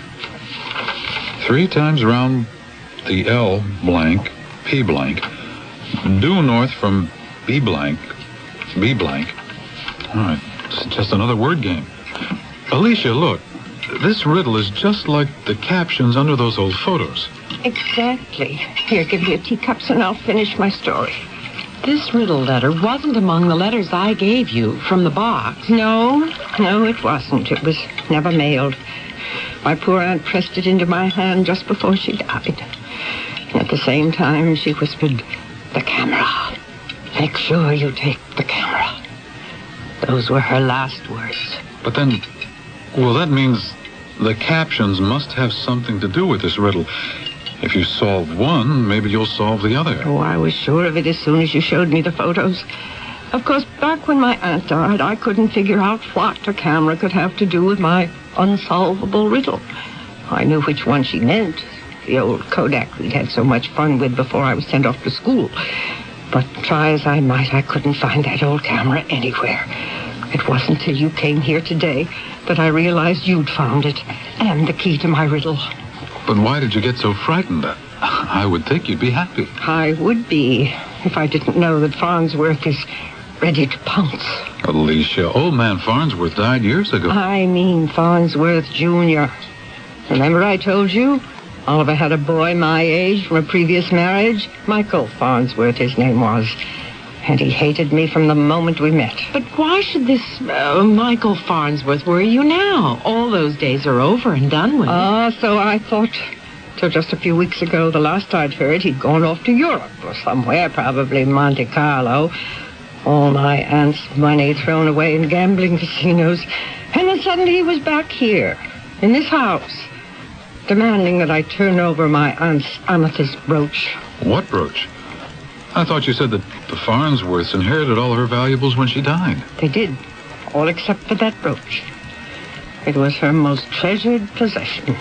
A big stone of rare color, set in the finest gold. It had been in her family for years. She'd always said I would inherit it. And the Farnsworths knew that. But then somehow the brooch disappeared. The Farnsworths searched me, they quizzed me.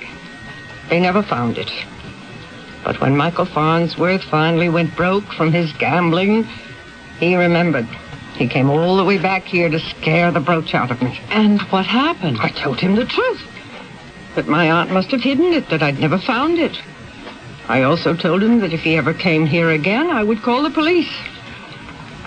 I thought it was a trap. I'm terribly sorry. Oh, think nothing of it. What's more important is that we solve that riddle. Who knows? Maybe it's a guide to your aunt's long-lost brooch. And maybe that old man at the auction was old Michael Farnsworth. Alicia said he was her age. What old man? Well, an old man who followed Penny all around the estate sale, trying to buy the box full of letters she'd just purchased. We figured he was some kind of antique dealer interested in the box, but now I'm beginning to think that he was after the letters. I'm sure of it. And what's more, I think he's the one who broke into our house. He must think that those letters hold some kind of clue. You know, he obviously doesn't know about the camera. Bart, I'm worried. Whether he knows about it or not, the man is obsessed. He'll keep coming back. And if he ever finds out that we've been here with Alicia... Well, you're right. He could be dangerous. Bart, should we leave? Oh, no, please. I'd be lost without you. It's the brooch, don't you see? Even if I'm finally able to solve this old riddle, what good will it do me? I can't go hunting up buried treasure at my age. Oh, you must help me, please. Aunt's brooch is more important than her own personal safety. But she hasn't said why. Is it money? Is it sentiment? Is it because her old mind has gone senile? Or is it for revenge, to inflict some final punishment on old Michael Farnsworth? Penny and Bart don't know the answer, but we all will very soon, once we hear Act 3. Dinner's done, the day is ended. Peace and quiet have descended. Now it's just the two of you and your Maxwell house. Pour a cup, enjoy the flavor. Talk about what's new. Spend some precious time together. Maxwell house for you. Get that good to the last drop. Maxwell House, only Maxwell House, sugar to the last drop feeling. Maxwell House. Maxwell House has a taste, a feeling that no other coffee can give you. Because Maxwell House is always good to the last drop. Oh, get that good to the last drop feeling. Maxwell House.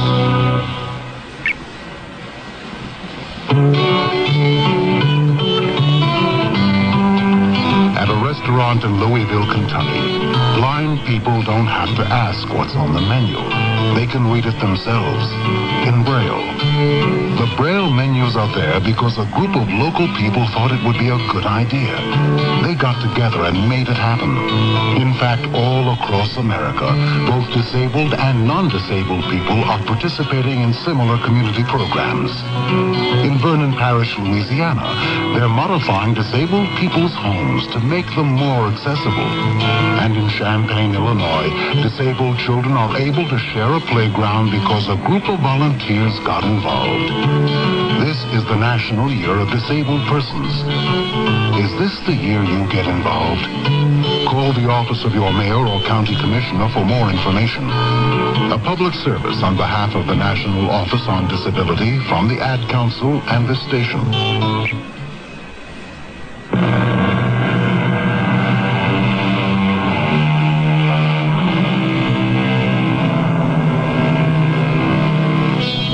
Riddles are innocent pastimes, favorites of children. Sometimes questions, sometimes poems, sometimes incomplete sentences. They can take many forms, but whatever their format, their intent is to test ingenuity, to amuse. Rarely do riddles attract adult attention for more than a moment, and rarely do riddles serve as clues to some higher purpose. But in the case of our mystery, exceptions prove the rule. When we left Penny, Bart and Alicia, they were concerned for their safety. But when we rejoin them now, their attention will be focused on solving a riddle. No, I've got a better idea. We'll just push all these tea things aside and use this space. It should be just wide enough to spread out the photos. I'm sorry they're so straight, but the film was awfully old. Here we are, all 7, ready for inspection. Don't you worry, we'll make sense of them somehow. Penny, you've got the riddle. Why don't you read it aloud? All right, here goes. 3 times round the L blank, P blank, due north from B blank, B blank. 3 trees toward the R blank, P blank, then halfway to the W blank. Now cross that line with C blank, B blank, when it's high noon in the D blank, and dig down deep. You'll see my love. Till then, I'll never tell. It's definitely some kind of a map. And that dig down deep part. Oh, it sure sounds like buried treasure to me, but where do we start? Well, maybe with the first line. 3 times round the L blank, P blank. There must be something in these photos you can walk around 3 times. But that's the problem. You could walk around just about all of them. Now, look here. There's the pond, and the well, and this statue. And there, that's the bell old Bessie would ring at mealtime. You could walk around that, too. So you do recognize most of these photographs? Oh, my, yes. So that means you should be able to solve all these captions. Look, let's forget about the riddle for now and concentrate on the photos. All right. Which one first? I'd say we could eliminate this one of Alicia and her aunt, right, Bart? Yeah, try this one. Oh, yes. Yes, I'm sorry. Now, let's see. B dash dash dash dash dash dash. B dash dash dash. Oh, I'm afraid I'm not very good at this kind of thing. Wait. Didn't you just say that was the bell old Bessie would ring? Yes, but... So, try Bessie's bell. Oh. That fits in the dashes. Oh, for mercy's sake, so it does. Nice going, Penny. Come on, let's do the next one. Well, this one is the pond. I used to spend hours wading through all the lilies, catching frogs. There were lilies? Oh, dozens and dozens. We had to cut some of them back so the pond would... Oh, I see what you're getting at. L dash dash dash, P dash dash dash. Lily pond. You see? You're good at this after all. I'm going to start filling in the blanks in the riddle as we go. So, what's this one? W dash dash dash. Oh, that's easy. I already said it. The well. I used to throw pennies in there and make wishes. Let's see. What about this one? It looks like some kind of garden all fenced in. RP, says the caption. Oh, with lots of dashes. RP? That's the rhubarb patch. Here, try this one of the statue. CB. I bet the first word is Cupid, but the second word, B dash dash. Oh, that's a tough one. Let me see it. Oh, that's easy, too. Cupid's bow. My aunt used to tease me some night while I'd be sleeping. This Cupid would let fly an arrow straight for my bedroom, and I'd be in love. Just like that. Do you realize we've got 5 out of 6? The blanks are all filled in, but 1. Oh, so let's finish. Here, Alicia. This one's the last one. Oh, I'm afraid the caption's too blurred to read. Oh, but maybe you can decipher the picture. Well, can't say I recognize it straight off. The whole thing is blurry. Well, then why don't we use the riddle to help figure it out? Look here. From the blanks I've already filled in, you can see it's a poem. A poem? Penny's right. Bell, well, tell. So this last photo should rhyme with all those words. What rhymes with bell, Alicia? Well, let's see now. The photo does look like some kind of a forest. Dell. Cell. Oh, I've got it. Dell. This must be the circle of trees that my aunt called the dell. Alicia, you've done it. Here, let me read it. 3 times round the lily pond, due north from Bessie's Bell, 3 trees toward the rhubarb patch, then halfway to the well. Now cross that line with Cupid's bow when it's high noon in the dell, and dig down deep. You'll see my love, till then I'll never tell. What a wonderful poem. And what a complicated treasure map. No, even though we've solved the riddle, we still have to make sure we interpret the directions correctly. And like this first line. 3 times round the lily pond. Well, the only way I make sense of it is that we're supposed to measure the distance round the lily pond and multiply it by 3. And then pace out that distance heading due north from Bessie's Bell. Oh, my goodness, you two are clever. What about this part?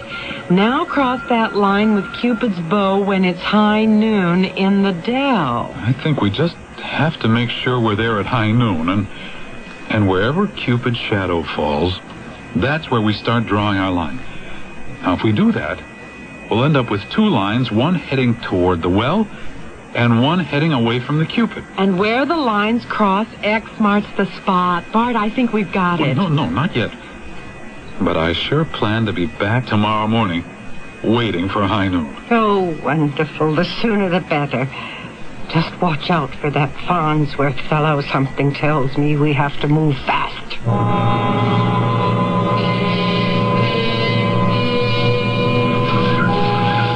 28, 29, 30.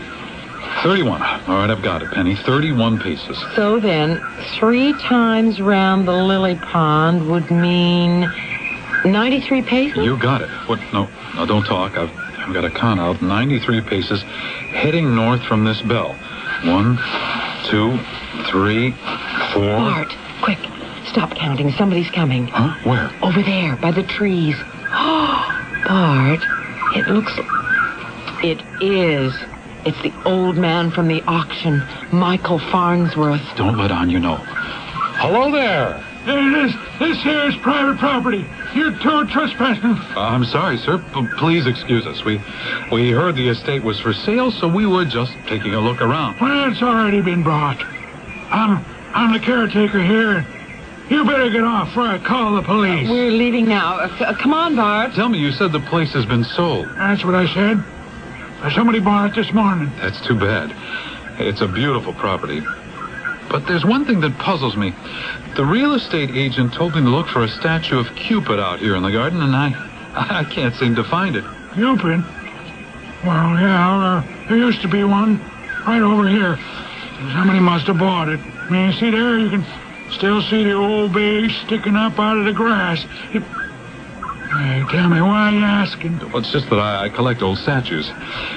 But if the statue's sold too, well, there's not much left here to look at.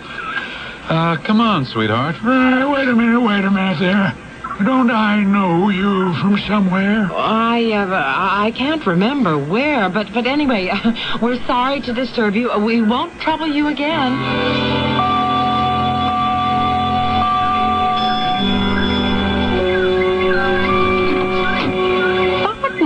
Penny, it's not noon yet. You're back already? Well, we ran into old Farnsworth. At least we think it was him. He was prowling around the property. And he had the nerve to pretend he was the caretaker. Oh, but you should have heard Bart. I told him we were thinking of buying the property. I think he believed us. And then Bart got him to point out where the old Cupid once stood. It's not there anymore? Oh, no, we'll never solve the riddle now. No, Alicia, you don't understand. The statue is gone, but the stone base it once stood on is there. All you have to tell me is which way the statue was facing. Facing? Well, it was always facing right toward the house. That's why my aunt said his arrow would fly straight into my bedroom. It was pointed that way. Oh, perfect. And you know what? I just realized we don't have to do this at high noon. Why not? Because at high noon there won't be any shadow. No, we just draw our line straight out, the same way the arrow was pointing. from the base of the statue straight toward the house.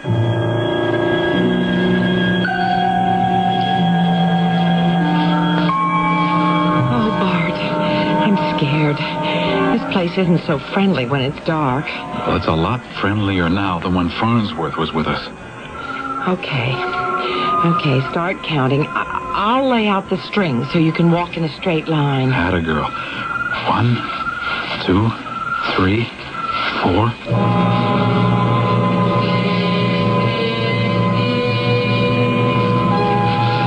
45, 46. There.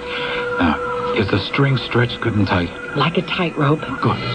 So, what's the next part? Now crossing that line with Cupid's bow when it's high noon in the dell. Okay. So you stand here while I stretch the second string between you and Cupid. Oh, you should have been a detective. Maybe so, but don't move, huh? Look, I'm almost ready. And it's crucial that we hit the right spot. There, my string crosses your string right here. Bart. Then this is where the brooch is buried. Well, let's hope so. Now, where's that shovel? I've got it. Here.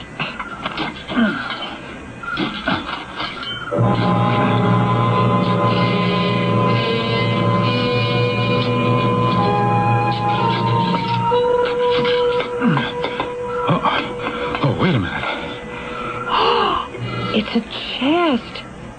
It feels like one end of a small wooden chest. Wait, I think I can get it free. Oh, there. Oh, Penny, we've done it. Does it open? It has a small padlock, but listen. Oh, there's something inside it. Well, we'll have to wait until we're home before we break it open. I don't want to use something as crude as a shovel. Let's go. I'll fill up this hole while you're gathering the string.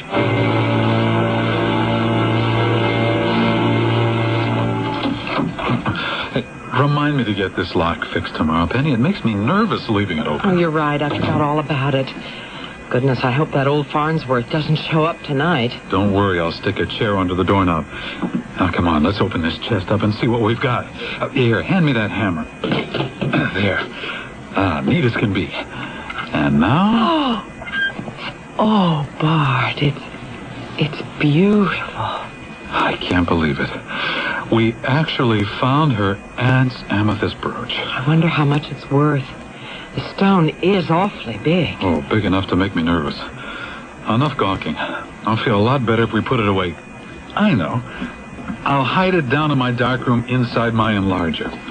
Hey, stop where you are. Farnsworth, where did you come from? You're thieves. I heard the whole thing. Now you give me that chest. Hey, give that back. That belongs to Alicia Winslow. I knew you two were up to no good when I caught you today.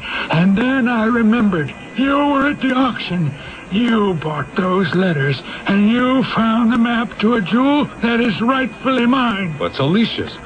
You won't get away with this, Farnsworth. Oh, Bart, be careful. The stairs. Farnsworth. Penny, he's fallen. I didn't push him. All of a sudden, he just clutched at his chest and he fell. He stopped breathing. Oh, Bart. We'd better call a doctor. Penny, I'm afraid it may be too late.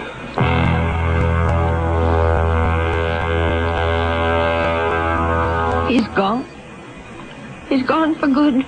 The coroner said he died of a heart attack, and they found pills in his pocket. Apparently, he'd had this condition for years. Oh, what a sad way to go. No chance to make peace with the past. Even though he was cruel, I can't help feeling sorry. Oh, you're a good woman, Alicia.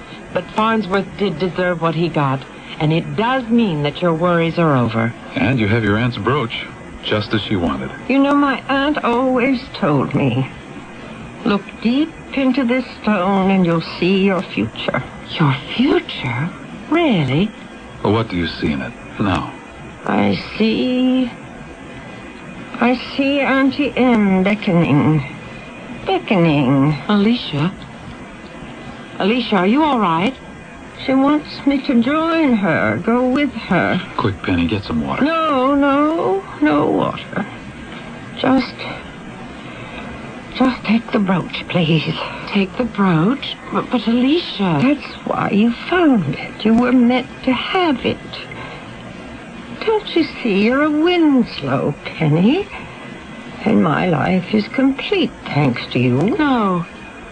No, you can't die now. Alicia, please. It's too late, Penny. She knew it was time. She even said that we had to move fast a few days ago. Do you mean she knew she was dying? I'd say she welcomed it. But until she had the brooch, she couldn't stop living. Well, she's at peace now. Here. Take the brooch, Penny Winslow. You deserve it.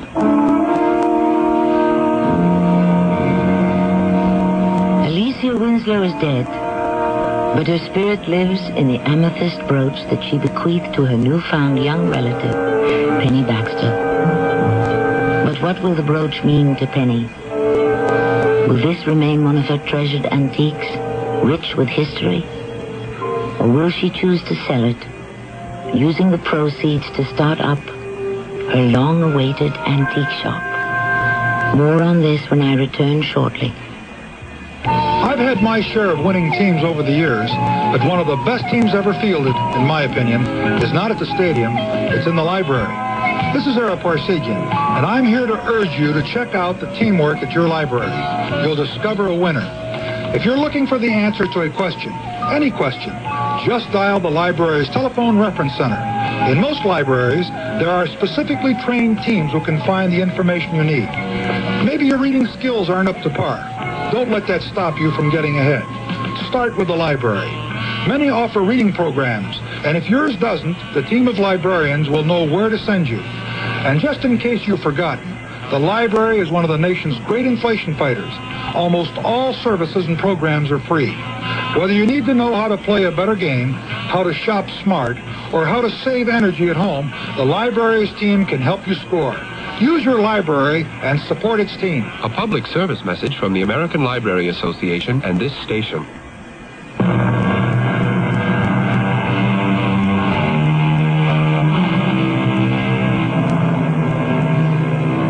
After Alicia died, another letter was found. This one written by Alicia herself, on the morning of the very day that she died. It willed all her belongings to Penny, not just her brooch, but her antiques as well. And with the sale of just a few pieces of furniture, Penny had enough money to lease a small shop. Today, Penny's business is thriving, and Bart has more time for his darkroom. And as for the amethyst, well, that's not for sale. Penny and Bart often stare into its depths, remembering the woman whose advice was, be self-sufficient. Our cast included Patricia Elliott, Lloyd Battista, and Elspeth Eric. The entire production was under the direction of Hyman Brown. And now, a preview of our next tale. The law has its resources. What you are saying is I might as well give up hope of ever recovering my pictures. He has stolen the pearls of my collection. Inspector, I would give a fortune to get them back. If you feel there is nothing the law can do to him, then let him name his price.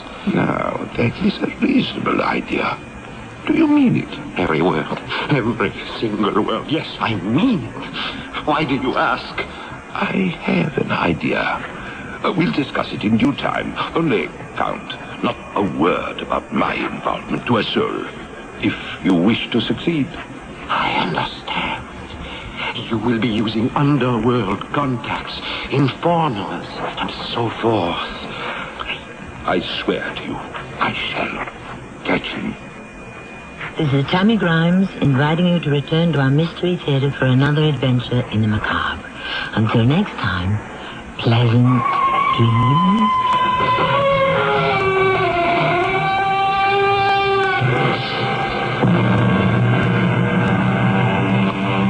This is Nat Wright. Stay tuned for the Dawn Patrol flight, where we'll be playing your songs all night long after the news. It's midnight, and this is WIP, Metro Media Radio, in Philadelphia.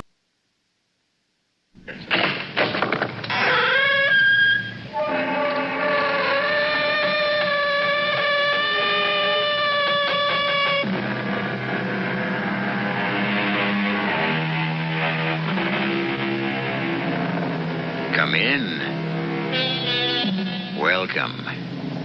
I'm E.G. Marshall. If your nerves are steady enough, I'd like to be your guide into and through, we hope, a place and a time where things happen which we ordinarily think of as supernatural, where grisly events do not necessarily have their moment and go their way as time moves ahead, but may stay and stay and still stay. The home we enter first is not the sinister place I'm talking about. It's a well-appointed apartment, bright, cheerful, normal in every way, occupied by Ken Harris, who at this moment is reading a novel, and his wife, Martha, who is working on a needlepoint project. Well, now, who can that be at this time of night? Only one way to find out. Oh, couldn't have waited 2 more pages. I was about to find out who done it. Oh, hello, Stu. Here, come on in. Let me take your coat. No, I can't stay. I just wanted to let you know that I've been out to the lake. Shadow Lake? What on earth for? Well, the thing is, Ken, your cottage has been broken into. Unless somebody you know is out there. Well, no, nobody. But what makes you think? I saw lights, and I saw a shadow move across the living room window. No question about it, Ken. There was somebody in your cottage.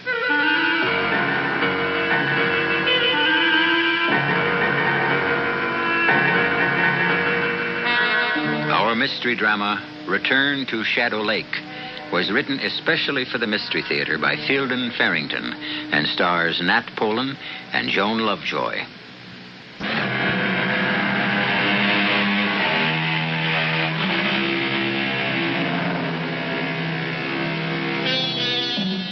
When you come to think of it, there's something rather sad about a summer cottage in midwinter. Its purpose is negated. Its rooms, built to contain the sounds of pleasure, are silent. Its meaning has been stripped from it. It is empty, or should be. But according to Stu Ralston, the summer cottage owned by Ken and Martha Harris out on Shadow Lake is not empty, and whoever is in it has no business there. You say you saw lights in the windows, Stu? That's right. Well, but all the utilities have been turned off for the winter. There's no electricity. But we left a couple of hurricane lamps in the utility room, Ken. Couldn't somebody have found those? It was a dim light. It could very well have been a lamp or even a couple of candles. Huh. Did you notice if there was a light in the utility room windows, Stu? No, I don't think there was. All I was aware of was the light in the living room and the shadow of a man walking past the front window, or maybe a woman. I couldn't be sure. Stu, what on earth were you doing out there in the first place? Oh, I just thought I'd drive out, you know. Looking for Claudia. Did you actually think you'd find Claudia out there? No, of course not. I suppose that was in the back of my mind, but I didn't really expect to find her. Our cottage was empty. Stu, Claudia has been missing since... Well, it's almost a year now. Do you think it's healthy to keep on this way? I haven't thought much about what's healthy and what isn't, Martha. The police have Claudia listed as a missing person. Case closed. Well, that's all right for them. They weren't married to her. They didn't love her. I do. I can't just give her up that easily. But out at Shadow Lake in the middle of winter? Well, she used to go there when she was upset about things. Even in the wintertime. She liked to be alone sometimes. Stu, I know it's a hard thing for you to believe, but don't you think it's likely that Claudia just took off on her own? She was always restless. Claudia might have left me, yes. But she would never have gone without telling me she was going. No, I wouldn't have thought so. So, what does that leave? She was abducted. Maybe killed. I don't know. If she could, I believe she'd have got in touch with me by this time. I just wanted to let you know about the cottage. How about a brandy, Stu? No, thanks. I have to get back to my place. Stu, don't let it just devour you this way. You're very sweet to be concerned, Martha.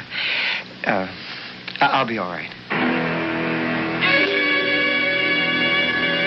Ken, Ken, will you come to bed? Or are you going to spend the whole night roaming around worrying?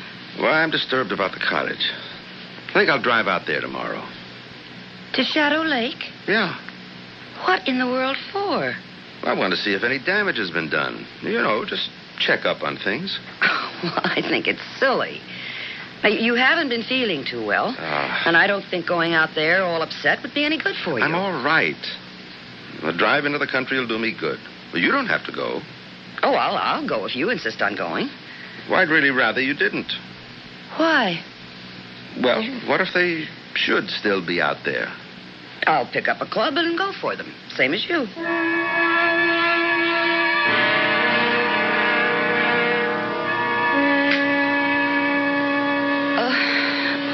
Oh, 7:30. Ken, wake up. What? Oh. Did you set the radio clock for 7:30?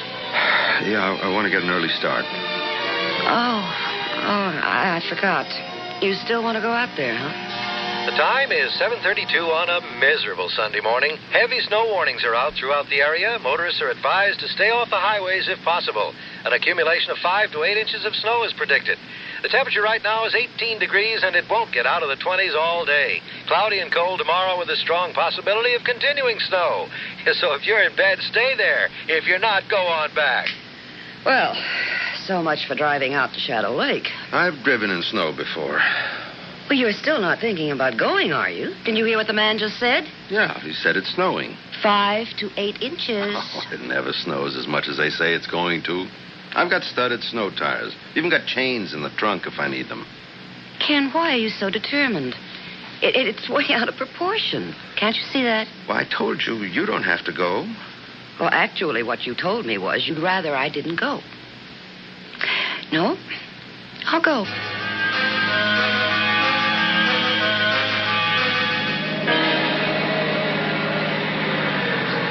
Ken, come on. Enough is enough.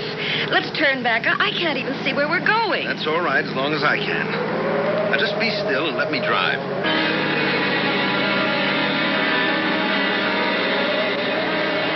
All right. We've managed to get as far as Gibbsville, the last civilized outpost before the lake. Now, look at it, Ken. It's practically buried under now, and the snow's coming down harder than ever. Now, will you be sensible for once in your life and let's turn around?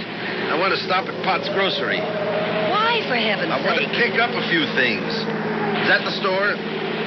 Doesn't look the same as in the summer. Nothing does.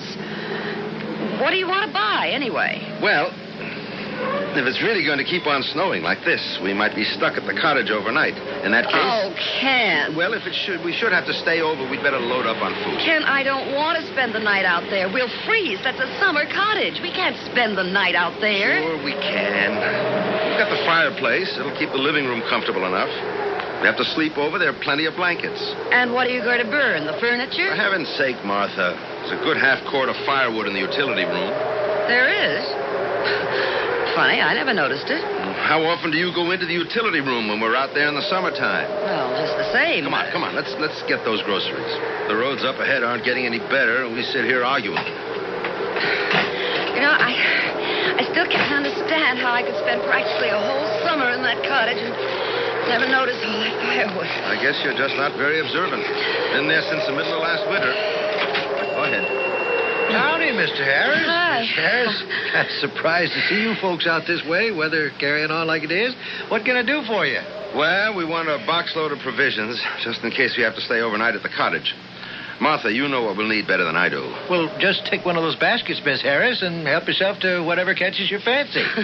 150 degrees below zero and cooking over an open fire. Boy, this is going to be a lot of fun. You better get some candles, too, dear. The cottage, you're saying? Yeah. Stu Ralston was out here last night, and he thinks our place was broken into. I thought I'd better just check it out. Now, you ain't seriously figuring on going all the way out to Shadow Lake in this kind of weather, are you, Mr. Harris? Yes, I thought we would. Well, tain't none of my affair, of course, but I sure wouldn't if it was me doing it. Not for love or money, I wouldn't. Oh, well, it won't be easy, I suppose, but I want to make sure nothing's been tampered with. Ain't going to let up for a spell. You can count on that. Not that I think for a minute you're going to make it out to Shadow Lake. You don't? Not for a minute. Not up that wagon track to the lake itself. Okay. This ought to hold us. You want to add it up, Mr. Potts? Sure thing. Got everything you need now? I guess so, yes. All right, let's see. $1.76.43. If you ask me, I don't think we're going to need any of it. What did Mr. Potts say about going out to the lake? Took a dim view. And you're not going to pay any attention, I suppose. You know something, Martha? You're really getting a little tiresome about this. What? $12.97 it comes to, folks. Seems like an almighty lot. We're used to it. Let's see, 10. Let's see if I have 3 ones. 1, 2, yeah. Here you are. And here's your 3 cents change. I thank you. Come on, Martha. You take my advice, folks. You'll turn right around and go back. Gonna be a mess up there toward Shadow Lake. Please, Ken. He knows what he's talking about. He's a native. Come on. We may not even be able to turn around if we go much further. I don't intend to turn around.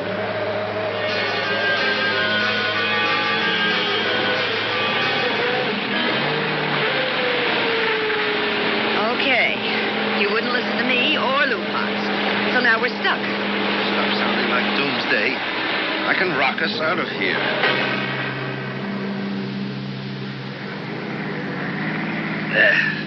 Is that the turnoff to the cottage up ahead there? Yes, there's the old oak with broken limb. Are you actually going to try to drive up that ruddy little lane to the cottage? Doesn't look good, does it? No. I guess I better not try it. Oh, thank goodness. Well, we've had a nice Sunday morning drive. Now I just hope we can get back. Listen, there's plenty of gas in the tank. You sit here. Keep the motor idling so the heater works and you'll be perfectly comfortable. I'm going to walk back to the cottage. Oh, Lord, give me strength. I've got boots and fleece-lined gloves and a warm coat cap that pulls down over my ears. Now, why shouldn't I walk? Snow up to his armpits, and he wants to know why I shouldn't walk. Oh, what is it, a mile and a quarter? If I can't walk that far, snow or no snow, I'd better give up. Okay, I'm coming with you. Are you out of your mind? Sure, we both are. Well, what are we sitting here for? Let's get going.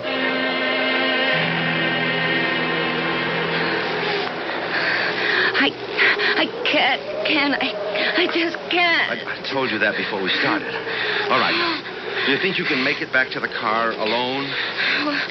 Will you go ahead to the cottage? No, thanks. I'll make it somehow.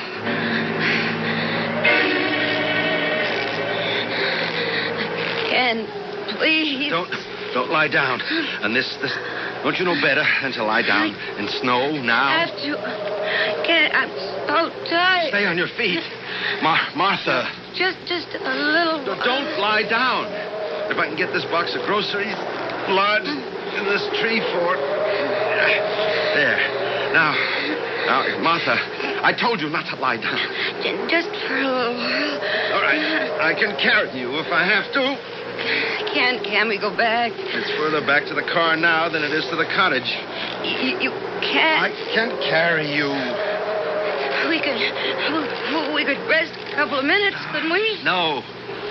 If we stop now, we stop for 1 minute to rest now. We're dead.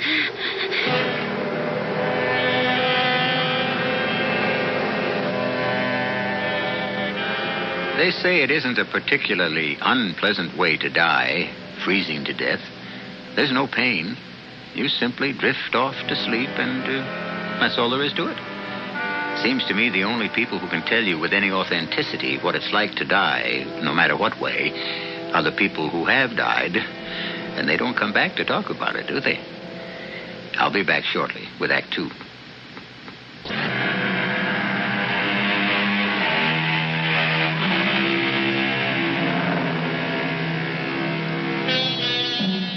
Ken and Martha Harris would seem to be in enough trouble, just as things are. Martha has collapsed from exhaustion and exposure, and Ken, carrying her the rest of the way to the cottage, is near exhaustion himself. He plods through the nightmare of snow to another nightmare. For what awaits him at the cottage, if he makes it, is far more terrifying than any accumulation of clean white snow. Martha, I can see it. I can see the cottage. Oh, Lord, don't, Martha. Don't go to sleep. We're going to make it. Don't let yourself sleep. Oh, we're here. Look, here are the steps. So heavy. Why should she be so heavy? Martha! Oh, worst thing. Panic. I'm tired, that's all. The keys. Martha, do you think you could stand up for a minute while I just get into my pocket? I've got only these two hands, and I have to... Martha, could you just try... Hey, you are helping. Oh, thank heaven. You're not... Okay, now, just... Oh, we made it. You hear me, Martha? We made it. Oh, now, just as far as... Just to the rocking chair. Remember? You always liked the rocking chair. Are we home? We're in the cottage, Martha. We made it. Going to be all right. Can I just take a little sleep? No, not yet. I've got to start a fire. It'll warm the room up. But until it does, I want you to stay awake. Oh, poor Ken. I give you such a hard time. If you just stay awake, everything will be all right. Just don't go to sleep.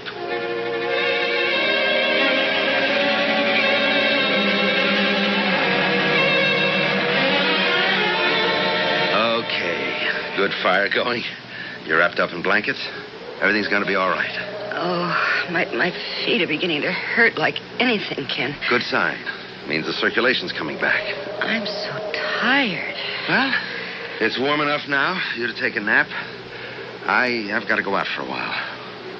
Out? Yeah, I'm all right. My feet don't even feel cold. I'm dressed for it better than you are. I've got to go back and get the box of groceries. Oh, Ken, can't we just forget the stupid groceries? I don't see how you can make it all by yourself back to where you left that carton. Well, I've got to. There are 3 cans of tomato soup in the pantry. Now, that's all. Ken, does it look like somebody's been here? Not that I can tell so far. I'll go over everything better when I get back. I wish you wouldn't leave. Come on, it's not all that far. Well, the truth is, I'm scared. Scared? Well, if somebody was in here last night, what if they came back? In this kind of weather? Forget it. Yeah, I guess you're right. Okay. Okay. I better get going. I may be a while. It'll be pretty slow, especially on the way back with that load of groceries. Okay. I feel as though I could sleep for about a week anyway. Good. You just sit there and fall asleep. See you later. Ken, be careful. I'll be fine.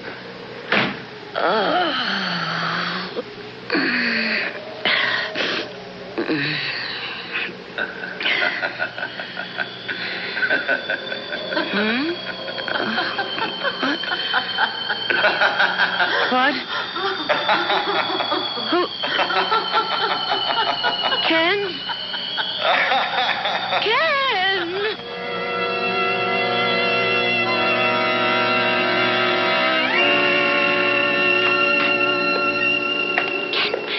Be quiet. Don't make any noise. What the hell are you doing wandering around without even any shoes on?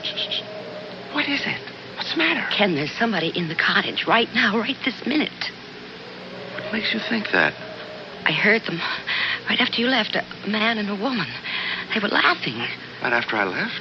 Yeah, I went to sleep. I couldn't have been more than a minute, and they woke me up with their laughing. Well, you must have dreamed it. No, absolutely not. I was not dreaming. The laughing woke me up, and they kept on for a while. For a while after I was awake. Ken, I know I was awake. And then when I called out, they stopped. Did you look for them? No, I couldn't. I was scared. Okay, I'll go check it out. Just let me get this carton out to the kitchen. It weighs a ton. Well, I'll come with you while you look for them. All right. Feet still hurt? Some, but not as much as they did. I can walk all right. Okay. I want to check out on the utility room first. Well, you were in there when you got the firewood, weren't you? So, I'll look again. You just stay here, just outside the door. No, I'm coming in with you. Will you stop that? Just once, will you do as I say without giving me an argument? Oh, all right. Just outside the door here. Just until I've had to look around. I said all right. Nothing's been disturbed in here. No, everything's normal in the utility room as far as I can tell. Well, what was all that stamping you were doing? Oh, just some snow I had left on my boots. Could you tell where the laughing was coming from? I mean, what direction? No, not really. It sounded like from... kind of all around. All around, okay. Let's check the bedroom. Actually, it was sort of odd. It seemed to come from farther away than in the house. Silly, of course, but... it had to be in the house. It could be a skating party from Gibbsville or somewhere. The lake must be frozen over. It came from inside the cottage. Well, you can see there's nobody in the bedroom. Where would it have come from? You were in the living room. There's nobody in the kitchen, the utility room, or the bedroom. Now, that's all the rooms we have, Martha. I didn't dream it.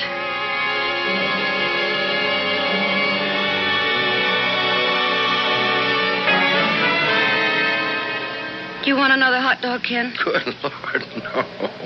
I've had 3, not to mention about a pound of French fries and 2/3 of that big can of baked beans. For a lady who doesn't know how to cook over an open fire, you whip up a pretty solid meal.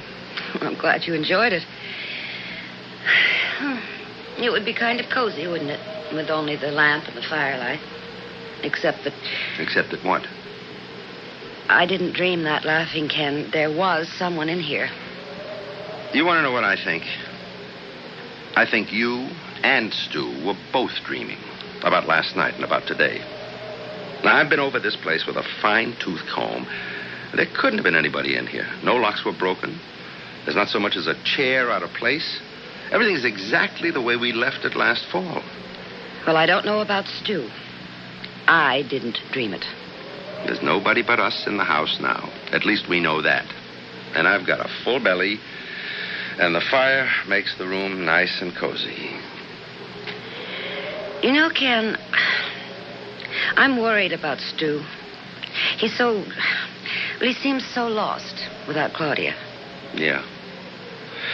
I feel sorry for him, too.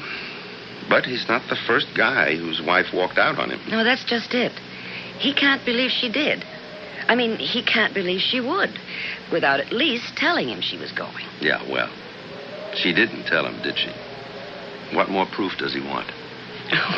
You've got it just backwards from his thinking. He thinks her not telling him is proof that something happened to her. Yeah. He also sees people in other people's cottages. Hey, I just had an idea. We left the Scrabble board out here, didn't we? Up on the shelf in the bedroom closet. How about a game of Scrabble? I don't know.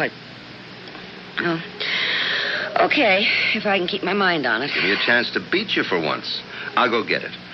And, Martha, if you say you want to come with me, so help me, I'll clobber you. Okay, I'll sit right here. I won't budge. Now, I'm pretty sure I left it in there up on the closet shelf. I won't be a second. Don't hurry. I won't be going anywhere. It's no good, I tell you. I can't do it. What did you say, Ken? Well, I didn't say anything. Can't do it or won't do it. All right, won't, if you like it better that way. We'll see about that. Ken! What's the matter? What happened? Ken, I heard them again. They were talking this time. Didn't you hear them? I didn't hear a sound. You mean the people you thought you heard laughing before? I did hear them. But they were talking this time. He said he couldn't do something and... Ken, where are they? Well, I'm afraid they're just in your head, Martha. Oh, no, you don't. Just because you didn't hear them, you're not going to make me out to be off my rocker. Come on, Martha. You're nervous, you're upset, and who wouldn't be? So am I. Okay, let's play one game of Scrabble and get to bed. I piled enough blankets on that bed to smother us, never mind keep us warm. All right. But I heard them. They've got to be here somewhere.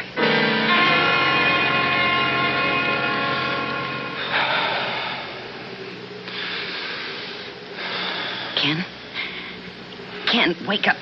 Ken, come on, will you wake up? What? What is it, Martha? Look. At what? Can't you see it? The flickering? The fireplace in the living room is burning. Oh. Well, it's probably just part of a log that wasn't all the way burned up. Smoldered for a while and then caught again. Go to sleep, Martha. No, that's a fire, a whole fire. We couldn't see an ember or something from clear back here. What are you doing? I'm going in there to see what's going on. A fire like that just doesn't build itself out of ashes. Somebody built it. Don't you want to catch them? All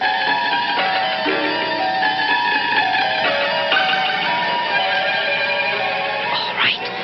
Now, don't talk. We'll just sneak up to the living room door and see what's going on, okay? Okay. Did you hear something? Not a damn thing. Don't talk anymore.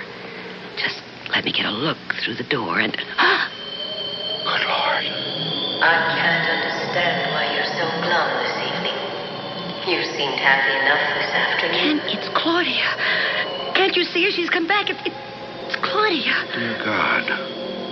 It's Claudia, all right. Be quiet, they'll hear you. I don't think so, Martha. I don't think they can hear us. It's not as if I'd dragged you out here or something. You might as well have. You knew I didn't want to come. It can't be. Ken, that man looks like you. Yes. But it can't be. Apparently it can be, Martha.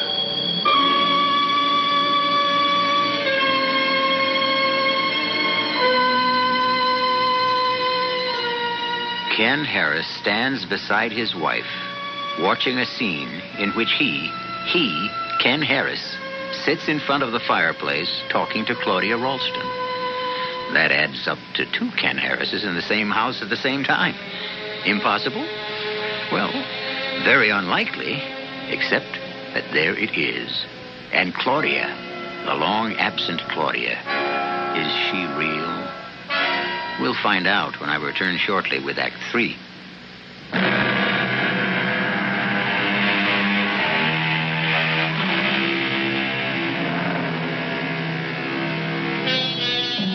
It is held by some that events of great dramatic impact may leave their imprint so deeply stamped upon the scene of their occurrence that it is never totally erased, not by the absence of the participants, nor by the passage of time.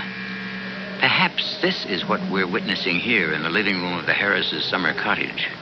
Perhaps something is about to happen which has happened before and left its indelible mark on Shadow Lake. Ken, how could it be you? You're standing right here beside me, and yet you're sitting there in the living room talking to Claudia. I don't see how it could be. It's something beyond our understanding. They're not really here, Martha. I mean, not really in this place at this time. I don't understand it either. I just want to get away from it. She's talking again. It isn't easy for me either, Ken. Not one bit easier than it is for you. I told you in the beginning, weekends are out. I hate lying to Martha. You know that. So we steal a weekday when we can. We come out here and have a cold, miserable afternoon and a short evening together and then go back to the city and wait for our next chance to sneak away. We said in the beginning, and you agreed that... I know what we said in the beginning, and I can't stand this hole-in-the-corner business much longer. That was all it was ever meant to be. You should never have let it start. Well, we did let it start. You can't undo that. And now it's not enough. It's too much. I think we have to stop now. It's gone much further than we meant it to. They just faded away. They're gone. They were never here, Martha. They weren't real. And the fire is dead. And everything is just gone. It was, I don't know, some kind of illusion. We imagined it. It was something that happened before, wasn't it? Something that actually happened. You and Claudia out here together. Martha, if you're just... Which weekend was it, Ken? The time you had to go to Chicago to close that deal with whoever it was that time? That's enough. We're going to get dressed and get the hell out of this place before it drives us both nuts. Now, where... No, we're not. We're staying right here. But, Martha... I'm scared. But I have a feeling they'll be back. And I'm staying till the end. All right. If you want to see the end, we'll stay. You'll be sorry, but we'll stay.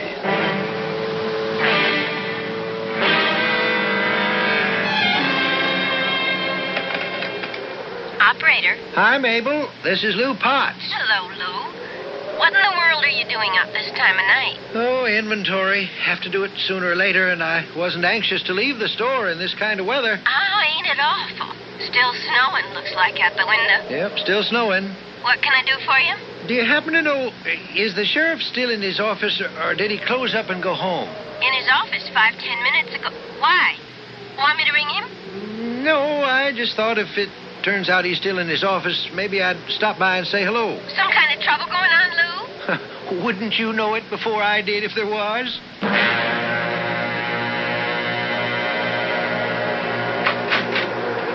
Lou, what are you doing out on a night like this, for Pete's sake? Oh, got something bothering me.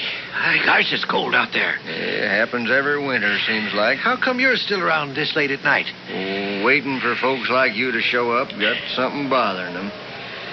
Well, what is it you got on your mind? Well, you remember the Harrises? Got a summer place up there by the lake? Harris?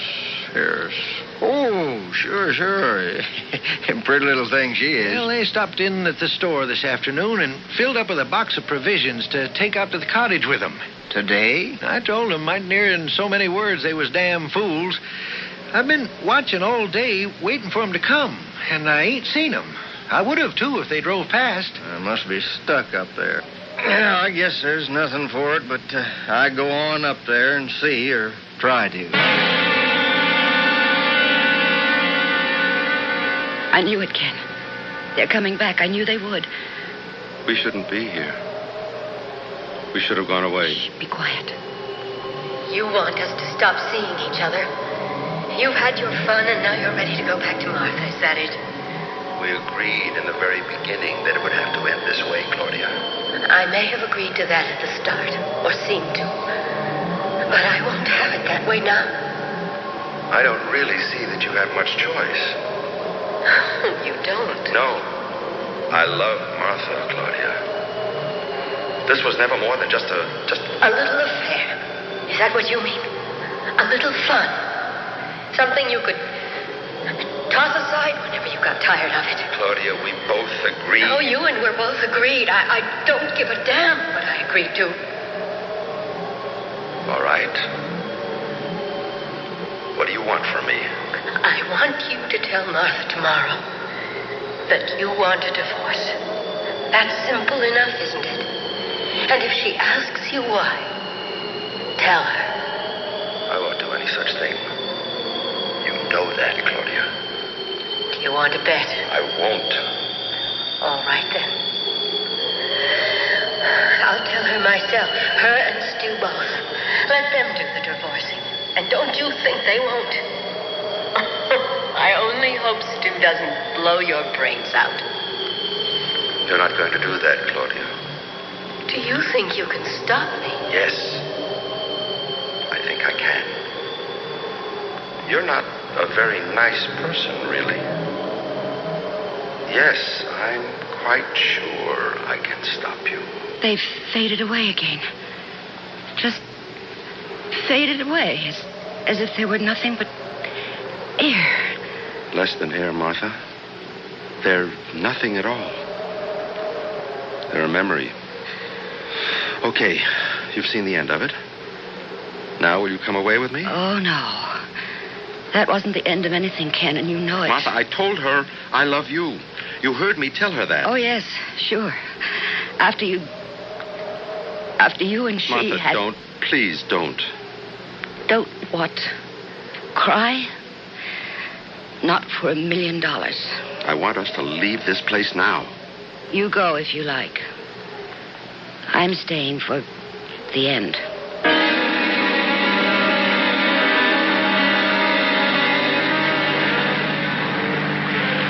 Well, they must have made it as far as the turnoff anyway.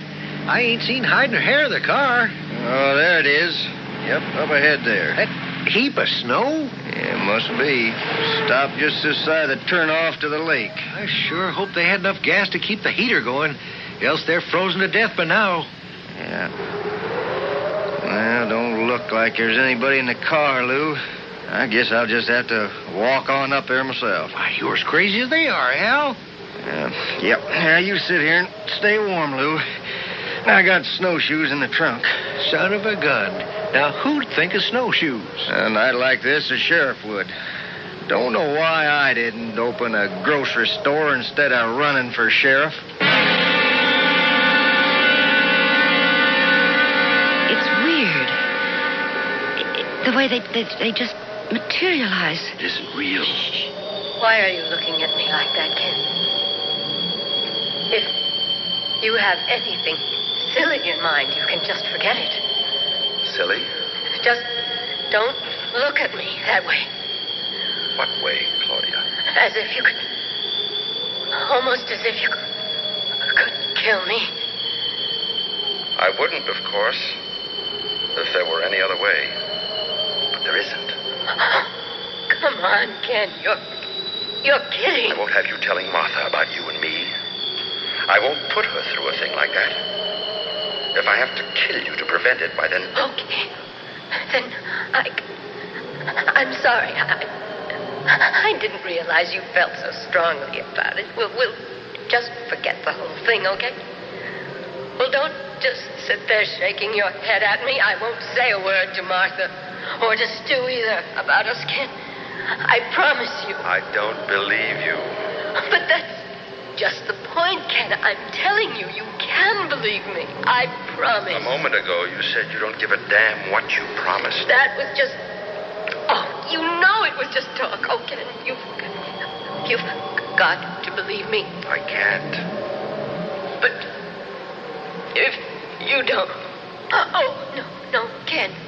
Please. There's only one alternative. No. I'm sorry, Claudia. Keep your hands off me. Don't touch me. If you fight me, Claudia, it's only going to make it worse. Now, what's the good of that? Just a little more now. It'll all be over in just a minute, Claudia. Just a little while, and the whole thing will be behind us. Ken, you killed her.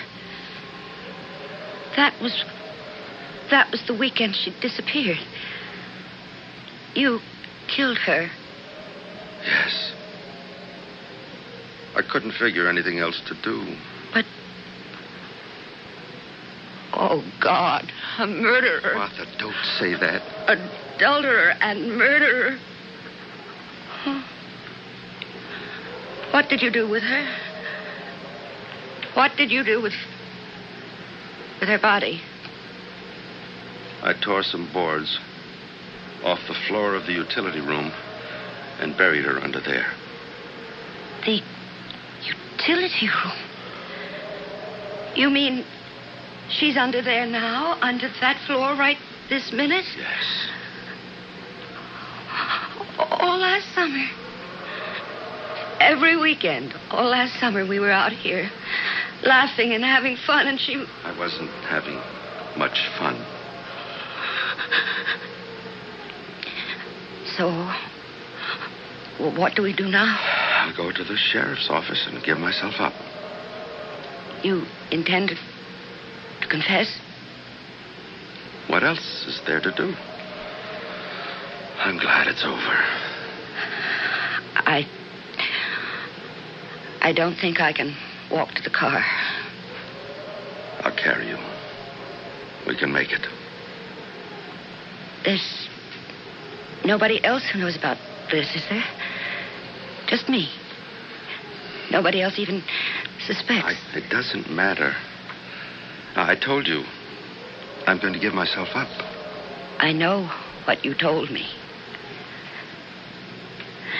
It would be so easy. What would be easy? You carry me part of the way. Far enough so I can't get back, and then just leave me in the snow to die. The way you might have done yesterday. Martha. You're a murderer. You killed Claudia to save yourself. Why not me? I wouldn't. Martha, you know I wouldn't.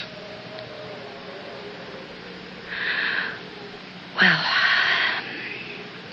there's only one way to find out for sure, isn't there? Let's go.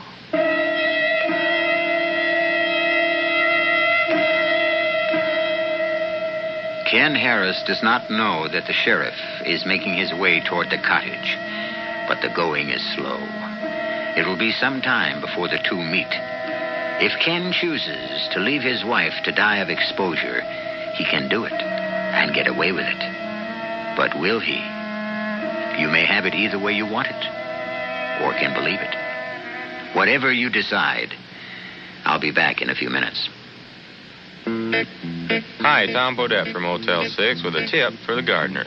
All summer long, you've been out there puttering in the yard. Sure, it's good therapy, but you can get too much of a good thing. So here's the tip. Cut the grass, get out the weed whipper, and put a good edge along the driveway and sidewalk.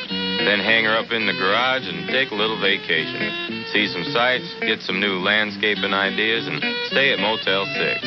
We got over 500 locations coast to coast, and along the way to any of them, you can see the flora this country has to offer. And no matter where you go, you'll get a clean, comfortable room for around $24, the lowest prices of any national chain. Call 505-891-6161 for reservations. Then with the money you save, pick up some caladium bulbs.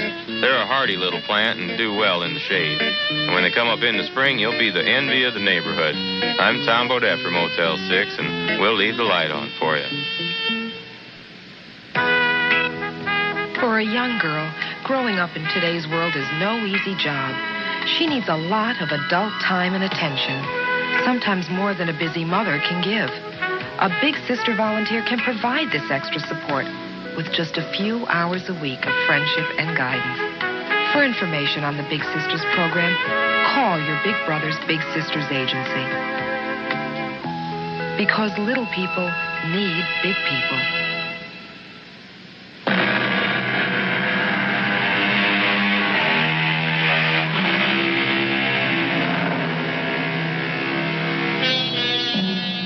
A murderer, a reluctant murderer, granted, has either been exposed for what he is or has been prodded to the brink of a further and even more despicable crime. And the force that brought him to this plight was supernatural, according to our present standards of what is and what is not natural. Could it be that there is a department of criminal investigation operating on a level not yet recognized by our very exact sciences?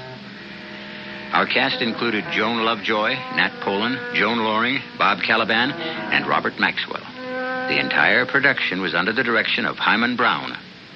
Hi, this is Harry Anderson with a tip from the Arthritis Foundation. If arthritis makes it difficult for you to shake hands, here's something that can help. Try to grasp the other person's wrist as they extend their hand to you. This prevents the person from squeezing your hand. That's just one of the simple but ingenious ways that you can make life with arthritis a little easier. And you can find many more helpful hints at your local chapter of the Arthritis Foundation. Give them a call. They'll be glad to help.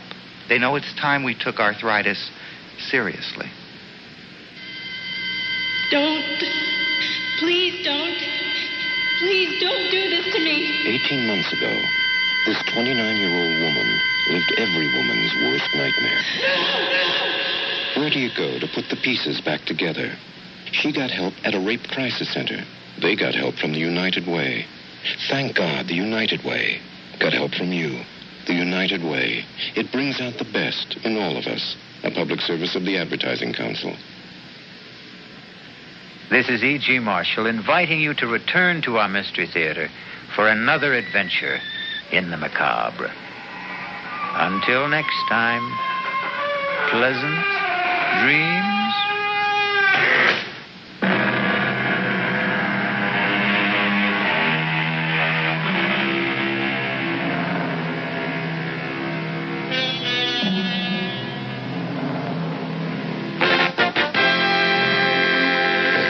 You're listening to WWJ News Radio 95. I'm Earl Dickinson. In the next few minutes, we will have complete details on these stories.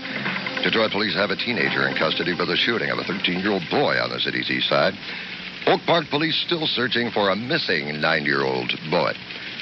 The FBI and Woodhaven authorities continue their search for an armed robber. And a former church in a Chaldean community is bombed in Detroit. CBS News is next. These stories come up, of course, along with sports at 1:15, at which time we'll have those race results as well. Weather Command tells us not a bad weekend. A lot of sunshine. We look for a high later today, about 72, and our high on Sunday creeping into the upper 70s. All news, all the time. News Radio 95, WWJ, Detroit. CBS News. I'm Jim Shep. But John Burke, the jury foreman, says that the jury did not sit in judgment of a celebrity, but Detroit. CBS News. I'm Jay Jones. The Los Angeles Federal... The CBS Radio Mystery Theater presents...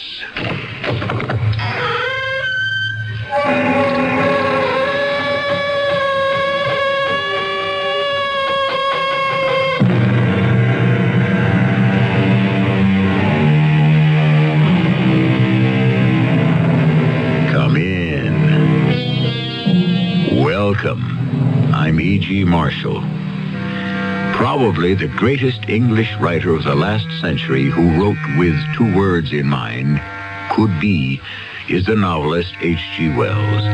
Wells has lifted our imaginations with The First Man on the Moon, The War of the Worlds, The Invisible Man, and so on. With extraordinary resourcefulness and creativity, he has brought life to the incredible. And today we have taken his words from the page and placed them in your ear so that you may actually believe you are in the outlandish world of H.G. Wells. Professor Lidgett, can you make out the school desks and the school children? Yes, I can. And I do. From here they look phosphorescent. Luminous, don't they? They do look strange, Plattner. And that explosion blew us a considerable distance away. I must get back to the school and take charge. Oh, Professor Lidgett, I don't think that'll be possible. Why not, indeed? Because I think that you and I are dead.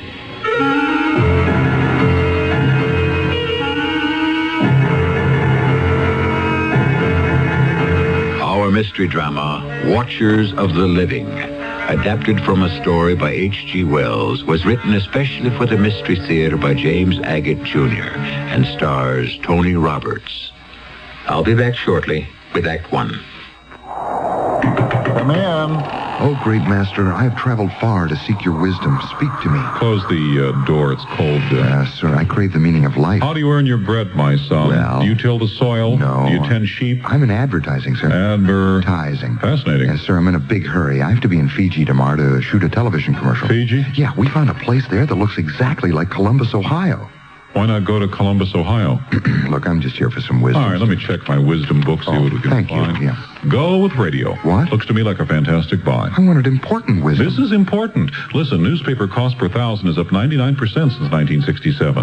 TV is up 90%, sir. But radio cost is only up 38%. 38%. And it says radio's audience is bigger than ever. But what about happiness and stuff? Use radio. It's great impact at a price you can still afford, and you'll be very happy. That's it? Yeah. And when you go out, close the door real tight, because it's cold in here and I got a runny nose. If you want to talk to an authority on advertising, call us. We're 97 WFLA. Here's a tip from your Better Business Bureau. Are you in the market for a used car? If you are, it would be wise to shop around until you get a feel for the market. It's important for you to find out if the car is covered by a warranty. A used car warranty is limited. For example, it may cover the first 1,000 miles or 30 days. Remember, however, the warranty is as good as the dealer who backs it.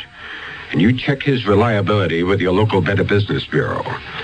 Also, remember that careful inspection is the key to enjoying a used car.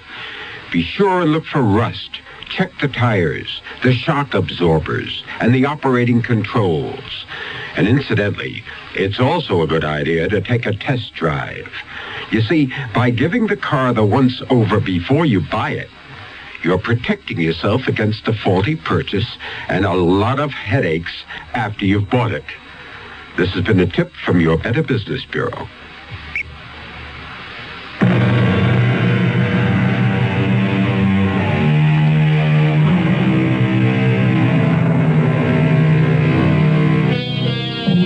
What'll it be this time, Mr. Wells? Mars colliding with Earth? A machine to put you into another century? The problems of loving and living when no one can see you? None of the above? Something completely different?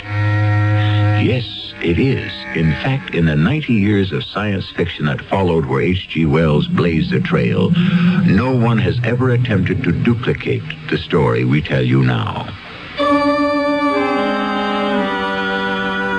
My name is Fred Plattner. I'm 27. My mother and father passed away when I was 10. I'm a teacher at a small school in Sussexville. So small that one teacher has to do the work of 5. Too much work for too little pay. Last week, I heard of a great summer job in town, lifeguard on Sandy Beach. To apply, I first had to get a physical checkup. Mr. Plattner, I do not have good news for you. I'm sick, Dr. Bendiner? No, I wouldn't say that. Not sick, but strange. You mean when you examined me, you found I didn't want to say anything until I had the x-rays, but I can tell you this. In all my years of general practice, I have never seen a body like yours. Well, will I live? Who knows? Before I show you the x-rays, tell me, young man, why do you want to be a lifeguard? I understand you have an eminently scholarly position as a teacher. Well, that's what everyone tells me, Doctor. But there's no money in it now and no future in it tomorrow. What do you teach?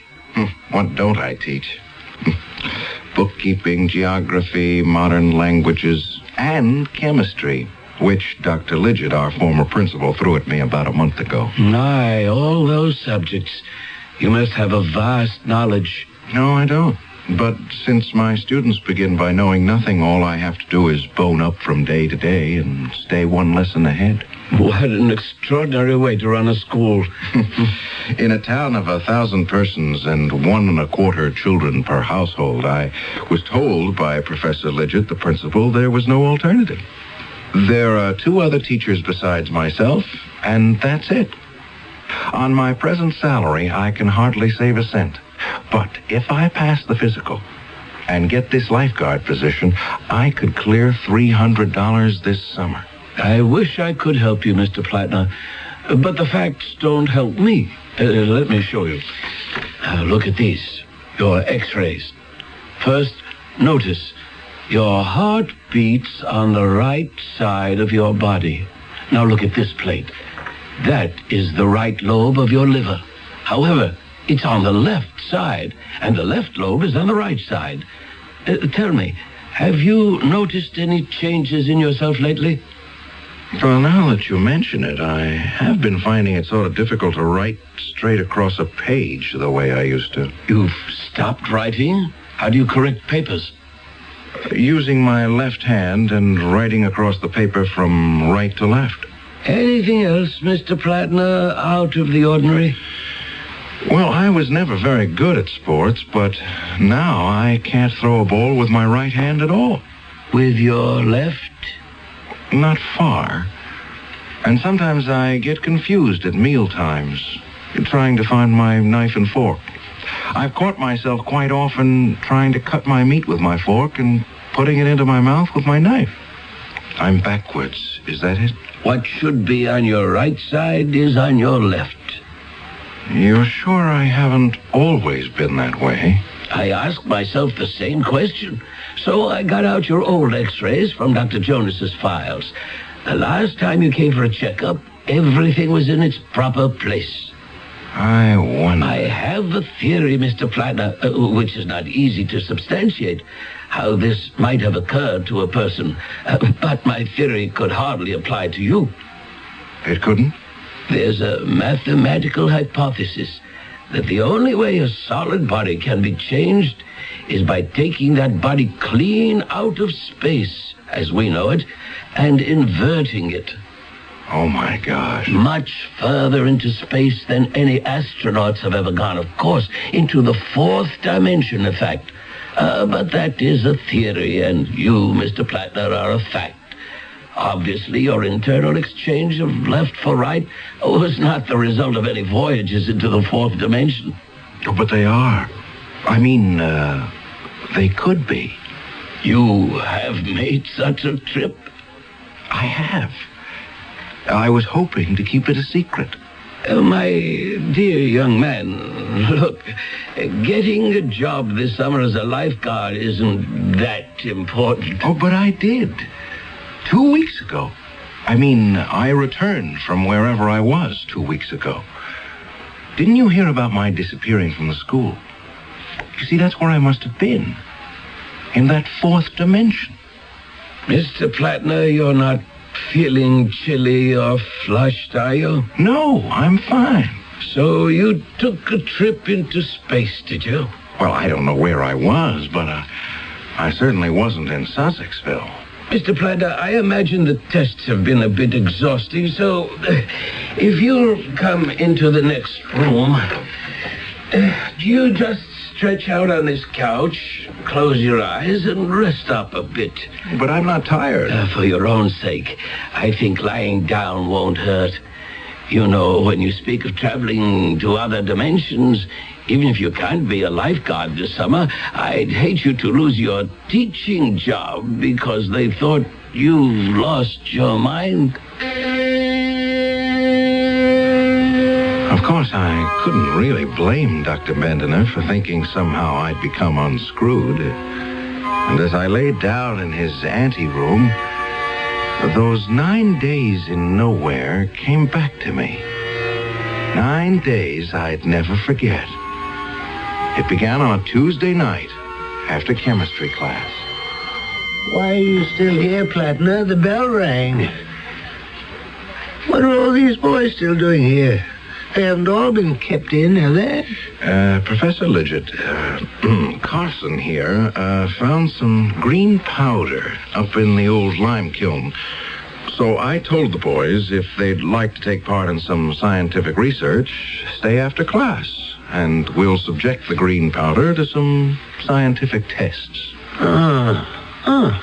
Proceed then, Plattner. I shall watch with interest. You don't mind if I stand beside you at the table here? No, not at all. Professor Lidgett, we're conducting this experiment to impress upon these boys, Jacoby, Goodman, O'Shea, and Carson, that curiosity is not something that should stop after one has left school. So, here is a medicine bottle containing green powder, courtesy of Billy Carson, and plugged with a masticated piece of newspaper. Plugged with what? A large spitball. First, we place a small amount of the green powder into a test tube. Now, we hold the tube under the tap and see what effect is caused by water. No effect. No change in the substance whatsoever. As you can see, the powder does not even dissolve. Now, we'll prepare a number of test tubes, filling them with a little of Carson's green powder, partially filling each, and then in turn we'll test the green powder against nitric acid, sulfuric acid, hydrochloric acid. Very disappointing. No results, no changes in the powder. The experiment has yielded us 0. Nix. Naught. Well, boys, those are the hazards of science. Why don't you set fire to some of the powder, Plattner? Light it? With a match? Or a Bunsen burner. Boys, our principal, Professor Lidgett, suggests a test by fire. Here we go. We knock a few grains from the bottle onto this slate on our lab table. Professor, Would you oblige with a match? Oh, yes, happy to. It's smoking. The green powder is melting.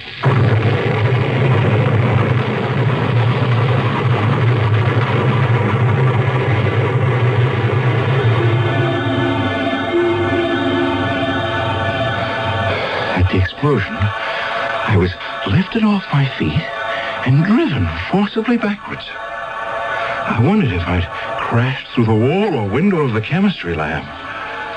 The next thing I knew, I was thrown to the ground.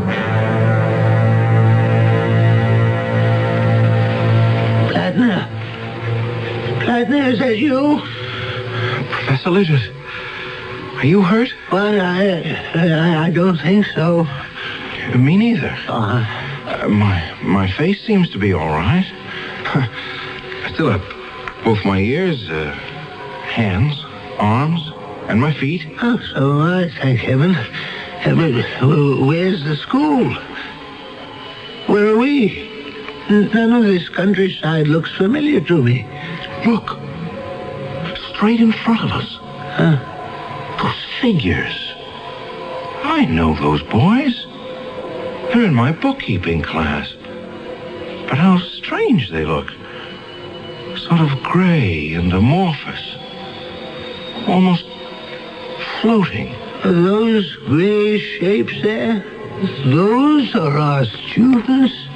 I can see their lips move. They're talking. But I can't hear a word they're saying. And they're coming towards us. The one in front is Johnson. Great heavens. He just walked right through you. I know. And I didn't feel a thing. Did you notice how dark it is getting? Above us, the sky is jet black. The only light is that greenish glow on the horizon and those black hills. Where are we? Well, I can still see the chemistry classroom, but it seems to be receding, getting fainter. I can see it, too. Way off there. It's as though I had X-ray eyes and can see right through the walls. We must get back. We've been blown a considerable distance away. I must take charge. Well, I doubt that will be possible, sir. As I analyze it, A, no one sees us. B, no one hears us. C, the boys walk right through us. D, yet we appear whole and uninjured. E, to ourselves we are real, but the school seems unreal. Therefore, I would conclude, ergo... What? That you and I, Professor, are dead. Well, now, have we just heard from the living, or should I say, speaking dead? How's that for a first act curtain? The shape of things to come. Things beyond have always intrigued man.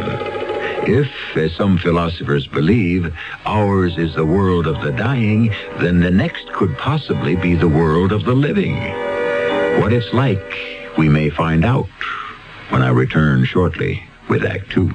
Step inside, take a ride, and follow the rainbow. Hot and tired, uptight with traffic delays. There's got to be a better way, and there is. Ride a rainbow. Ride a Rainbow Express bus. Forget about the traffic on your way home on a rainbow. Park and ride on the Rainbow Express from key shopping centers in Town and Country, Brandon, North Tampa, and now Temple Terrace, Eastlake. The city, full of architectural barriers that keep disabled citizens out of public buildings. My job, I'm a barrier cop. Barrier Central. It's about the elevator in the library. You can't feel the floor numbers with your fingertips. Uh-huh. Barrier to blind people. We'll get it fixed. Thank you. It's my job. I'm a barrier cop. This story could be true. Only the barriers can be changed to protect your rights. For information on how to file complaints, write Access America, Washington, D.C. 20201. You know, it's not easy saying, there goes, or here comes the 97 WFLA Busch Gardens 20th Anniversary Etzel. But sometimes it comes out, the 97th Etzel Busch WFLA Gardens, or the Dark WFLA Conant 97 Busch Etzel Garden. Well, anyway, I guess you get the picture. 97 WFLA would like your help in naming the 59 Etzel. And if your suggestion is selected, it could mean a fabulous weekend at the Beachcomber on St. Petersburg Beach and $97 cash. Just send 97 WFLA a postcard with your suggested name for the Etzel. One entry per card. In case of duplicate names, the card received earliest will be the one considered. The winning entry will be selected by a panel of judges from Busch Gardens and 97 WFLA. All entries must be received by midnight, October 10th. Decision of the judges is final. So help us name the Busch Gardens 97, 20th Etzel, Dark Conant 59, 97 WFLA. Oh, gee.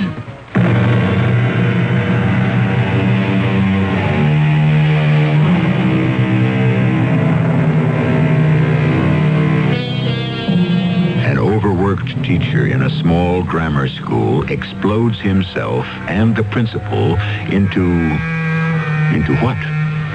He believes it's the world of the dead. But could he be someplace else? Some in-between state? It is a land where everything is shades of gray and green. Remember, it was a green powder that caused all this. A fact that does not escape those left behind. Were you able to get any sense out of the boy, Dorothy? Well, Billy says it was a green powder he found, brought it to class, and his chemistry teacher blew himself up with it. And that he and the principal just plain disappeared. Blown to bits. No trace of them, Jim. The doggone part of it is you'd think an explosion like that would make some kind of noise. Oh, it knocked out a wall, but none of the children were hurt. So Billy brought that green powder, huh?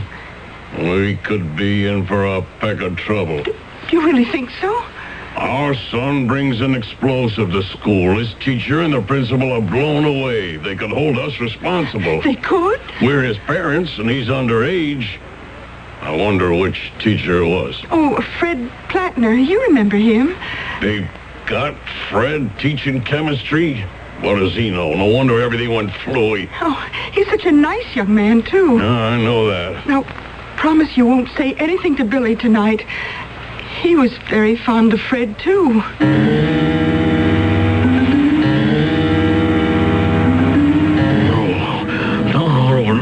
No, don't, Fred. Please, don't. Jim, wake up.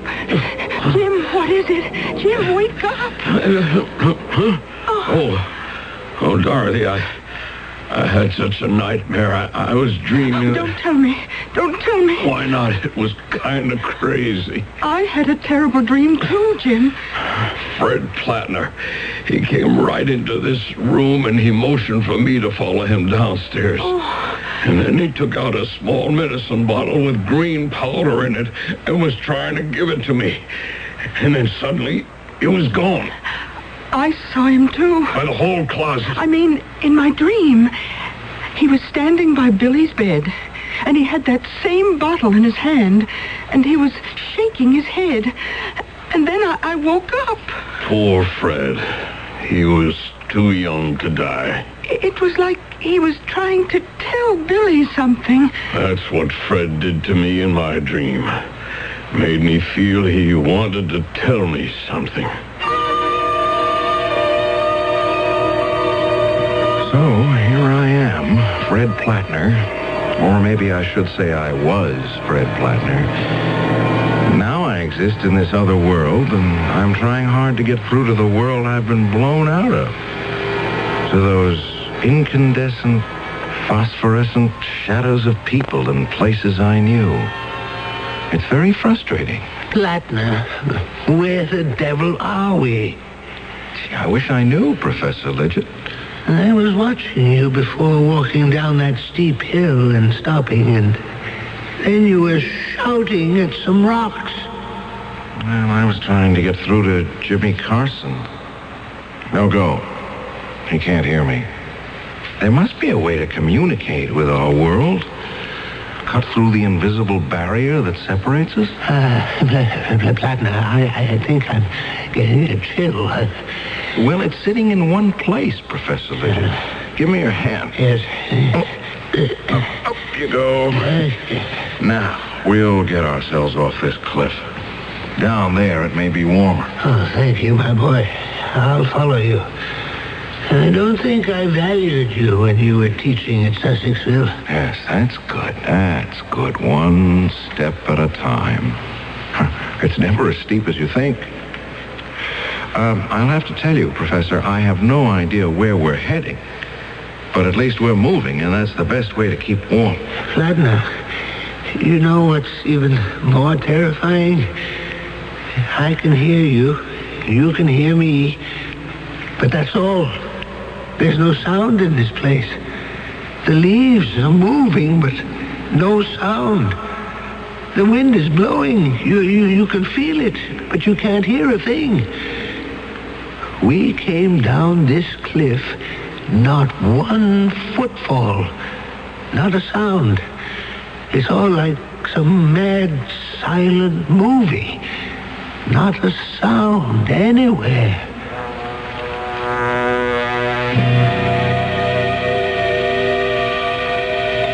Jim, will you see who's at the door? I'm just clearing away the breakfast dishes. Billy was late getting off to school today. Honey, I've got to make tracks for work myself. Harry's been giving me the hairy eye lately, ever since that rumor went around town about Billy blowing up the school. All right.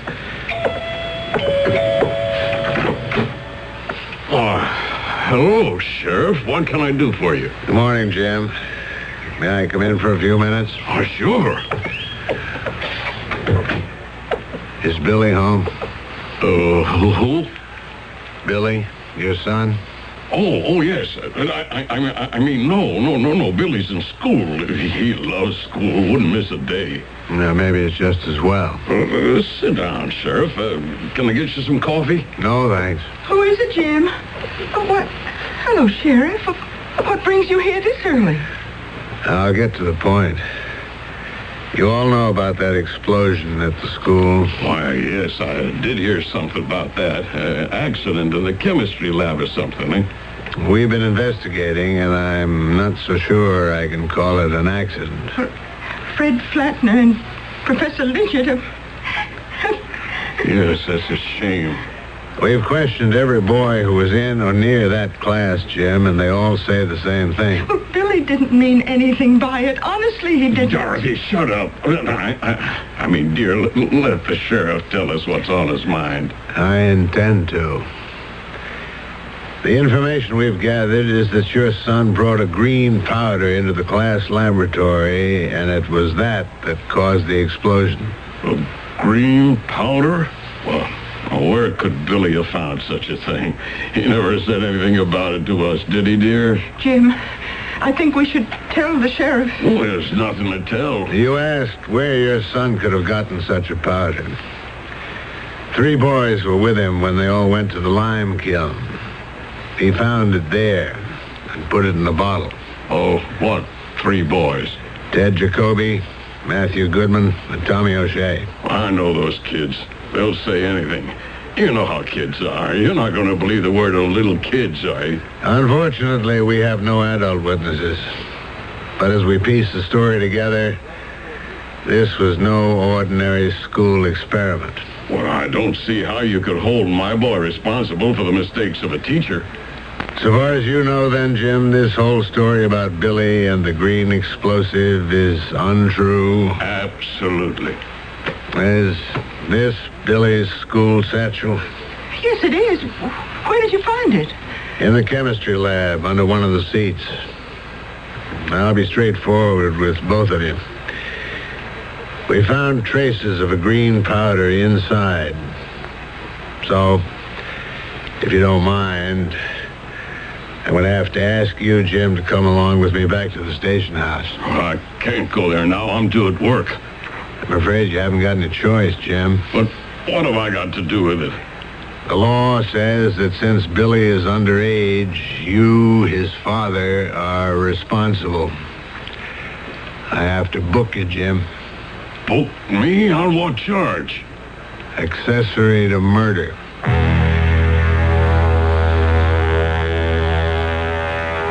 Several days and nights went by in our green world. This particular morning when I awoke, large, strange snowflakes were dropping all over me. Green snowflakes. And then, for the first time, the stillness was broken by a sound. Plattner, did you hear that? A bell. I think it comes from way down there in the gorge. Let's get down there. Maybe there are people or someone who can help us. Oh, beautiful. Plattner, do you hear that? Hear what? The sound of our own footsteps. Things are starting to be a little bit more normal. And it's not so cold down here. Look at those gray craters. Will you look at that? I never.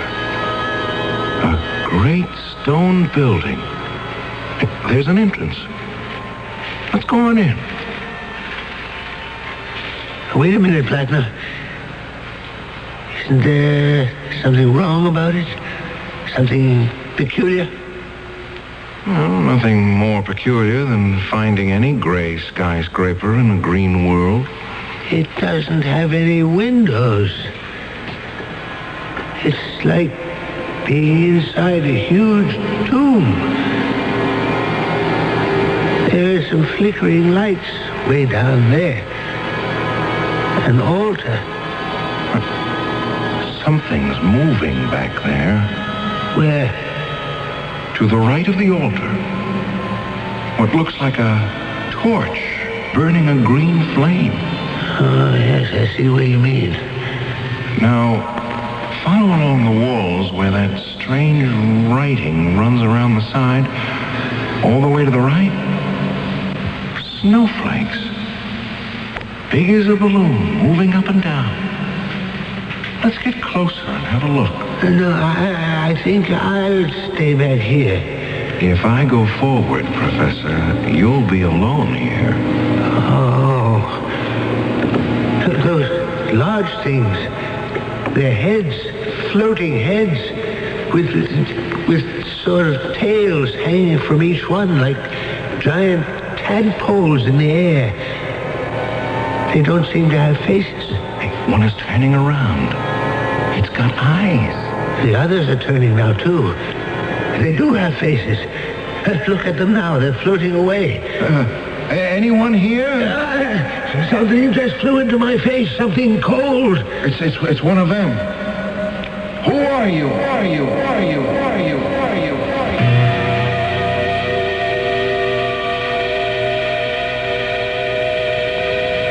Plattner, I don't think I can take much more of this. Look back. What do you see? I see the school. Our school. The big assembly hall. And the boys are taking a test. Midterms, that's what they are. Well, will you look at that? Some of them are using a crib. A pony. So they are. Cheating in a midterm. Plattner, make a note which boys are cheating. Well, I don't see the school anymore. It's changing now. I can see a street. Yes, it's Main Street. So it is.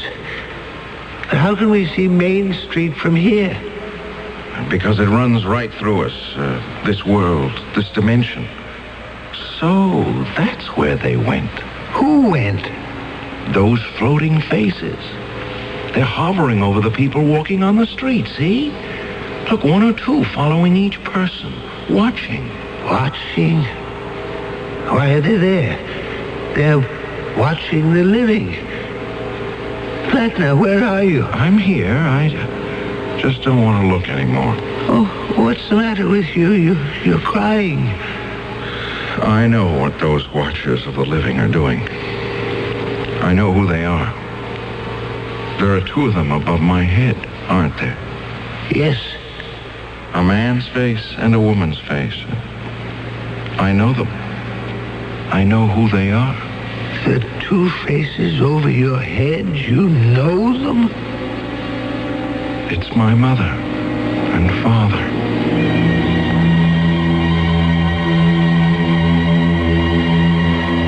H.G. Wells asks, who are these watchers of the living? Why do they so passionately watch those they have left forever? Is it that when our life is over and evil or good are no longer a choice, that we may still have to watch the consequences of what we began? If this is so, then certainly Fred Plattner and Professor Lidgett have not died, but have invaded that dimension which hangs over all of us. I shall return shortly with Act 3. At the drugstore, they told me there's a powerful anti-itch drug I can buy without a doctor's prescription. Now I use Bicozine cream as directed. No more burning, embarrassing itching. No more scratching. Bicozine actually speeds healing. Bicozine cream. What a relief.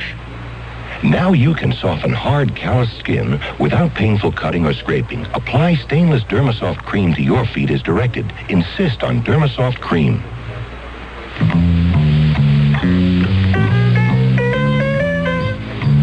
You can sing Smoke Gets in Your Eyes, but when it gets into everyone else's eyes and nose and throat, it's no musical matter. Your lung association says cigarettes are a personal health hazard, and secondhand smoke is offensive to all non-smokers. Give us all a break. Let the Lung Association help you kick the habit, for your sake and for everyone's life and breath.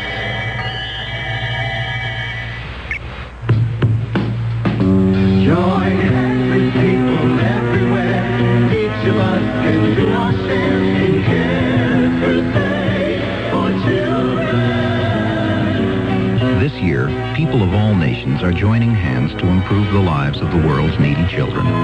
Through CARE, you can provide the families of these children with the means to grow their own food, to build medical facilities, safer water systems, and schools. Tomorrow's world is in our hands. Help make it a better place for all the children.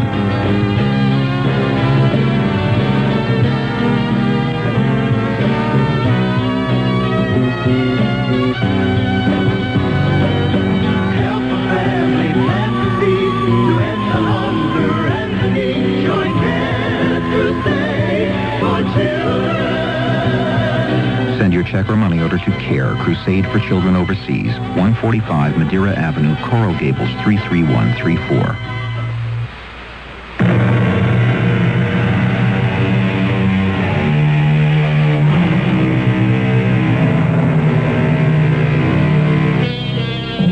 Let H.G. Wells continue his story.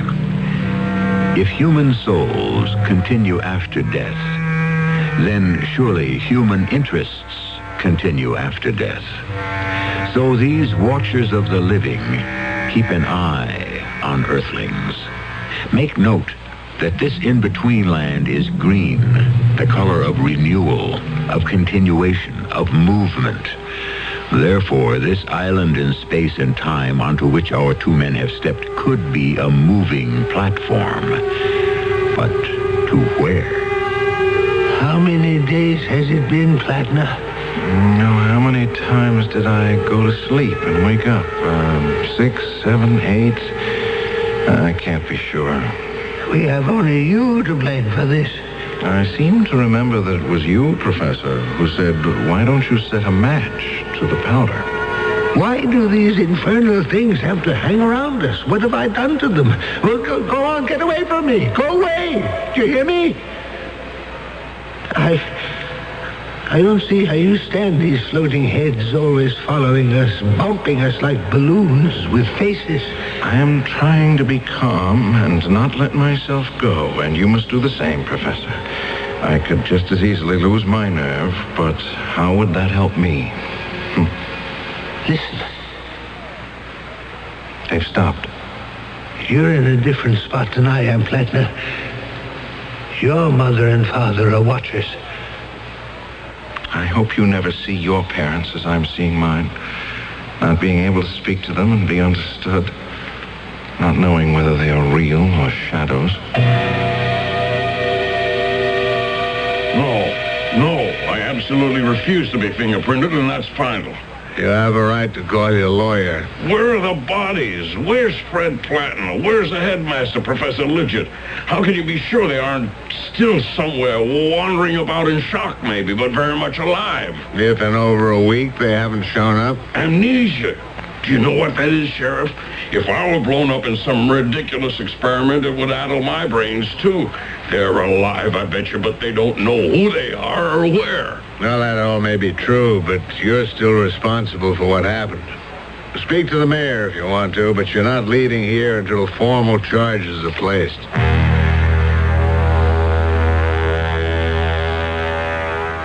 It had all changed between Professor Lidgett and myself. No longer were we of like mind in this limbo of the dead where there was no sunrise or sunset, where a green haze hung over vast cliffs and stone buildings without windows. We were enemies, and that didn't help. The day I hired you for the school, I must have been mad, Plattner. You got us into this. Now, what are we going to do? Try to keep my head, for one thing. For another, I'm going to sit here and have another try at getting through to Sussexville. Oh, you have a formula? How are you going to do it? Concentrate. Mother, Father, help me see our town. There. I can see right through that rock face. The walls of the house, like glass. Well, Professor, you got your wish. There's Billy Carson and his mother. They're standing in the kitchen listening to the telephone. There's unhappiness written on her face. I shouldn't wonder. That boy shouldn't be allowed out alone. He's a menace. They're talking to someone at the police station. Mother, Father, I want to see what is happening there.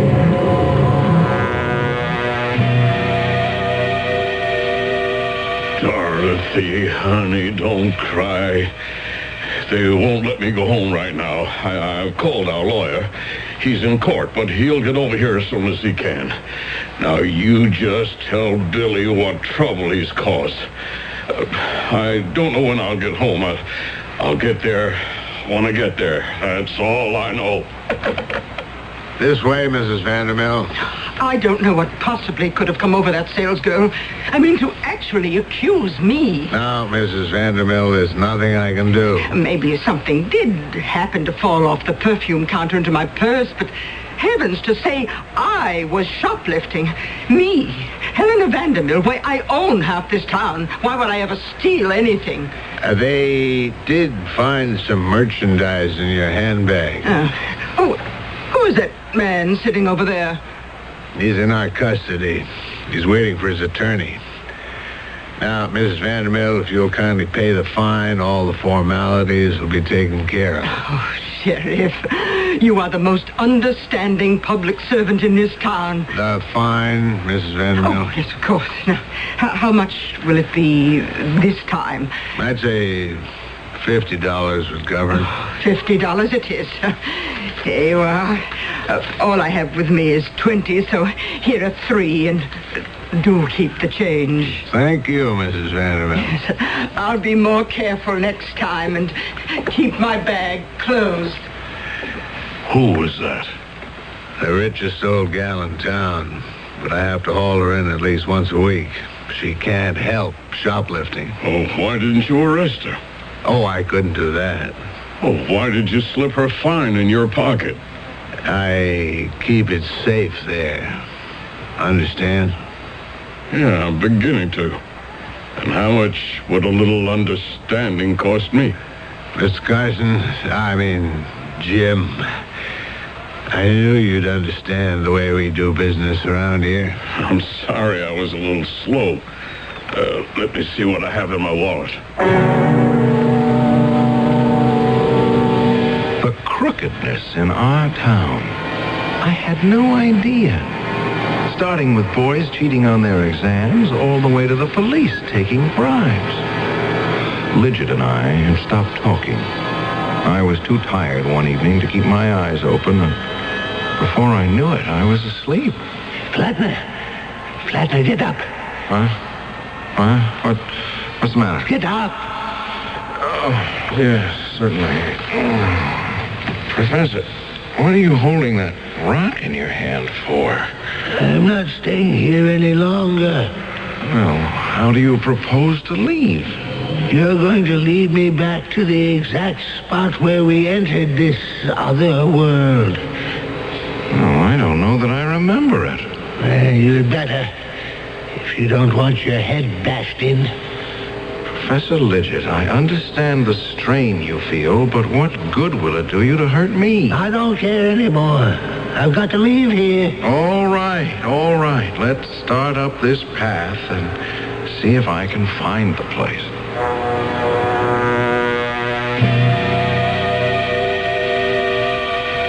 Hello, operator. I dialed 555-1212, and I got a wrong number. Would you place the call for me, please? It's the mayor's office.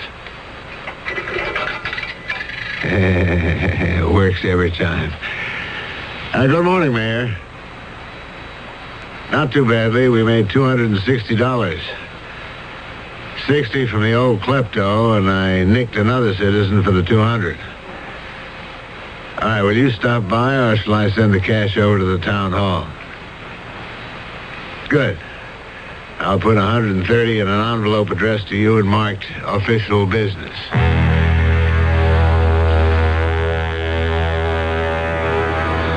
That little scene of conniving didn't escape me either. It made me wonder, did I really wish to return to the life I had grown up with? We climbed and finally reached a plateau which I thought looked familiar. Is this where we first landed? Are you sure? I'm as sure as I can be. You know, Professor, that world of ours, it's not what it's cracked up to be. No, it isn't. But it's the only game in town. And people aren't what they think they are. Flatner, you're still carrying that glass bottle with some green powder. Yes, I still have it. What's left? Why? Nothing. Just thinking. It's finally dawned on me why the watchers of the living have such unhappy faces. What goes on Earth is enough to make anyone sad. Greed, deceit. The people you thought were honorable, people you respected. Even you, Lidget. You're much less of a human being than I thought you were. Much less. Lidget, what are you doing with that rock? Lidget, please.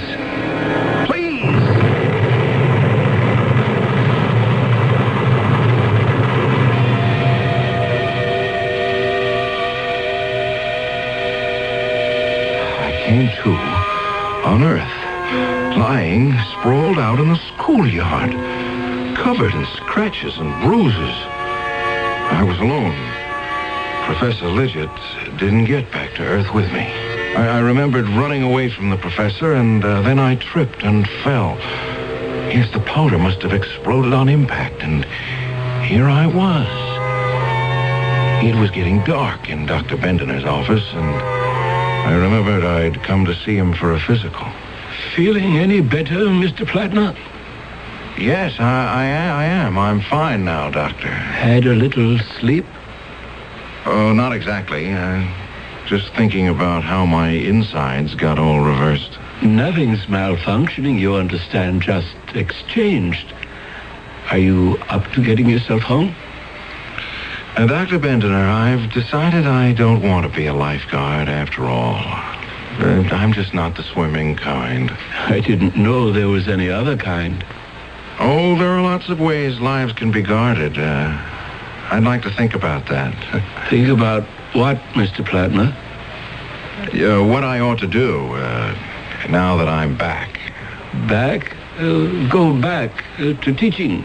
I think you should. Oh, well, they say that those who can do, those who can't teach. I think I can, Doctor. And there's an awful lot of doing that Sussexville needs. Maybe I'll just give it a try. It so happened that Fred Plattner knew quite a lot about the shenanigans of several high town officials. And come election time, when Fred started talking, everyone also knew quite a lot. So it was hardly a surprise when an unknown school teacher got himself elected mayor of Sussexville. Not surprising at all. I'll be back shortly. I'm lost and lonely, scared and sad, trembling at the thought of making you mad. My love is yours, but at times you're so cold. If life's like this, take me before I grow old. This song about child abuse was written by a man now serving time in a state prison. It is estimated that there are at least 1 million cases of child abuse in America each year. Child abusers and their children can both be helped. Find out how. Write Prevent Child Abuse, Box 2866, Chicago, Illinois, 60690. Please stop the hurt I've suffered since my birth. Join the abused child's fight. Put an end to the sleepless night. A message of the Ad Council and the National Committee for Prevention of Child Abuse.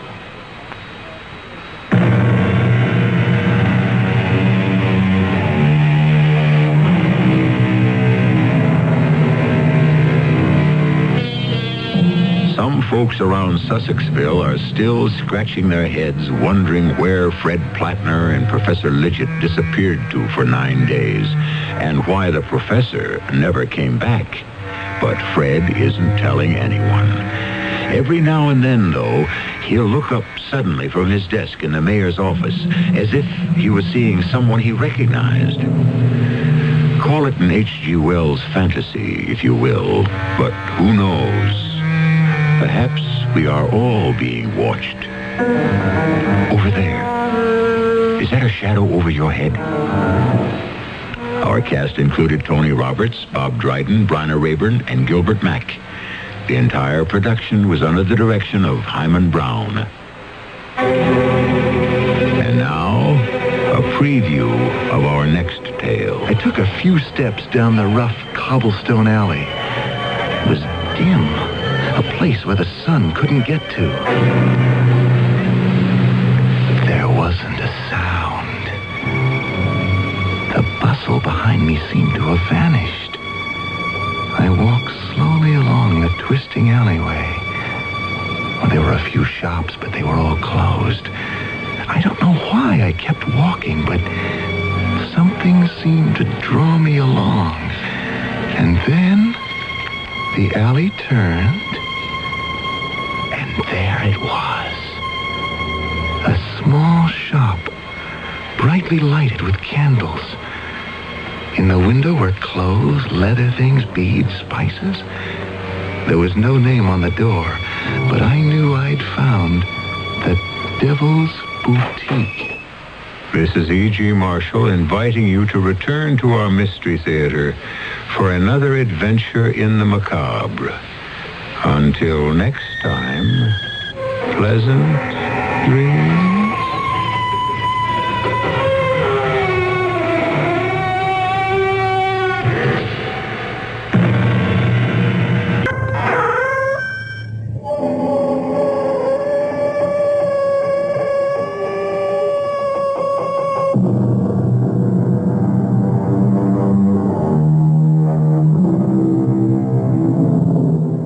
Come in. Welcome. I'm E.G. Marshall.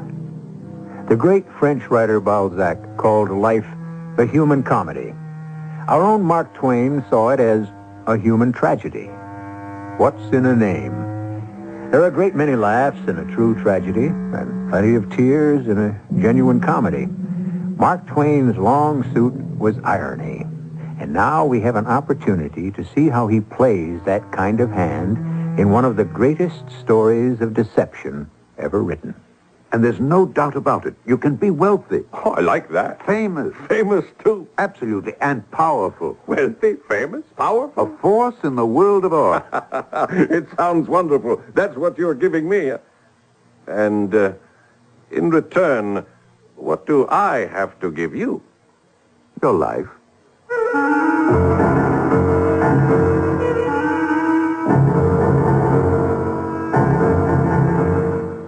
Our mystery drama, Is He Living or Is He Dead?, was adapted from the Mark Twain classic especially for the Mystery Theater by Sam Dan and stars Alexander Scourby.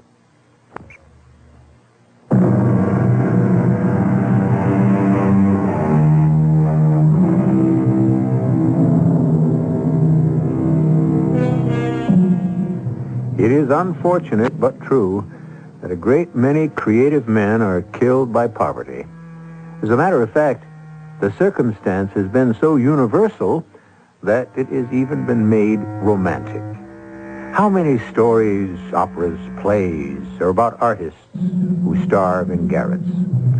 Van Gogh, Schubert, Mozart, Rembrandt, Poe, to name but a tiny few, all died of neglect. Must it be ever thus? Mark Twain is about to present another perspective.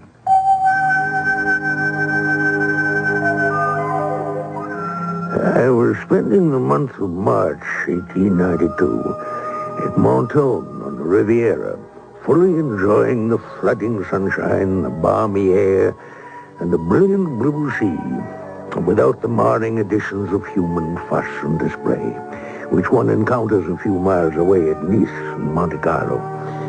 As a rule, the rich do not come here, but now and then a rich man does show up, and I got acquainted with one.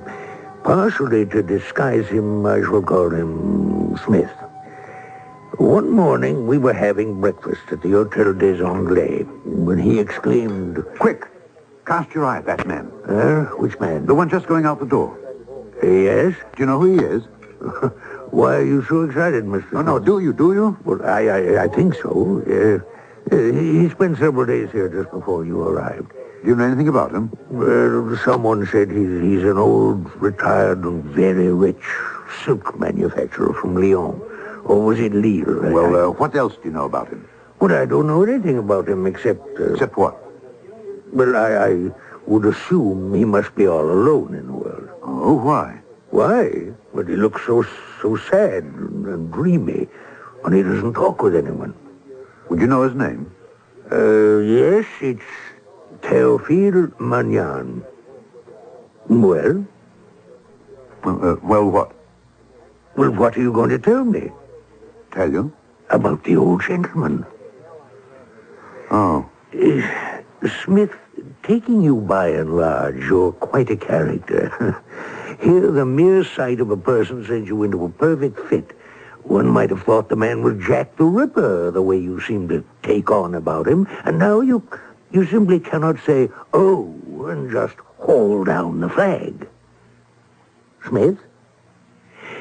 Smith, are you awake? Shh, I'm trying to think. About what? It's one of Hans Andersen's beautiful little stories. Well, how did he get into the discussion? I remember only one part of it. Do you remember the old man who just left? Seems a child has a caged bird, which it loves, but thoughtlessly neglects, and the bird pours out its sweet song, unheard and unheeded. You follow this? Well, yes. In time, hunger and thirst assail the poor bird. Its song grows feeble and plaintive, and finally ceases, and the bird dies. Well, the child comes by, and you know what happens, don't you? Well, I would say the child sees the poor dead bird and is smitten to the heart with remorse. And then with bitter tears, the child calls his mates, and they bury the bird with elaborate pomp and the tenderest grief. Oh, then you have read the story. Oh, it's an old story. The children don't know that they're only aping their elders, who also starve poets to death, and then spend enough on their funerals and monuments to have kept them alive and made them easy and comfortable. Yeah. And now, how about the old gentleman? Twain, can you keep a secret? No better than you. You look like a man who's bursting to break one. Well, it's been a secret for many years between me and two others, but I'm going to break the seal now. You know, a long time ago, I was a young artist. You? Mm-hmm. You, Smith, were an artist? And I wandered around the French countryside, just sketching, you know. Were you successful? Oh, bless you, no. I was starving. Well, how did you live? A typically American question. Why not? I'm a typical American. The answer is I pawned my way across France. One by one, I sold all my belongings till I was reduced to the clothes on my back. And even they started to go one by one. Finally, almost naked and down and out, I found myself in a small Breton village. And there I was taken in and literally saved by a fellow artist named Francois Millet. Who? Francois Millet. Was the great Francois Millet? Oh, great. He wasn't any greater than I was. He hadn't any fame at all, even in his own village. Oh, the great Francois Millet. Let me tell you about the great Francois Millet. He made me welcome. What a generous, great-hearted fellow he was. I'll never forget that first day. Smith. Are all Englishmen named Smith? Sometimes it seems that way. Now, where can you sleep? Well, sleep anywhere. There are no soft places on the floor, so one is as good as another. Now, for dinner. I feel badly. I can see there isn't very much, Monsieur Millet. You cannot call a French painter monsieur till he's received the Legion of Honor. And I have a better chance of being struck by lightning. You must call me Francois. Now, dinner. All we have are turnips. Unless, of course, Carl can scare up something. Carl? Carl Boulanger. He's also a painter, and he lives here, too. Speak of the devil. How shall we prepare the turnips tonight, Francois? That tells me everything. Well, how about turnips remoulade? We have no egg yolks. I have it, Carl. Sautéed with mushrooms. We have no butter. I don't trust your judgment when it comes to picking wild mushrooms. Well, then I suppose we'll have to boil them as usual. Who is this? Oh, Smith. An Englishman. Smith, this madcap is Carl Boulanger. How do you do? He doesn't look like an Englishman. All Englishmen are supposed to be rich. Smith is a painter.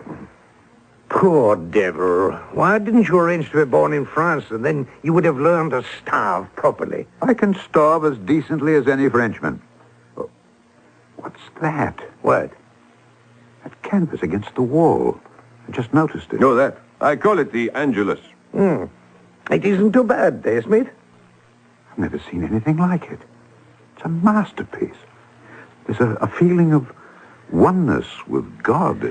Carl, I have a confession to make. Yes, Francois? I was offered 5 francs for it. When? Last week. Yes, a week ago, Thursday. And what happened? I turned it down. You turned it down? Francois, 5 francs means a dozen eggs. A pound of butter. I know, but you see, the man appeared anxious. Yes? And so I asked for 8 francs. And? He said he would think about it and let me know. Oh, the kiss of death. Why didn't you take the 5 francs? You mean you would have Francois sell the Angelus for 5 francs? Right now, I would sell it for a pork chop. Sautéed with onions, and without the choke vinaigrette, salad niçoise, and a very dry Bordeaux. Carl, when will you learn that the proper wine for pork is a light Burgundy? I must educate your palate. You abscond. What a fantastic pun. Don't you get it, Smith? No, The English as a rule, Carl, are rather slow in these matters of humor. Francois was also my painting teacher, and you see, he has educated both my palate and my palette. You still don't get? Yeah, it is rather funny. No, you're right. It is a rather feeble jest. But you see, it passes the time, and then we forget how hungry we are. And how tired and disappointed and disillusioned. Oh, come, Carl. One cannot have everything. Look at what we have in this room. Behold these canvases. A feast for the eye, a feast for the mind, a feast for the soul. And not even a crumb for the stomach. Be of good cheer, Carl. Perhaps tomorrow something will turn up. I caught you. Another pun. You get it, Smith? What will turn up tomorrow will be another turnip for dinner, as usual. Oh, yeah. Yes. Well, now, gentlemen, the situation is quite serious. We are on the verge of starvation. As usual. And we must come up with a solution. I agree. What do you suggest, Francois? I don't know. How about you, Smith? Nothing occurs to me either. Well, then, let's sleep on it. Which we did. After having had, of course, a boiled turnip for dinner. The next morning, I was starved, but that was nothing unusual. I decided to take the bull by the horns.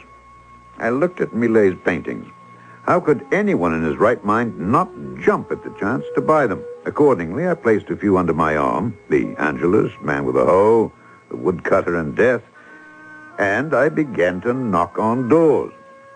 Practically every door was slammed in my face. Only one elderly woman deigned to talk to me at all. What are you selling?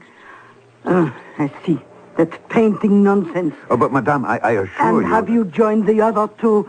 The scoundrels, the ne'er-do-wells? Madame, if you please... The good-for-nothing lazy tramps who refuse to work for a living. Madame, painting is one of the most difficult of all occupations. Painting a house, maybe. Madame, I am here to help you to get rich. You must admit that there are paintings which are worth millions, yes? Now, admit it. Well... But here is your golden opportunity. A few pennies invested today will bring fabulous dividends tomorrow. How do I know? Because these are the paintings of the great Francois Millet. The great Francois Millet. Yes, madame. These paintings will increase 100-fold, 1,000-fold in value, because Francois Millet is a genius. He is? There's no doubt about it. Who said so? She slammed the door in my face. And at that moment, a great light exploded in my brain.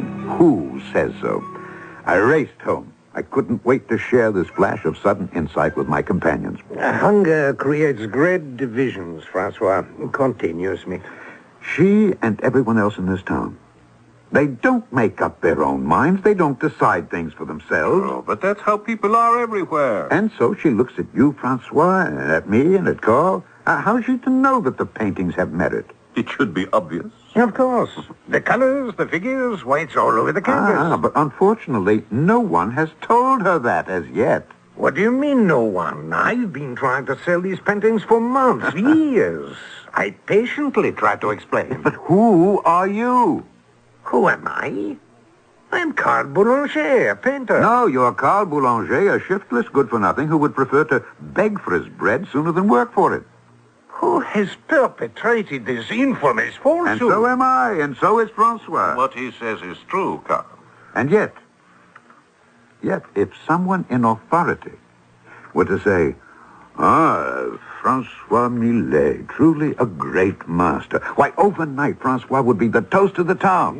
Yes, authority. That's what the people look for. No one wants to make up his own mind. Therefore, Francois, we shall have an authority to authenticate your greatness. An authority? Of course. A great Parisian authority. I know Professor Louis de Courbet. Who? He's the most respected professor of art at the university. No, he won't do, Francois. But he's the most learned. We don't want learned people. We want famous people. Oh. I have it. Madame Lucerne. She runs the most talked about salon in Paris. You mean the most notorious? If she says a painting is great, it'll be hailed as a masterpiece. Yes, but does she know anything at all about painting? Probably not. Well, then how? Well, the question is, who should go? You are the smoothest talker, Carl. No, I nominate Smith to be our envoy. Me? Why? Because you're the handsomest. Oh, but what does that have to do with Do you recall the legend of the Golden Fleece? Oh, yeah. And the legendary band of ancient Greek heroes who went after it. Whom did they choose as their leader? Not Hercules, the strongest, or Ulysses, the wisest, but Jason, the handsomest, because they knew it would be necessary to seduce a woman in order to win the prize. But no. You may not have to go that far. And what if he does? We must all make sacrifices for art. Yes, and some of us must make heavier sacrifices than others. But, as you can see, there's more to becoming a famous artist than merely painting a great or even a good picture. Sometimes one must play the game of love and even the game of death. However, all that is the affair of the second act, which I shall bring you in just a few moments.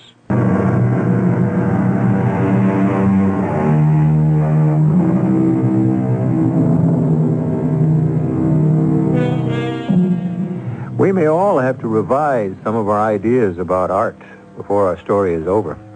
At any rate, we're back in the year 1892, and Mark Twain is chatting with a wealthy elderly Englishman in a hotel on the sun-washed shores of the French Riviera. Now, Smith, what are you telling me?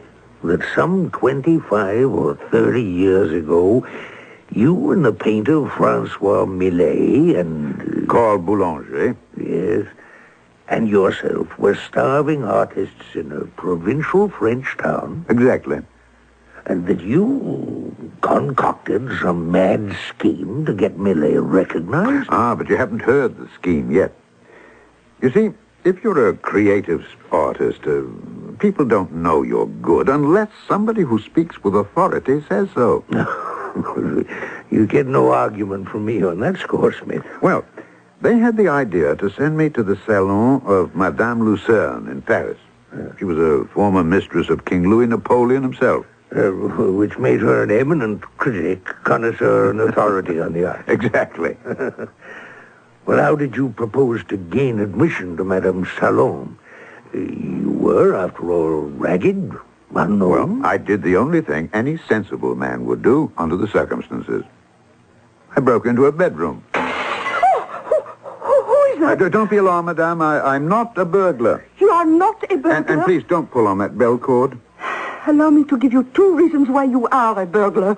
First, you break into my room. But, madame... Second, under your arm, I see some paintings, which you have obviously stolen from my house. No, madame. I haven't come here to steal paintings, but to present you with some. Present me? Yes, madame, because you are the supreme and sublime authority on art. Look at these, madame. Isn't each a masterpiece? Frankly, monsieur, I wouldn't have the faintest idea. Now, what is this game you wish to play with me? A game? All men have one game or another in mind where I am concerned. And since you are not half bad looking... It is for a friend. The man is a genius. One word from you... One word from me. How simple you make it all sound. But it is simple for you. You've turned unknown men into great writers, composers overnight. It's not a simple matter. And it doesn't happen overnight. The man must have something. Francois Millet has everything. He's a genius. The woods are filled with genius. But surely, just look at these paintings. Now, I could make a great painter out of you. Me? You are the love bandit. What? You break into the boudoirs of famous ladies, and you leave behind a painting as a memento of the adventure. These you have here are excellent for the purpose. Shall we begin? No, these paintings are not mine. Who is to know the difference? They're the work of Francois Millet. Must we discuss that tiresome Millet? No, you see how each painting bears his hallmark, his unique style? Monsieur, these things are lost on me. I know nothing of art. Oh, isn't there anything you could do to help Millet? Sit beside me, and we can talk more comfortably. Yes. No, surely there's something you could do for him. Why? Well, because one day he would be a glory to France. Monsieur, you're an Englishman. Yes. Why should you worry about the glory of France? Well, the glory of the world. Oh, well, I see we must decently dispose of Millet. There's only one way I could hope to help him. Oh, how? He would have to be dead. Dead? I'm sorry, but that's the way it goes with geniuses. Now, where were we?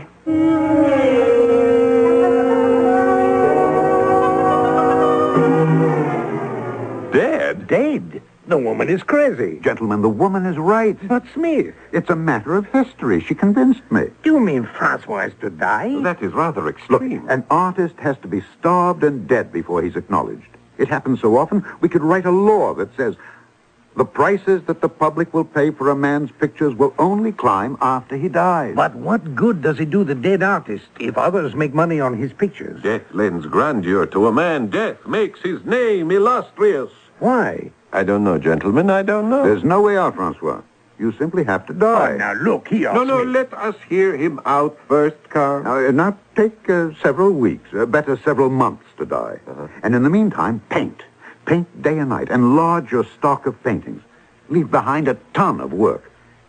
And Carl and I will make a fortune. A fortune? On the works of the late, great Francois Millet. No, I'll have no part of this. Wait.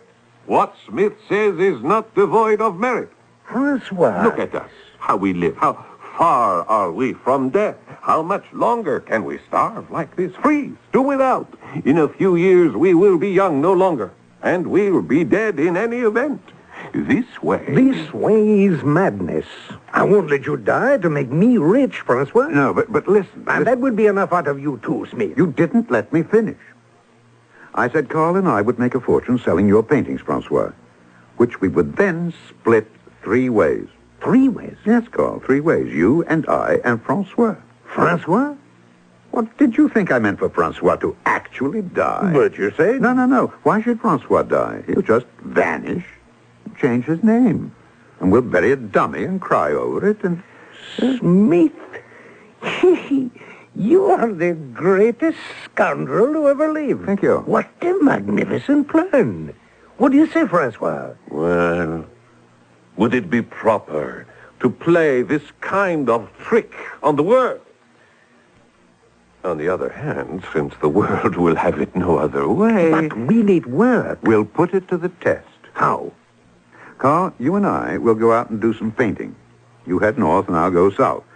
Choose a villa or a business establishment of some sort. Make sure the owner notices you. He'll come over out of curiosity, and the rest will be easy. So I chose a large country house and set up my easel and began to sketch. I saw the proprietor standing on an upper veranda. I paid no attention to him. I knew that sooner or later he'd saunter over.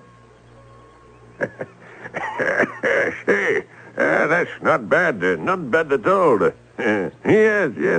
I think you captured that pretty well. Hey, you're good. You know that. Well, thank you, monsieur. Well, I ought to be good. Look who taught me. No, let me see if I have one of his works with me. Oh, here we are, in my satchel. I suppose you recognize that signature down to the right there? I beg your pardon? He was my teacher. Oh. You mean you don't know the signature of Francois Millet? What have you been spending your life? It's Millet. Francois Millet. Millet. Yes. Of course. What could I have been thinking about? Of course, Millet. I recognize that now. Millet, the greatest painter in France. Yes, Millet. This little sketch is genuine, Millet. Well, how can you fail to see the brushstroke? Oh, of course. Is it for sale? For sale? I may not be rich, but I'm not that poor. You know, I really would like to buy it. Well, I don't know. It's a genuine. I'd like to sell it to you because I can see you really do appreciate great art. I do. But, well, there's a practical consideration. Huh? Yes, I'd be a fool to sell it now. Why? Why? You mean you don't know? No. Millet is on his deathbed. The doctors say he can't live 3 months. Oh. And once he dies, his pictures can't be had for love or money. Monsieur, I'll give you 800 francs for that little sketch of his, huh? Oh. You really do love it, don't you? It's a genuine Millet. Oh, dear. Oh, I am a fool. All right, take it.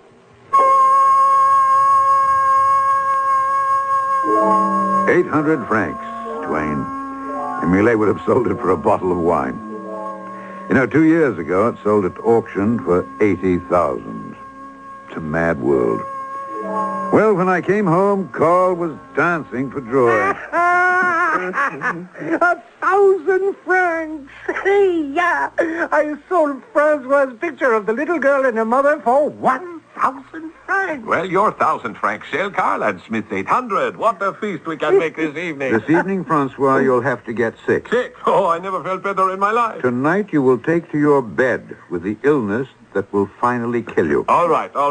After dinner. You'll have to look pale, wan, weak for all the distinguished visitors. They'll flock here in droves. Why? Well, because they'll want to see you die. He's right, Francois. No one would walk across the street to see an artist who's alive, but they'd travel the length and breadth of Europe to see what dead. Well, you may as well prepare yourself, Francois. You're about to become an institution. And this place is going to be a shrine.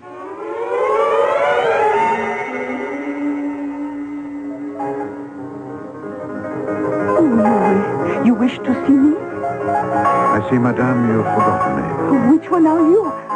Oh, Mr. Smith. I'm sorry to intrude. Oh, well, I am just listening to Mr. Schumann here. He's a composer. Oh, excuse us, please, for just a moment, Monsieur Schumann. Well, now, Mr. Smith, how have you been? Where have you been keeping yourself? I wonder, madame, if you remember your promise. Oh, I never forget a promise. To help my friend? Your friend? Yes, Francois Millet. Millet. Oh, yes, of course, I recall now. But, Mr. Smith, I also remember telling you there was only one way I could help him. He would have to be dead. Yes. Well, madame, he's getting there. Oh, Mr. Smith, we're all getting there. I know, but he should arrive there in less than a month. Eh? What are you saying? Madame, he's on his deathbed. Oh, this is tragic. Oh, here, sit by me. Now, what is he dying of? I believe a broken heart. A broken heart? Wonderful. Yes, his heart has been broken because the world has failed to recognize his genius. Oh, this Monsieur Millet, he's on his deathbed, actually? Actually. Oh, what a cooperative gentleman. Oh, he certainly deserves to become famous. I brought you some of his paintings. Oh, yes, I see. Oh, the unmistakable stamp of genius. His name shall become a household word.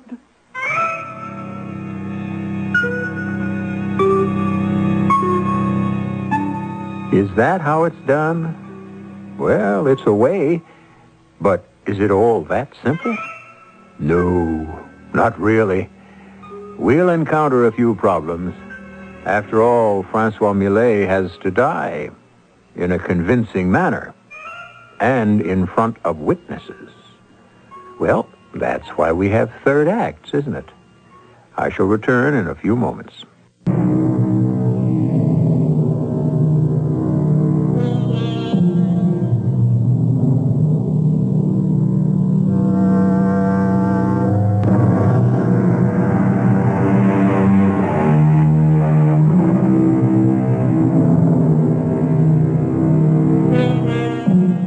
Today, our entertainments are dominated by something known as the caper.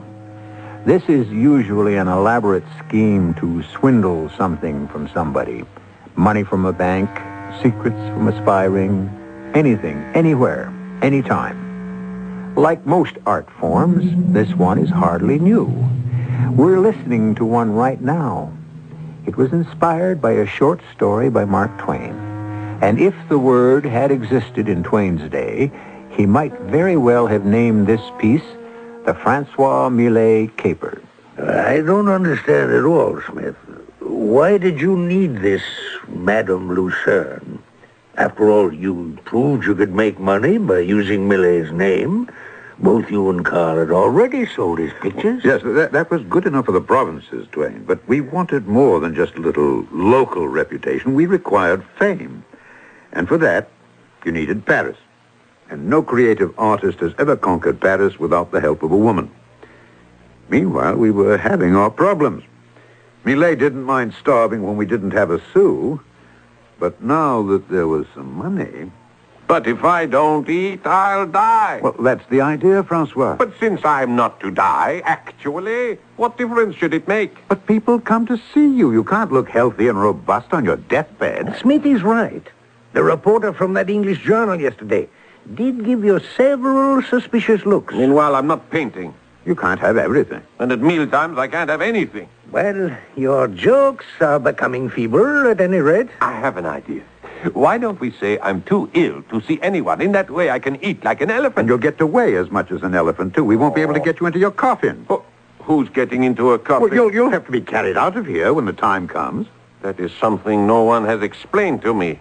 How and when do I die? And how and when am I to be buried? All the details have not yet been worked out. Suddenly, Twain, we were invaded. Everyone wanted to see the great Francois Millet. Carl and I almost wore ourselves out guarding the door. No, I'm sorry, monsieur, the master is too ill to receive anyone. Yes, of course, we will convey your regards. Meanwhile, Millet was painting away, piling up stock, as we called it.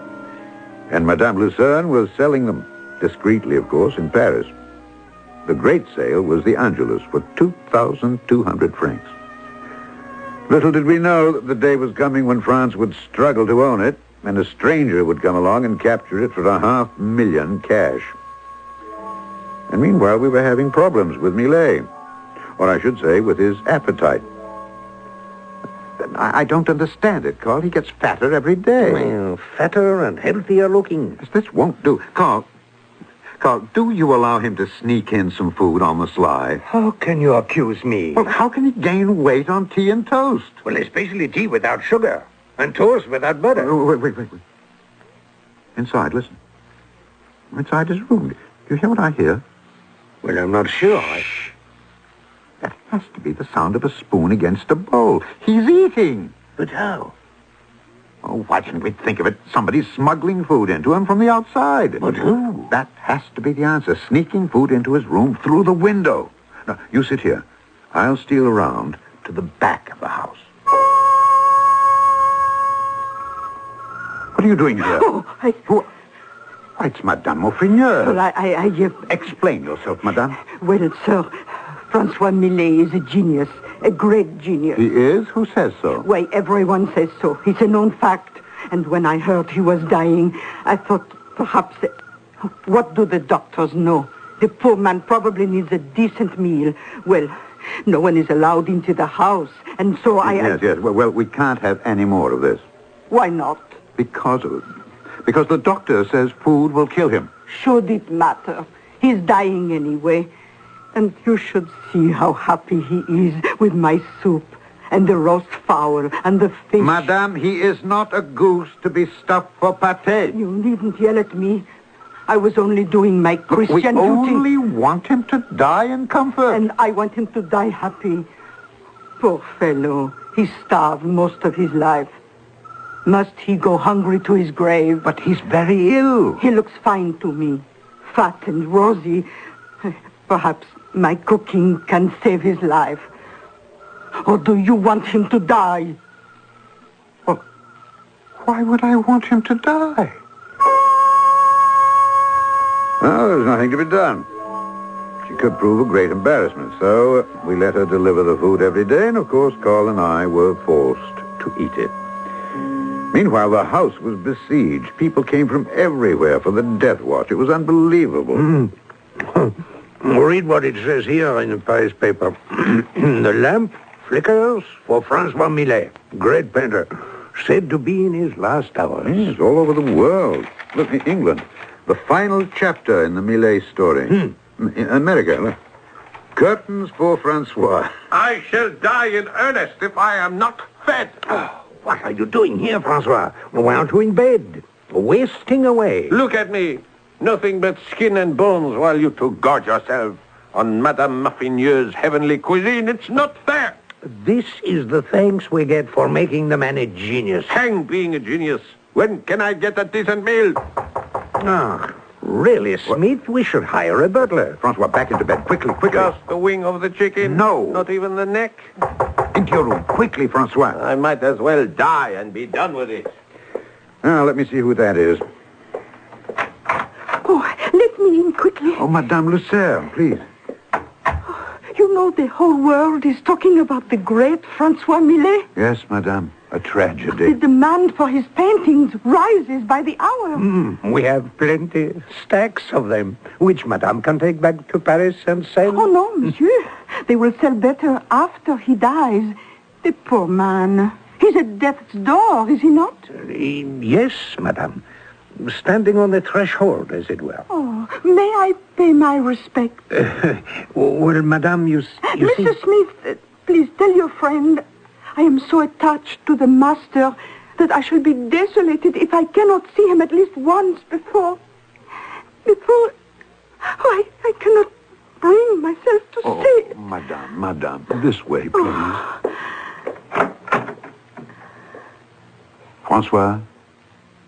Francois, a beautiful lady to see you. Oh, poor Francois, he seems to be in a coma. Monsieur, he looks remarkably healthy for one who is supposed to be terribly ravaged by illness. Oh, looks are deceptive, you know. I thought you said he was at death's door. Oh, he is. Oh, well, timing, you realize, is everything in life, as well as death. This would be an excellent week. Oh, it would? Next week, everyone will be talking about a new opera by Wagner, and we expect some stunt or other from Alexandre Dumas the Younger. But this is a very quiet week. Oh, I see. Of course, I realize that man goes when he is summoned to the divine presence, and not a minute before. How true. However, there is always the possibility that one is too busy to... hear the summons. Yes. Well, as you can see, Madame, he is failing before our very eyes. Oh, poor man. Well, I must return to Paris, where I shall say, of course, that he died in my arms. How tragic. Yes. Well, I must hurry back there to speak with all the journalists. Of course. I had taken the liberty to order a coffin. A coffin? Yes. It should be at your doorstep at any moment. Oh. A most splendid final home for a man of such magnificence. Thank you, Madame. Well, I felt it was the least I could do. And now, if you will excuse me, I must return. Of course. Oh, do you mind if I leave this valise here? It might be too much trouble to carry back. Of course not, Madame. I thought I would stay longer, and I had brought a change of costume, but that dress bores me. Why not give it to some deserving charity? As you wish, Madame. A few hours after she left us, there was another knock on the door. And it was, you guessed it, the coffin. A small coffin. How would Francois ever get into it? Oh, what was I thinking? Francois wouldn't get into the coffin. Carl and I had already prepared a dummy for that purpose. Our basic problem was... How am I supposed to get out of the house? Are we ready to make the announcement? We have a problem. Francois. Well, I thought you were working on that problem, Smith. Well... I could sneak out through the back window. Oh, the house is surrounded. Where would you go? Everyone knows you for miles around, especially now. Smith, you should have thought of this before. I did think of it. I just couldn't come up with any solution. I can't die until I know where I'm going. We could all say that. And the best time for it, as that Madame Lucerne said, is this week. Ah, Madame Lucerne. Why didn't we ask her to propose a way out of this difficulty? Madame Lucerne, of course. She foresaw the problem, and she's given us a way out. How? Oh, hand me her valise. Well, how can her valise give her? Here. See? You see this costume? A black dress. Yes. Black hat. A veil. These are for the lady in black. Who is the lady in black? Oh, a mysterious mourner. A woman who loved you deeply, passionately. But who is she? Oh, no one knows. Put on the dress. Oh, but Come on, hurry, Francois. Come on, I feel ridiculous. You'd better start feeling sad. Oh. Very sad. No, just a few quiet sobs. Nothing loud, nothing uncontrolled. Just, let's say, the dignified weeping of a woman of high breeding and great dignity. And Is that what she's supposed to be? Oh, well, would our friend Francois choose any other kind of mistress? Oh, by the way, is the coffin sealed? Coffin is ready. Fix your veil, Francois. Oh, fine, excellent. Come, my friends. Those of us who loved him best, his pupils and the mysterious woman who loved him, we have an announcement to make to the world. Open the door, Carl. Ladies and gentlemen, I have a most melancholy statement to make.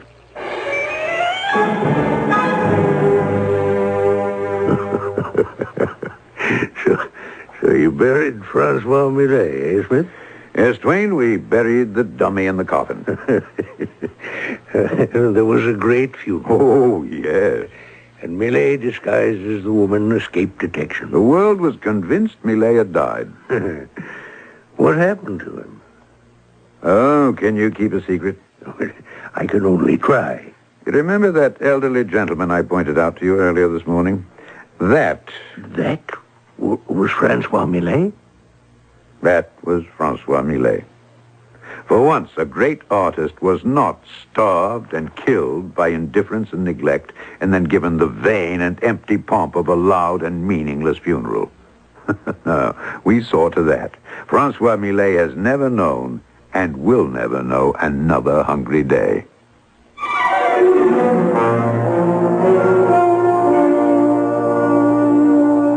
Who was it that said, "Live well, and that's the best revenge"?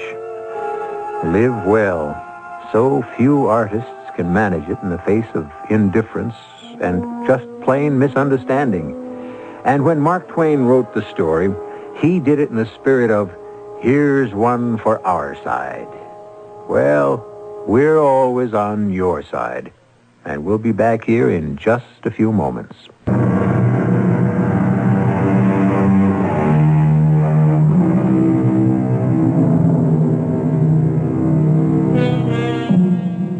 Is he living, or is he dead? Well, of course, he's dead today, but was he living back in 1892, the date of the story? Was Mark Twain playing a gentle hoax on all of us? Or was the old practical joker himself the victim of a practical joke? We'll never know. But we do know we'll be here 7 times each week. Our cast included Alexander Scourby, Court Benson, Paul Hecht, and Bryna Rayburn. The entire production was under the direction of Hyman Brown. Tragedy at its finest. Inevitable, inexorable, and somehow, in the honesty of all but the central villain, ennobling. I'll be back shortly.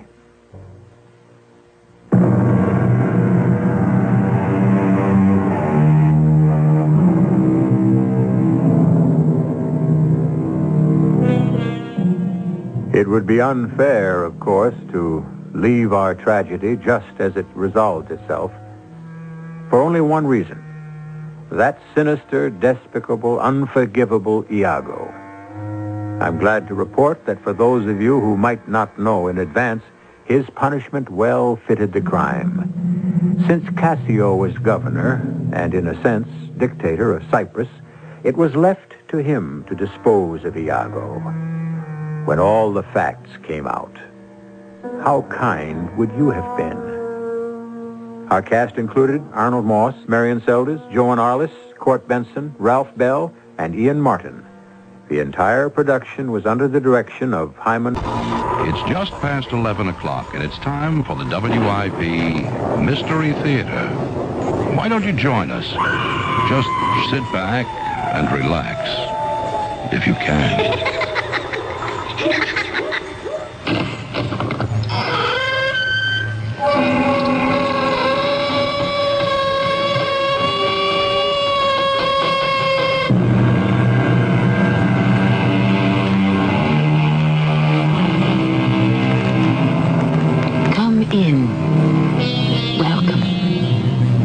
Tammy Grimes. The brain can be our friend if we treat it well, exercise it, stimulate it, and listen to it. Scientists have proved, however, sometimes it can be an enemy. Multiple personalities today are as familiar as single ones. What is less well known is that when the nerve fibers connecting the brain's two halves are severed, humans behave as if they have two brains. In one body, separate learning, perceiving, and remembering. This is our story of a certain man's left hand which had no idea what his right hand was up to. Inspector Graham, those footprints are there. 2 people made them. I saw them with my own eyes. Well, if they are, Philip, Scotland Yard will verify it. You sound dubious. If you don't find the footprints, what does that mean? Perhaps a return of your old sickness. Or that certain persons are conspiring to make you believe you are not mentally responsible.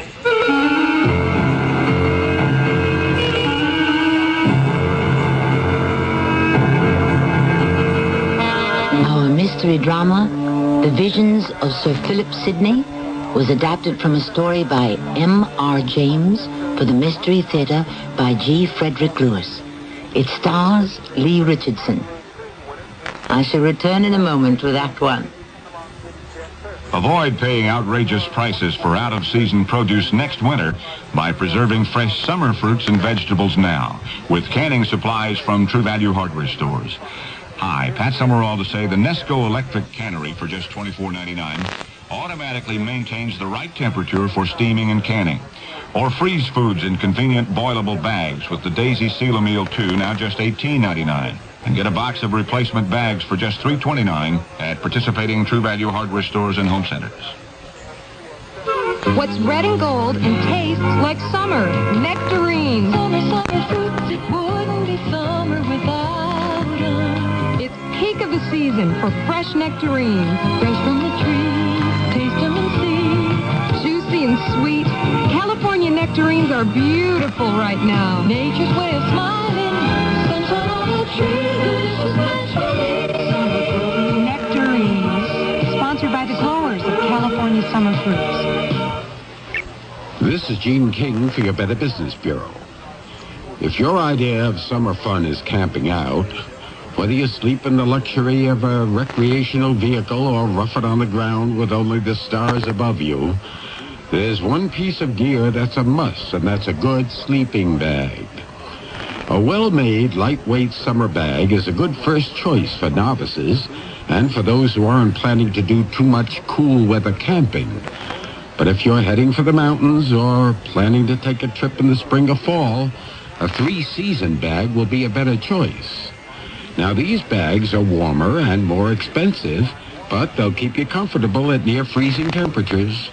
But when you go out to shop, compare bags carefully. Make sure to check the quality of the zipper to find out if the bag is easy to roll up and store, if it's the right size for comfort, and if it's constructed so that the filler won't come out. A tip from your Better Business Bureau.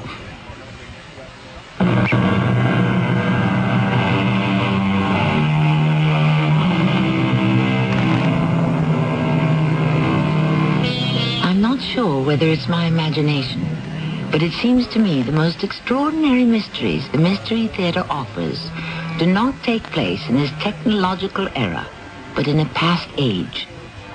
So I need not apologize when I invite you to aboard the 8 a.m. London Express some 99 years ago as it clips along from Aldershot to London. In the first-class carriage, a man distinguished by exceedingly large white mustaches, and a florid face sits, puffing at a pipe. I beg your pardon, sir. Mind if I join you in this compartment? Not at all. Not at all. I don't know what's the matter with people these days. I was seated 2 coaches back, peacefully smoking my Havana, when a chap and a lady entered my compartment, requested I either stop smoking or leave. Incredible. And I was there first. Oh, people have no manners nowadays. Good smell, that pipe. Like it? Mixture 88 Freiburg and Thomas Piccadilly. So it is. Used to smoke it myself. Uncanny. A lot of people do. Did you get on at Aldershot? Yes, I live there. I got on at Aldershot also. I'm staying with friends. Actually, I was very friendly with this chap's wife at one time, but I'm a friend of both of them now. Paddington Station! Paddington! On time again. Looks like we're here. The run to London is always punctual. I'm going to go up ahead. Avoid getting trampled on that way.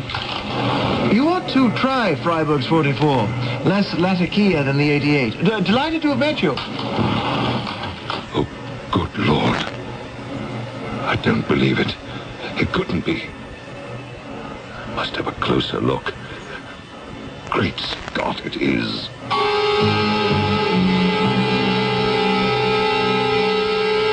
Graham, I tell you, I got the shock of my life. You chaps here at Scotland Yard are probably used to seeing that sort of thing. Sir Philip, do you want to begin at the beginning? Since when do you call me Sir Philip? This is an unofficial visit. So our train pulls into Paddington, you see. This chap in my compartment gets up, says something about my trying another tobacco mixture, and he leaves. I look where he's been sitting, and there are 2 footprints in the carpeting. Footprints, I think. That's strange.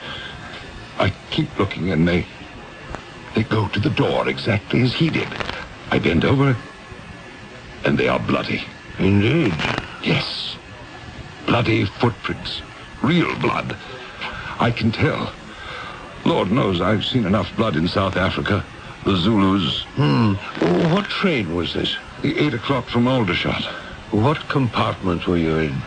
Center coach, first class, right in the middle. Excuse me, Sir Philip.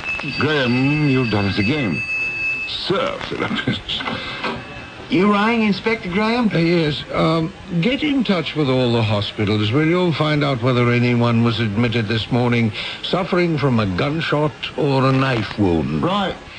Then talk to the Paddington police. Have them examine the entire first-class carriage of the express that made the morning 8 o'clock Aldershot London run.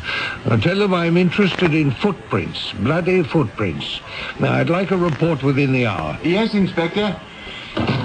All right, Philip. Now that we've taken care of that, would you care for some lunch? Lunch?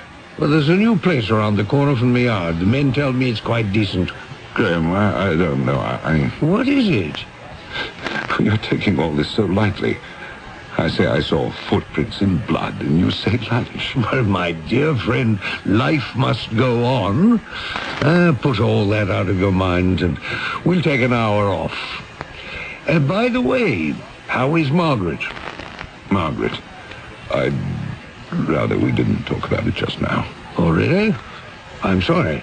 Trouble at home? That's enough to drive a man to do things he certainly would be sorry for, but I've managed so far to keep myself in hand.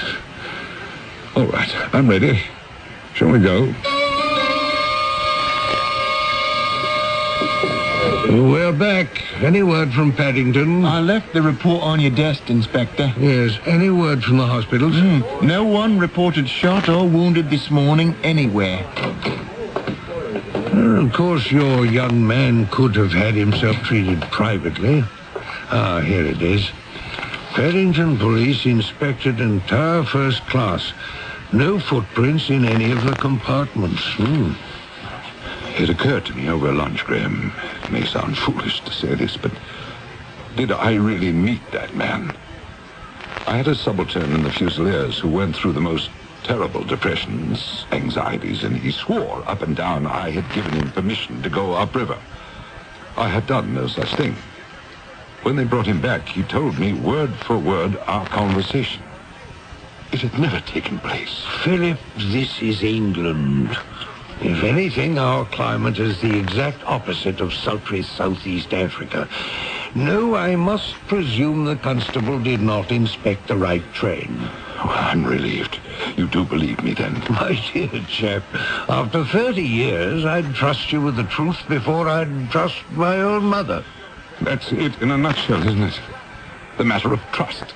Now. Sit down, relax. You're busy. I must go. Well, I have a meeting in 10 minutes. 9 minutes are yours. Now, please sit. Trust. I don't know. It's sad. After one's been married as long as I have, one spends a good bit of time closing one's eyes. I suppose you have to. Well, it depends why you're playing ostrich, wouldn't you say? Margaret is a most presentable woman. I don't deny that. During the day, I'm here in London. She's at home in Aldershot. I'm not always sure who she's with. Are these marital upsets or delicate affairs? Have you said anything to her? That you are suspicious? That's what you're about to tell me, isn't it? Yes. No, I've said nothing to her. There's a house guest, a man staying with us a bit younger than I. Pay no attention. He's making eyes at Margaret, I imagine. How did you know? Well, Margaret is a very attractive woman. You said it yourself. But, Philip, a word to the wise. So far as Margaret and your house guest are concerned, don't start something they might finish. Don't give anyone any ideas. I'll give you a call tomorrow in case we come up with something about your man on the train. I'll be on the same 8 o'clock. I certainly hope I don't run into him again. That was the beginning of a case I call The Visions of Sir Philip Sidney. I'll give you a little background on Philip. He's about my age, 55. He met his wife Margaret in South Africa in 1879 when he was there fighting the Zulus. She was Red Cross. Export-import is his business. He's done very well at it. They have no children, and the suspicions you heard him voice to me were the very first signs of trouble at home.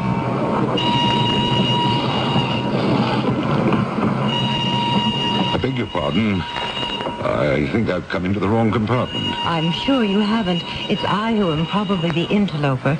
Well, this is a smoker, isn't it? Oh, yes. Well, then you won't mind a lady who smokes. Do sit down. Well, thank you. I gather this is your particular compartment. As a matter of fact, I do generally come in here. Habit, I suppose. Very comforting to know how one is going. It's where one is headed that's the difficulty, isn't it? I suppose. Yes. Do you mind? My dear sir, it's I who've invaded your privacy, and you must do what you always do on your way from Aldershot to London. Oh, I love the smell of a pipe. Please, light it. Well, thank you. After all, if you can put up with a woman who dares smoke a cigarette. Oh, I can, I assure you. A great many women are smoking tobacco these days. In South Africa, no one thinks anything of it. Oh, so you've been to South Africa? I was with Lord Chelmsford when we invaded Zululand. You live in Aldershot? Oh, have for years. My wife and I are off Sainsbury Road. My name is Sidney, Sir Philip. We live such a quiet existence. I hope I'll be forgiven that your name escapes me. Paddington next! We must be getting there. If you'd be so good as to hand me my case. A kind gentleman put it up on the rack for me when I got on. Oh, certainly. Happy to. Oh, here you are, madam. Can you manage it all right? Oh, yes. It's quite light, just a little large. Excuse me, I think I'll walk up to the front of the train. It makes getting off that much easier when we arrive. Well, let me open the door for you. Thank you. Interesting. Beautiful woman. Wonder why she wears a veil with such fine features. I say, no. Not again. Madam! Madam! Madam! Gone. Great Scott. Wait till I tell Graham about this.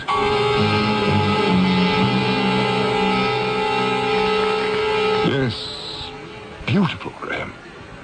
That is as much as I could see of her face. Wearing a black veil. Quite a stunning woman. Young? Middle-aged? About Margaret's age, I'd say. Somewhere between young and middle-aged. How tall? I'm never very good at feet and inches. About Margaret's height, more or less. You didn't get her name by any chance? She didn't offer it. although I told her mine.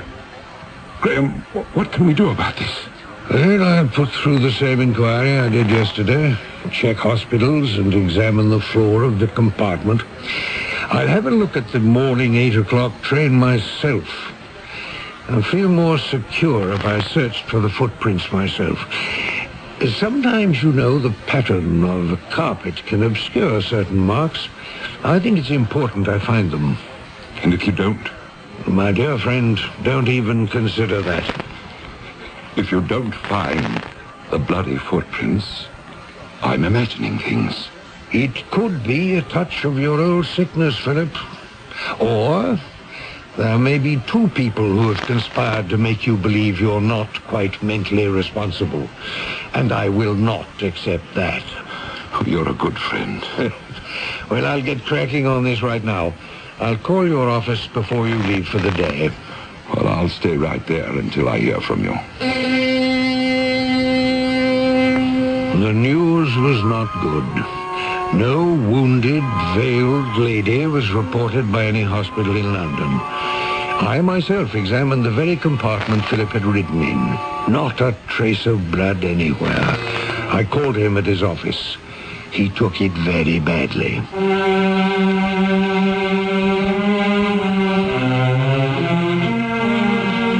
To see and hear things in such detail, and to find that one's best friend, the chief inspector at Scotland Yard, has no explanation whatsoever, would be a serious blow to anyone. When Sir Philip Sidney returned home, he refused dinner and shut himself up alone in his rooms, not to emerge before the following morning, Friday the 13th. I shall return shortly with Act 2. Hey, everybody! How can you top an Armour hot dog? Hot dogs, Armour hot dogs. What do kids put on Armour hot dogs? Mustard, ketchup, pickles, onion, cheese, brown lettuce, sauerkraut. I like mine with chili, please. Oh, hot dogs! Armour hot dogs. The dog kids love to fight. The dog kids love to fight. Countdown to cure. Hi, this is Henry Winkler with a message from the Leukemia Society of America. Leukemia treatment and research has advanced encouragingly during the last 10 years. We are now able to stop the progress of this disease in many cases, especially children. But more than half of all leukemia occurs in persons over 60 years of age. Each year there are 23,000 new cases. So please support the Leukemia Society's countdown to a cure. It's a matter of time. Thank you. Edna? Do you have the key? Oh, never mind. We forgot to lock the door. I'll hang up the coats, Melvin. Good girl. Oop. Melvin. Take a look in the closet. Edna, Yes, Melvin. there's a dog in the closet. Hiya. Don't worry, it's me, McGruff, the crime dog. Oh, he talks? Of course. How else could I tell you not to leave your door unlocked? Oh, you're McGruff, the crime dog. Edna, you're talking to a dog. I'll say it again. Lock your windows and doors. Use a timer to turn lights on and off. Oh. And tell your neighbors to keep an eye on your house. Good idea. By the way, you got a neighborhood watch program? Neighborhood watch? What's that? That's where you and your neighbors learn how to protect each other and your neighborhood. Oh. But find out more. Write to McGruff, Box 6600, Rockville, Maryland, and help take a bite out of crime. Edna, lock the door. Gotcha. A message from the Crime Prevention Coalition and the Ad Council.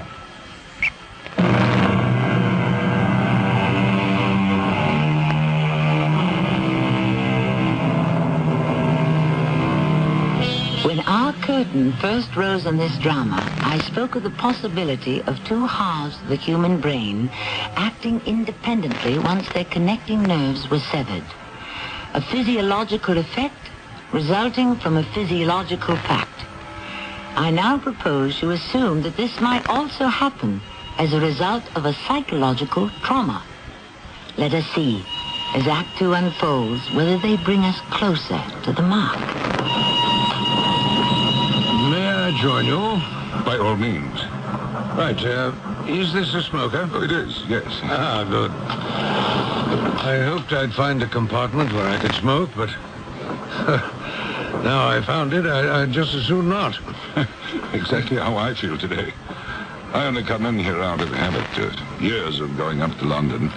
I generally have a pipe, but I've given it up. Yeah, pity.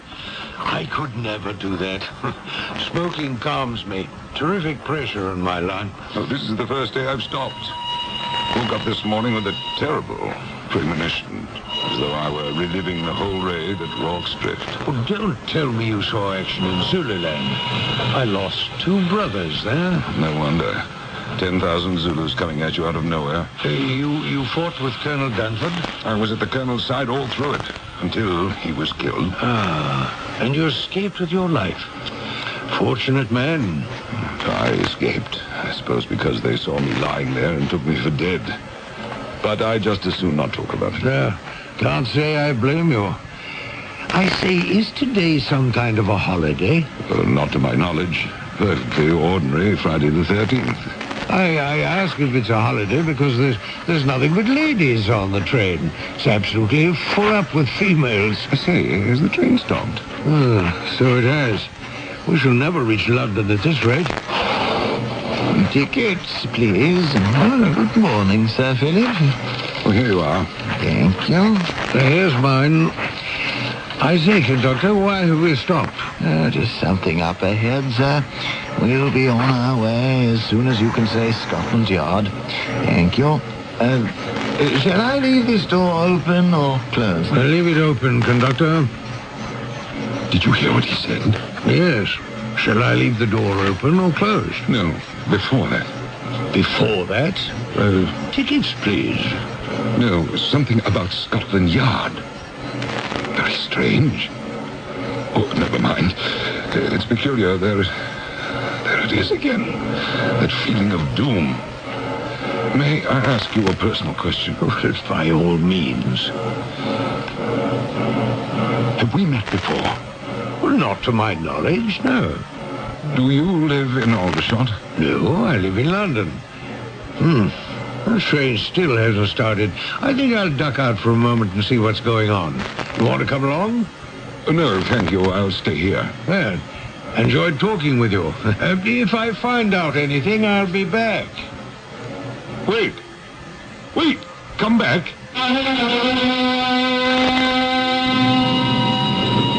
Oh, conductor, I was looking for you. Anything I can do for you, Sir Philip? That gentleman who just left my compartment. Did you see which way he went? Forward or toward the rear of the train? What gentleman in your compartment? The one with white hair. I'm afraid I didn't see any gentleman, sir. What do you mean? You took his ticket along with mine. Are you sure it was today? The train has been very crowded this past week. This is the first day we're traveling practically empty. Are you saying there are not dozens of ladies aboard and the train's not full up? Heavens, no, hardly anyone's traveling. I haven't had one lady, sir. And you didn't take a ticket from a white-haired gentleman sitting with me in the center compartment? Oh, no, sir. I only took yours, Sir Philip. Do you happen to remember the lady who shared my compartment yesterday? Fine features, wore a black veil. Let me think. The day before that, a younger gentleman. I make so many runs, it's a little hard to remember any but the faithful regulars like yourself, Sir Philip. We should be arriving any moment. Good thing. We got for lost time. Lost time, sir? Back a bit when we stopped. Oh, begging your pardon, sir. This train hasn't lost 1 minute since we began this morning's run. It hasn't stopped at all, Sir Philip.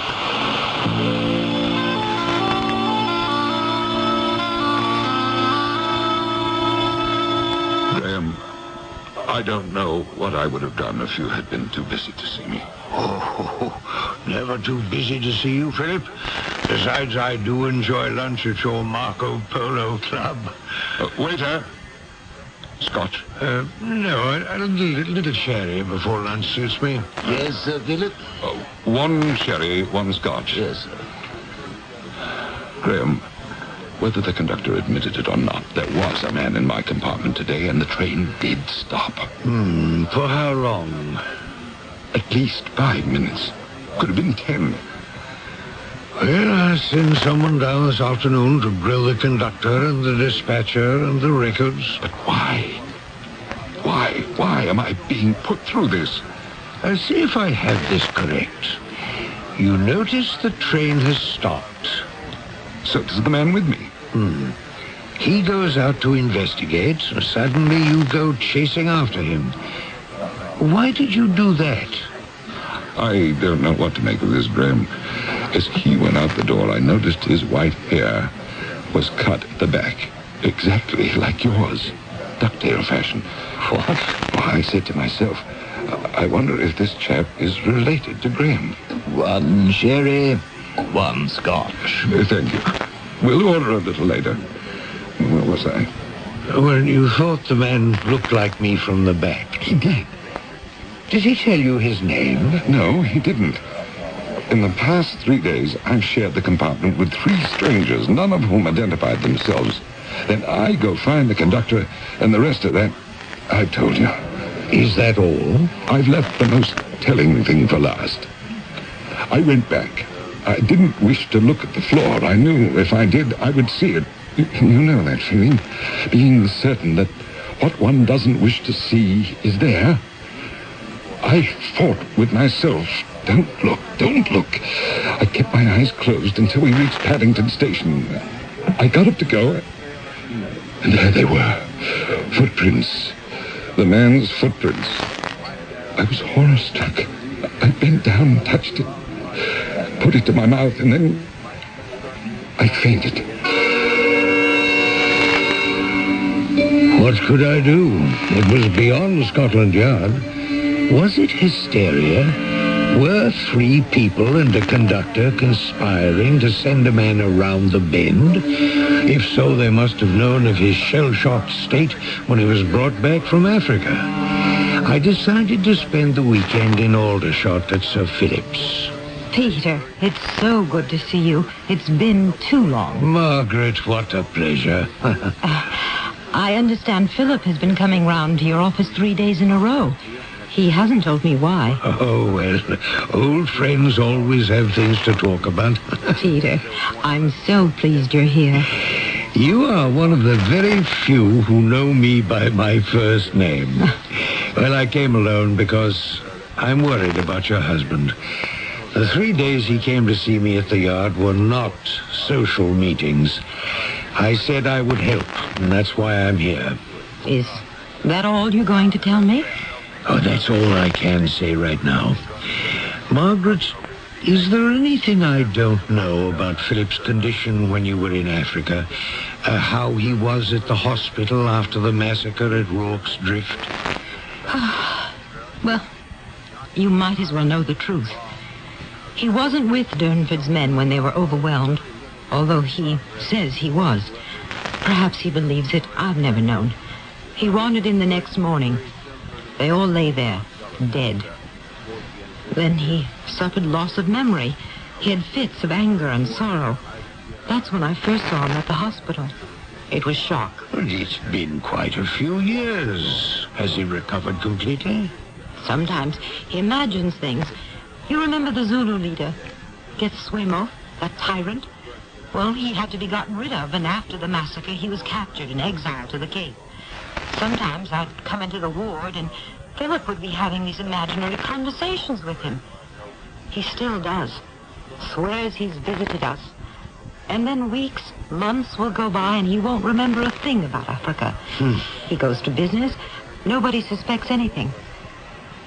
Have you met our house guest? No, I haven't. I don't know a thing about him, no. Oh, there you are, Graham. But doesn't he look well, Margaret? Our old friend, Graham.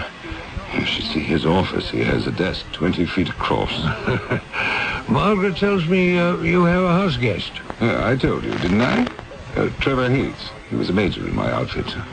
Where is he, Margaret? Oh, he said he was going for a short walk. I'll see if I can find him.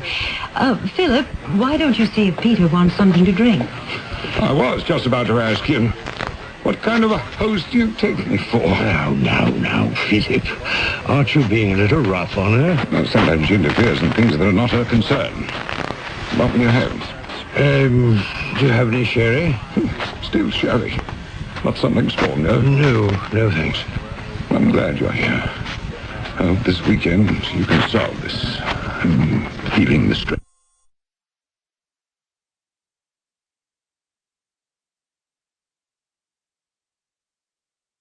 Short with strangers, as you were with Margaret, there are those who wouldn't understand. It's only Margaret. I'll be frank. Her actions in the past month have been getting under my skin. I think I've been more than tolerant. Tolerant about what? When Trevor Haight arrived in England a few weeks ago, he wanted to know, could he stay here? And Margaret said, please, yes, be our guest. He's the one you're accusing of coming between you and Margaret? He knew her when she was a nurse in Africa, before I knew her. I don't know what their friendship consisted of, and I don't want to. Can you blame me? Well, surely there isn't anything to it. Isn't there? I didn't know then what I know now. Philip, are you sure? Tell me, is it possible to put something into someone's mind if they don't wish it to be there? Well, I really can't answer that. Where's my sherry? Sorry. Forgot. That's what happens when I get roiled up. I forget everything. Yeah. Darling, I found Trevor. She found Trevor. Peter, I'd like you to meet Trevor Haight. How do you do? I've already told him what an old friend you are of the family. How do you do? I understand you were in the Zulu War with Sir Philip here. I suppose you could say that. We were certainly on the same side. What do you mean by that? No more than you heard. I don't care for that remark, not one bit. That's a shame, Sir Philip, but I'm not in the habit of watching every word I say. Trevor, please. If the shoe fits, wear it, I say. Get that man out of my house. Do you hear me? Margaret, out! Philip, what's happened to you? Out. I want him out by tomorrow morning. Delighted. Philip, please. There's nothing for you to be upset about. Darling, I beg you, don't do anything you'll be sorry for. Suddenly, the air was filled with sparks of anger, jealousy, and hatred. Margaret thrust herself between the visitor and her husband. One couldn't help noticing the man she called darling was not her husband. It became apparent I was being placed in the middle of a domestic quarrel, not a position I could particularly enjoy, since I knew both men had been in the army and had no hesitation about using guns.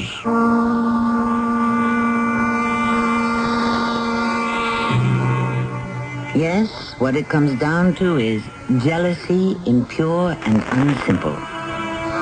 Beware, my lord of jealousy, said the bard, the green-eyed monster, which doth mock the meat it feeds on. I shall return shortly with Act 3. Weekdays on CBS television. Wake up to comedy with One Day at a Time. You really think you're hot stuff, don't you, Schneider? Ladies in this building, don't call me super for nothing. Then, keep laughing as Mel lays down the law on Alice. There is only one rule in the restaurant business, Vera. Get them to swallow it. To The Price is Right with the priceless Bob Barker. That's One Day at a Time. Alice and The Price is Right. Weekdays on CBS television. Check your local listings for the time. When you get itchy red skin, get Kool-Aid. When you get Darn bug. get Kool-Aid. When you get Touch of poison ivy. Get Kool-Aid. Kool-Aid. Kool-Aid gently works with your body's natural defenses. It's all you need for the relief of dermatitis and other minor itches and rashes. When you get itchy eczema, get Kool-Aid. Kool-Aid. Read and follow label directions. It's athletes versus MS, multiple sclerosis. This is Frank Gifford spreading the word about a dynamic new team which is banding together to help stop MS, the terrible crippler of young adults. Multiple sclerosis is a crippling disease of the central nervous system which generally strikes in the prime of one's life, from 20 to 40. But the sports world is fighting back against MS. People like Hank Aaron, Tom Seaver, John Havlicek, And Joe DiMaggio, Frank, that's me. Baseball has always been a big part of my life. It's a game where you learn quickly about the value of your teamwork. And that's why I believe in Athletes versus MS. We're putting a team together that can beat MS, multiple sclerosis. Athletes like Billie Jean King, Hank Aaron, Muhammad Ali, Lee Trevino, and so many others all are spreading the word that MS is their cause and asking everyone to join the fight against MS. There's no cure yet, but there's hope through research. Join us. Support your local chapter of the National Multiple Sclerosis Society.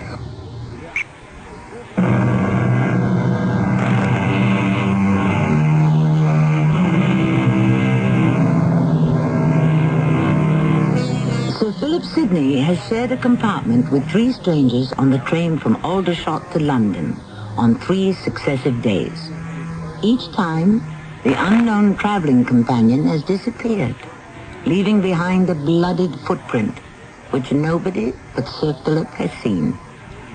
Spending the weekend with him and his wife Margaret, and Trevor Haight, a house guest, is an old family friend, Inspector P.G. Graham of Scotland Yard. May I come in, Mr. Graham? Oh, yes, certainly, Mr. Haight. They've given you the nicest guest room in the house. Oh, it pays to be the oldest. Your door was open, otherwise I wouldn't have disturbed you. Oh, just sitting here making notes. Do sit down. Are you staying with the Sidneys for long? That's an amusing question. You heard the ultimatum before dinner, Mr. Graham. Mr. Haight, I think you're the only person under this roof who doesn't know I'm with Scotland Yard. Has a crime been committed? Well, not so far as I know, no. But your question's well taken. We don't generally put in an appearance until after such an event. However, since Sir Philip is an old friend, I'm here to put his mind at rest and unravel a mystery that's been plaguing him. I can tell you, Inspector, I don't want any trouble with the man. It was Margaret who insisted I come here until I settled to a place of my own in London. I have a post with the War Department. No, Sir Philip has never been very friendly. He says it's because you've been more than friendly with his wife. With Margaret? Nothing could be further from the truth. Well, then why do you suppose he ordered you out of the house? I was a major in the same outfit. Sir Philip is not the first man whose battle fatigue takes the form of unreasonable suspicion. Were you familiar with Sir Philip's condition when he was brought to the hospital at the Cape? Yes, I was. The shock he underwent at Rorke's Drift, did he leave the hospital cured? Philip Sidney wasn't with Jernford's men.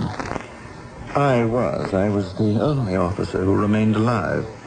When Sir Philip found me, he thought I was dead. I came to when he was searching my pockets. When he heard the rescue party arrive, he lay down and pretended he'd been knocked unconscious. Why was he away from his regiment, wandering into your camp? I've no idea. He was awarded military honors, and I kept silent. I put all his actions down to battle fatigue. That's a very sad story you tell me. Something must have snapped. You asked me if he was cured. He appeared so. Normal, but abnormally jealous. Margaret was the head Red Cross nurse. Every time I'd have a few words with her, Sir Philip would have a fit. Could it be because you were younger? Not by that much. At any rate, I was finally transferred and only recently learned that Margaret had married him. When I arrived back in England, I spoke to her parents, and they told me where to find her. And I still don't understand why he fears you. Perhaps because I'm the only living witness who could testify he doesn't deserve his medals. I'm sorry to hear all that. Now, what was it you came to talk to me about? About Margaret. Do you think, Inspector, you could persuade her it's unsafe for her to remain under this roof? Well, assuming that there's some foundation for your fears, isn't it just as important to have Sir Philip placed under some hospital restraint so he can be helped? I see I've won round one. You believe me? Well, not so much because of your analysis, that it's so convincing, but because Sir Philip claims to have undergone strange events in the past 3 days. Well, perhaps I can help. Can you tell me what they were? He met 3 people on the train. He recognized none of them. Yet the first, as he describes him, fits you perfectly. Fits me? What day was that? Wednesday. I never left this house Wednesday. Margaret will confirm that. The second person he met on the train was a veiled lady. She resembled Margaret, yet he didn't recognize her. Well, if that was Thursday, it was not Margaret. And the last person he met was yesterday, Friday the 13th. A man who resembled me. So you see, Margaret is not the only one to fear for. Philip is also in danger. Do you know from whom? Possibly himself.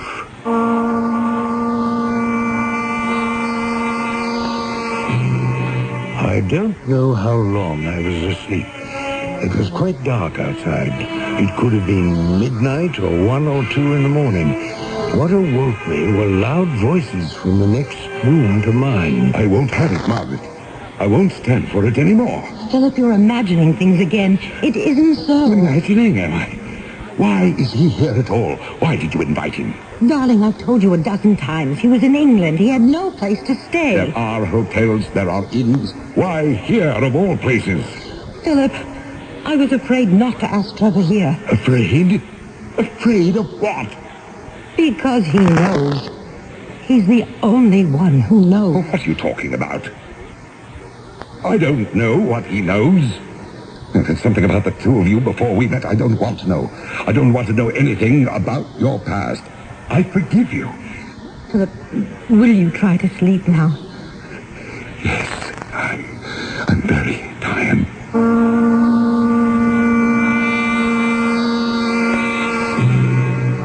I didn't like being party to that conversation, but there was no way of not overhearing. And then I must have fallen asleep.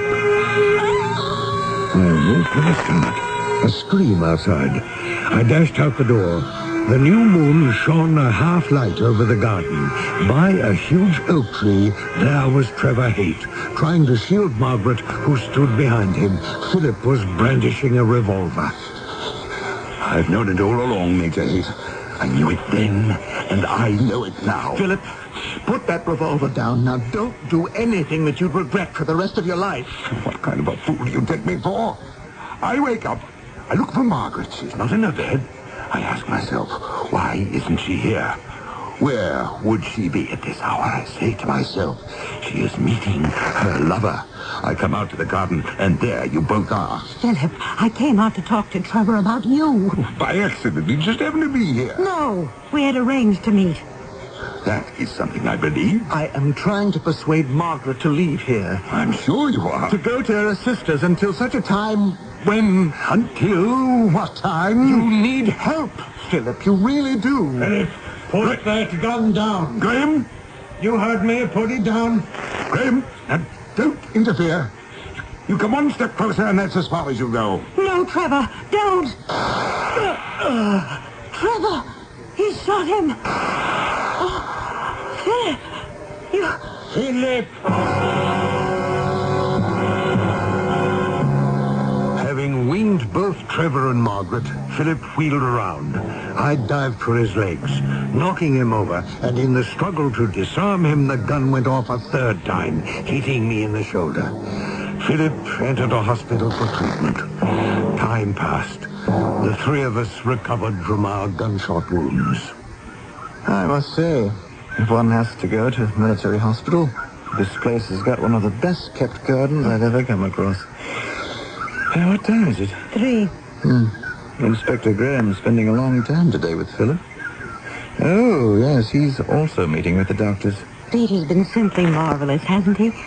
Can you ever forget the way he leaped forward and knocked poor Philip down? And got it in the shoulder for his trouble. Margaret, Trevor. Oh, Peter, you gave me such a start. How is Philip? Well, he really is brighter, more realistic. We have every reason to hope. I'm glad he's all over his confusion, Inspector.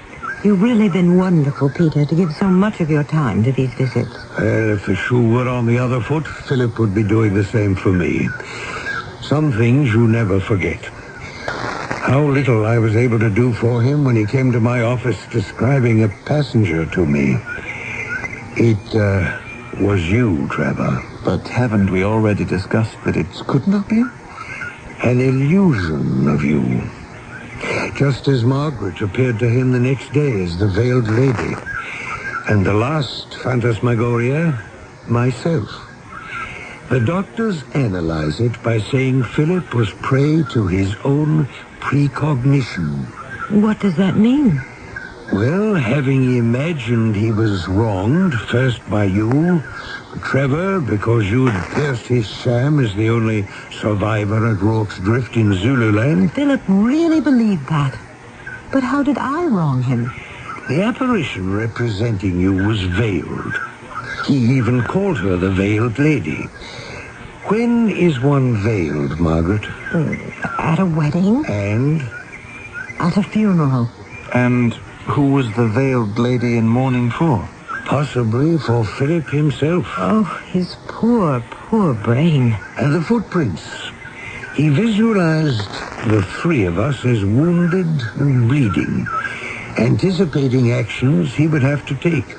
He knew he was going to shoot us? Yes, part of him knew. That's the part we hope that can be taken away from him, or return it somewhere to sleep in his mind, if that's where it belongs. But you say you do find him better? Today, yes, vastly better. Margaret, I must go. I want to catch the 4 o'clock back to London. Coming, Inspector? Yes, yes. And it's your turn now, Margaret. He's waiting for you. Let me know when the next visiting day takes place, and perhaps it won't be too long before I'm visiting him at your home. Or we come to yours. Goodbye, Trevor. Bye-bye, Peter.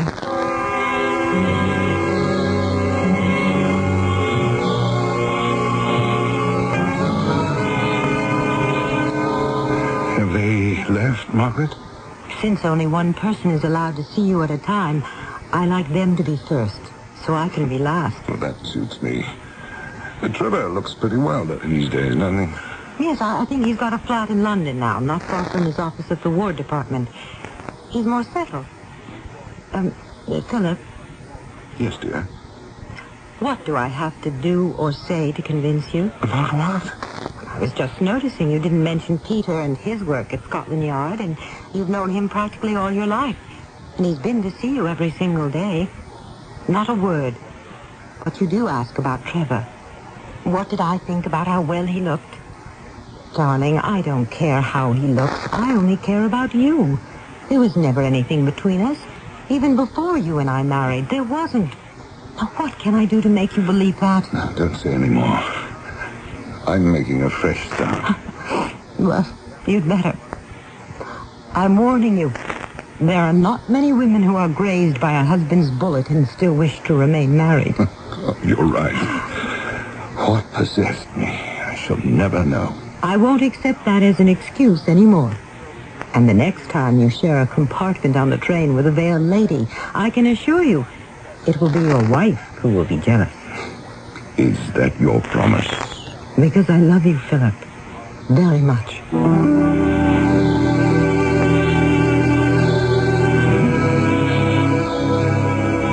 Sir Philip Sidney made a complete recovery, and never once during his long ensuing life was he plagued by guilt or visions. In those days, a century ago, psychoanalytical treatment was in its infancy. Still, the afflicted could regain mental health. Inner conflicts did not require analysis. Love and life were most effective therapy, and in some cases still are. I shall return shortly. Beth, what size does this dress come in? I think only up to 12. Wish I could get down to 12. Well, try a diet. With those diet pills? Something else. AIDS. AIDS? The AIDS diet plan with appetite-suppressant candy cubes. Both AIDS cubes and diet pills help curb hunger, but AIDS do more. Help satisfy your need to taste, chew, and enjoy. Cheesecake, Mary? No, thanks. These days you have willpower. I have AIDS. AIDS help curb hunger and satisfy taste. Use only as directed. 2 packs, please. You spend that much for cigarettes every day? Yeah, I'm a smoker. So stop. up? Easy to say. Get help with Bantron. Bantron smoking deterrent tablets help you break the cigarette habit because they help ease your craving for nicotine. The more you want to stop smoking, the more Bantron helps. What's that? My piggy bank to hold the money I saved every day since I started Bantron and stopped smoking. Bantron helps you break the cigarette habit. Use only as directed. If you've been reading about wise money management in your favorite publications, you've undoubtedly heard about Dreyfus Liquid Assets, one of the world's largest money market funds, and about the big yields you can get on your money right now. Start with as little as $2,500. Make added investments as low as $100. With Dreyfus Liquid Assets, your money is yours whenever you need it. Phone for it, have it sent to your bank, or write a redemption check for cash or to pay your larger bills. You keep right on earning that high yield, compounded daily until your check clears. No penalties on interest, no sales charge, no charge for the checks. It's so simple, sensible, convenient. But find out for yourself. Call toll-free 800-228-5000 for free information and a prospectus, including management fee, charges, and expenses. Read the prospectus carefully before investing or sending money. Discover how Dreyfus Liquid Assets can help you get the lion's share of today's high money market rates. 800-228-5000. Toll-free 800-228-5000.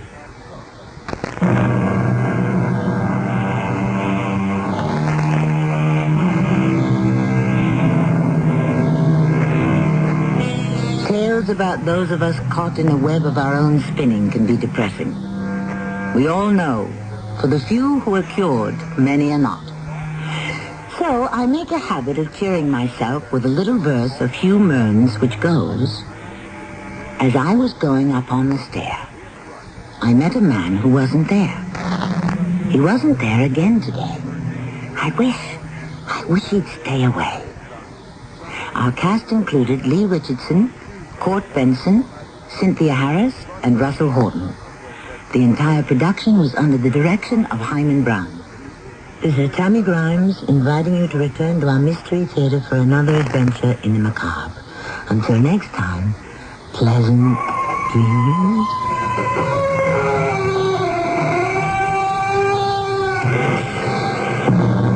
This is Nat Wright.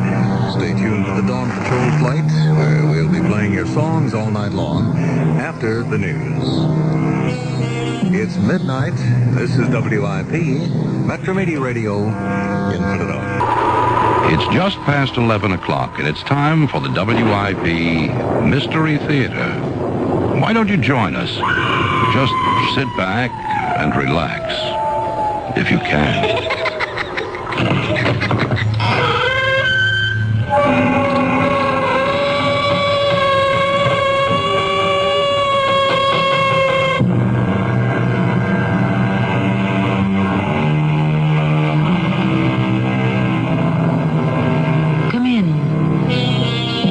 Welcome. I'm Tammy Grimes. The book tells us there's no new thing under the sun. Long before medical science discovered quinine, primitive peoples knew that fever could be brought down by chewing the bark of certain trees. They were also aware of the curative properties in various roots and herbs. The Caesarean operation was named after Julius Caesar, because that's how he was born. Yes. We can say there's really nothing new, except perhaps a variation on that which has been forgotten long, long ago. Look at this thing, Ballard. It's an iron spearhead. So? This piece of iron, smelted by a primitive people, is harder than any metal we know in our own 20th century. No, I don't believe it. They have a certain formula. It could revolutionize the technology of the world. I don't believe that either. It could be yours for $1 million.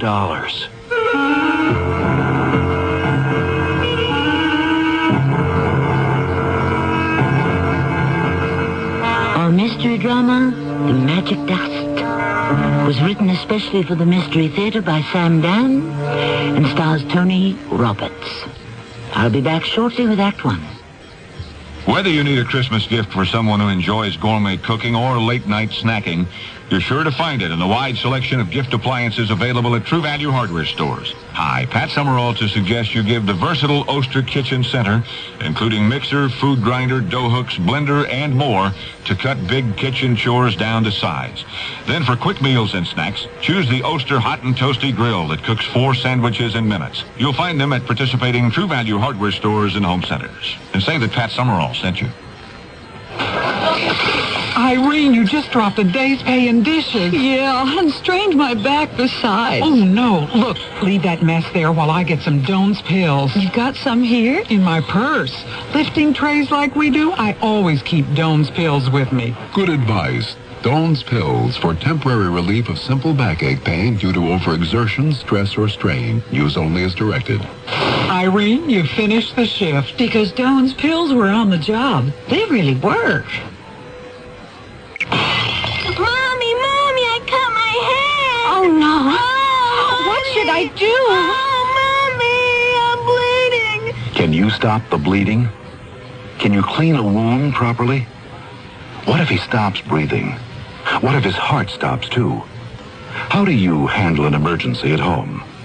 Many of us panic when prompt action may be needed to save a life. If you'd like to learn what to do and how to do it before you're faced with an emergency, contact Red Cross. We'll help you learn how to prevent accidents. We'll teach you first aid, Red Cross CPR, family health and home care. Countless lives have been saved through safety and health care skills learned through Red Cross courses. And because of these skills, millions of Americans live safer, happier, healthier lives. Learn how to take better care of yourself and your family. Call Red Cross. We'll help. Will you?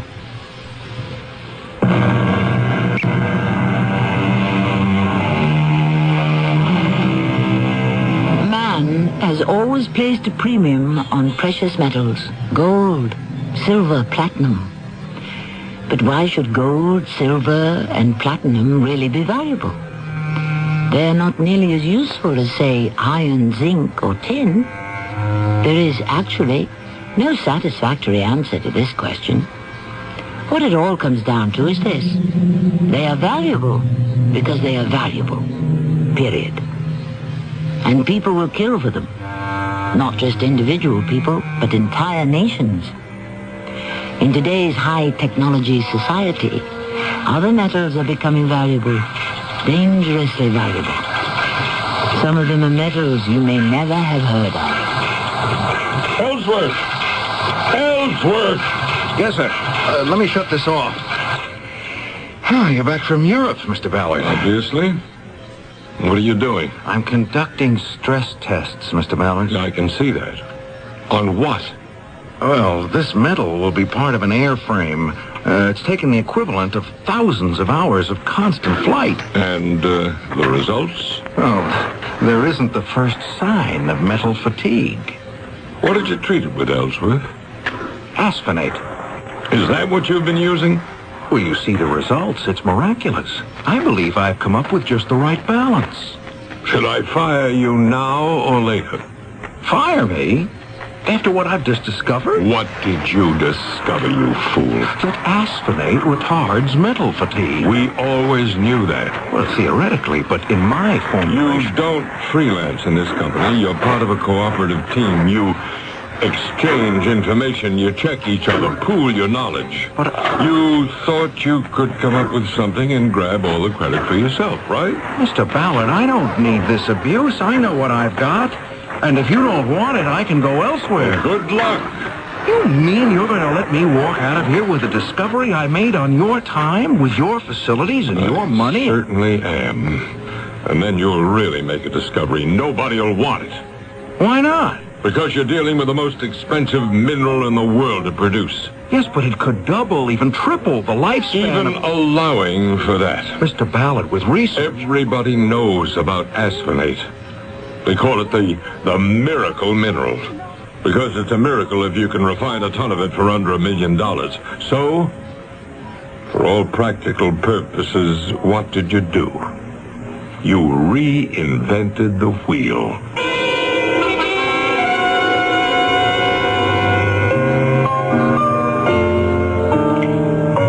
request? Huh? What? Do you have a favorite tune? Oh, well, no, I don't think so. Hey, everybody's got to have a favorite. What do you want me to play? Oh, whatever you like. What songs do you know? Oh, I'd say I know at least 1,000. Well, just pick one at random. Am I bothering you? Well, I'm supposed to chit-chat with the customers, and you're the only one in the place. I lost my job today. Oh, I'm sorry. Well, let's see. Do I know a special song for somebody who's just been fired? I wasn't exactly fired. No? No, but the handwriting's on the wall. You could say I was weighed in the balance and found wanting. Why did I do it? Why'd you do what? Oh, something stupid. Everybody does something stupid now and then. Yeah, but this was self-destructive. Oh, yeah? There's a metal called asinate. I never heard of it. Well, the average person, I'll wager, has never heard of most of the metals. That's so. Well, there's iron, copper, tin, nickel. I guess I'm scraping the bottom of the barrel. Oh, gold and silver.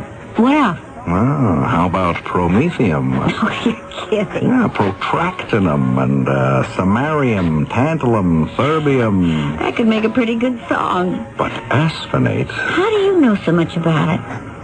I'm a metallurgist. That could change our industrial society. Oh, for the better?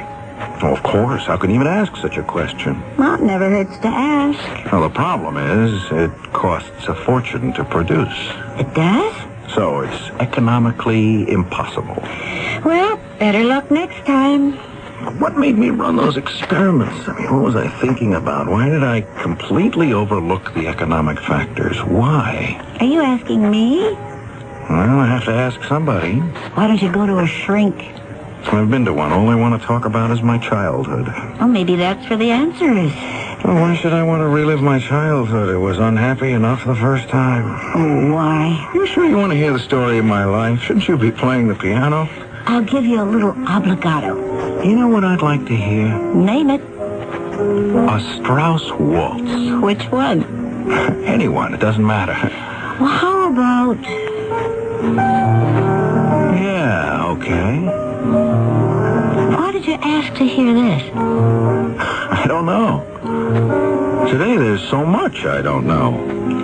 Why did I commit to those experiments with asphenate when I should have realized it was a practical impossibility? Couldn't I see I was only proposing to cut my own throat? Maybe you have a death wish. Well, there must be a reason. I'm not stupid. I'm not impractical. What was the reason? Oh, let's see.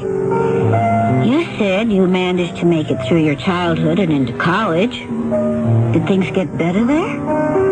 Yes, because at school I could lose myself in study. And I did. I discovered science. Oh, you've been playing, Yes, I've been playing. What's your name? Diane. Diane, what were you playing? Vienna Life. I've heard it before. Where? You could have heard it anywhere.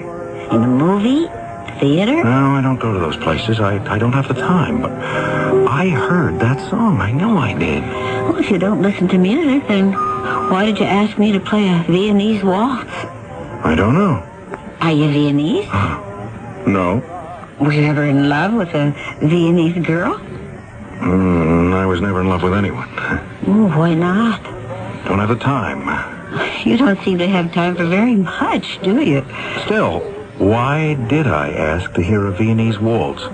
Did you ever know anyone from Vienna? No. Wait. Yes, I did. Who? Francesca Platek. I knew it. Dig deep enough and you'll always find a girl. Oh, she wasn't a girl. Francesca Platek wasn't a girl? Well, she was a woman. Oh, it's even better. A professor of anthropology. Yes, Yes, I had to take a course in anthropology in order to graduate. It was a small class, and sometimes I'd go to her apartment. Oh, then you did have a romance. No. The class would meet in her apartment. Oh. Was she pretty? Well, she was an old lady. How old? Well, maybe she wasn't an old lady. It's just that when you're 20, a woman who's 40... Anyhow, she was very plain, but she was very pleasant. And very Viennese. And after the lecture, she'd serve coffee and soccer torten. Oh, I can taste them now. And one day, I remember, she asked me to stay after everyone else had gone. I remember that day very well now. It was when I was a senior, back in college. Shall you have another cup of coffee, Mr. Ellsworth? Thank you, Professor Plater. And help yourself to another torch. Oh, thank you again. You are wondering why I asked you to stay, hmm? Yes, Professor. You do not care for my course. Anthropology, it bores you, no? Well, I guess I'm just not interested. It is the study of primitive man and his culture. Oh, well, the truth is, I guess I just don't care about primitive man. I'd rather study about modern things. You are a scientist, no? Well, hope to be one. I see by your card that you hope to specialize in metallurgy. Yes, Professor. You may be interested then in the Colossus. The who? West African people. Do you know why? No, Professor. They are a small tribe, but they were never conquered. Do you know why? No, ma'am. The superior quality of their iron weapons. Oh. Should this not be of interest to you as a metallurgist? Well, yes. Somehow they had learned to, I suppose you could say, fortify their iron spear points with a metallic ore called asinate. You have heard of it? Yes, I think so. Now then, I have been told that this ore is fantastically difficult and fabulously expensive to refine. And yet this tribe, which had just entered the Iron Age, has discovered a technique. Are you sure of this, Professor? I make this claim from observation at first hand. You mean you were there? Oh, yes. You see, the refining of the ore, it is done as part of a secret religious ceremony. Religious? Oh, yes. They call it the magic dust. And no outsider is permitted to witness. But weren't you an outsider? Oh, no. I asked for and was granted permission to join the tribe. And so I learned the secret of the magic dust. You see this spear? It is fashioned of iron and treated with the magic dust. There is nothing as hard, as strong as this in our modern technology. Modern science has been unable to construct anything as durable. You don't believe it? No, I didn't believe it. How could I believe it? So I forgot about it. Or I thought I did. That was 20 years ago. But it stayed with me. In my subconscious. Maybe without knowing it in that time, I did come to believe it. And that's why I committed myself to the asinate.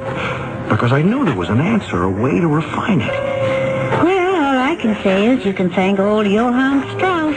Do you realize what this means? Oh, sure. You're going to make a bundle. Oh, I don't care about the money. This could mean tremendous things for the economy. Well, you just make sure you get yours. Hey, is there a phone in this place? Oh, I see it. Excuse me. Hello? Mr. Ballard, this is Joe Ellsworth. Do you know know what time it is. Mr. Ballard. I've just about made up my mind to fire you, and this isn't helping. You must listen to me. Why? I have to talk to you. Well, see me in the office. Oh, it can't wait. Why not? I found it.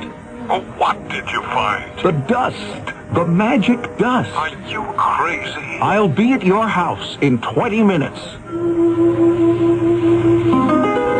The magic dust. It sounds like a hustle, a scam, a flim-flam. But don't we have all this on the authority of a highly respected college professor of anthropology? Well, you never know. And besides, who says it isn't possible? In this world of ours, can't and doesn't anything happen? The second act will happen shortly. I think the reason that people put their hands over their mouths when they smile is they're embarrassed by their tobacco-stained teeth. I mean, I was embarrassed until I switched to Topol. Topol Smoker's Tooth Polish is a combination of polishing agents and a rich foaming cleanser, especially formulated to help remove ugly yellow tobacco stains. Yet laboratory research has proven Topol cleans gently enough to be used every day instead of regular toothpaste. Topol gave me back my smile. Topol Smoker's Tooth Polish, mint or fluoride.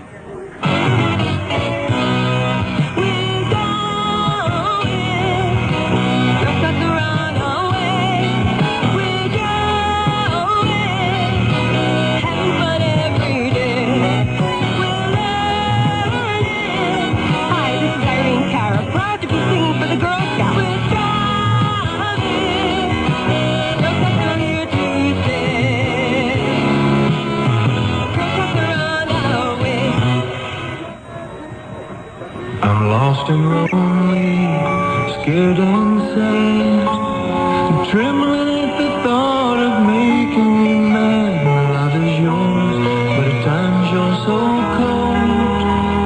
If life's like this, take me before I grow old. This song about child abuse was written by a man who has served time in a state prison. It tells how he felt growing up as an abused child. Many of the social problems in America today spring directly from child abuse. Yet, with enough knowledge and enough money, child abuse can be prevented. Help us get to the heart of the problem. Write Prevent Child Abuse, Box 2866, Chicago, Illinois, 60690.